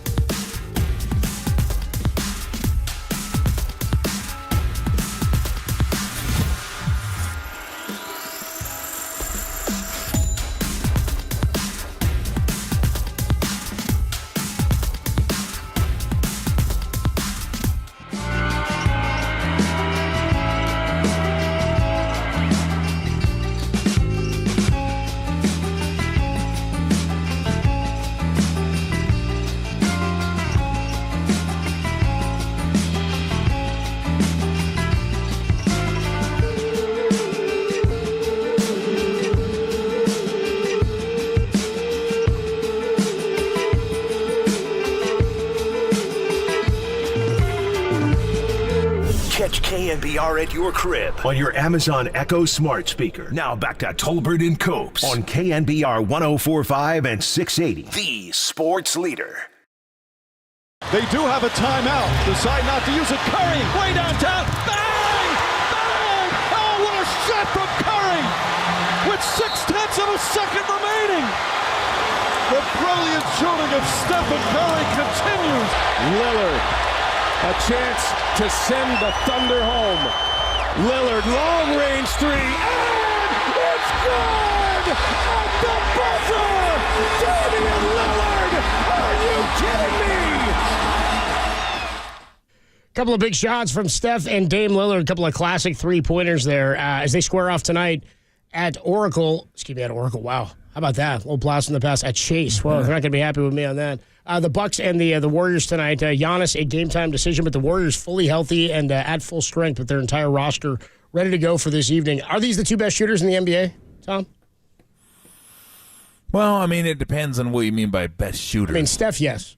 I mean, there's standstill shooters that are really good. If you go by percentage, what's Dame shooting from three this year? Like 36%. You're going by numbers. Okay. Yeah, he's not shooting. He's not shooting great this year. Well, what does best mean? Is it kind of like the MVP? I don't know. Yeah, you tell me. Well, I don't know what best means. I mean, the guy you want with the ball in his hands at the end of the game, the guy that if he's open will hit a 3-pointer for you. Like, I mean, Dame's a really good shooter. But I'm sure I could find some shooters that if they were just standing still can hit a three as well as Dame can hit a three, or maybe better. I mean, Grayson Allen this year, I'm sure is shooting a much higher percentage than Dame is, but can he get his own shot? Can he shoot the ball coming off a pick and roll? Can he shoot it from 30 feet coming off a pick and roll? No, he can't. That's what makes Dame and Steph so different than anybody else, is they can get their shots off when everyone's gearing up to stop them, and they can still get shots off and still make them at a high percentage. Steph's higher than Dame this year, and I think Dame's around 36 or so, if I'm not mistaken, 35, 36. Again, he's had better years from three. Steph's shooting the ball well from three, even though, ironically, he's had 3 games this year where he hasn't made a three, which seems incomprehensible to me. Like, you just figure Steph's going to make a three during the game. Of course he is. Like, I always thought the record that he had, which was, I don't know what it was, 200-something games, a three. I'm like, well, of course he's going to make a three. Steph. That's just a given. But you're like, oh, dang. He reminds you this year that, like, oh, yeah, it's not easy. Even making a three when everybody's geared up to stop you. And usually he makes multiple threes, 3, 4, 5, 6, 7, 8. I mean, he had a stretch where he had, I think, 4 games out of 7 or 8 where he had 9 3-pointers. It's just absurd type stuff. I will say this. I would say they're the most dangerous players with the ball in their hands from beyond the arc. Yeah. Like, they don't need somebody else to create a shot for them, where a lot of the guys do. Like, Grayson Allen isn't doing what those guys are doing. Like, he's not even – he's a guy that if he's open and KD, Booker, Beal, whoever – creates a shot for him and you leave him open, he's probably going to stripe it. Like, he's a really good 3-point shooter, especially this year. But you can't give him the ball and run a high screen roll or run him off they call it a floppy set, where you have a guy underneath the bucket and then 2 guys on the block, and you can go either way, and he's not going to come out and catch real quick and reverse pivot and pull up for a jump shot like Dame and Steph can. But you get his feet set and somebody creates a shot for him, then he can make it. But he doesn't do what they do. So I would say they're the most dangerous ones because they can get their 3-point shots off in a variety of different ways and from length. Like, they go out to 30 feet and they can hit that shot. So they're 2 guys that probably have some of the best range in the NBA. There's only a few guys. I mean, Porzingis, surprisingly, is one of them that shoots it out to about 30 feet sometimes. But it's funny now because Steph and Damian were the 2 guys that did that. Now it doesn't even surprise me when I see somebody yank one from like 29 feet. It's like, all right, that's just the NBA. Like, even 3-4 years ago, somebody pulled one from out there. You're like, what in the world? You're 4 feet behind the line. You should move up a little bit. But guys don't even, see the line hardly anymore. Like, they're just so used to shooting those shots. It'd be like taking a 17-footer instead of a 13-footer. At that point, you don't really pay any attention. You just catch. Am I open? I'm shooting because it's well within your range. 17 feet, 13 feet, didn't really make a difference. You just catch it and shoot it. That's what these guys now. They catch it at the line, 3 feet behind. They're fine. I just catch it and rise up and shoot the ball. So you'll see that just about every single night in every single game where guys shoot it from distance that they never did. And Steph and Damian were like the first two that really did that consistently, where they would stretch the court so much that it was, I always say they distorted the game, because when I was playing, you never had to worry about that. When we ran back on defense, we ran back, guard the paint, and then fan out.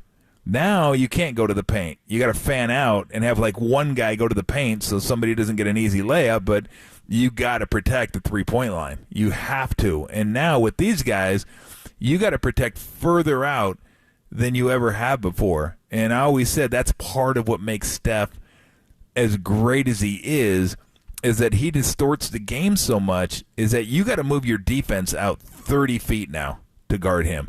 And he comes off the screen and roll, and he drops it down to, let's say, Draymond, and now you're playing 4-on-3 with damn near the entire half court available to you. It's not a compacted area anymore. It's not like I got to catch it at the free throw line and everybody's like kind of jammed in there and I got to find somebody and maybe there's one guy that can shoot. Now everybody's around the three-point line. You have one guy cutting, one guy ducking, maybe one guy in the dunker spot, and you got all this room. And you got Steph and two guys behind you. So you're looking at 7 guys, 4 of them are yours, and 3 guys got to cover that now. They got to cover the dunker's position. They got to cover all the three-point options. And you see guys, everybody shoots a three-point shot now. Yeah. And so you got to run out to all these guys. And it's tough. It's tough enough when it's a regular player, but when it's guys like Lillard and specifically Steph, and you could run that pick and roll so high, and you can't go under it. You used to be able to go under it that far from the bucket, but now you got to go over it, and you got to double it or blitz it, and now you get it to a guy like Draymond, who's a premium decision maker. You're kind of screwed, and that hasn't worked as well this year. But boy, when they're rolling, that was it. It was just like bang, and then here comes Bogut for the lob, or here comes Festus for the lob, or there's a kick out to Clay for a 3, or Harrison Barnes in the corner for a 3, or Andre cutting to the bucket. It was just like a nightmare to try to guard this stuff. So that's where I think that separates them from the rest of the guys beyond the arc, is they're so dangerous with the ball in their hands, and they force you to bring the defense out so high that if you can make the right reads, you're going to get an open look. You're going to get a great look for somebody else. And that's kind of what, we all see what Steph does, making three-point shots. We all see some of the crazy finishes he has, and we all know what kind of scorer he is. But you add that ability to really make things easier for everyone else because of how great you are and the range you have. That we've never seen before. Now we're starting to see more of it, but Steph was really the first one that kind of distorted the court in that way that, golly, look at all the room we have behind the double team now. This is going to be, if we have, and then Draymond just picks it apart. Now you got to have a guy like Draymond who can make those decisions, obviously. But that, to me, has always kind of been his superpower. We all see the shots and everything, but that, just making it easier for everybody else and giving him so much more room. And Damian's like that, too, in a similar way, that he can stretch the court that way, too. So as far as just pure shooting, yeah, you give Steph a wide-open 3, he's going to – he's the greatest shooter ever. He's better than everybody standstill. He's better than everybody with the ball. He just is.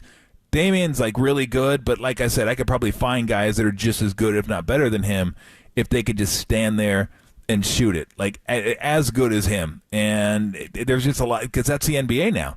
All these kids have grown up shooting threes. That's what they do. That's what the game is now. Everybody practices three-point shots. So everybody has guys on their team that can hit threes now. If you can't shoot a 3 now, you almost can't be in the NBA, really, unless you can do something else really well. Block shots, defend the rim, all that stuff. But even guys, I remember when I was working, well, I still am, but early on when I was calling games for the Warriors in 15. Remember the guy? What was his name? Michael? I think it was Michael McAdoo, wasn't it? I think it was Michael McAdoo. James Michael McAdoo. James Michael McAdoo, thank you, from North Carolina. Yeah. And he was out there, and he was a big-time athlete, runner, jumper. And before every game, they have him out there shooting threes. I'm like, why are you having this guy shoot threes? And they're like, everybody shoots threes. Everybody's got to learn how to shoot threes. At least the corner three. The corner, you don't have to shoot it above the break, but the corner three. You better be able to go to the corner and hit that shot.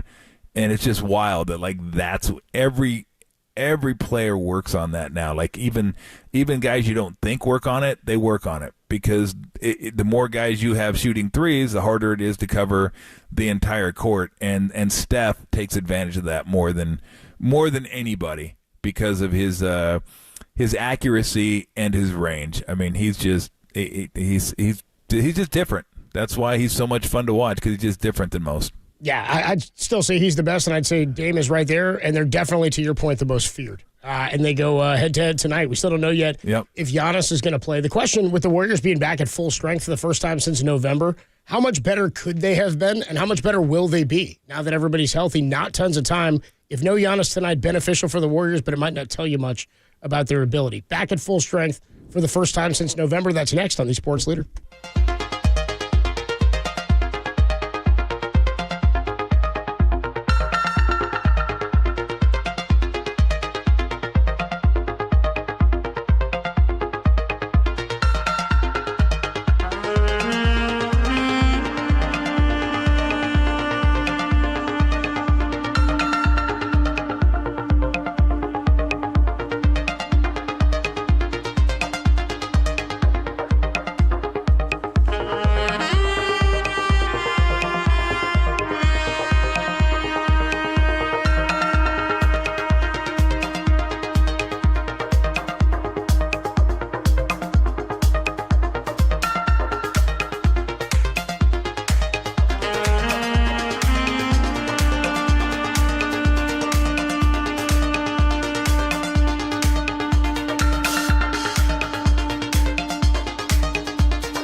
you are. We're streaming 24/7 at KNBR.com. This is Tolbert and Copes. Tom Tolbert and Adam Copeland on KNBR 104.5 and 680. The Sports Leader. Tolbert and Copes going to catch up with Andrew Bogut, 350. Good guest list today, by the way. Andrew Bogut, 350, and then at 450, I hate saying it this way, but former San Francisco Giant and current St. Louis Cardinal Brandon Crawford makes his return to KNBR for the first time since he left the Giants organization. Bogut at 350, Andrew Bogut 350, and then Brandon Crawford at 450. Warriors play the Bucks tonight. First time they've had full health and strength because Wiggins wasn't on the last road trip since November. Here's a recap of a bunch of the significant time missed by players this season. Chris Paul missed 21 games with a fractured hand. Gary Payton missed 20 games with a hamstring injury. Draymond, not so much injury to him, 21 games for Draymond due to not one but multiple suspensions. Andrew Wiggins, 4 games due to a personal matter. Then you add the stuff that happened off the court, right? There's the Jonathan Kuminga frustration early in the season, right? Before I got to tell you, I really at that point did not anticipate his development happening this quickly after something like that. I was, had you asked me to put money on whether or not he'd be here after the trade deadline at the point where he was seemingly calling out Steve Kerr for his playing time or lack of development or not really knowing what was going on, I thought for sure that was going to be the end of his tenure here. And I thought even if it wasn't, doesn't seem like that's something guys usually develop from. And credit to him and credit to Steve for how they figured that thing out. Then you've got Klay Thompson and they go into the bench situation where, remember, who did he bark at in the media? Was it Anthony Slater when he kind of clapped back at him about the coming off the bench situation? I think that was Kawakami. Was it Kawakami? It was Kawakami. When it was initially pitched to him long not before. true, Kawakami. That's not nice, thank you. And then you have the very sad and difficult issue of the passing of Decky, an assistant coach. So I think it's fair to say, I don't want to say the Warriors have been through more than any team. I mean, I don't know what every team's been through. Nobody's getting through a year healthy. There's always adversity that good and bad teams have to try to overcome. But I do think it begs the question with what we're seeing now in the last couple of months. Steve Kerr, by the way, won NBA Coach of the Month, for those who don't know that, for the month of February. 11-3 were the Warriors, and it ended with that loss to the – actually, they were still on their winning streak when they beat the Knicks in that second game of the road trip. That's where they ended the month of February.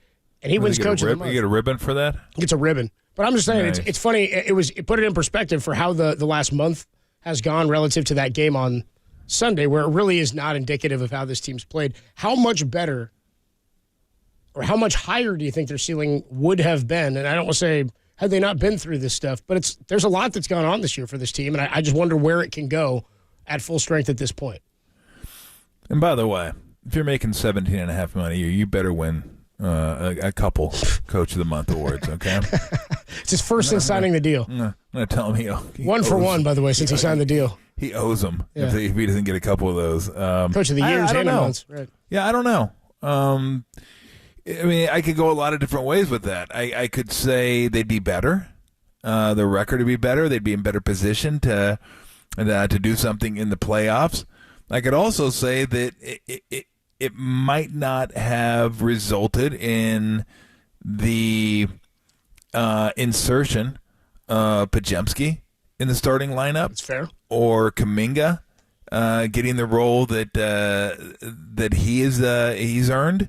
So, and then would they be worse if that didn't happen? Would they be better if that didn't happen? I don't know. I think where they're at right now is probably, I don't want to say as good as they can be, because you can always play better. But I think, obviously outside the Boston game, they've been playing some really good basketball, and it'll be fun to see them when they're healthy. I'm excited to see Wiggins and Kuminga have played a lot better since Draymond came back and he was in the starting lineup. But I mean, this season is just kind of really kind of like almost like a winding river, that it's a little bit of this, we're back over here, and then we got to do something different, come over here, and then we're over there, and then you got the big drop, and then it's like, because you think of all the turns that this season has taken. Steve likes to tinker with his lineup, but not like 4 months into the season. It's usually the first two and a half months into the season. But this has kind of been an evolving, living organism unto itself. Yeah. In that there's not a lot of stability with it right now. And I think at this point we're starting to see a little bit like, okay, it's starting to come into focus a little bit. where you got your starters, and at the beginning of the season, we probably wouldn't have thought, well, I know I wouldn't have thought Podziemski would be playing this much, let alone starting.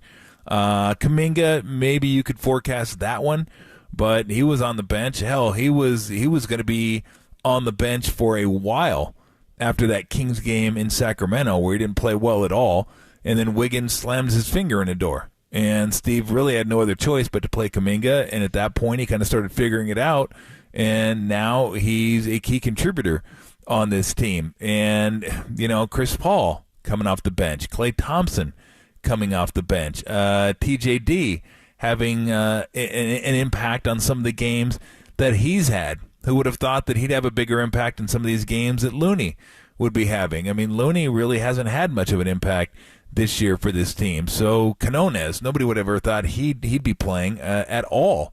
And he's provided some valuable minutes in some games here. So it's just I don't know if I've seen a Warriors season quite like it, in that I couldn't have predicted a lot of this stuff would have happened at the beginning, and what it took for them to get here has been abnormal, shall we say. Usually you have a good idea of, like, okay, who the starters are going to be, who's coming off the bench, and Steve will tinker with some stuff and figure out, and then, by January they kind of have a good idea, barring injuries, who's going to be playing, who's not, who's going to be starting, what the minutes are going to be like, how they're going to be allocated. This year's just been totally different. So I don't know if we've even seen the best version of them yet, but it's getting there. Like, it's close. They're starting to, as you can tell by the record this past month, they're starting to get there where they're playing some pretty good basketball. Not as crazy with the ball. The defense has been better. So, yeah, I mean, it's taken this long, and that's kind of been my whole point for the last month or so. Like, is it too late? Like, can you be playing good basketball and come out of the 7 or 8 hole and really make a run at it? It's tough. Like, it's really, I think they are playing good enough basketball to do something in the playoffs, but it's still, you're going to be playing against some really good teams. You're going to be playing on the road, and we've seen Steph have more games where he's not quite Steph, and when Steph's not quite Steph, they struggle. And, you're asking a lot of him to kind of carry the offensive load. And you hope in games he doesn't have it, maybe Klay does have it. Maybe Klay goes for like 22, 23, and it's efficient 22, 23. So, yeah, I mean, they've been as fun to watch from a basketball standpoint. From drama, they've been pretty fun to watch all year because you don't know what the hell is going to happen. You don't know who's going to get hurt, who Draymond's going to choke, what the hell is going to happen. Is Klay going to be starting on the bench? How's that drama going to play itself out? Whose jersey gets ripped off a second into the game? You don't know. You don't. But you're starting to see, okay, I get the roles now. Like, I get what they're doing, and it's working pretty well. And yeah, I'm excited to watch them the last 20 or so games and see what kind of momentum they can have. I still think it's going to be hard to get to 6, but who knows? Sacramento's come back to the pack a little bit, and they that was not a good loss to Chicago at home. They were up like 14 at the end of the first quarter, ended up losing that game to Chicago. That's a bad loss. So, Dallas has lost some games recently. They lost to Philly at home, and as we all know, Philly doesn't even have them beat, so that's a bad loss for them. So maybe some of these other teams are going to have their downturn a little bit where they're not, because you start looking at games and going, oh, that's a win, that's a win, that's a win.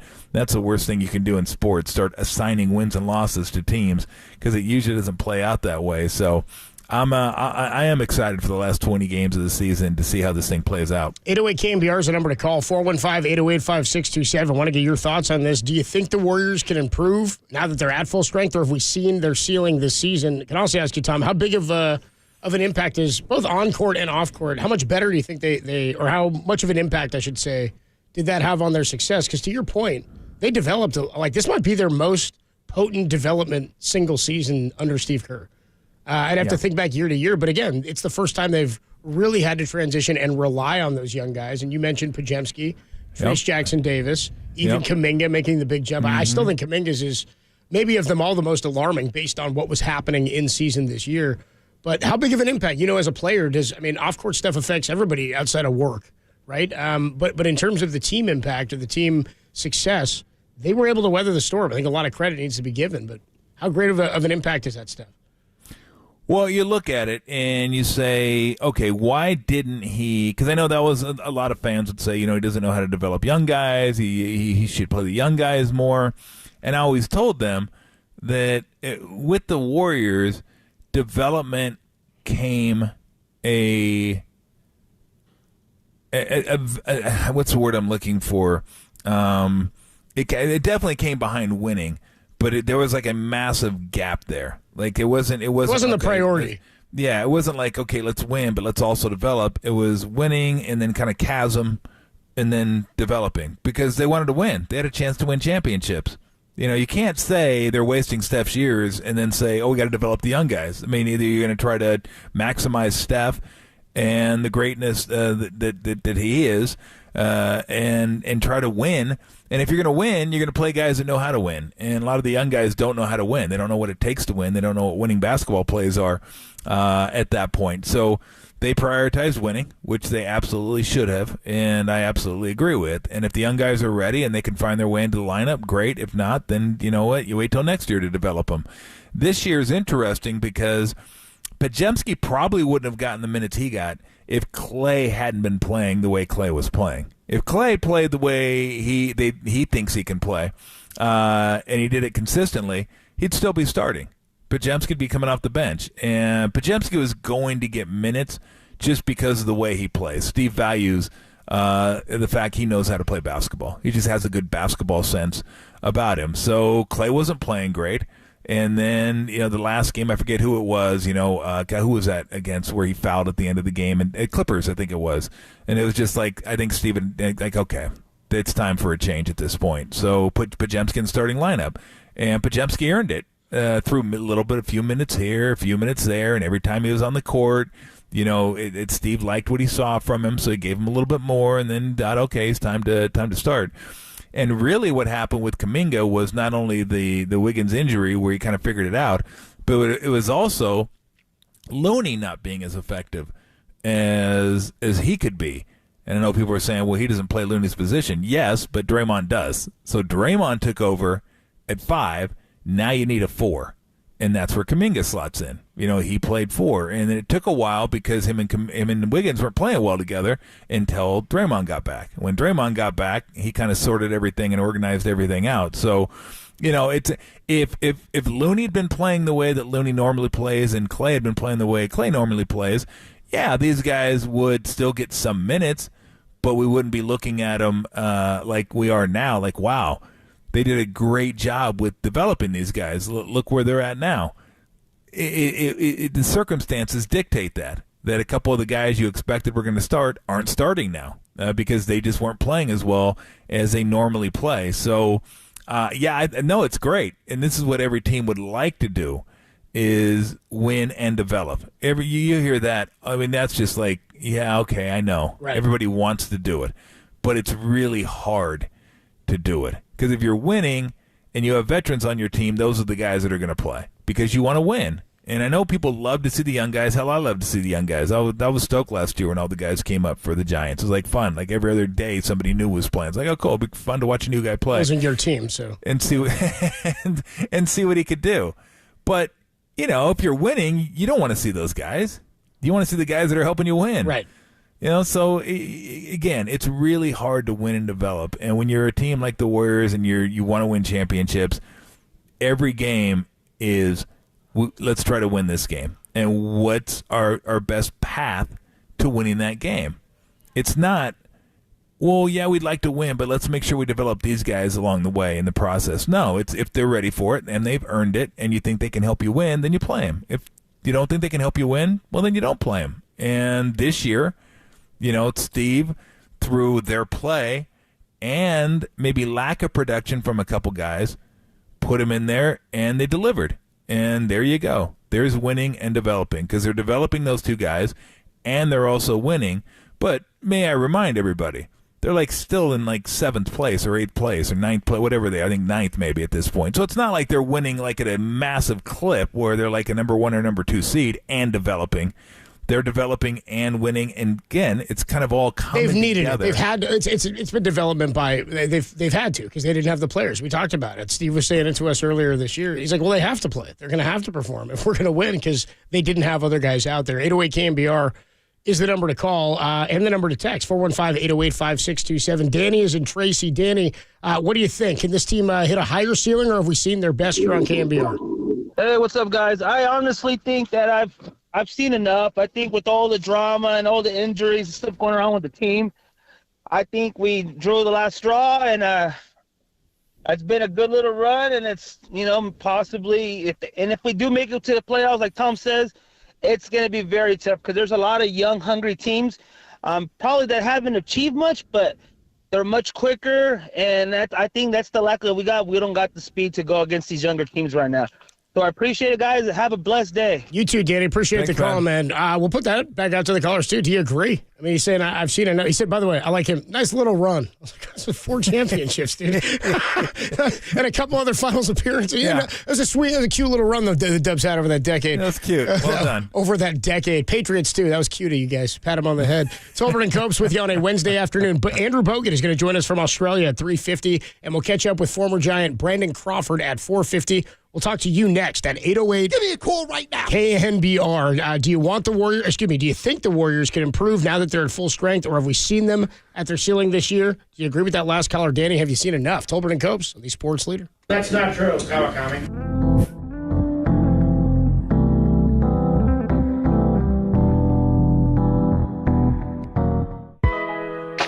Mike Breen joined Papa and Lund to discuss calling tonight's Warriors and Bucks game with Bob Myers. More on that podcast is trending, KNBR.com and the KNBR app.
Listen to the sports leader anywhere, anytime. Download the all-new KNBR app. Now, Tolbert and Copes continue live from the KNBR Casino Matrix Studio. Casino Matrix Progressive Jackpots are here. Where are you? Just drop in. Please play responsibly. 1-800-GAMBLER. Give me a call right now. Tolbert and Copes with you. 808 KNBR 415-808-5627 is the number to call. It's also the number to text. You can check it on YouTube, the KNBR app as well. You can stream us. We are there. You can see Tom in his newer AC/DC shirt than the one he had yesterday. That's right. I should say it's a complete AC/DC shirt. It's like corn on the cob versus getting it in a can. Corn off the cob. Let's go out to the phone lines. The question to you guys, do you think the Warriors can improve? They're at full strength for the first time since November. They were at full health going into the last road trip where they went 3-1. Steve Kerr won Coach of the Month for February at 11-3. It was not his first, by the way, Tom. Don't worry.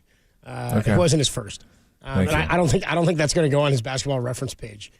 Coach of the Month, February 2024. I don't think they hang it that way. They'd have to last one extra day, though. Yeah, I mean, it means a little bit more in the month of February with a leap year. Or do you think they've already reached their ceiling, the Warriors? Can they improve now that they're at full strength, or have they reached their ceiling? That last caller we had said, I don't think they're going to get much further than this. And that's something we talked about in the last couple of years, is can they be much better than what we see right now? Mel is in Santa Cruz. Mel, what's going on? You're on the Sports Leader. Well, hi there. First of all, Tom, it's really nice to be able to hear your voice over the phone. It has been a long time since I've talked to you. But anyway, I think the Warriors have not yet peaked as far as this year is concerned because they haven't been able to be together. They have more depth than anybody else. Whoever you put out there, Quinona can give you minutes. I mean, everybody can give you solid minutes. And I think after you get past the starting five, the Warriors are probably better than any other second team. And I think that I can say this. I'm sure that nobody wants to face them in the playoffs. And I do think they'll get to the sixth spot probably.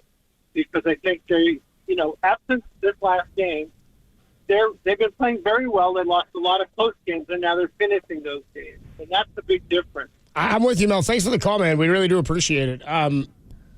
I hear what he's saying on stuff like, it seems like they're deeper. And Steve said that to us at the beginning of the year. He said this is one of the deepest teams thinks they've ever had. And I think that's to the point that Mel is making, where it seems like you can get minutes from a lot of guys. Guys know their roles. Guys are slotted in. You talked, Tom, a lot about, you've used this term in the last couple of years, streamlining the development of players. And you used it a lot with Wiseman, where you're like, if he can get out there, Kuminga, you said, and Moody did it successfully and has continued to, where if you can put them on the floor and they know they just got to go rebound or defend this one guy or do 1 to 2 things that help the team but don't hurt the team, a lot of times that's, well, not a lot of times, it is a net positive, and you try not to lose anything when you take Steph off the floor that you know you're going to. That said, the quality of minutes you're getting now is better than the quality of minutes they were getting from the young guys early in the year, which says a lot about that development that they were forced into. But, like, to his point about Guy Santos being out there, like, I'm not confident. He's getting playoff minutes. The Warriors probably aren't where they need to be, health-wise or roster-wise. I highly doubt he's going to be getting playoff minutes. Yeah, they're deep. I mean, OKC's deep. Clippers are deep.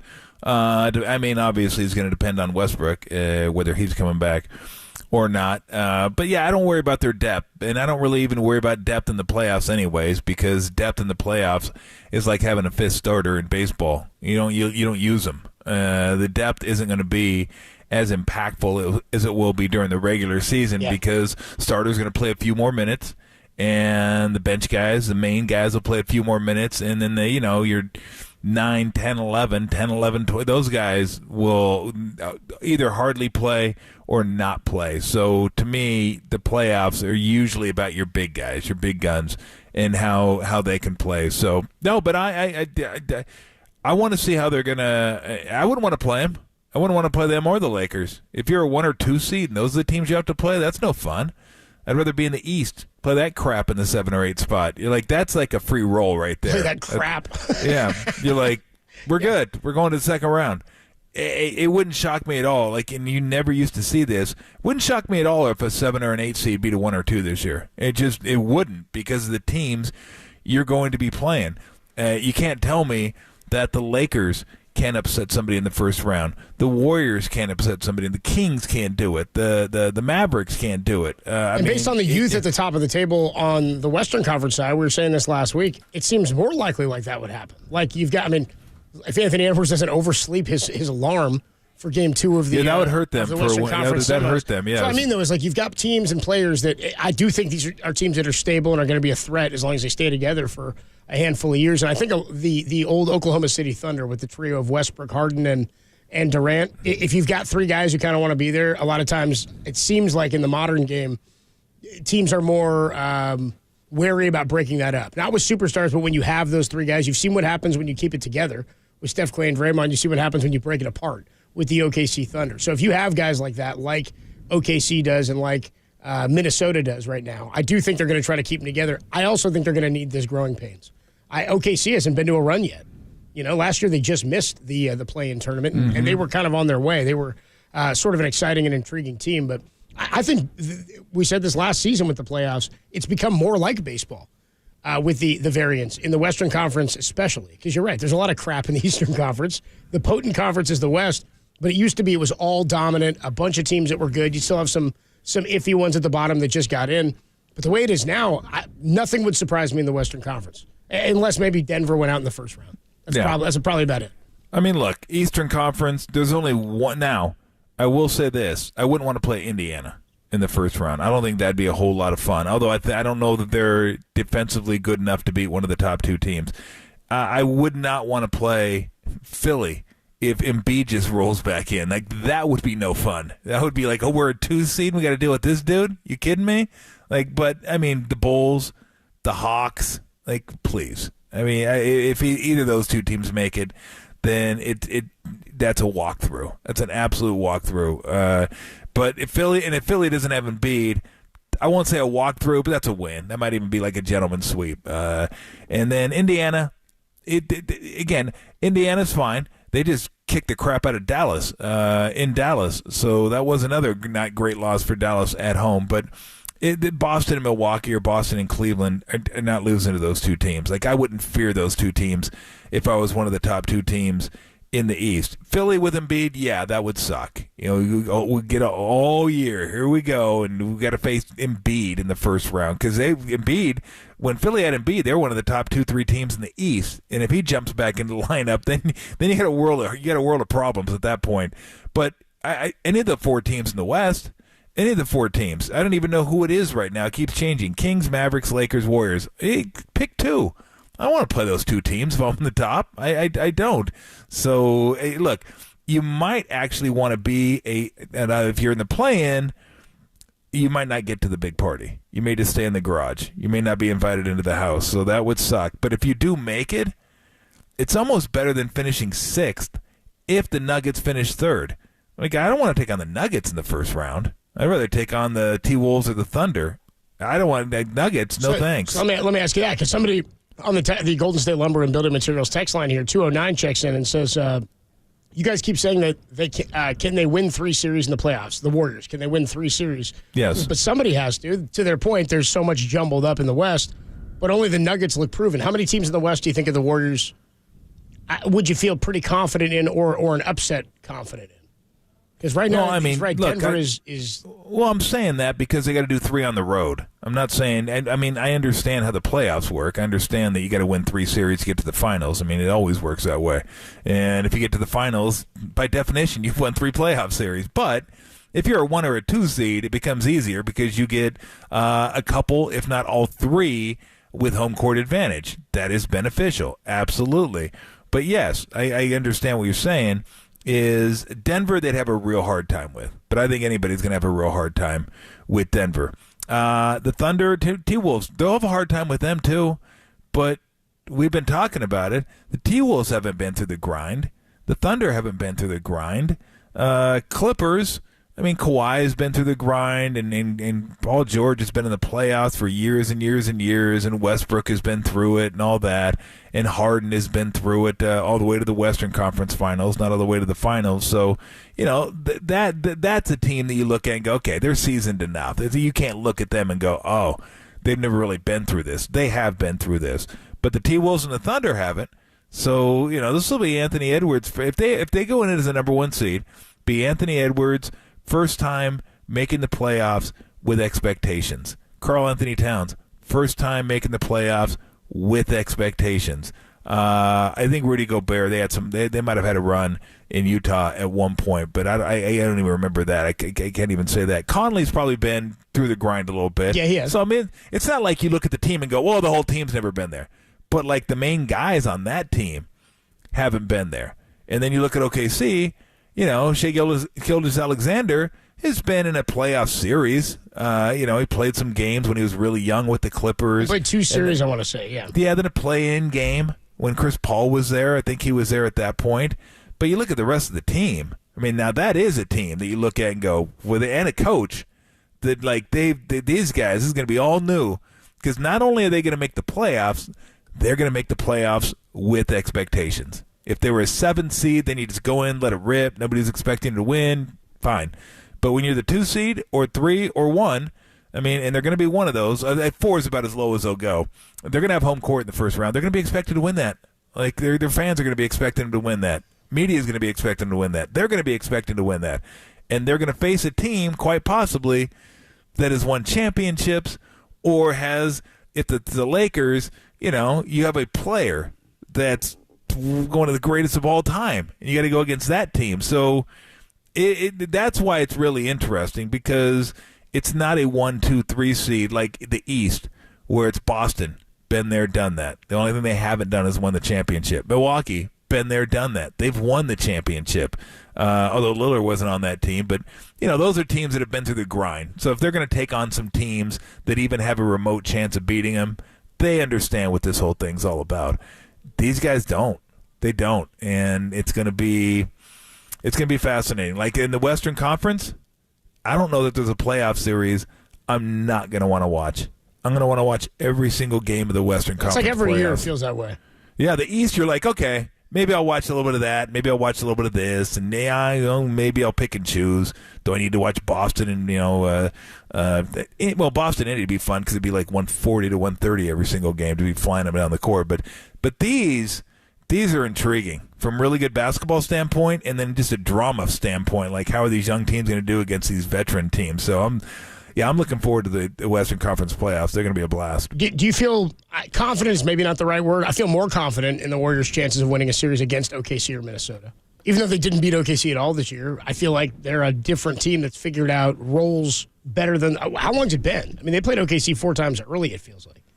Well, it's interesting because then they did. And they did the same thing with the Kings. Weird schedule this year. Like, you get some teams, they got rid of them like a month and a half, it seemed like.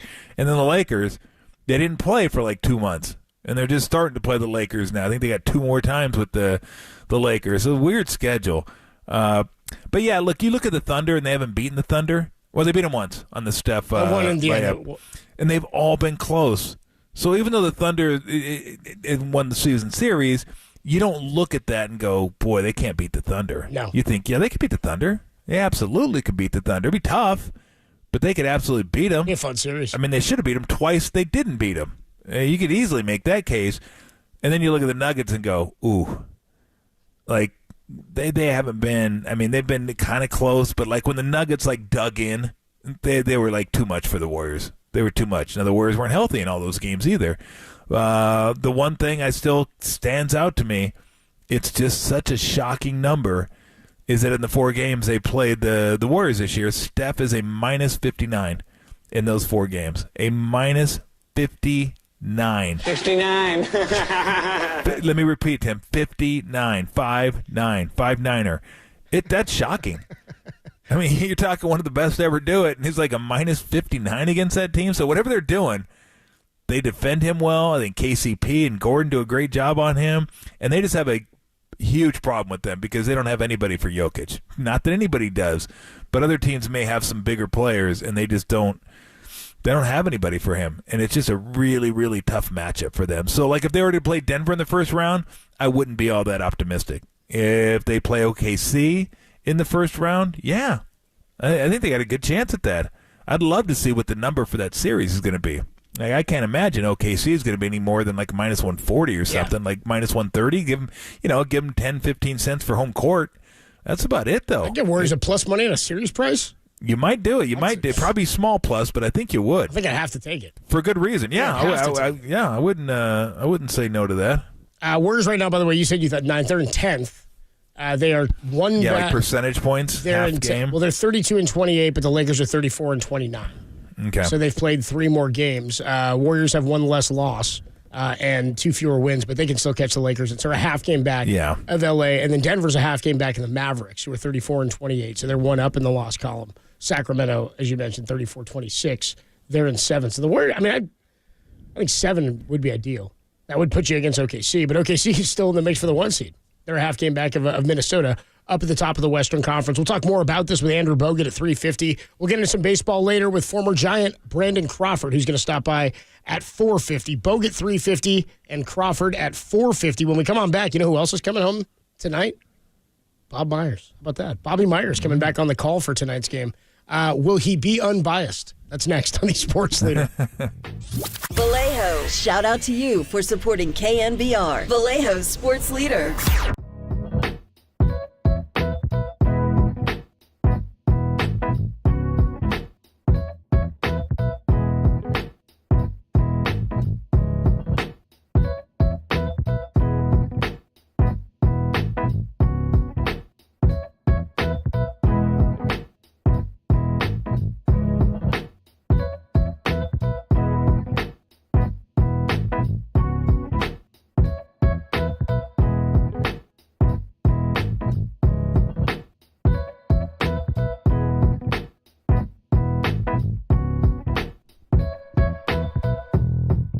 Dante Whitner joined Murph and Marcus this morning to say he likes the 49ers defensive coordinator hire and doesn't believe Steve Wilkes was a scapegoat. More on that trending. KNBR.com and the KNBR app.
faithful. Filter out the noise and kick it with KNBR on the gram for everything 49ers. Follow the sports leader on Instagram at KNBR.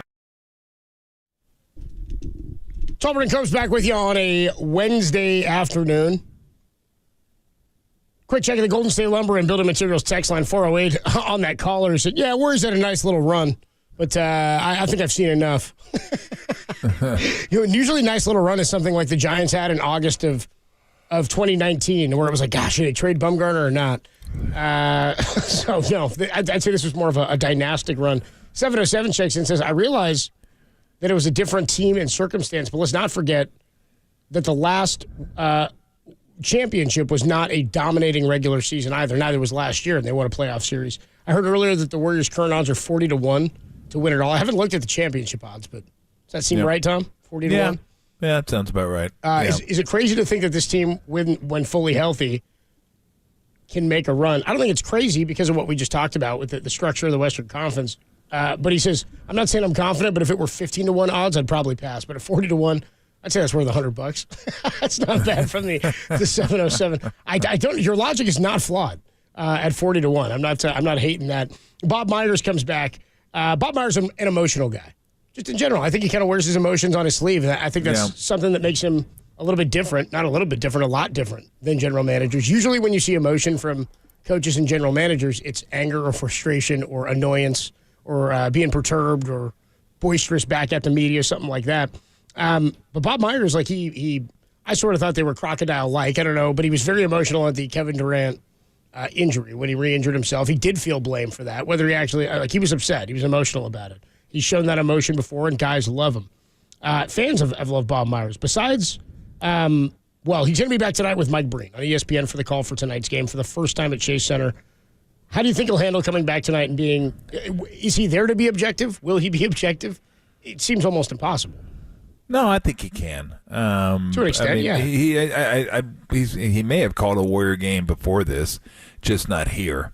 And I think now, if Joe Lacob's standing right behind him, then maybe that'll be different. I don't know. Joe will be right over there next to broadcast I heard what you said. booth. Maybe he'll be like, "What happened? What'd you do? What? Don't what?"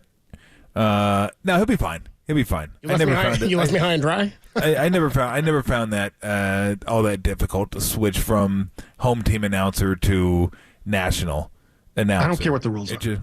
Exactly. You just look. Because I feel like I always call the game anyway.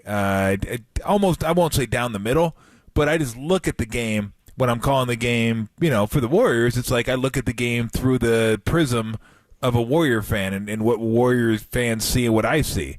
Like, I'm more liable to get more upset when they do something dumb or maybe, pump a fist if they do something great or whatever. But as far as, criticizing the team, I've always felt like if you don't criticize the team, then when you applaud them, what does that even mean? It's like if you're just going to applaud them the whole time, like, why bother? It's like, well, yeah, they're great. Well, that sucked. That play was terrible.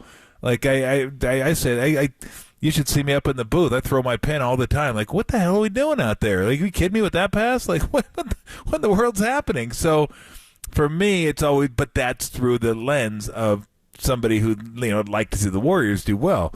And you just switch to a national perspective, and it's like, you're not getting upset or anything. You're just, like, calling it down the middle and how the game's going and who's doing what and how they're doing. It's really not that difficult. So I think he'll be fine. I mean, Bob is really, really smart, and he gets it. He's calling the game here, but he's calling it for a national audience. So you don't want to come into the game. Although I will say this, it really doesn't matter what you say. Warrior fans are going to think he wasn't good enough to the Warriors, and the Bucks fans are going to think he's rooting for the Warriors, because it's already built in, right? For the Bucks fans, it's already built in. Oh, of course this game's going to be like, you go back to Joe Buck. Joe Buck must have hated every single team that ever played, because every fan base thinks he hates every team that ever played. That's just, you go in with this conception like of how they're going to call the game, and Buck fans are already like, oh, great. You got Bob Myers on the call? You kidding me? So they're already pre-programmed to not like what he says at all. And then Warrior fans are probably expecting him to love the Warriors, and when he doesn't, be like, oh, what's this all about? Really? You traitor? You're not gonna just like no. It's just I'm calling the game for a national audience. Like you just got to call it down the middle. That's just all there is. All there is to it. But yeah, I've always looked at like I think on the West Coast for the most part, the announcers are really good, and they kind of steer away from being homers. The further you get back into the Midwest and the East, then that's what everybody wants. That's what the fan base wants. That's what the ownership wants. That's what that's what you do. I mean, and everybody's cool with it. I'm not that way, and I think most people on the West Coast, anyway, try to call it again. I don't say you call it down the middle per se. You do, but you always have the lens of the Warrior. Like you're calling it from a Warriors perspective, but good and bad. It can't just be good because then it just gets tiresome. It's like, really, this team sucks, and you got to listen to them. Like, oh, what a great play at second, or what a great what a great pass by the quarterback, or what. It's like 28-7. We're getting killed. What are you talking about? Like it's terrible. Like you start picking out all these little things you can talk glowingly about, and it's like no one wants to hear that. No one wants to hear that when the team's playing like crap. I mean, you should be frustrated as a broadcaster when you're watching the team play and they can do better. But I mean, that's always been my the way I go about the games, that I want to see them win. But I just don't want to be like a fan calling the game. Like I just that doesn't appeal to me whatsoever. And Tim is such a pro. It's easy. But anyway, not you, Tim. Not that Tim. You're not a pro. You're not a pro. He was by the way, he was standing up when you said that. That's how little of a pro he was. You have a chair to sit at the board. The board is like waist high. You're not supposed to be standing at all. Oh, you stand when I tell you to stand, Tim. What are your impressions of? Have you heard Bob or seen Bob on TV? Yeah, Bob's good. I like him. It takes you a while to kind of get used to it and everything. But yeah, when he does the studio, he's fine. He's natural, and he seems pretty composed and relaxed. So yeah, no. And I've heard him call some games. And look, it's hard when you don't call games like 1 or 2 a week. It's reps, and then you kind of find your own groove. I don't know if he wants to do this for a long enough time to, find a groove. I think he probably has other interests, but yeah, no, Bob's good. Yeah, I've liked him more in studio. I mean, it was sort of funny the other day when we had that audio of him. Who's he arguing with? Was it Kendrick Perkins? Yes, probably. I'm sure it was, yeah. He's just like, I'm not going to get into this. I'm not going to do that. And part of it felt like it was almost a bit. Like, if you lean into it that way, it can be funny, too. Like, if he leans into that part of it where really what he's there for is the insight in the background, what it means to be a president or a general manager in the NBA today. And that'll constantly keep evolving because the game has changed. We don't even have the same titles in baseball that we had for guys who run the organizations that we did 10 years ago. How do you think Mike Dunleavy has filled in? Or has not filled in, has taken over? I mean, I think he should be commended. I was skeptical, mightily, about the way this roster would be constructed. The stuff with Draymond, the way that's played out. The Chris Paul thing is creative, certainly. Mm-hmm.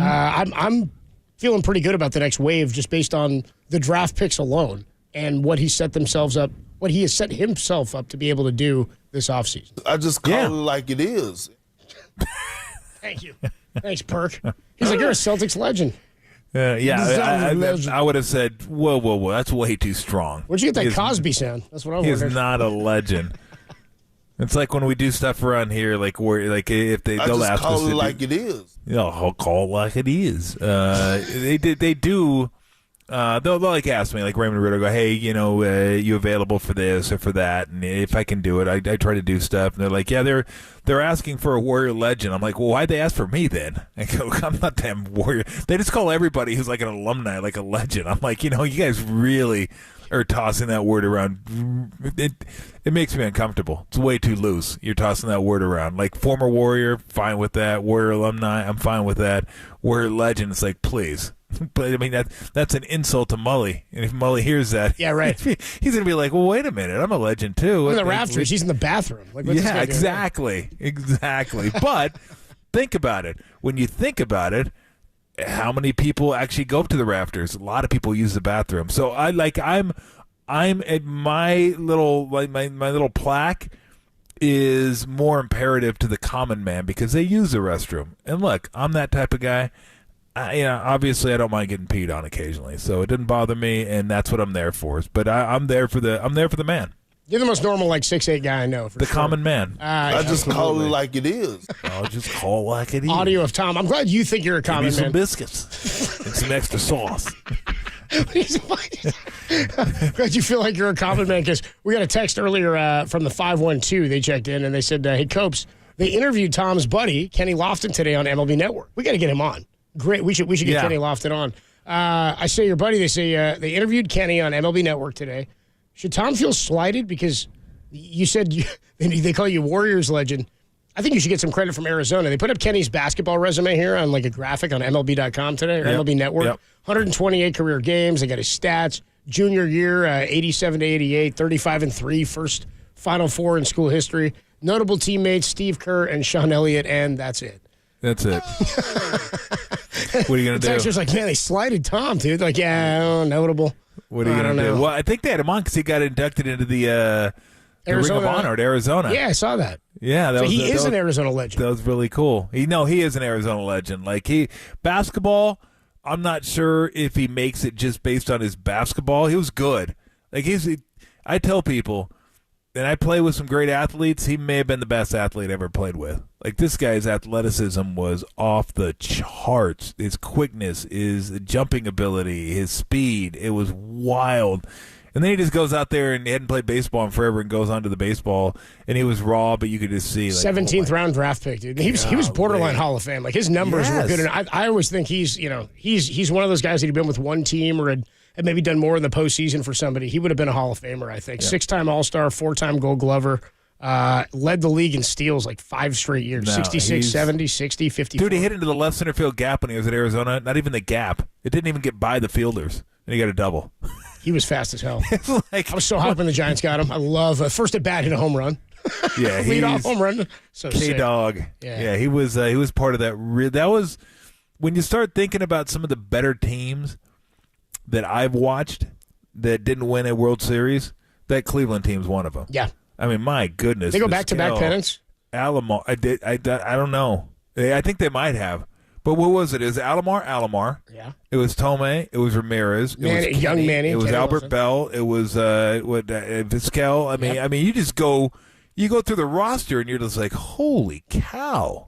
Those guys were loaded. I think Baerga might have been on that team. Carlos Baerga. A loaded squad. Just a loaded squad. Julio Franco was around at one point. Yeah, just couldn't quite. When he was 52. Dude, he was I think he was his late 30s then, and he played till 2012 almost. He's one of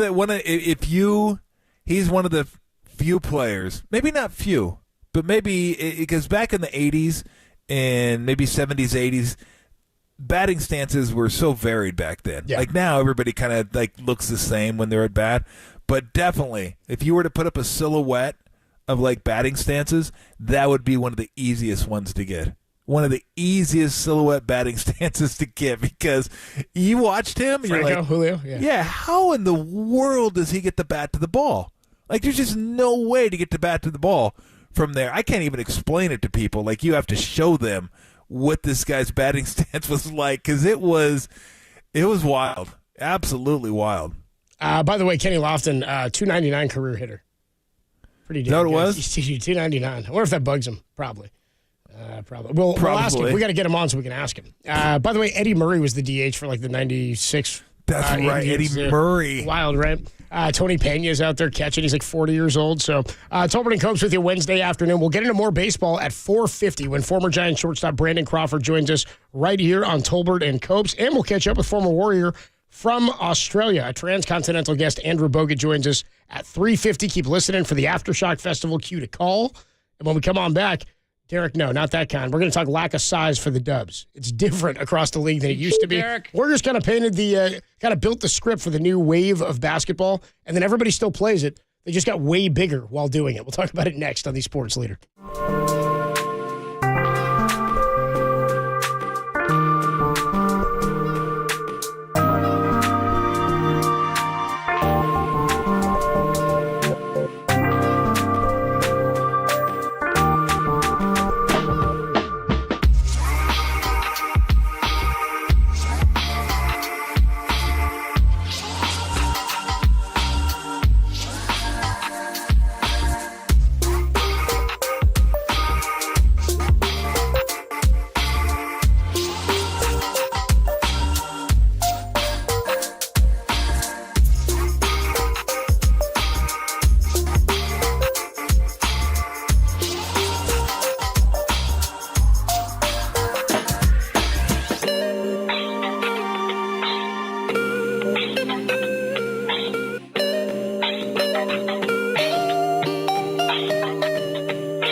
too.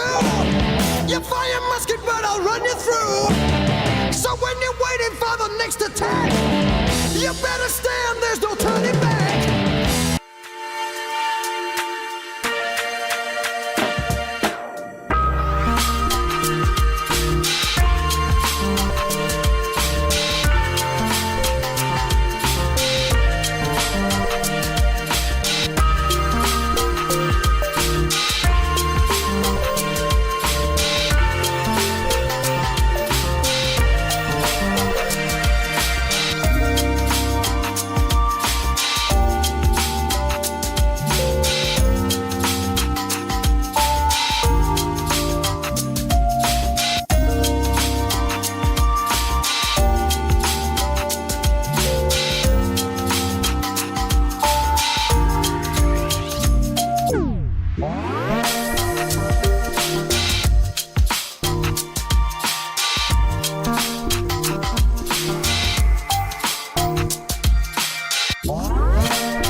Punk ass, it's time for Mr. T.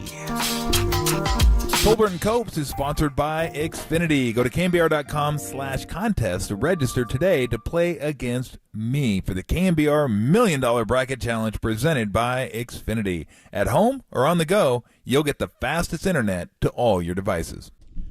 Tolbert & Copes back with you Wednesday afternoon. Warriors and the Bucks tonight. Giannis Antetokounmpo, a game-time decision, but the Warriors are fully healthy. Steph not showing up on the injury report. I just teased this a minute ago. One of the biggest frustrations I think fans have had has been the lack of size. Like, last couple of years, it's been like that. Not so much this season, but at the deadline last year. I want to say the year they won the title.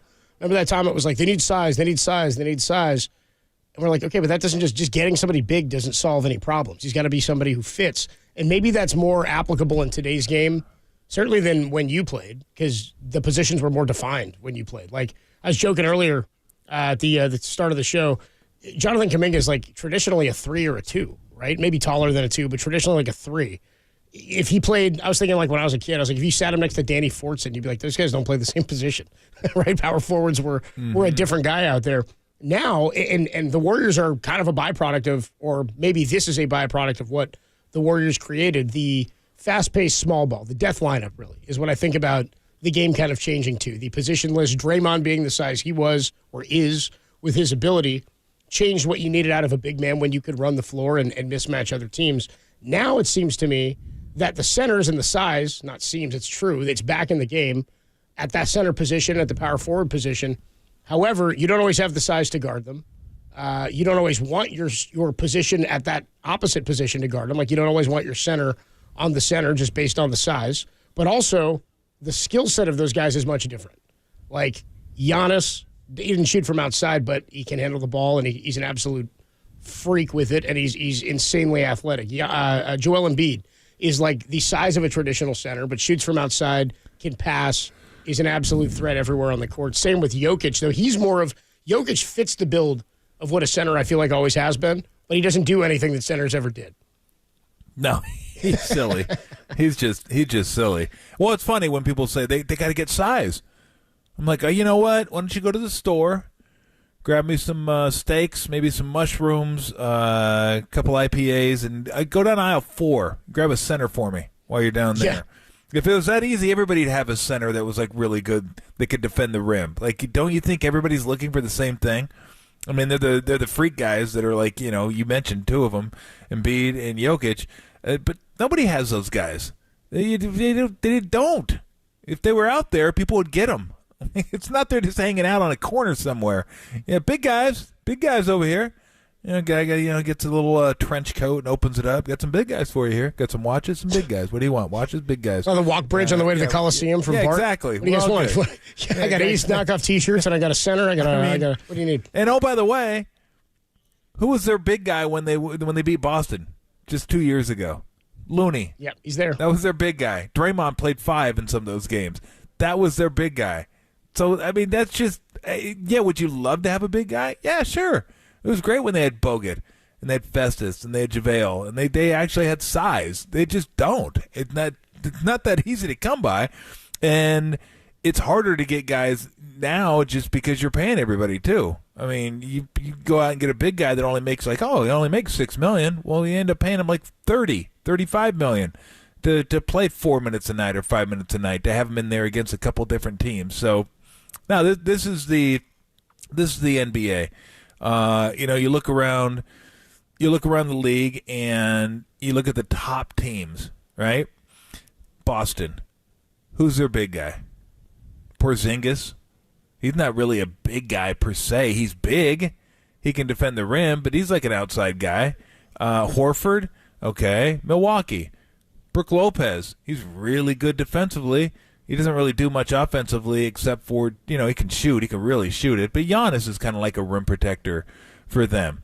Go out and now Minnesota has cornered the market on big guys. You got a lot of those guys here. They're like, you need big guys? You can come our way. Different skill sets, too. You've got a rim protector and an outside powerful, a traditional, a 7-foot shooter, really. They're like, we got him. Going to be expensive, though. We got him. I mean, look what Minnesota paid for Gobert. I mean, holy smokes, they gave up a lot for him. OKC, Holmgren. I mean, so look, what you want is that type of big guy. Like him and God, I'm blanking on his name right now. But that's the type of guy you want. A guy that's good offensively, can shoot the three, can handle the ball, and can defend the rim. Like that's the guy. That's the guy you want. They're just not a lot of those guys.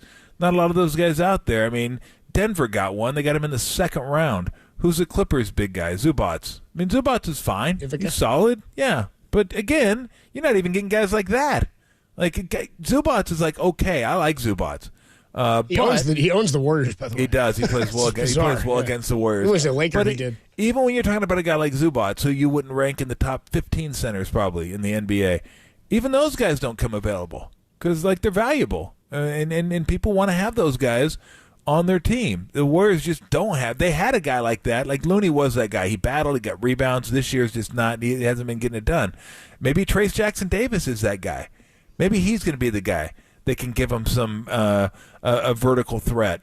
A guy that can run the court. A guy that can be physical. But he's still so young. Like it's hard when you're a center. I don't know if that's the hardest position to play when you're young in the NBA. Like point guard probably is. But if you're the back line of defense, you got to do a lot of talking. Like Draymond does all that, and he makes it look easy, but you're kind of coordinating everything. You're telling everybody, pick coming left, pick coming right. This is what we're playing. This is our babies, all the different coverages. You're kind of the guy, and he, you're not ready for that yet, but that could be a guy that you look at in 2 years, 3 years, and say, yeah, that's our guy. That's our center. Is he great? No, but is he good? Yeah. He can do things for us. Absolutely, he can do things for us. Like he can finish at the rim. We've seen him do it. He runs the court. I mean, he can run for a center. And he's not. Would you like him to be, 2 inches taller? Sure, but then he would have gone in the top 15 instead of like in the second round. So it just it's not that easy. You can't just say, well, go get size. Well, yeah, okay. That sounds easy. Go get a quarterback. Oh, okay. Well, there's just not that many guys out there, like tall guys that can run and skilled and all that. That's why they go really high in the draft. That's why they got Wiseman. They thought he could be that guy, and he just didn't pan out for whatever reason. Just didn't pan out. So your biggest guys, you've got Looney, you've got Trace Jackson Davis, you've got Saric. Those are your. I mean, that's your big man presence there. Yeah. In the past, Draymond was the guy defending all the bigs, and Derek and I were kind of discussing this, not really debating, but discussing it before the show. That he used to give Jokic more fits than he does now. What are your thoughts? I mean, Jokic is better, of course, and Draymond's gotten older. But is that sustainable still? Having Draymond be your 5? Like where the game is going with the size around the league, maybe not even just Draymond, but beyond this season, is that something that needs to be addressed depth-wise?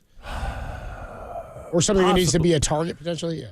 Possibly, because it's just more wear and tear.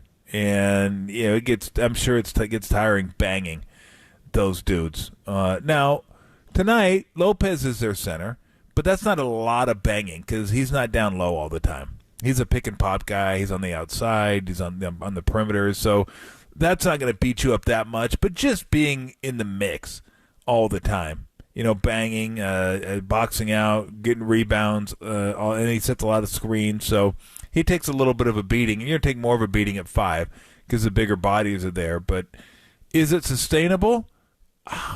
That's a really good question. Let's put it this way. I know they hope Trace Jackson-Davis becomes a guy that can, give him 20 minutes a game. 18, 20, 20, low 20, something like that. So you don't have to have him play the 5 all the time. Because he can, but it's really tough when you're going against some of the bigger guys. It just takes a physical toll on your body. And it's not so much about stopping him.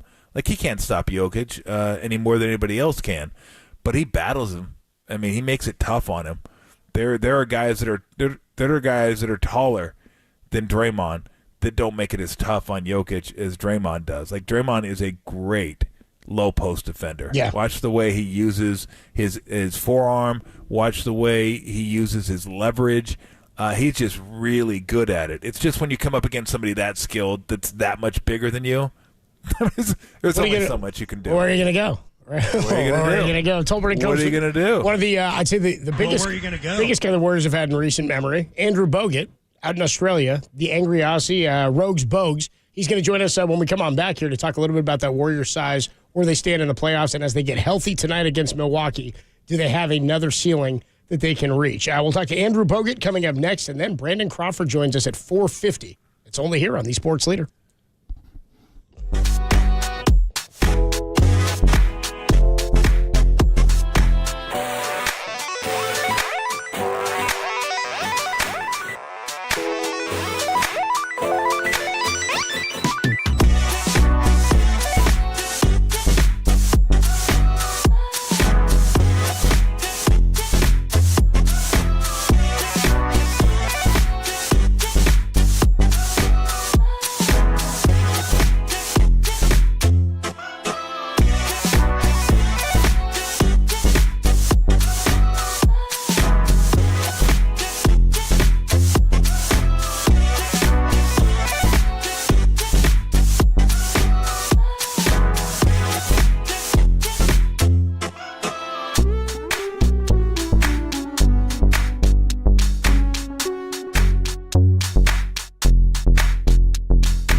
Dallas Braden joined Murph and Marcus this morning to discuss what Matt Chapman will bring to the Giants. That podcast is trending, KNBR.com and the KNBR app.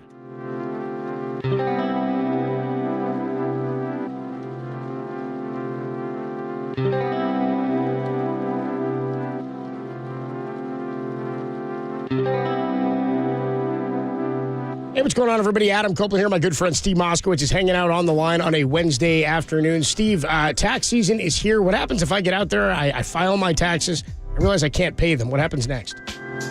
You call us and we take care of you. It's a very, very common situation. People just can't pay their taxes. So don't make the mistakes. One mistake is just ignore it. The IRS has hired all these new agents. You don't want one of these IRS agents coming in ruining your life, your business, your marriage. And you don't want to just pay the bill without checking it because so many times they're wrong. We had a client in the past week. He came in with a big bill, and guess what? It was wrong. He didn't owe a penny. The client originally came in for us to get him monthly payments. I said, no, you don't owe the taxes. We're going to go to the IRS and say, look, my client doesn't owe you anything. So here's what we do. We have a free attorney-client privilege consultation. You tell us anything in the world. By law, it's a secret. We'll explain all the options to you. And then if you want us to, we'll just go ahead and do them for you. We don't want you to have to talk to the IRS, deal with them, have anything to do with them. And what we'll do is we'll take your tax problem away from you, and we'll hand you back a normal life. Thanks so much, Steve. Let Steve Moskowitz take care of it for you. If you got questions, concerns, 1-888-TAX-STEALER. Find him at MoskowitzLLP.com.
This is Andrew Bogut, and you're listening to Mr. T on KNBR 680, the sports leader.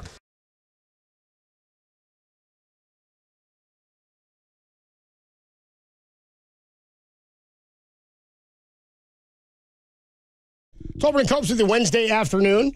Right, making the transcontinental connection with former Golden State Warrior and number 1 overall pick, Andrew Bogut, and we've made the connection. Andrew Bogut joins us courtesy of the UMA guest line. Bogues, what's going on, man? Adam Copeland, Tom Tolbert here in San Francisco. How you doing, man?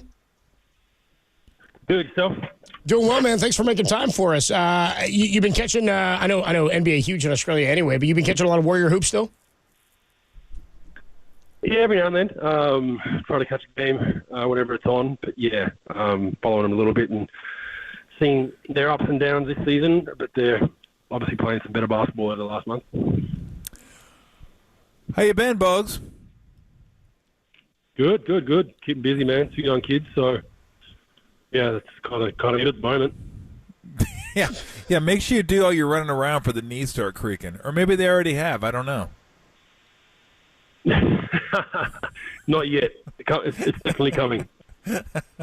What do you see from this team this year? Because I'm trying to figure this team out because it's been so different this year. With Clay coming off the bench now, Pajemski starting, and then Kuminga getting his shot.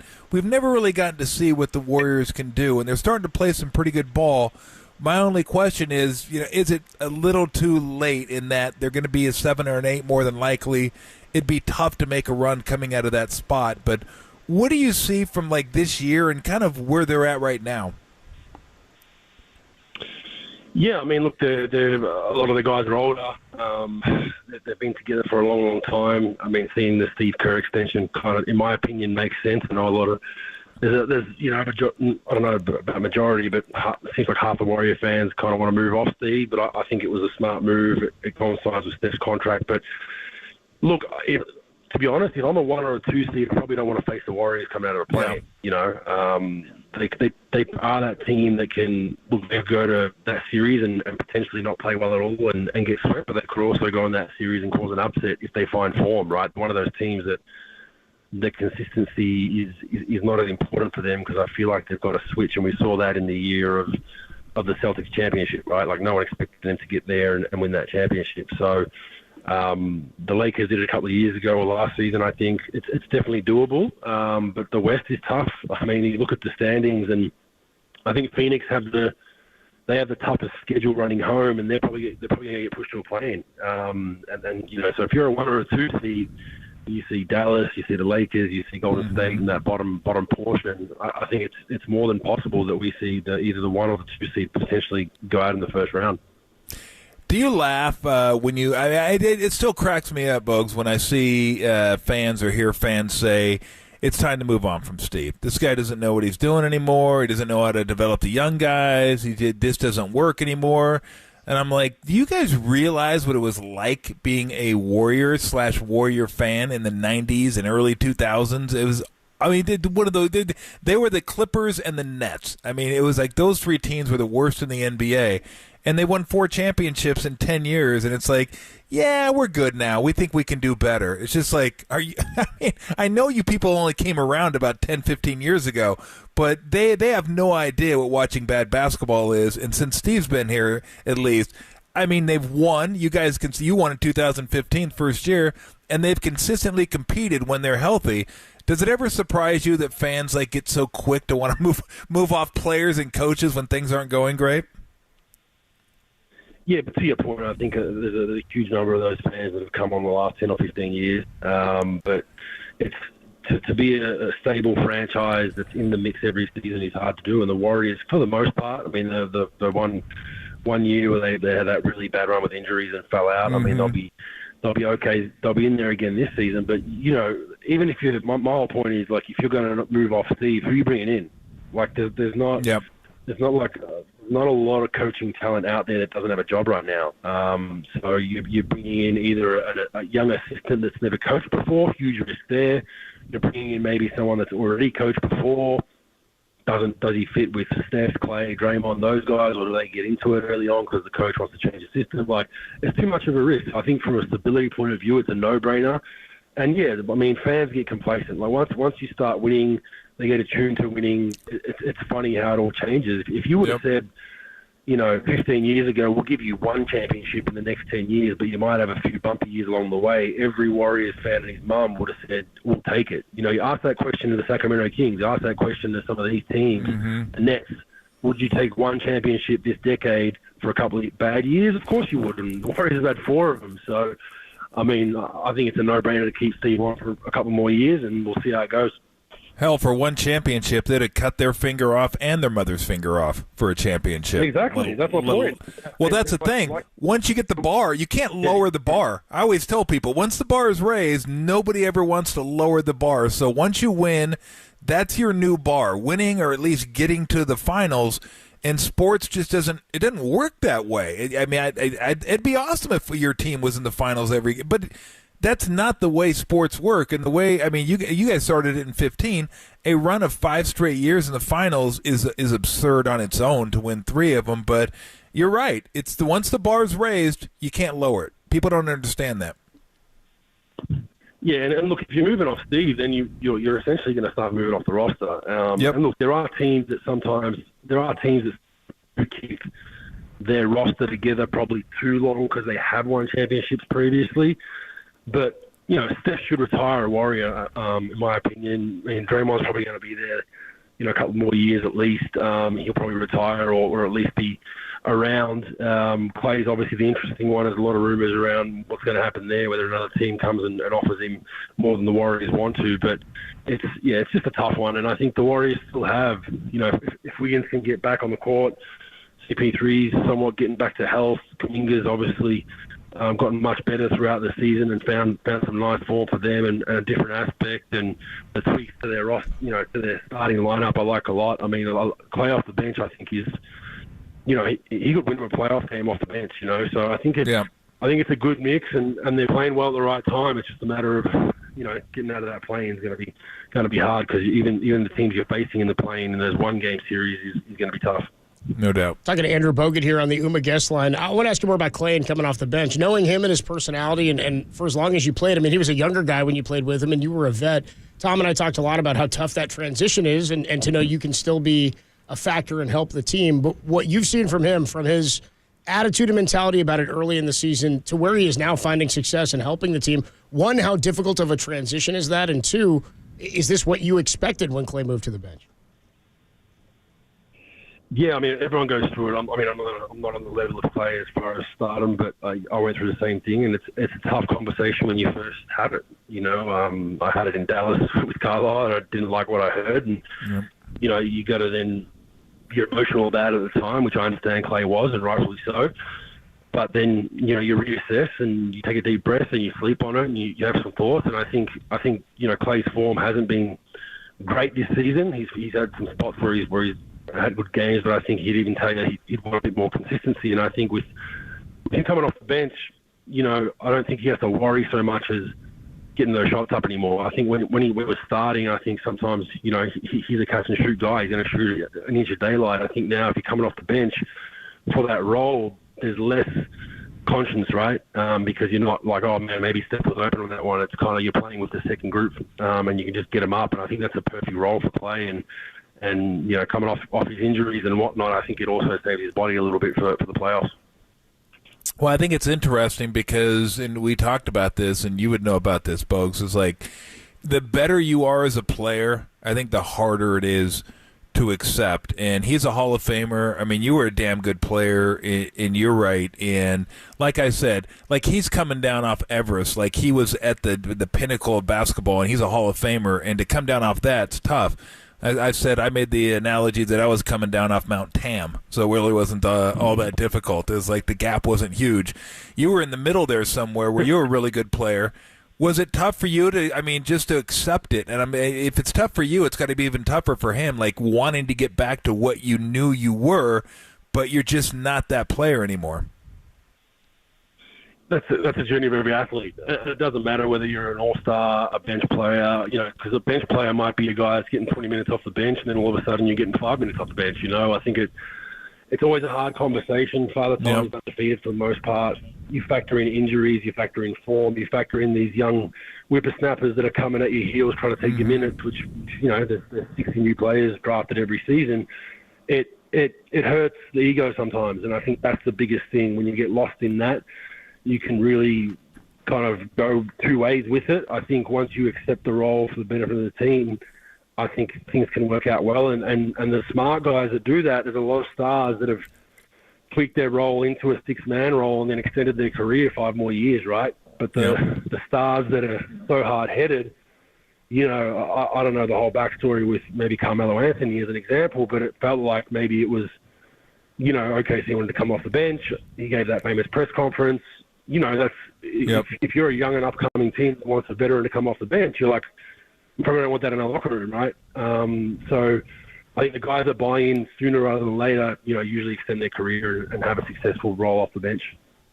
Andrew Boga with us on the UMA guest line. We were just talking about how the size in the league has changed considerably, where it got a lot smaller for a minute because of what you guys did, really, and then go into the death lineup. But then it seems like the league just got bigger again, but all the big guys have the skill set that a lot of the guards and the wings used to have. Kuminga's playing the 4 right now. I mean, it's just a different position than it used to be. Is there still a place for the traditional center like yourself, or is it sustainable to continue with a center like Draymond, or do you have to have a bigger guy who can move the floor like that? Look, I think the non-shooting big, you still need a guy like that, but I just don't think it's for 40 minutes. I think there's you see in the playoffs, they become very valuable at times, but you're probably 20, 25 minutes, the way the games get played. But then again, you look at Sengun yesterday. Did you guys see the Houston game? Houston versus San Antonio? I did not. I saw part of that, yeah. He absolutely lit up Wemby for 45, and he's more of a traditional big, and he was just punishing him on the block. So I think Nurkic, had high 20 rebound game the other night. So, look, I think there still is a need and a role, and I think in certain playoff series you'll see it. You'd probably classify Jokic as even though he has that 3 ball, he's not a continual space guy from 3. He's getting on the block, on the elbow. So, yes, it still is there. I just think your skill set has to be a bit more wide range. But, look, I hope Denver win another couple of championships and then teams start going bigger. That'd be awesome. I want to know when you're watching Denver, because Jokic is my favorite player to watch. I love watching a guy who's the least athletic player in the NBA just dice guys up with his footwork, his intelligence, his passing, his touch around the rim, like just everything he does. I just sit back and watch and think, my gosh, this is like incredible to have all this in one package. Like when you're watching him play, what are the things that jump out to you about how good he is? I just love he can't be sped up. He's not a fast guy, and everyone always laughs at his athleticism, but you just can't speed him up. He plays at his own tempo, and he's a forward-thinking player. He's playing basketball like chess. He's reading 3-4 moves ahead, and you can clearly see that with the way he moves the ball. So, look, I guarded him kind of early in that process of his stardom, right before a couple of seasons before he got MVP, and you could kind of see he was putting it all together. I think the biggest thing is if you're playing against him, guarding him, and team philosophy, you got to keep changing things up. I think if you give him a steady diet of things, that means if you're doubling him off the bounce, if you're doubling him when he catches, if you're not doubling and hedging, whatever you're doing, you got to change up almost every couple of minutes or every time out, because I think once he gets a steady diet of things, he can see 3-4 moves ahead, and that's when he punishes teams. And teams go into the scout with him of like, okay, some teams will say, if he goes for 40 or 50, we're not going to double, stop everyone else, we win. Then you got other teams that say get the ball out of his hands at all costs and make other guys beat us. But I think that what's beautiful about their team and Nikola is he lets the game come to him and he's not going to force it. So if it's a game where he has 5 field goal attempts, but he'll have 17 assists and 20 rebounds, he's more than content with that. So it's very rare to see that in today's game, because most superstars, they need the ball, I need to get in my bag, I need to cross you over, all that kind of stuff. He's one of the few players that's just like, oh, it's easy swing pass and I won't get an assist for, no problem, I'll do it, No, he's great. I mean, he throws it ahead after that. I mean, just his outlet passes are fantastic. Just everything about him is fun to watch. We're talking to Andrew Bogut, nice enough to join us here, talking a little hoops. What What do you think of the Celtics now? Because the Celtics, I mean, look, they are what they are. We just watched them absolutely eviscerate the Warriors on Sunday, but they've been a good team all year long, and they've been a good team for about 7-8 years now. They made a bunch of Eastern Conference Finals, lost to the Warriors a couple years ago.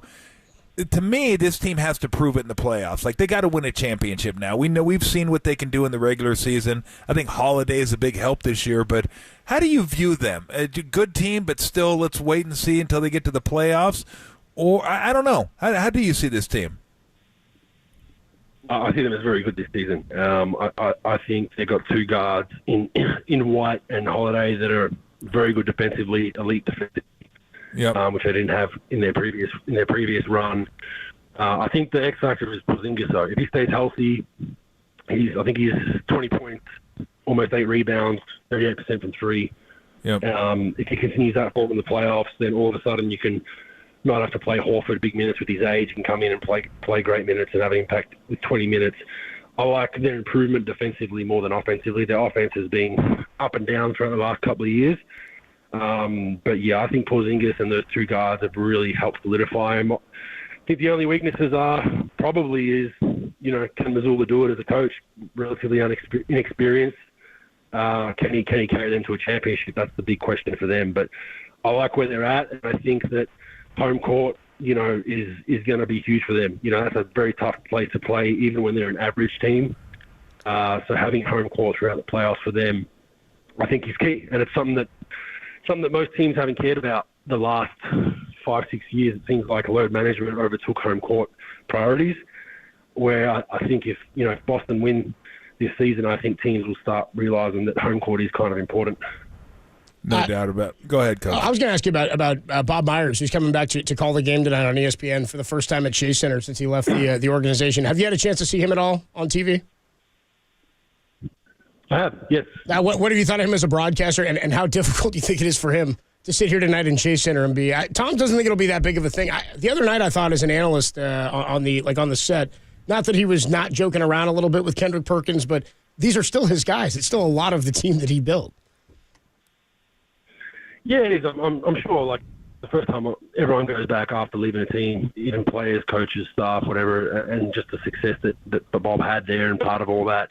Knows all the good, bad, ugly about that place and all the players there. I'm sure it'll be emotional, but he's there to do a job, and I think he'll do it. But I think obviously it's hard for him to, when you see him talk about the Warriors, you can see he's obviously conflicted. That doesn't want to cross lines and open up too much on it. But he obviously has a job in the media as to give his analysis. So it's a tricky situation. A lot of times we see people get in the media, even if they are from former teams, the teams aren't that successful, so not a lot of people talk about them, but the Warriors are always on the forefront of a lot of media attention, so he gets asked about it. So I always found that interesting, but I've always had a good experience with Bob, very bright guy, enjoyed being around him. I thought he did a wonderful job, and I think he was just, honestly, I think he was, towards the end of his tether there, was just burnt out with, winning takes a toll, man, and people don't realize that. People think that winning is, it's great, you won, everyone loves you, but it's a longer season. It's more of a grind. The pressure racks up every playoff series.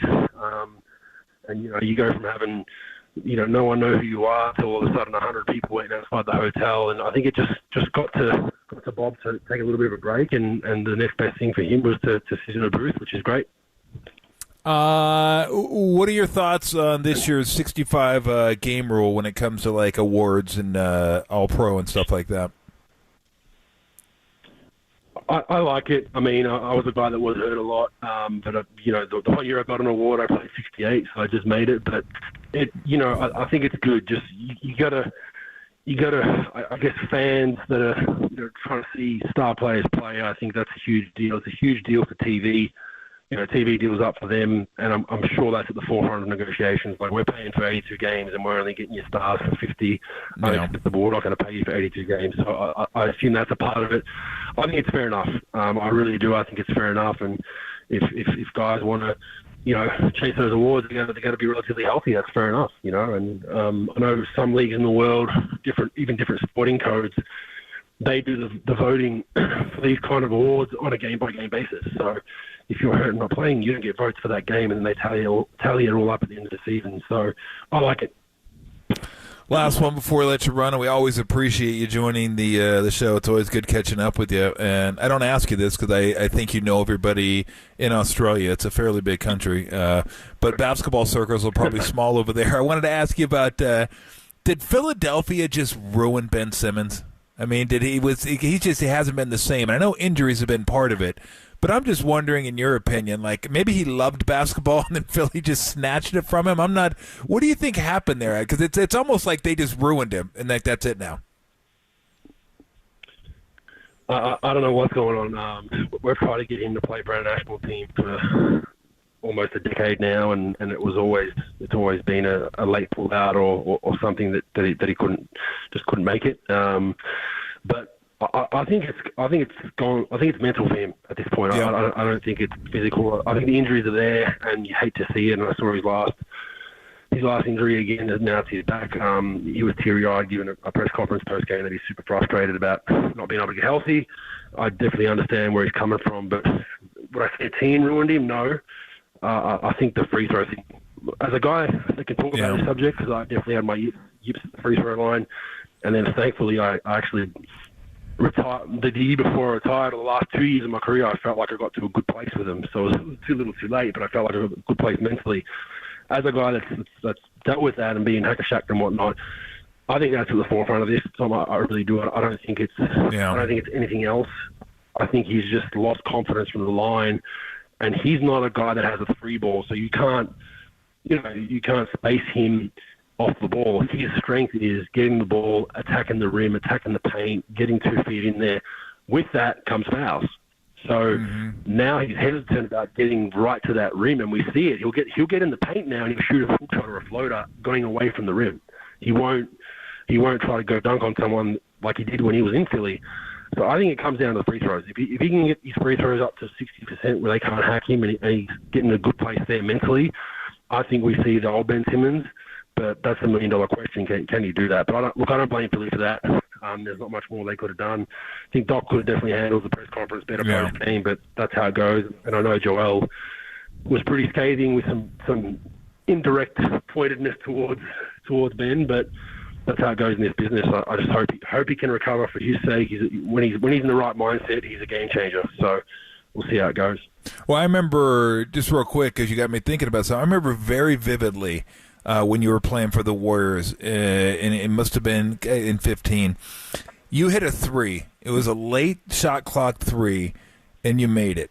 And then for about 5-6 games, maybe longer after that, every time you got the ball around the three-point line, the crowd was chanting for you to shoot it. And you'd pass it. And I remember you saying, like, that's not what I want to do. That's like, why would I shoot that? And I know you got frustrated with, like, the fans, and they're just like, oh, hey, he made one. Let's keep doing it. But it's distracting, and it's even more so at the free throw line when that's the only time the game stops and everybody is looking at you. And when you're not shooting it well, you can feel it. But I know you. I don't know if I ever talked to you about it, but you might even remember that instance. That it was frustrating there for a little bit, wasn't it? When like you got the ball at the 3-point line, people were yelling at you to shoot it. And I'm like, no, I'm not going to damn shoot the ball. Well, my mindset was like, would you rather me shoot a wide open 3 or Steph shoot a half open 3? You'd always think Steph shooting it or Clay, right? So I knew my strength was to, potentially illegally moving screen to get, Steph or Clay open, get them half open, and then I knew that was a better shot than me wide open. So know your strengths and weaknesses, and I wasn't too frustrated with it. I thought it was funny, but yeah, not my strength. It's like asking Steph to come in and do a windmill. That's not his strength. We're not winning games with a Steph windmill, right? Yeah. Okay, what percentage of screens you set during your course of the NBA tenure, or maybe your time with the Warriors? How many were illegal that weren't called? That weren't called? Oh, yep. Man. If you're going to say how many were illegal, I'd say all the ones that they called. But I think it was a game. I'd know kind of how the whistle went the first couple of minutes of a game, and then if I got a couple of early ones and I knew they were on it.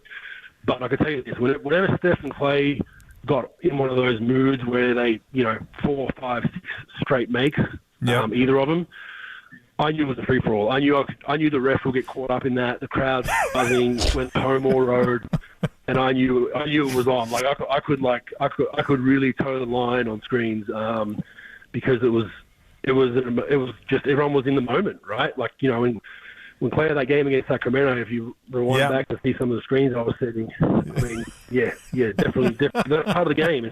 But it's the same thing as offensive players milking calls, James Harden getting a free throw line, those kind of. There's a game within the game, and I felt like I played that well and tried to do my best to try to get those guys open. You'd be an idiot not to. You got two of the best shooters on your roster. I'm doing everything I can to try and get them an inch of daylight because I know if I do get them that, they're going to be wide open. No, absolutely. Hey, we love having you on. Rogue Bogues is the podcast, and if you like what you hear from Bogut, you can catch a lot of that. Give everybody, can you just get it where you get your podcast, and how often do you guys drop a new one if people want to check it out? Yeah, we're bi-weekly at the moment. It drops American time. It'd be Tuesday American time, bi-weekly. I do it with a guy that worked with Kobe, Mike Procopio, who was with the Mavericks when I was there. Really funny guy, Boston accent with a lisp, so absolutely hilarious. Boys alone. We're everywhere the podcasts are. Rogue Bogues, check it out, and we try to give a bit of insight from what we've learned over the years and not take ourselves too seriously. And it's probably a little bit above PG rated because the co-host likes to drop some swearing bombs every now and then. So just be careful if you got kids in the car. Yeah, I've heard you too. You don't mind doing it either. I'm more strategic with it. He's every second sentence. Hey, Bogues, thank you so much for joining us. We always appreciate the participation. Best of luck. Enjoy the kids, and we'll talk soon, man. Cheers. All the best. Good deal there, Andrew Bogut, former Warriors center, former number one overall pick, the Rogue Bogues podcast. Warriors and the Bucks squaring off tonight out at Chase Center. Looking at a note right now on ESPN, the Bucks 6-0 since the All-Star break. Warriors have been hot as well, but coming off a big loss to the Boston Celtics on Sunday. All right, when we come on back, we'll tell you about what we're doing next. Brandon Crawford, how about that? Brandon Crawford is going to join us at 4:50. We'll get into a bit of how Giants fans respond to a player like Brandon Crawford when he returns. By the way, I'll tell you when it is. It's early in the season. I don't know if he's gonna feel like he's a Cardinal by the time they come on back to San Francisco. Brandon Crawford joins us at 4:50. We'll talk about celebrating the all-time great Giant next on the Sports Leader. Livermore, shout out to you for supporting KNBR, Livermore's Sports Leader.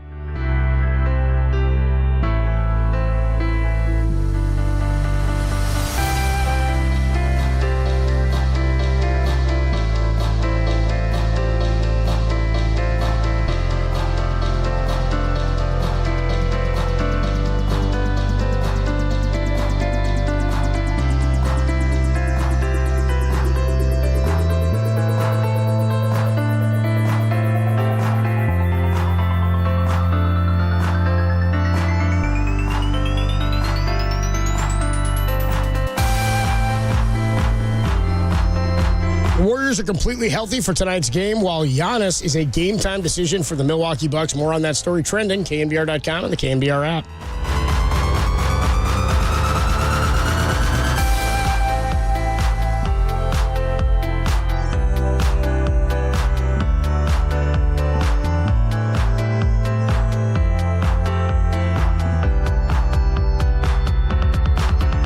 What's going on, everybody? Adam Copeland here for Underdog Fantasy. We were talking about it yesterday, day before that, and so on and so forth. And we'll be talking about it today because the Warriors are back in action, and you should be too with Underdog Fantasy and their Pick'em game. It's where you pick between 2 to 5 players from at least 2 different teams. You could pick, if you're going out tonight, you can pick Bucks and you can pick Dubs.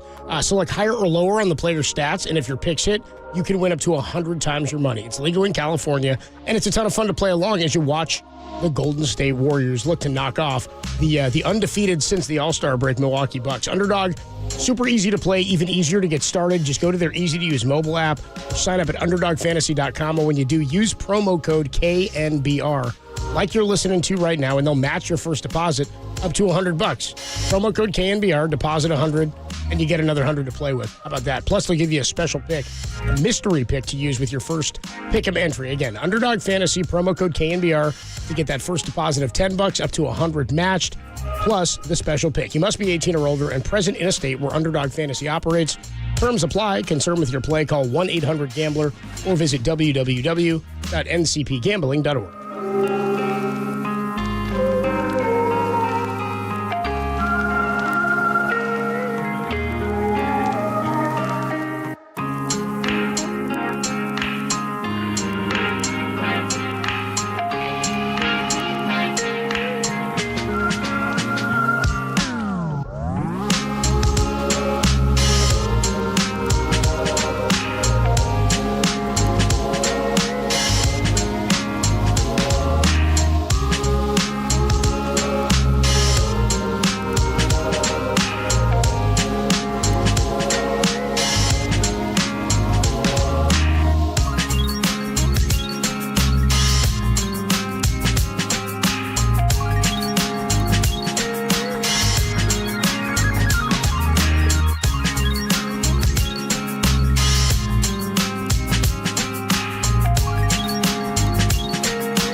Listen to the sports leader anywhere, anytime. Download the all-new KNBR app. Now, Tolbert and Copes continue live from the KNBR Casino Matrix Studio. Casino Matrix progressive jackpots are here. Where are you? Just drop in. Please play responsibly. 1-800-GAMBLER.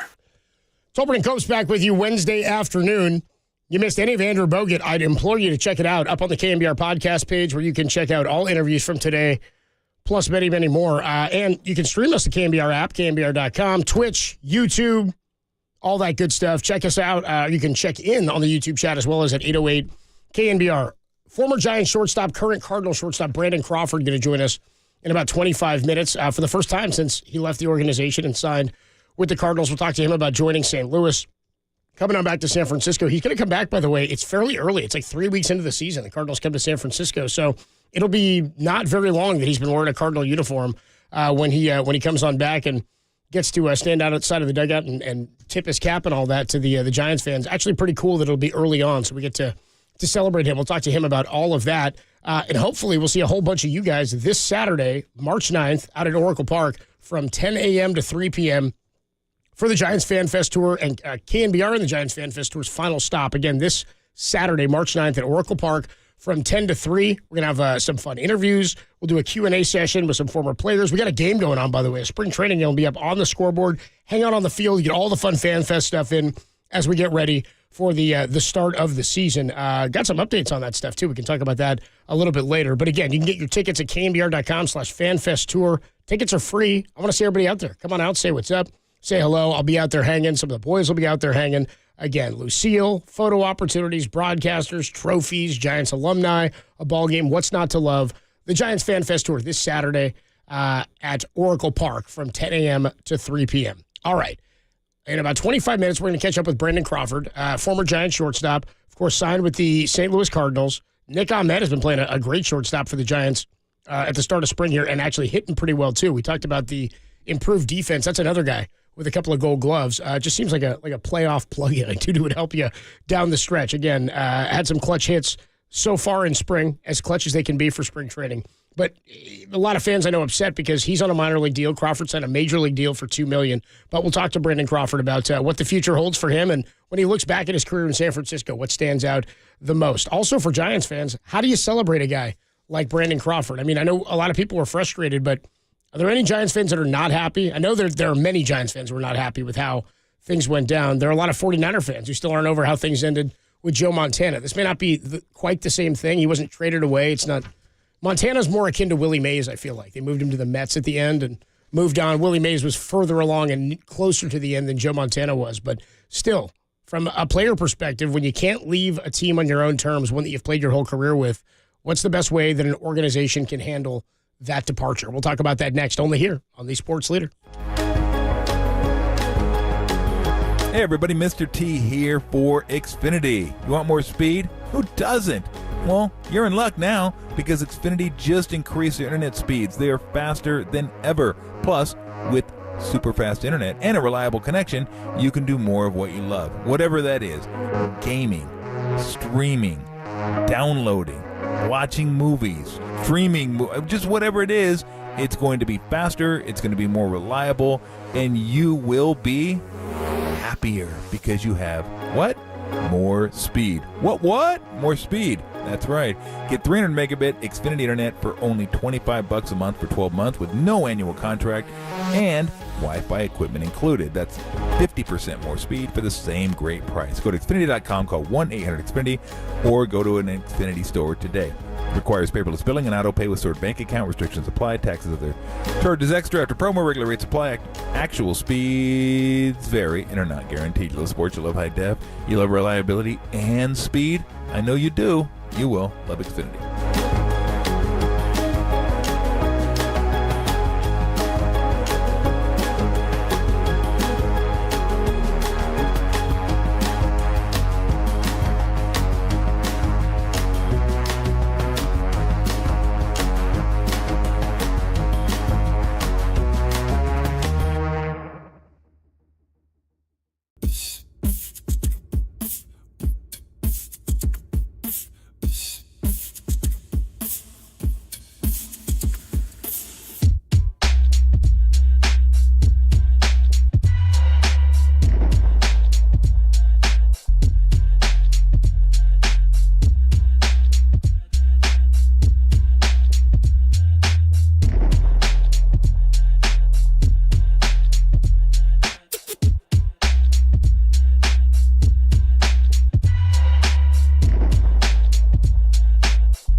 Tom Tolbert and Adam Copeland. Tolbert and Copes. Download the KNBR app and listen anywhere, anytime. We are KNBR 104.5 and 680, the sports leader. Tolbert and Copes is sponsored by Xfinity. Go to KNBR.com/contest to register today to play against me for the KNBR $1 Million Bracket Challenge presented by Xfinity. At home or on the go, you'll get the fastest internet to all your devices.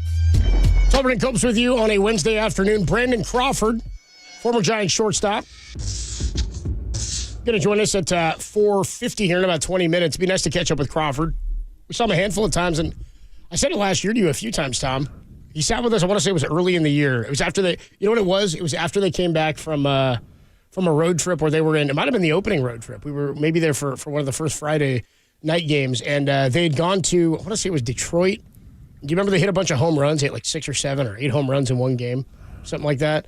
And there was rumors that somebody on the Tigers was tipping their pitches. Do you remember that? I vaguely. We had Crawford with us on the patio, and I don't know that he had hit one out in that game. He might have been one of the guys who didn't hit one. They did like 6 or 7. Now I remember, yes. Something crazy, and we asked him about it, like, were they tipping pitches? Was that going on? He's like, I didn't know that. Who's saying that? He's like, nobody told me this. If they were, nobody was telling me in the dugout. So they kept it from him. They kept it from him. So, again, I think a lot of us are on the same page where we understand the move and also are bummed about it, right? Where you go, it's maybe not the best thing to bring him back, but also it stinks when one of your favorite guys and a long-term guy goes. And baseball's different because they're in you let them into your house. You let them into your life for like 6 months. It's different than football. They got helmets on. Football's more drastic, it feels like, too, right? Like you watch a guy grow in age in baseball in a different way than you do in football because it's every single day. Is there a good way for a team to handle the departure of a player like Brandon Crawford? I mean, I know there is a good way. There's ways that we've watched and been like, wow, that went well. But if a player's not going out on his own terms, they said he could come compete for a spot on the roster like Pablo Sandoval is, which is, by the way, how Juan Uribe made the team in 2010, just so people know. It's not everybody's not a big-time free agent that gets signed, or it's not some big-time long-term plan. But from your perspective or experience and the guys you've been around in pro sports, is there a better way when a guy isn't ready to call it a career himself? Well, a couple of things. One, Juan Uribe wasn't a Giant before he made the team. And two, Pablo Sandoval hadn't played in like 2 years. Like he wasn't on the team last year. This is like you're on the team, and then you're not on the team. And if you want to be here, and I think he did, when he said, hey, I'll what do you need? I back up shortstop. I can play multiple positions if you need me to. I'll mentor the young guys. It sounded like he wanted to retire here. So in that case, we talked about this last week, there is no good way to do it. There just isn't. And we're not going to get too far into that with him. I don't think he doesn't really want to, but I just want to ask him, does he think he was treated fairly on the way out? Like, was everything cool with him when he left? Because you could say what you want about Farhan, good or bad, but that's not an easy position to be in. Like, Brandon Crawford's tenure is far longer than Farhan's. So, and this is a guy that won championships when he was here. The Giants haven't since Farhan's been here. So, of course, everyone's going to side with Crawford on this one, and I get it. But in terms of Farhan, it's like there is no really good way to handle this. Unless the guy says, look, I get it. I'll go somewhere. I want to keep playing, and that's fine. I get the dilemma that you guys have right now, and that's totally fine. But look, that's not Crawford's nature to make a big deal of it either. He's just not that type of guy. But I think, if he had his way, he'd like to still be here wearing a Giants uniform. I think he would have liked to have played for one team his whole career and play for his childhood team, where he grew up, went to Foothill High School out in Pleasanton. So, yeah. As far as Farhan, though, you're like, it would have been tough enough for a guy like Sabian if Sabian had been around here to do it. And Sabian had been through it all, but it would have been easier for him because he had been through all of it, the losing, the winning, and he'd been here throughout Crawford's whole career. But when you're not that guy, and you're getting rid of one of the guys that's beloved here in the Bay Area and helped bring you championships, I don't think there is. There's just not a good way. I mean, I guess the best way to do it is just what they did. Just clean cut, boom, we're moving on. But from a fan's perspective, there's not a great way. There just isn't. You just do it, and that's part of the job, though. That's why you get paid a lot of money. Those decisions aren't easy. Nobody likes doing them. Head coaches will tell you, worst day of the year is cut day, when they have to let guys go and tell them their dreams are over, and that's not what Farhan's doing. But in a sense, when you're meeting with players and giving them news that they don't want to hear, that's not easy because you're dealing with like livelihoods and all that kind of stuff. Yeah. So, yeah, he doesn't. It's no fun. But again, Farhan gets paid a lot of money to do that job. So, he did it, and I thought it was fine the way he did it. No great way, but he did it, and it was clean enough, and you move on. Somebody on the text line earlier said, do you think that they considered paying him to retire a Giant just so he would not keep playing? I'm like, it's not. I don't think that's Probably, not. No. No, I don't, because, I don't think that's something that you'd consider, because, one, he made it clear he still wants to play. Talked about his family and his kids and wanted to make memories for them and all that. He's still got young kids. So that was part of it. And when a guy still wants to play, he still wants to play. It's not about just, okay, I'm doing this because I'm dead. It's not. With respect, who was the guy who had? Who was was he a corner or a safety? Who was it? Derek, who had like 20 kids. Oh, he's not even there. Derek left. See, how about that? Eat bleep, Derek. By the way, he told me make sure the audience knows that you were looking at the wrong Giant schedule. You're looking at the 2023 schedule. And I'll tell you guys that. I was looking at the wrong one. The Cardinals don't come to San Francisco to the final, unlike this scumbucket Derek, who would just not have you believe the wrong thing. I'm a man of honor, so I'm sorry. I decided I would tell everybody, admit my faults and my flaws.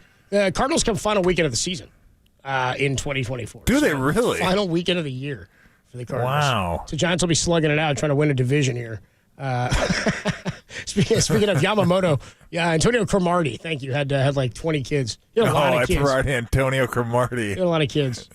I think Rashard Lewis, the power forward, played for Orlando in the Heat. Was that his name? Rashard Lewis had the long beard. He had like the Jafar beard coming off his chin. He could shoot from outside. He's like 6'9", 6'10". I don't remember the beard, but I remember him. Like for the Supersonics. Yeah, he was. And the Magic. I want to say he was like open about how like I'm only playing because I got kids to feed. Like I have to keep playing. It's like fairly open about it.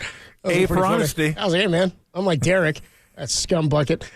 Stroke. Let's go out to the phone lines. Stroke is in Oakland. Strokeland. You're on Tolbert and Copes. What's going on, man? Guys, how are you? It is a tough one, but I've been watching Giants since 1965, so I've seen the best of the best. And at the end of it, when they have an all-time Giants team, he's absolutely the shortstop, no question. But I think they've been fair to him because I think he could have been released a couple years ago. If you look at the numbers offensively, he's really been hurting them, and I think it was a good move. It's tough. I love the guy. He won his championships. Possibly one of the best defensive shortstops in the National League for a couple years, but I think they were fair to him, and you got to move on. You got to look at the numbers, right? Yeah, I'm with you, Stroke. I appreciate the call, man. By the way, Brandon Crawford going to join us in about 15 minutes here at 4:50. Former Giant shortstop Brandon Crawford will join us. From a front office perspective, Tom, like if you're a new GM and there's a guy like this, there's even worse of a way because you have to commit to what your plan is. And again, he's not new, but he wasn't part of this run where Brandon Crawford was. And again, 2021, the best year of Brandon Crawford's career, coincides with the only great season Farhan's had as the president of baseball operations. Brandon Crawford was like, I know that they had a bunch of guys hitting every lever they pulled and every button and every pinch hit, every Donnie Barrels at bat or late night Lamont at bat. I was like, dude, it got to the point where I expected it to happen, which is weird, right? With a crop of guys in baseball that you haven't seen do that before. But Crawford was as good as anybody, if not better. He was like the vet. He was the leader. And Buster was great, but Crawford was like on the table as an MVP candidate because of what the Giants did. You had to look at the team and say, who's the best offensive player? And top to bottom that year, he was one of the most consistent, plus he did it with the glove. So, when you're a new GM, you got to commit to what you're going to do. You can't just cater to the feelings of the fans. You got to know that winning is what's going to change their mind. But also, he gave Crawford a contract for 2 years. He paid him for the year that he had in 2021. Yeah, I think it was, 2 years, $36 million? Yeah, something like that. Is what it was. I think that was his best offensive year of his career. Nobody expected it. And it would, again, that was all part of the kind of the magic of that year. It was him, Buster, and Belt having really good years at that age. Yeah. Don Barrels, yeah. Donnie Barrels. So, it was time. It was, and I'm glad he landed with the Cardinals. I actually am more happy he's still playing. The more it would have been weird to see him with like the Rangers, even though Bochy's there. From like a White Sox uniform, yeah, White Sox. White Sox would be bizarre, yeah, something like that. Like the Cardinals just seem like that. You could envision. It's easy to close your eyes and envision him with Arenado to his right and Goldschmidt across the diamond from him. I mean, that just seems right. It just does. Because both those guys are vets, and they all played against one another in the NL West for a long time. So that just seems right. It would have been weird if it had been a different can you imagine him? Like, worst of all, can you imagine him in like an A's uniform? How brutal It'd be would bizarre. that have been? It'd be bizarre. That would have been brutal. There's weird unis on weird guys. And again, at least that's one thing, is I'm happy it's like a classic, well-run National League franchise. I mean, I don't love that the Giants are gonna have to compete with that team potentially in wild card play, but hey, man, I like a guy who wants to keep playing. He should be. That's one thing too, and we'll talk to him about it. Is it's one thing to go out on your own terms, even with a different team, but to go to the team that you wanted to retire with, tell them you want to keep playing, and the offer's not there, but somebody else tells you still have it. There may be some fire there. You know what I mean? There may be some. Let me. I love an athlete with a chip on his shoulder. Brandon Crawford.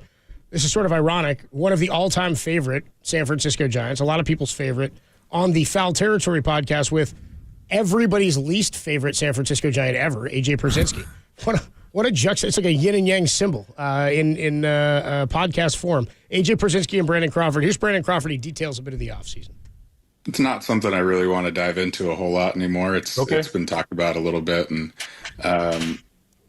but yeah, I mean, I had a meeting with Farhan pretty early into the off season, just kind of letting him know that I wanted to come back. I wanted to end my career as a Giant, and understood how I had played the last couple of years, and so not necessarily coming back in the same role, but more as like a mentor, even utility guy. I would play second or third, or whatever the team needs me to do, which is basically what I'm, the same kind of role that I'm here now with the Cardinals. I don't know if they're going to need me to play second or third, because there are a few utility guys who can do that. But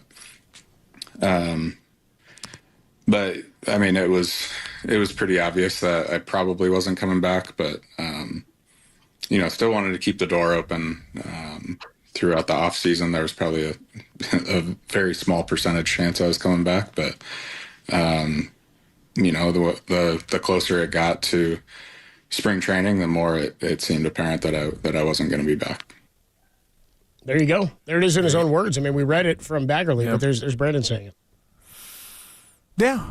I mean, again, it's tough when somebody wants to come back and they're being told, now we're moving on.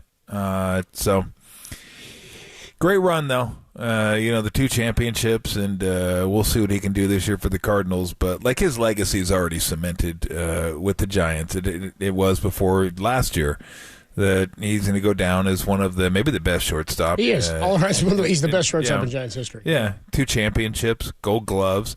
The year you were mentioning where he got first MVP votes, he was 4th in MVP voting that year. How about 4th. God.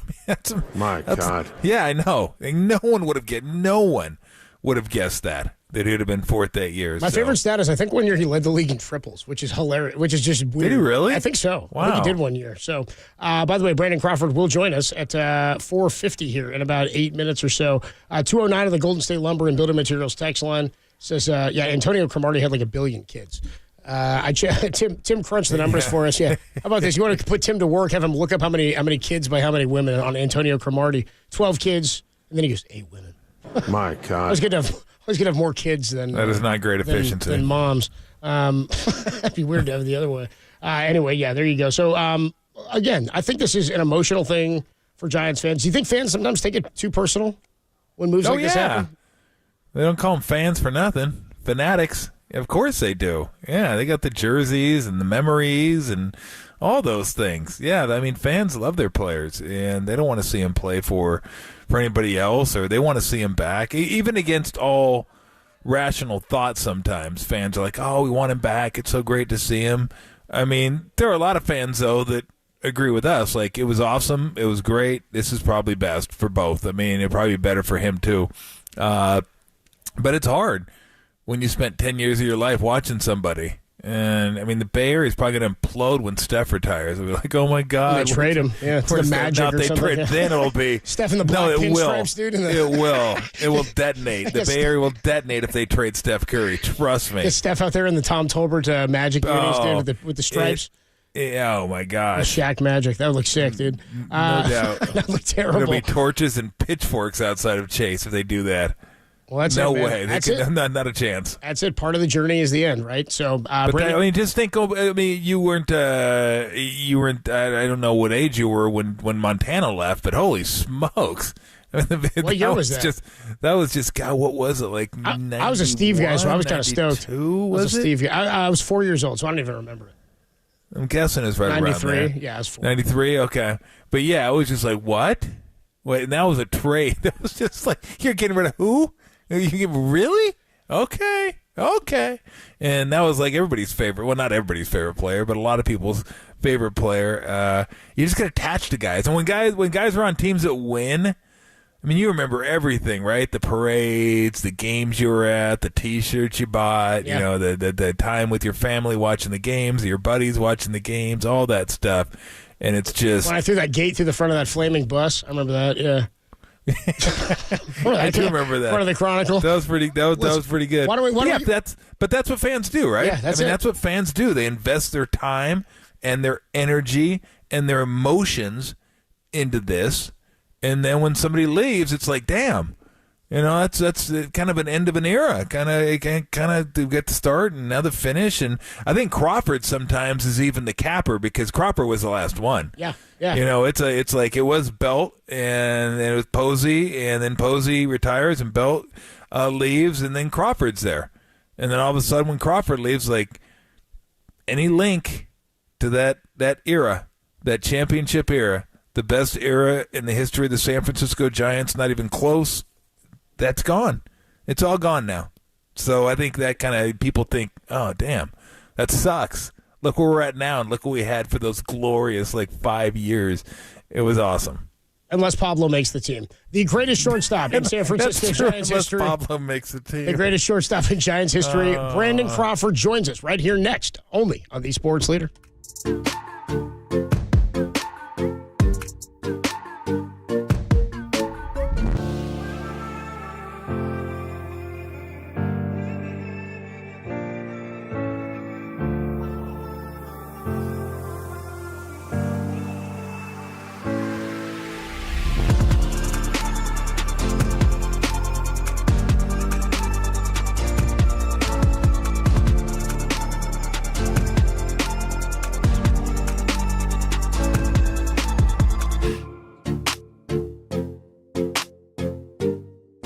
Mike Breen joined Papa and Lund to discuss calling tonight's Warriors and Bucks game with Bob Myers. More on that podcast is trending, KNBR.com and the KNBR app.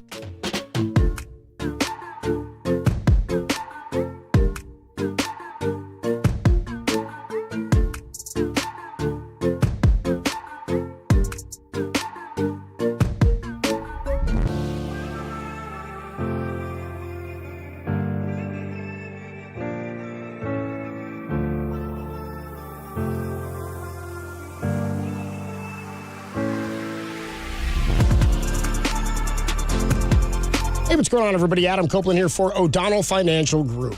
Retirement planning is tough. Investment management, also tough, especially when you don't know the rules. It's like knowing the overtime rules. You mess it up, there's no do-overs. Not in life, not in retirement. Never. If you're looking for a local fiduciary who can help you with all this, who knows the playbook, who's licensed when it comes to loans, investments, insurance, basically all things related to money and investment, please call my good friend, Greg O'Donnell at O'Donnell Financial Group. For the past 3 decades, he's been helping people like you get peace of mind by planning for retirement. So call him today at 866-496-2300 or visit him at o'donnellfinancialgroup.com. Again, 866-496-2300 or online at o'donnellfinancialgroup.com. You owe it to yourself, to your family, everybody around you, but definitely yourself to know if you're making the right decisions or if you're setting yourself up to live that life in retirement that you always dream of. So call them now, 866-496-2300, 866-496-2300, or online at odfigroup.com. O'Donnell Financial, because planning is a process, not a product.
Tolbert and Copes, or Tom Tolbert and Adam Copeland if you want to be formal about it. Got Google Nest? If so, listen to the sports leader at home. This is KNBR 104.5 and 680. Brandon Crawford, the hitter. 1-2. Volquez set. He pitches. And Crawford hits a high fly ball right field. Snyder going back. He's looking up. It's gone! Brandon Crawford has launched a grand slam over that 21-foot high wall, and the Giants have taken a 4-0 lead and totally silenced this crowd in Pittsburgh. And that was basically the end to that wild card game, courtesy of Brandon Crawford, who joins us now. We really appreciate it, Brandon. It feels weird. I don't know if it feels weird to you. We say Brandon Crawford, former Giant. I think, can we wait to the regular season to say that? It still feels like it's too soon. Yeah. I mean, I signed the contract, so I guess technically. Damn it. Okay, former Giant Brandon Crawford. How you doing? I'm doing well. So thanks for having me on. No, thanks for coming on, man. We appreciate it. We always love talking to you. Yeah. How does this hit you during the off season? Because we know that we just heard the cut from you with AJ Przinsky that you wanted to stay here, it didn't work out. How's the off season been in terms of, do I want to play first and foremost? I do. I want to play here. That's not going to happen. Then you end up with the Cardinals. Take me through like the off season and kind of the emotions that you're going through before you actually sign with the Cardinals. Yeah, I mean at the end of the year, obviously it was a tough year, and at the same time the end of my contract. So not exactly like the year I was kind of hoping for going out, but at the same time pretty undecided there at the end of the year what I was gonna do. And then throughout the off season, the kids kind of convinced me to that they really wanted to watch me play, and I think that was probably my biggest motivating factor. It was just that I think me being unsure, they were kind of unsure, and I kind of snuck up on them maybe at the end of the year, and they really wanted to keep watching me play. So yeah, I mean, obviously I was hopeful that it was going to continue with the Giants, and. Yep. Thought it would be kind of fun and in a different role, because I didn't expect to come back and be the starting shortstop. I understand how my last couple of years have been, and through injuries and stuff like that, and thought it would be kind of fun in a new role, mentor Luciano and some of the young infielders, and obviously it just didn't work out, and kind of in a similar situation now and with St. Louis, which I'm looking forward to. Has it hit you yet? Because we just talked about it. Like, you're kind of the last link. I mean, Pablo did come back. He boomeranged back somehow. And, we'll see what happens for Pablo this year. But as guys that played last year and moving on, like that's it. Like Buster retires and Brandon goes to Toronto, and that's kind of it. I know you're getting ready, camp and all that, season's coming up, but have you reflected on that at all, like that era of Giants baseball, which is the best era by far of Giants baseball in San Francisco, maybe of their franchise, but does that hit you like that? That's kind of like, outside of Pablo, that's over with now. I think it started hitting me more over the years. Like you said, Buster retires after 21, so then it's just me and Belt. And then, Belt goes to Toronto, so then it's just me. So yeah, I mean, I've definitely thought about that more over the last few years, and it was obviously a lot of fun. Winning World Series is always fun, and the year in 21, winning 107 games like that, I really, really enjoyed my time with the Giants, and obviously growing up a Giants fan, ended up doing more than I ever dreamed of doing with that organization. So, can't thank them, and my teammates and coaches and all them, and the staff, the fans, enough for the support over the years during my time there. Talking to Brandon Crawford on the UMA guest line here. How's the Grapefruit League? I haven't played in any games yet, so I haven't had to travel or anything. But from what I've heard, the travel is much better than it used to be. That's good. They kind of do regional, more regional matchups now than having to travel across the state and stuff like that. I think we have one next week where we got to go to the Gulf side over there, but I mean it's nice. Where Jupiter's a nice area, a little more humid than I'm used to, and not able to stay home during spring training, but it's nice. Yeah, I mean, you're in a unique situation. I think even as a free agent, a lot of times guys in your position who have had this much success and have played for this long are not free agents for the very first time. I mean, it used to happen more like when we were kids and before that, but now in today's game, it just doesn't happen as frequently. Guys hit it when they're 28, 29, and move on. How's the experience been? I mean, it's a totally new thing for you. You're not the young guy, but you're the new guy in a team that's full of vets, and they're looking to you for some support. How has the experience been for you to this point? It's been great. I mean, honestly, just a great group of guys. I knew a handful of them, either from playing against them or, getting to know them off the field, or worked out with a couple actually this offseason. And so that helps the transition a little bit, but good group of guys. They're all, working hard and know that last year was tough for them, and, ready to win right now. And it's a good group of players also, along with being good dudes, they're also good players. So, first couple days, it was kind of like being the new kid at school, but, starting to get to know my way around and get to know some of the players a lot better. You still have the best hair on the team? Ooh, it's actually not a bad question. Brendan Donovan, pretty good set of hair. Let's see, a couple guys. I mean, you're usually the undisputed king when you were here, except for when Angel Pagan said take a back seat. I think he was trying to take over the crown. You're always playing, though. It's like that was unfair. Keep the helmet on, bro. That's going to be tough for you. You might have you haven't had that challenger here in a while. Yeah, there's some competition. That's all right. I welcome it. So give me your when you think back on the Giants era. What are some of the things that jump out at you? We played the home run against Pittsburgh in the wild card game, the home run in Milwaukee, your first game. What are some things that, just immediately, if you were to reflect back, maybe even stuff that we wouldn't even think about, but what do you think about when you think about that era? I mean, it's probably not stuff that you guys don't think about. It's the obvious stuff. It's, the debut, the World Series. Yep. The wild card game. I mean, it's definitely those things that stand out the most. I mean, there are maybe a few other maybe a little bit more personal ones, like 7-hit game or double header I had in Colorado, I think in 2019. Yep. Yeah. I mean, September of 21, I guess that's more of a team one, but just that crazy race with the Dodgers. I think we went 21-6 or something like that in September, and still only won the division by one game. Stuff like that. Those stand out in my mind also. Yeah, and this isn't personal because you didn't do it, but all those things are incredible. They still, I mean, you got to take me through, because to me that pales in comparison to Zito actually getting a hit off Verlander in the World Series. I mean, were you just thinking, did I just see that? There's no way I just saw that, right? I mean, after the bunt against the Cardinals, I was ready for anything out of Zito, really. Dude, that's been brought up a couple times, honestly, over here already.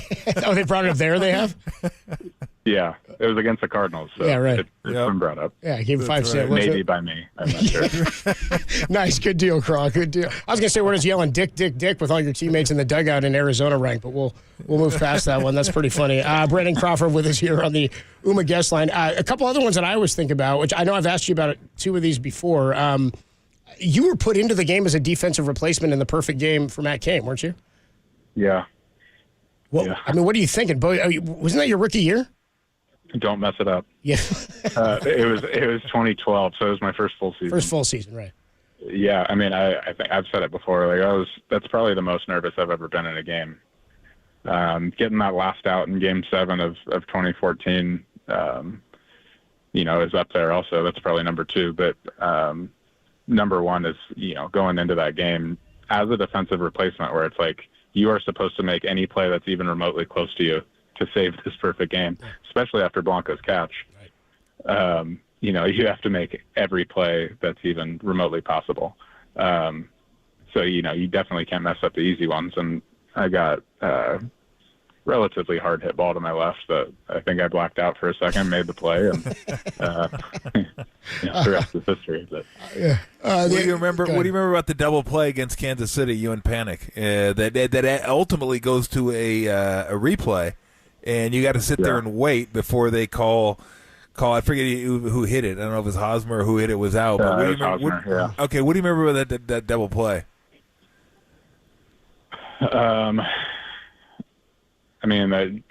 Joe made a great diving play, a little bit wide on the flip, is good recovery. Yep. But no, Joe obviously made a great play, and just to get it to me as quickly as he did, obviously set up the whole thing. And then Belt made a good pick. I'm pretty sure I threw it in the dirt, kind of flat-footed, like facing kind of like center field, but Belt made a good pick, and our replay guys did a great job of letting Boch know to challenge it. Talking to Brandon Crawford here on the UMA guest line. You mentioned that you've brought up the Zito bunt since you've been to St. Louis or since you joined the Cardinals. Have you talked to Arenado about how successful? Did he retort with anything about hitting in San Francisco? Because I know that's when Giants fans are like, come on, man, this guy, he must love coming to this place. He's actually a few guys have mentioned how hard it is to hit there. I think Goldie even got in on saying how hard it is to hit there, and I'm like, guys, I watched you for years put him in the left field bleachers. Like, you might have the two most visiting homers, in park history. Yeah. Against the Giants. So don't you complain about how hard it is to hit in San Francisco. You guys aren't left-handed. But no, it's definitely been talked about. Especially, he was like Goldschmidt when he was younger was like almost Lincecum's kryptonite. It was shocking to see someone hit Lincecum so consistently, so hard, and that's when you kind of started taking notice of Goldschmidt. He ends up being he's a great player anyway, but you just didn't expect that, did you, from a guy like Lincecum? Like, who is this guy? And every time he hits him, it seems to be leaving the building. Yeah, after a while, it was it wasn't more like, who is this guy? I was like, oh no, he's up again against Timmy. There are guys like that sometimes where the batters just see him really well, and obviously there's the reverse side where pitchers can just dominate a hitter too. So yeah. So I want to ask you this as a shortstop, because I've thought about this with outfielders as well, and my theory is this: that sometimes outfielders, even though they don't think they have a great shot at throwing out a runner, they're going to throw it anyway because they want to just air one out and show off not really show off the arm, but just you don't get a chance that often to just really air it out. How much did you enjoy catching the ball, whether it be a double play, maybe a turn at shortstop, where chances are I'm not going to get this guy out, but I'm just going to go ahead and air this thing out and see how close I can make it? Throwing guys out like a cutoff and relay kind of situation, like ball in the gap where you throw a guy out at home. That's one of my favorite plays to make, overall. So I definitely will try to make that throw, even if there's like a slim chance of me getting the guy, just in case something happens. Like I said, that's my favorite play, I think, that I can make. So I'm going to try to do it if I can. Did you ever get Belt right in the palm on a turn where you just ripped one 98 miles an hour and hit him in the palm? Probably. I don't think he would admit that. He would say that his hands were so good that it didn't matter or something like that. 4 minutes of Brandon Crawford here on the UMA guest line. So I know a lot of the times the first thing a guy does when he goes to a new team is look at the schedule, see when he plays his old team. You guys play for the first time in Alabama at the old Negro Leagues Park where Willie Mays played. I just think that's got to be pretty cool for you. Again, as a guy who got to be around Willie and the organization and grew up with this history, knowing this, how cool is that? And how long did it take you before you looked at the schedule? I'll start with the first question. It's very cool. I had kind of forgotten about that game. I know there was some when it was scheduled last year. There was a little bit of publicity about it, but obviously not knowing what was going to happen to me for this season, I didn't really think a whole lot about it. But then I did look at the schedule actually right away when I had kind of agreed to terms with the Cardinals and saw that was the first game we were going to be playing against the Giants, and I thought that was really cool. The history with Willie playing there, and like you said, being able to hang around him and listen to his stories and listen to him talk for so many years. It'd be really cool if he's going to be able to be out there, but obviously with his health and stuff like that, who knows? But it'll be cool to get out there and obviously see all the guys again too. Talking to Brandon Crawford, nice enough to join us here on KNBR. It's always fun to talk to Brandon. Let me ask you this, because I know you didn't want to get into the whole front office and all that, what happened behind the scenes. I just want to ask you this. Do you think upon your exit you were treated fairly by the Giants? Just throughout my career with the Giants, I just have a lot of appreciation and respect for the entire organization. So, I can't say anything bad about them. Obviously wish there was a chance to come back, but didn't work out. So. And then before I let you go, Brandon, as a fan, again, you were a fan. We were talking about how fans sometimes take this stuff personally. We've seen a lot of reaction. We've talked a lot about it. And I said, I know it's a business and all that. It doesn't mean it doesn't hurt as a fan. I mean, we love watching you every day. You've been so good to Tom and I. It's been great to get to know you a little bit more. I know you spoke a little bit last year, but is there anything just here in a few seconds or in a minute or so you wanted to say to the fans, the Giants fans who are listening to KNBR right now? I appreciate the love and support throughout my entire career. I mean, there were definitely some ups and downs, and good years and bad years, and through the World Series wins, the 98 losses, tough years personally for me. Just always respect the love that I got, and can't thank them enough for it. And see you guys at the end of the year, last series of the year. Well, we really appreciate the time, man, and we'll always have those 11 triples in 2016, right? Led the league. That's right. That's one that I love, dude. You got to hold on to that one. That's such a good one. It's so funny when you think about that. Last Giant to lead the league. Fun fact. It is it's a great note. It's a great baseball note. As a fan, we love that, man. Hey, best of luck to you, man, the rest of the spring and at the start of the season. And we'll see you out in Alabama, and then we'll see you at the end of the year at Oracle Park, man. Good luck this year. Okay. Thank you, guys. Appreciate it. Good deal. Thanks, Brandon. Appreciate it, man. That's Brandon Crawford, the greatest shortstop in San Francisco Giants history. Did good way about him, man. We talked about it as his career went on. He and Brandon Bell both. We saw more and more of their personality, but he maybe more than anybody. He's like the Tom Brady of that. Like how we've seen more of Brady in the last few years once he left the oppressive thumb of Bill Belichick. I don't think that existed for Brandon Crawford, but he's become. I don't know. I think we're going to see a fun version of Crawford in St. Louis. No, yeah, look, I hope he just stays healthy. Yeah. I hope he's healthy, and, it'd be nice to see them have a good year, even though I'm not a Cardinal fan. I know the Bay Area isn't Cardinal fans, but it'd be fun to see him have a nice year and a nice little run if this is indeed his last year. Who knows? Maybe it's not. You know how athletes are sometimes, like, yeah, I'm thinking about retiring, then you play one more year and you're like good again. You're like, whoa, hey, wait a minute. Maybe I can do it another. Maybe I can go one more year. But yeah, I mean, he was so good here, and again, he was good to us, and I've talked to him a lot, and he just grown so much too. Since when I first talked to him, like when he was young, he was quiet. Yeah. Like he's not effusive now by any means, but now he's fun to have a conversation with. He'll joke with you a little bit, and it was fun watching kind of the maturation of this guy, and then the fact that he's from here, Giants fan when he was young. It's really cool. And yeah, I mean, look, there's a lot of people that wished it would have ended differently, and he could have been here.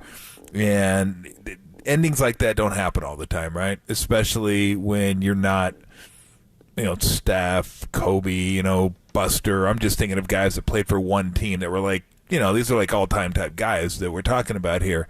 For the rest of them, I mean, it's tough. You want to keep playing? Well, then you might have to switch teams to keep playing. The guys that play for one team are few and far between, and those guys are usually like the elite of the elite guys.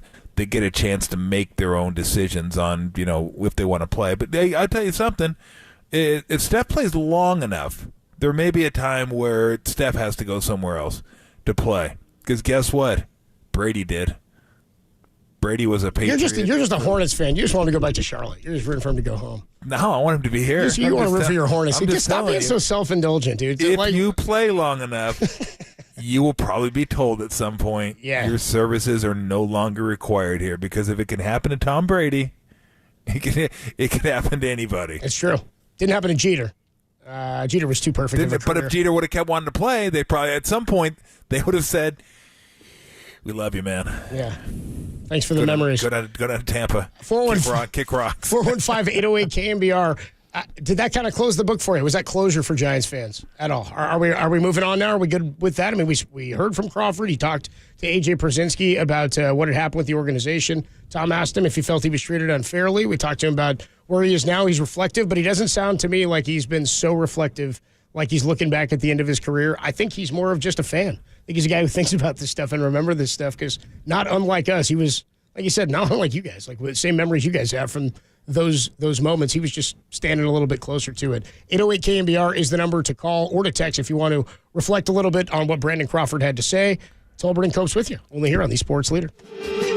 Richmond, shout out to you for supporting KNBR, Richmond's Sports Leader.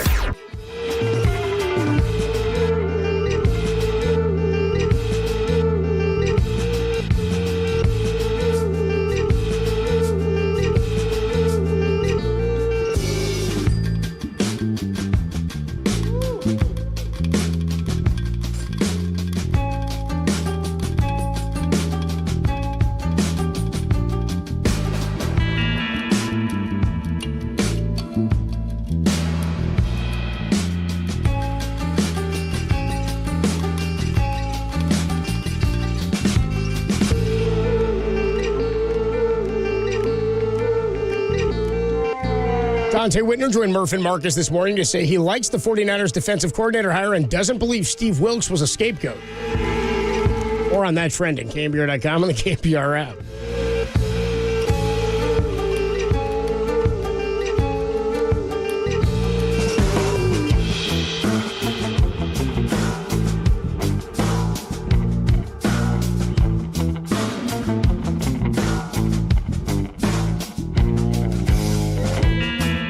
Hey everybody, Mr. T here for Alex Kugelman and the Kugelman Law Team over at sftaxteam.com. If you have issues with the IRS, tax problems, that you're wondering, how am I going to resolve these? That's why you get a hold of Alex Kugelman. He'll set up a consultation. He'll give you a game plan on how to deal with it. This is what he does. You're not expected to understand tax law and everything that you need to do. He's personable, he's knowledgeable, and he'll let you know exactly what's happening. Transparency-wise, here's the game plan, here's how we get to the goal we need to get to, and here's what it'll cost. And then you decide whether that's an avenue you would like to take. So, if you have tax issues of any kind, set up a consultation with Alex Kugelman. That's sftaxteam.com. Kugelman Law, your tax, crypto, and estate planning attorneys. Alexander Kugelman, managing attorney, 21 Mo Vista Boulevard, Suite 202, Corte Madera, California, 94925. This paid endorsement does not constitute a guarantee or prediction of results.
KNBR at your pad on your Apple HomePod. Tolbert and Copes now continue on KNBR 104.5 and 680, the sports leader. I appreciate the love and support throughout my entire career. I mean, there were definitely some ups and downs, and good years and bad years, and through the World Series wins, the 98 losses, tough years personally for me. Just always respect the love that I got, and can't thank them enough for it.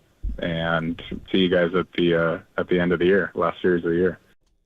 Tolbert and Coast back with you Wednesday afternoon here. That's the voice of Brandon Crawford, former San Francisco Giant. You're right, Tom. It does feel weird saying that. It's like it's too soon. He just signed and then got him on quickly. It's just we normally don't get guests like that when they leave town that exactly. fast. If you missed any of it, check out the full interview, KNBR.com and the KNBR app on the podcast page. That's where we're streaming, as well as YouTube and Twitch. We'll get to a few of your calls and texts here in just a moment on what Brandon Crawford had to say about his exit. We played the sound from him on the A.J. Przinsky podcast, Foul Territory, where he talked a little bit more specifically about Farhan himself.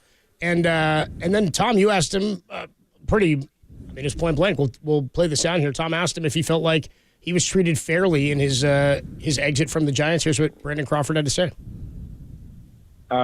Just throughout my career with the Giants, I just have a lot of appreciation and respect for the entire organization. So, I can't say anything bad about him. Obviously wish there was a chance to come back, but didn't work out. Well, if I were to read between the lines here, I would say the fact that he paused it means no. He doesn't think like it could have been done differently. Again, I don't know that it could have. But when he says, well, overall, so he's not talking, he didn't want to talk about. We have the pause. You want to hear the question into the pause? Yeah, let me hear the question. I want to play it in context. Here you go, Tim. Okay. I just want to ask you this. Do you think upon your exit you were treated fairly by the Giants? Well, I think the pause says everything. And then the fact one of the first thing he says was overall. So, yeah, I think overall the experience there was great. The friends and the teammates and Bochy and Sabian and Wotis and Rags and, that whole group. I think, and again, I'm not putting words in his mouth. I'm just saying if I'm reading between the lines, what I glean from that is not as much with the new regime. Although, you got to be fair. And if you're going to be fair, Farhan was the guy that gave him that $36 million over 2 years as well. He earned it, and he gave it to him. And so I just think he thought maybe it could have been handled a little bit differently. And look, emotions are raw. When you want to play somewhere and you're told no, that hurts. Especially when you've had the success he's had over the course of his career. Like we were just talking to Bogut not that long ago. And Clay or Bogut, when he said he was in Dallas, being told, you're not good enough. You're coming off the bench now. It's hard to digest. You're like, wait a minute. The merry-go-round stopping? I don't want to get off. I want to keep going here. Sometimes it doesn't always work that way. And again, unless you're one of the best, you usually don't get to make that decision. So I get what he was saying, but there wasn't. Let's put it this way. The pause wasn't scripted in there. That was something that he had to think about for a minute before he answered that. And then when he said the entirety, basically, the entirety of my career here, then he didn't really want to. He didn't want to say, "Oh yeah, like Farhan treated me great. Gabe was great, or all that. That was good." They were just kind of lumped in with everybody. So anyway, without completely speaking for him, I'm just telling you my interpretation of it, which could be wrong. And we have more context. He did the interview with Andrew Baggerly, which we talked a lot about. We spoke to Bags last week. And I just, again, none of that surprises me. I don't think I think any differently about the situation than I did going into the interview. No. We'd heard him talk about it on the podcast with A.J. Przinsky, and we'd read his comments. And so I think we all had a pretty good picture of it. Seems to me like some people are still coming with the vitriol at Farhan. One person here on the text line says 415 says should have given him another year as a Giant. Again, I don't agree with that, but I also am bummed about I'm bummed that he's bummed. I'm bummed that he didn't get one of the all-time great Giants didn't get to go out the way he wanted, and it was none of our call. It's the way it worked. And had he hit 330, he would. That's the point you're making, Tom. Is yes. When you're that when you win, you can grow fungus on your shower shoes, and the media will say you're colorful. Otherwise, you're just a slob. That's the way it goes. 925 on the Golden State Lumber and Building Material text line says, Craw is a class act. That long pause after Tom's last question about being respected said a lot with that silence, and that's what we're getting at. 707 says he's a professional, elite baseball player, and he's a gentleman. We were privileged to witness his prolific skills. He's going to be missed. Good luck, Craw. I think that's where I'm at. I think that sums up kind of how I feel. 503 just says, don't forget about Crawford's pitching. He could probably be the fourth starter on this staff. Pretty good. By the way, here, this made my favorite message came in, is you can message in on the YouTube chat. If you check us out on the YouTube stream here as well, our guy Pine Needle checks in and he goes, great booking by Walter and great interview by Tolbert and Ghost. Yeah, good get by Walter, God. dude. Good get, man. Good booking. Let's go out to the phone line to see how everybody's feeling after the hit with Crawford. You missed anything, it's up on KNBR.com. Let's go to Larry. Larry is in Lodi. Lodi Larry, you're on the Sports Leader. Hi, thanks. I was telling the guy that answered the phone, I've been a fan of the Giants since '64. I saw my first game when I was 18 years old. All my kids have great memories of walking into Candlestick Park and also having to carry blankets to watch the game. And I think Brandon Crawford, you guys have really summed it up well. He was just a class act and I think an amazing player. And, there's been a lot of talk about it's a business decision, and I understand that. I really do. But emotionally, I really think they should have found a way, to keep him there for this year. He has done so much for the Giants, and I think he's got an amazing legacy. And from my perspective, I think this is a black eye for Farhan. I don't think he treated Crawford fairly, business decision or not. But again, it's just as you've talked about, the emotion of being a fan. I really appreciate your time. Thank you. Larry, real quick, before you go, the guy who answered the phone, his name was Walter. Okay. Okay, thanks, bro. Appreciate you. There you go. Good booking, Walter. Let's go back up to the phone lines at 808 KNBR. Rosie. Rosie's in Saratoga. Rosie, your thoughts on what Brandon Crawford had to say in his own words. You're on KNBR. I thought it was a pretty good interview, but I would have liked it better if you had asked him if they fired the wrong person when they let Gabe Kapler go. My feeling is that Farhan is part of the problem, and I'm really curious to see what's going to happen with Bob Melvin. I'll echo the thought. Brandon Crawford's a class act. He will be missed, and I'm going to watch the Cardinals to watch him in action. But I'm still a Giant forever, just like him. Appreciate the call, Rosie. Anybody else, if you have other critiques about our interview, you're welcome to call. 808 KNBR is the number to call. You can tell us what we should have done. Sure, why not? We'd like to have him on again. You know what I mean? I think you guys would like to hear him again on KNBR. I think so. We'll put him in the worst spot. You know what I mean? That's you guys ever notice, this is something we talk about, like when Jeremy Affeldt retired, the stories we get from Affeldt when he was there, and then as we got a couple of years out, then he started getting more honest about things and telling us more things. When you get far enough away, it's like The Last Dance, right? It's like when you get far enough away from the stuff that happened, there's almost an unspoken statute of limitations on some of that stuff. And maybe we will get some of that stuff spoken at some point. We get, bombshell stories and books that come out and reports from a certain team and what a coach may have said years ago. And I imagine that stuff's going to get crazier just because of the social media stuff that people have held privately. Because documentation now is so much different than it used to be. But, we can have our feelings on what happened. Should I have asked Brandon Crawford? Should they have fired Farhan instead of Gabe? It'd be tough since Farhan made the call on Gabe. But the organization decided to bring Farhan back. They had to align with this. And I'm telling you, if they had decided to move on from Farhan, the Giants would be farther away from winning, I believe. Or if they were winning soon, it would be still based on the platform that Farhan has started to build. I think this team is going to be far better than last year's. I think we're going to enjoy it more. And I think we'll come to realize we hated the style of Gabe Kapler baseball paired with what they were building a lot more than we're going to I don't think we have that perspective yet. I think we're going to realize this year how boring that style was. We knew how boring, but relative to seeing what baseball should look like again, I think it's going to look real bad. No, I totally agree. Look, I always hate, and I get it, why people do it, but I just don't want to just kill Kapler. Because people never killed him, and we weren't killing him when he was winning 107 games. So he was really good that year. The team was really good that year. Sometimes it can mask some things. Like, we didn't know that he was a total hands-off guy. It didn't matter when you're winning 107 games. Go hands-off. Yeah. I mean, 107 games, great.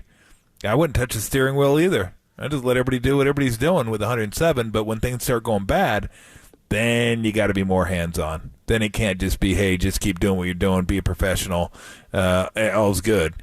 Because maybe some guys aren't acting in a professional way. Maybe guys aren't getting ready as much as they should, and you got to change when the season's not going the way you want it to go. Everything's great when you're winning all the time. So, he has his faults, and the one thing I've always said, I thought he did a really good job with that team when they were winning, and I thought he had some positives. I just hated even when they were winning, I still hated it, even though it worked. The pitching and the platooning. It's like the Spurs. It's like, just because they're winning doesn't mean I have to like the style. Yeah, exactly. And I watch. didn't. But but I don't want to sit here and go, oh, he was the worst. It was awful. I mean, they did win 107 games. So, and he was the manager of that team, and you have to give him manager of the year. You got to give him. You got to give him some credit for that. Yeah. Did I like his burger reviews? Not much. I mean, I got to be honest. We just had a different taste in burgers, and we'll just leave it at that. Okay. I don't want to get too far into that. All right, we won't. We won't get too far into that. 747 on the Golden State Lumber and Building Materials text line says, "Eat s ... Walter? Eat shit, Derek."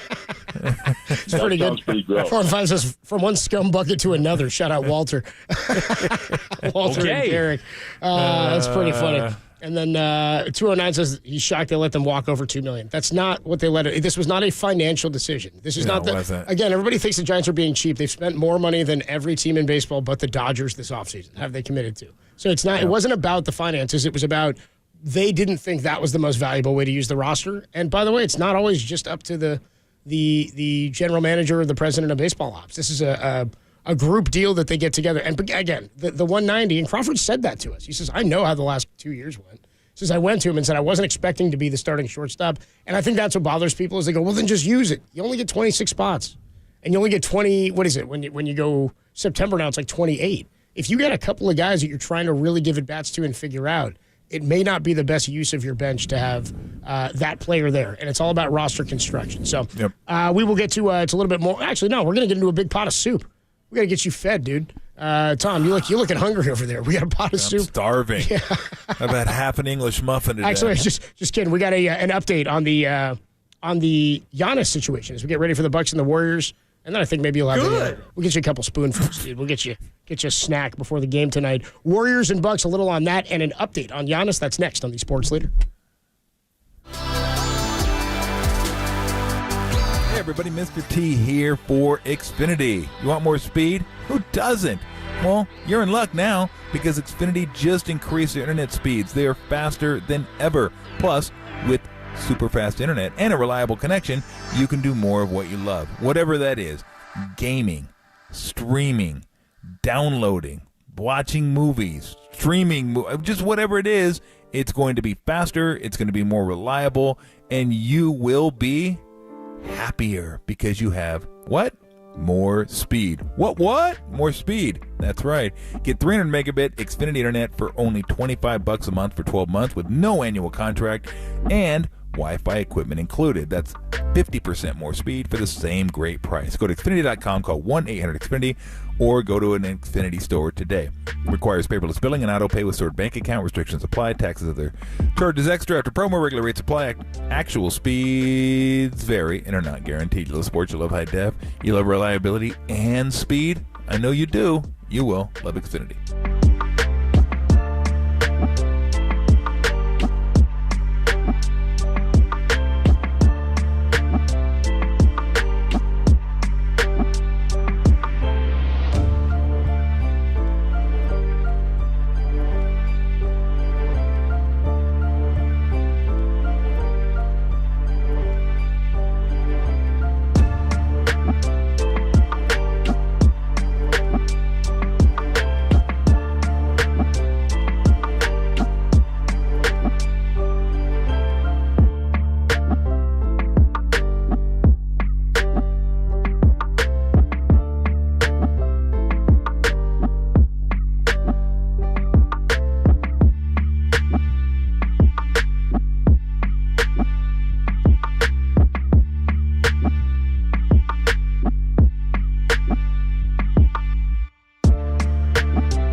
Listen to the sports leader anywhere, anytime. Download the all-new KNBR app. Now, Tolbert and Copes continue live from the KNBR Casino Matrix Studio. Casino Matrix Progressive Jackpots are here. Where are you? Just drop in. Please play responsibly. 1-800-GAMBLER.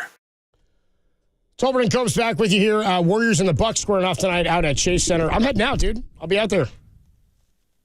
Going out to the arena with, I was going to go with Derek, but I'm going to go with Walt instead, I think.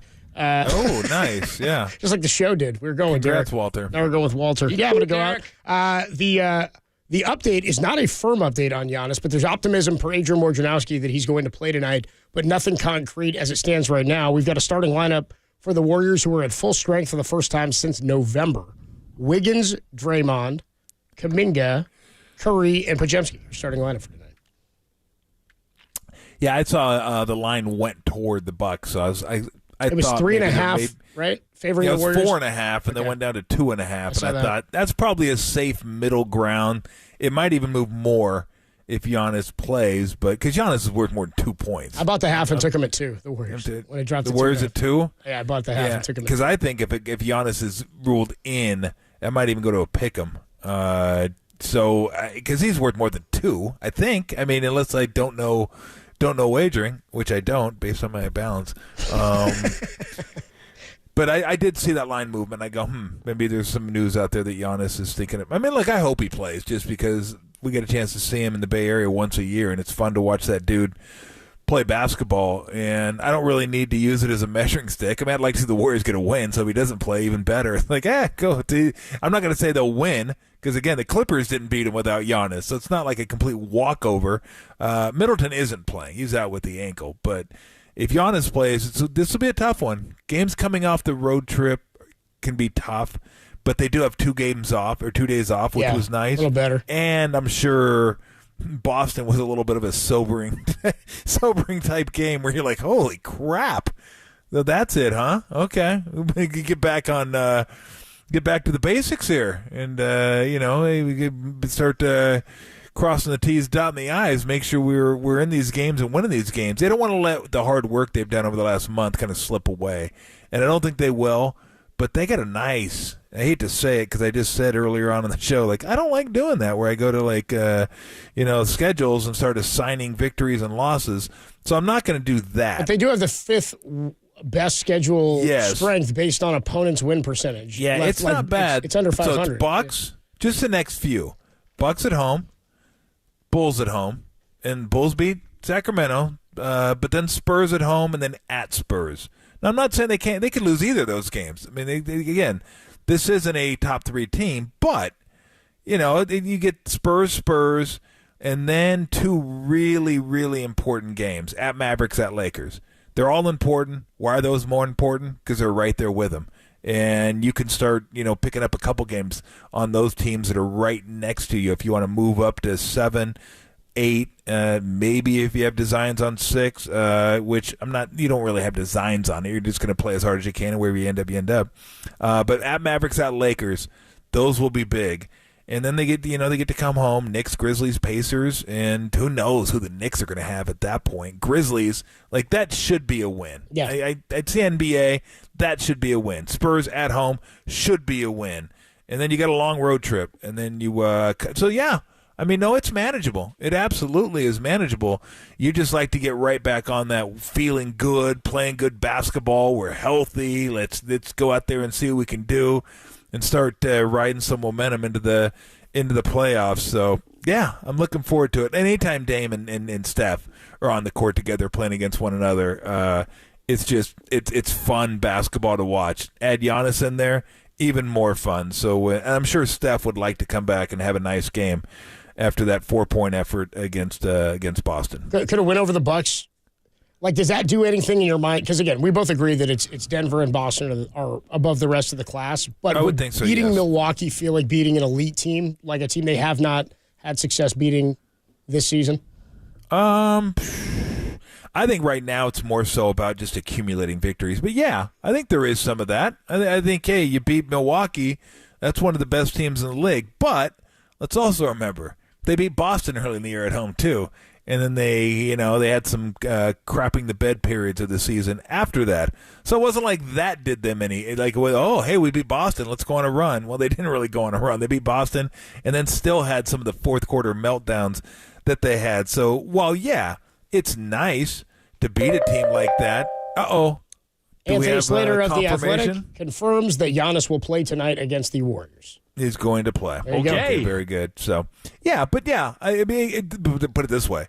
It doesn't hurt, but maybe not as big a jump as you might think, because this team's won so many championships. A lot of the players, I think they expect to win these type of games. So, but yeah, put you in a, like, hey, we're right back on it. We're winning again. That was a complete aberration, which we all think it was anyway. Like, that's just, teams don't normally get down 44 at halftime. I don't care how bad you are. So that was just one of those, freak things that happened. But yeah, now you're playing the second best team in the East. You just got blown out by the first team in the East.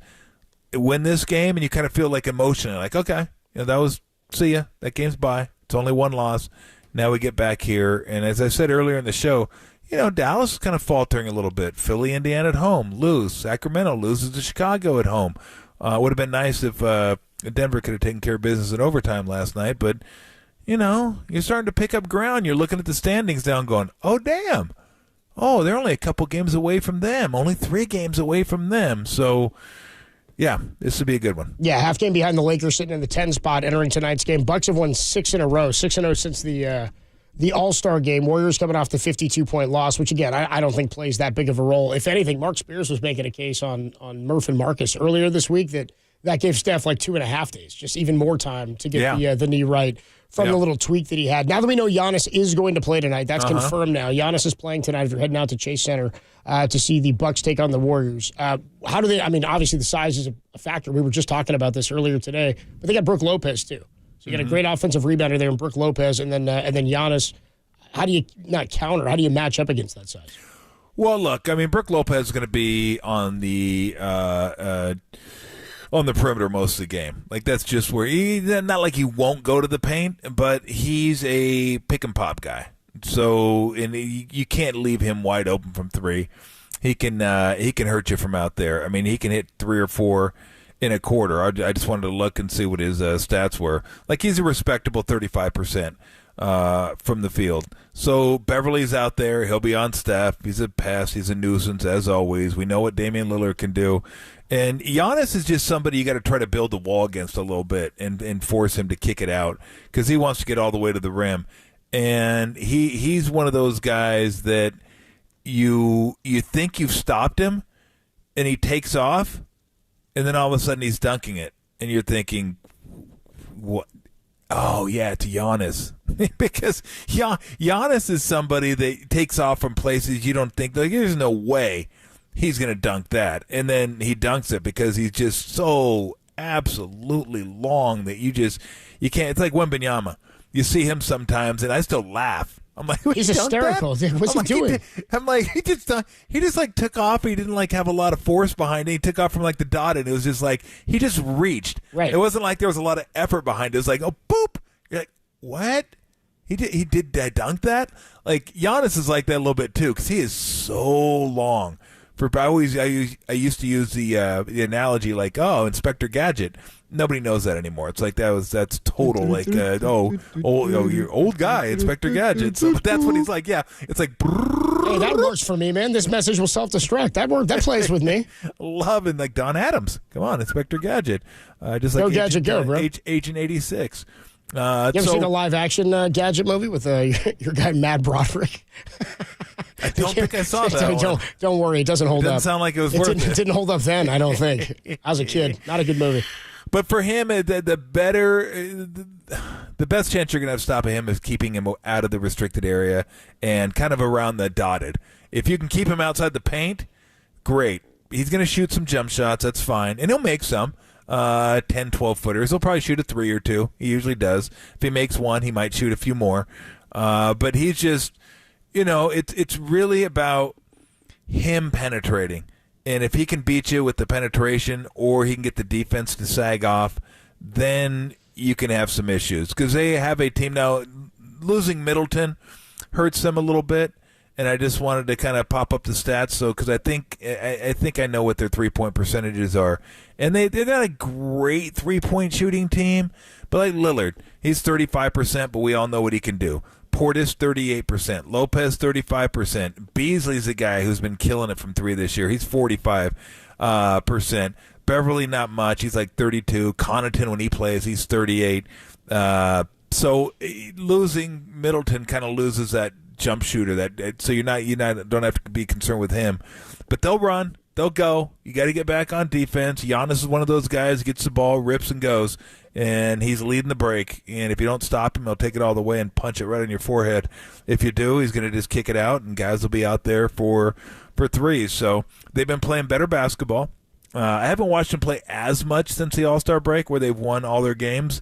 But defensively before that, they were just god-awful. Like this was a terrible defensive team. Didn't get back in transition, didn't pick up, and I'm hoping the Warriors run it a little bit tonight. Get out and push the pace on these guys a little bit and see if you can find some openings in the open court. Because defensively, they should be good. Half court, Giannis is a monster, and Lopez is really good defensively. He's really good guarding the rim. I think they miss Holiday a lot because as good as Dame is, he's not near what Holiday is defensively. Like Holiday's a bulldog defensively, and he was like point of attack, get after you. They just don't have that right now. So there's a lot of stress put on Lopez and Giannis. So don't be afraid to drive in this game. Don't be afraid to break this defense down and then kick. And that's what people do to the Warriors. That's what they've done to the Warriors early in the season. Not as much anymore because they're playing better defense, but that's where they'd kill them. They'd drive, can't stop the ball, rotate, help, kick, rotate, help, kick, and all of a sudden dude's standing out there wide open for a three-pointer, and you're wondering why the percentages are so good because they're open. Don't be afraid to do that on this team. Drive, draw, try to draw Lopez, try to draw Giannis, and then kick it again, and then show them the ball. Drive one more time and kick it to the other side and get that defense really moving. Because I think you can still get what you want against this team. If you have a great shot in the open court, take it. If not, run your play. Well, Giannis is playing. It'll be a real test for the Warriors tonight, 7 o'clock. By the way, Dubs OT going down at Harmonic Brewing right over at Chase Center. So when you're leaving the game tonight, stop by, say what's up to our guy JD. I'm going to stop by for a pop, too. I'll say what's up to JD after the game tonight. Absolutely. Warriors looking for a win as Giannis is going to play. By the way, back-to-back texts here. And here we go. 650 just says, go gadget arm. Nice. There you go. I'm down with that. Yep. And then 925, and you thought that Inspector Gadget was too old, Tom. 925 just says wrong. That was Get Smart. I'm sorry. Man, oh no. I love Get Smart. It was Don Adams. It was a Get Smart, but it's not what we were talking. Inspector no, Gadget. we weren't. We were talking Inspector Gadget. We were. Missed it by that much. Shout out the remake of that movie too with Steve Carell. We come on back. And wasn't the Rock in it too? I don't know. I didn't see that. I think the Rock was in. I didn't see that. I think he was. Yeah, I don't think I saw it either. I go, I'm not seeing that. I'm not. You kidding me? The Cone of Silence? I'm not going to watch that movie and taint.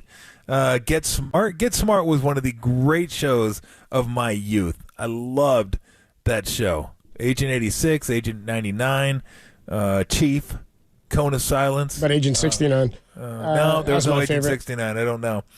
Oh my God! I could probably come up with a great title for you that it would be on a different channel. Ready for this? A couple seconds. Ready to have your mind blown? Derek just said Don Adams from Get Smart.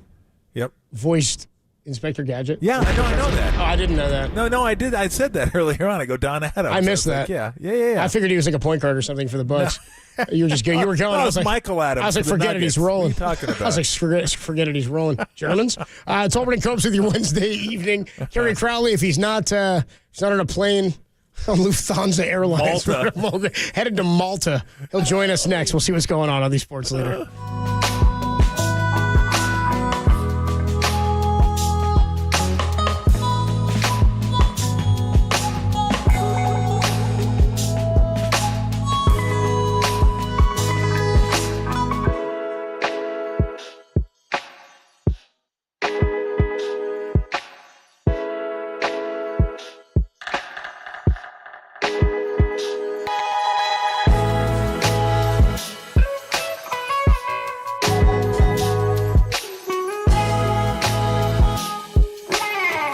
Dallas Braden joined Murph and Marcus this morning to discuss what Matt Chapman will bring to the Giants. That podcast is trending, KNBR.com and the KNBR app.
I'm sure it gets tiring banging those dudes.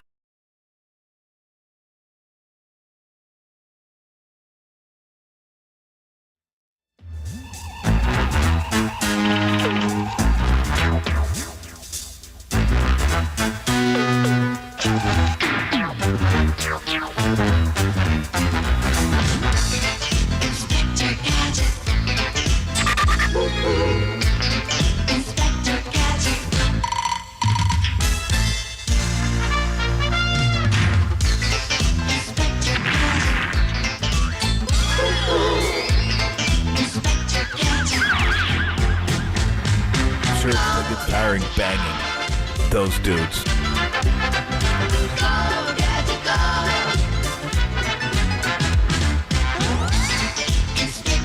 Let it run. Let it run out. We can leave.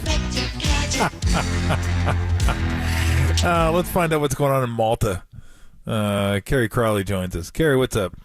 Oh, Tom, not a whole lot, Just trying to figure out what's going on in Malta myself. The Malta leader. Hopefully you'll find out soon. That's the goal, Just got to make that transfer from London Heathrow to London Gatwick in under about 4 hours, and we'll see if that happens. Friday rush hour. Ooh. How far are they apart? Apparently they're like 26 miles, but it takes 70 minutes, no traffic. So, no traffic? Yeah, I'm not well versed in the London traffic systems and what goes on a Friday morning. So, I really don't know. You better get learned. You better get learned quick, my man. Yeah. I'm in for a treat. Better hit the books. Yeah. That's the worst. Stressed out because you're looking at your watch going, oh, I'm not going to make it. Now, do you have a contingency plan? No, this was the contingency well done. plan. This was plan B. Remember? Yeah, this was plan A. Was? Yeah, plan A. So what? Like an airdrop or something? I don't know. Malta just turns into an extended stay in London then, I guess? If things don't work out for you? Yeah, I mean, I really, I had to dig for this one. Everyone's saying 72 hours notice. It was going to be about $3,500 to $4,000 a passenger to just get over there. And I somehow figured out this London Heathrow to London Gatwick trip that brought it down to about, I don't know, $700-800, somewhere in that range. So I feel pretty good about myself, honestly. And you just need the flights to be on time. But if it doesn't work, then you got what you paid for, right? Yeah, if it doesn't work, then I got what I paid for. Okay, yeah. well, if it doesn't work, I'll be hosting Friday night. You let me know, man. We got it open for you. It's your seat, my man. Yeah. Live from Gatwick. Yeah. It's time for you to sound off. From Gatwick. Yeah. Do you know there's 5 airports in London? Is it really? Yeah. Yeah. Holy smokes. Yeah, you think New York has a lot with 3 in the region. I guess if you count Long Island Islip, you can count 4. But I don't normally when I'm doing mine. Neither do I. I usually leave Islip off. But we're 5 airports in London, huh? Yeah. And you're trying to hit 2 of them? I'm trying to hit 2. I'm really excited about the possibility of hitting 2 of them. And at this point in time, Coach,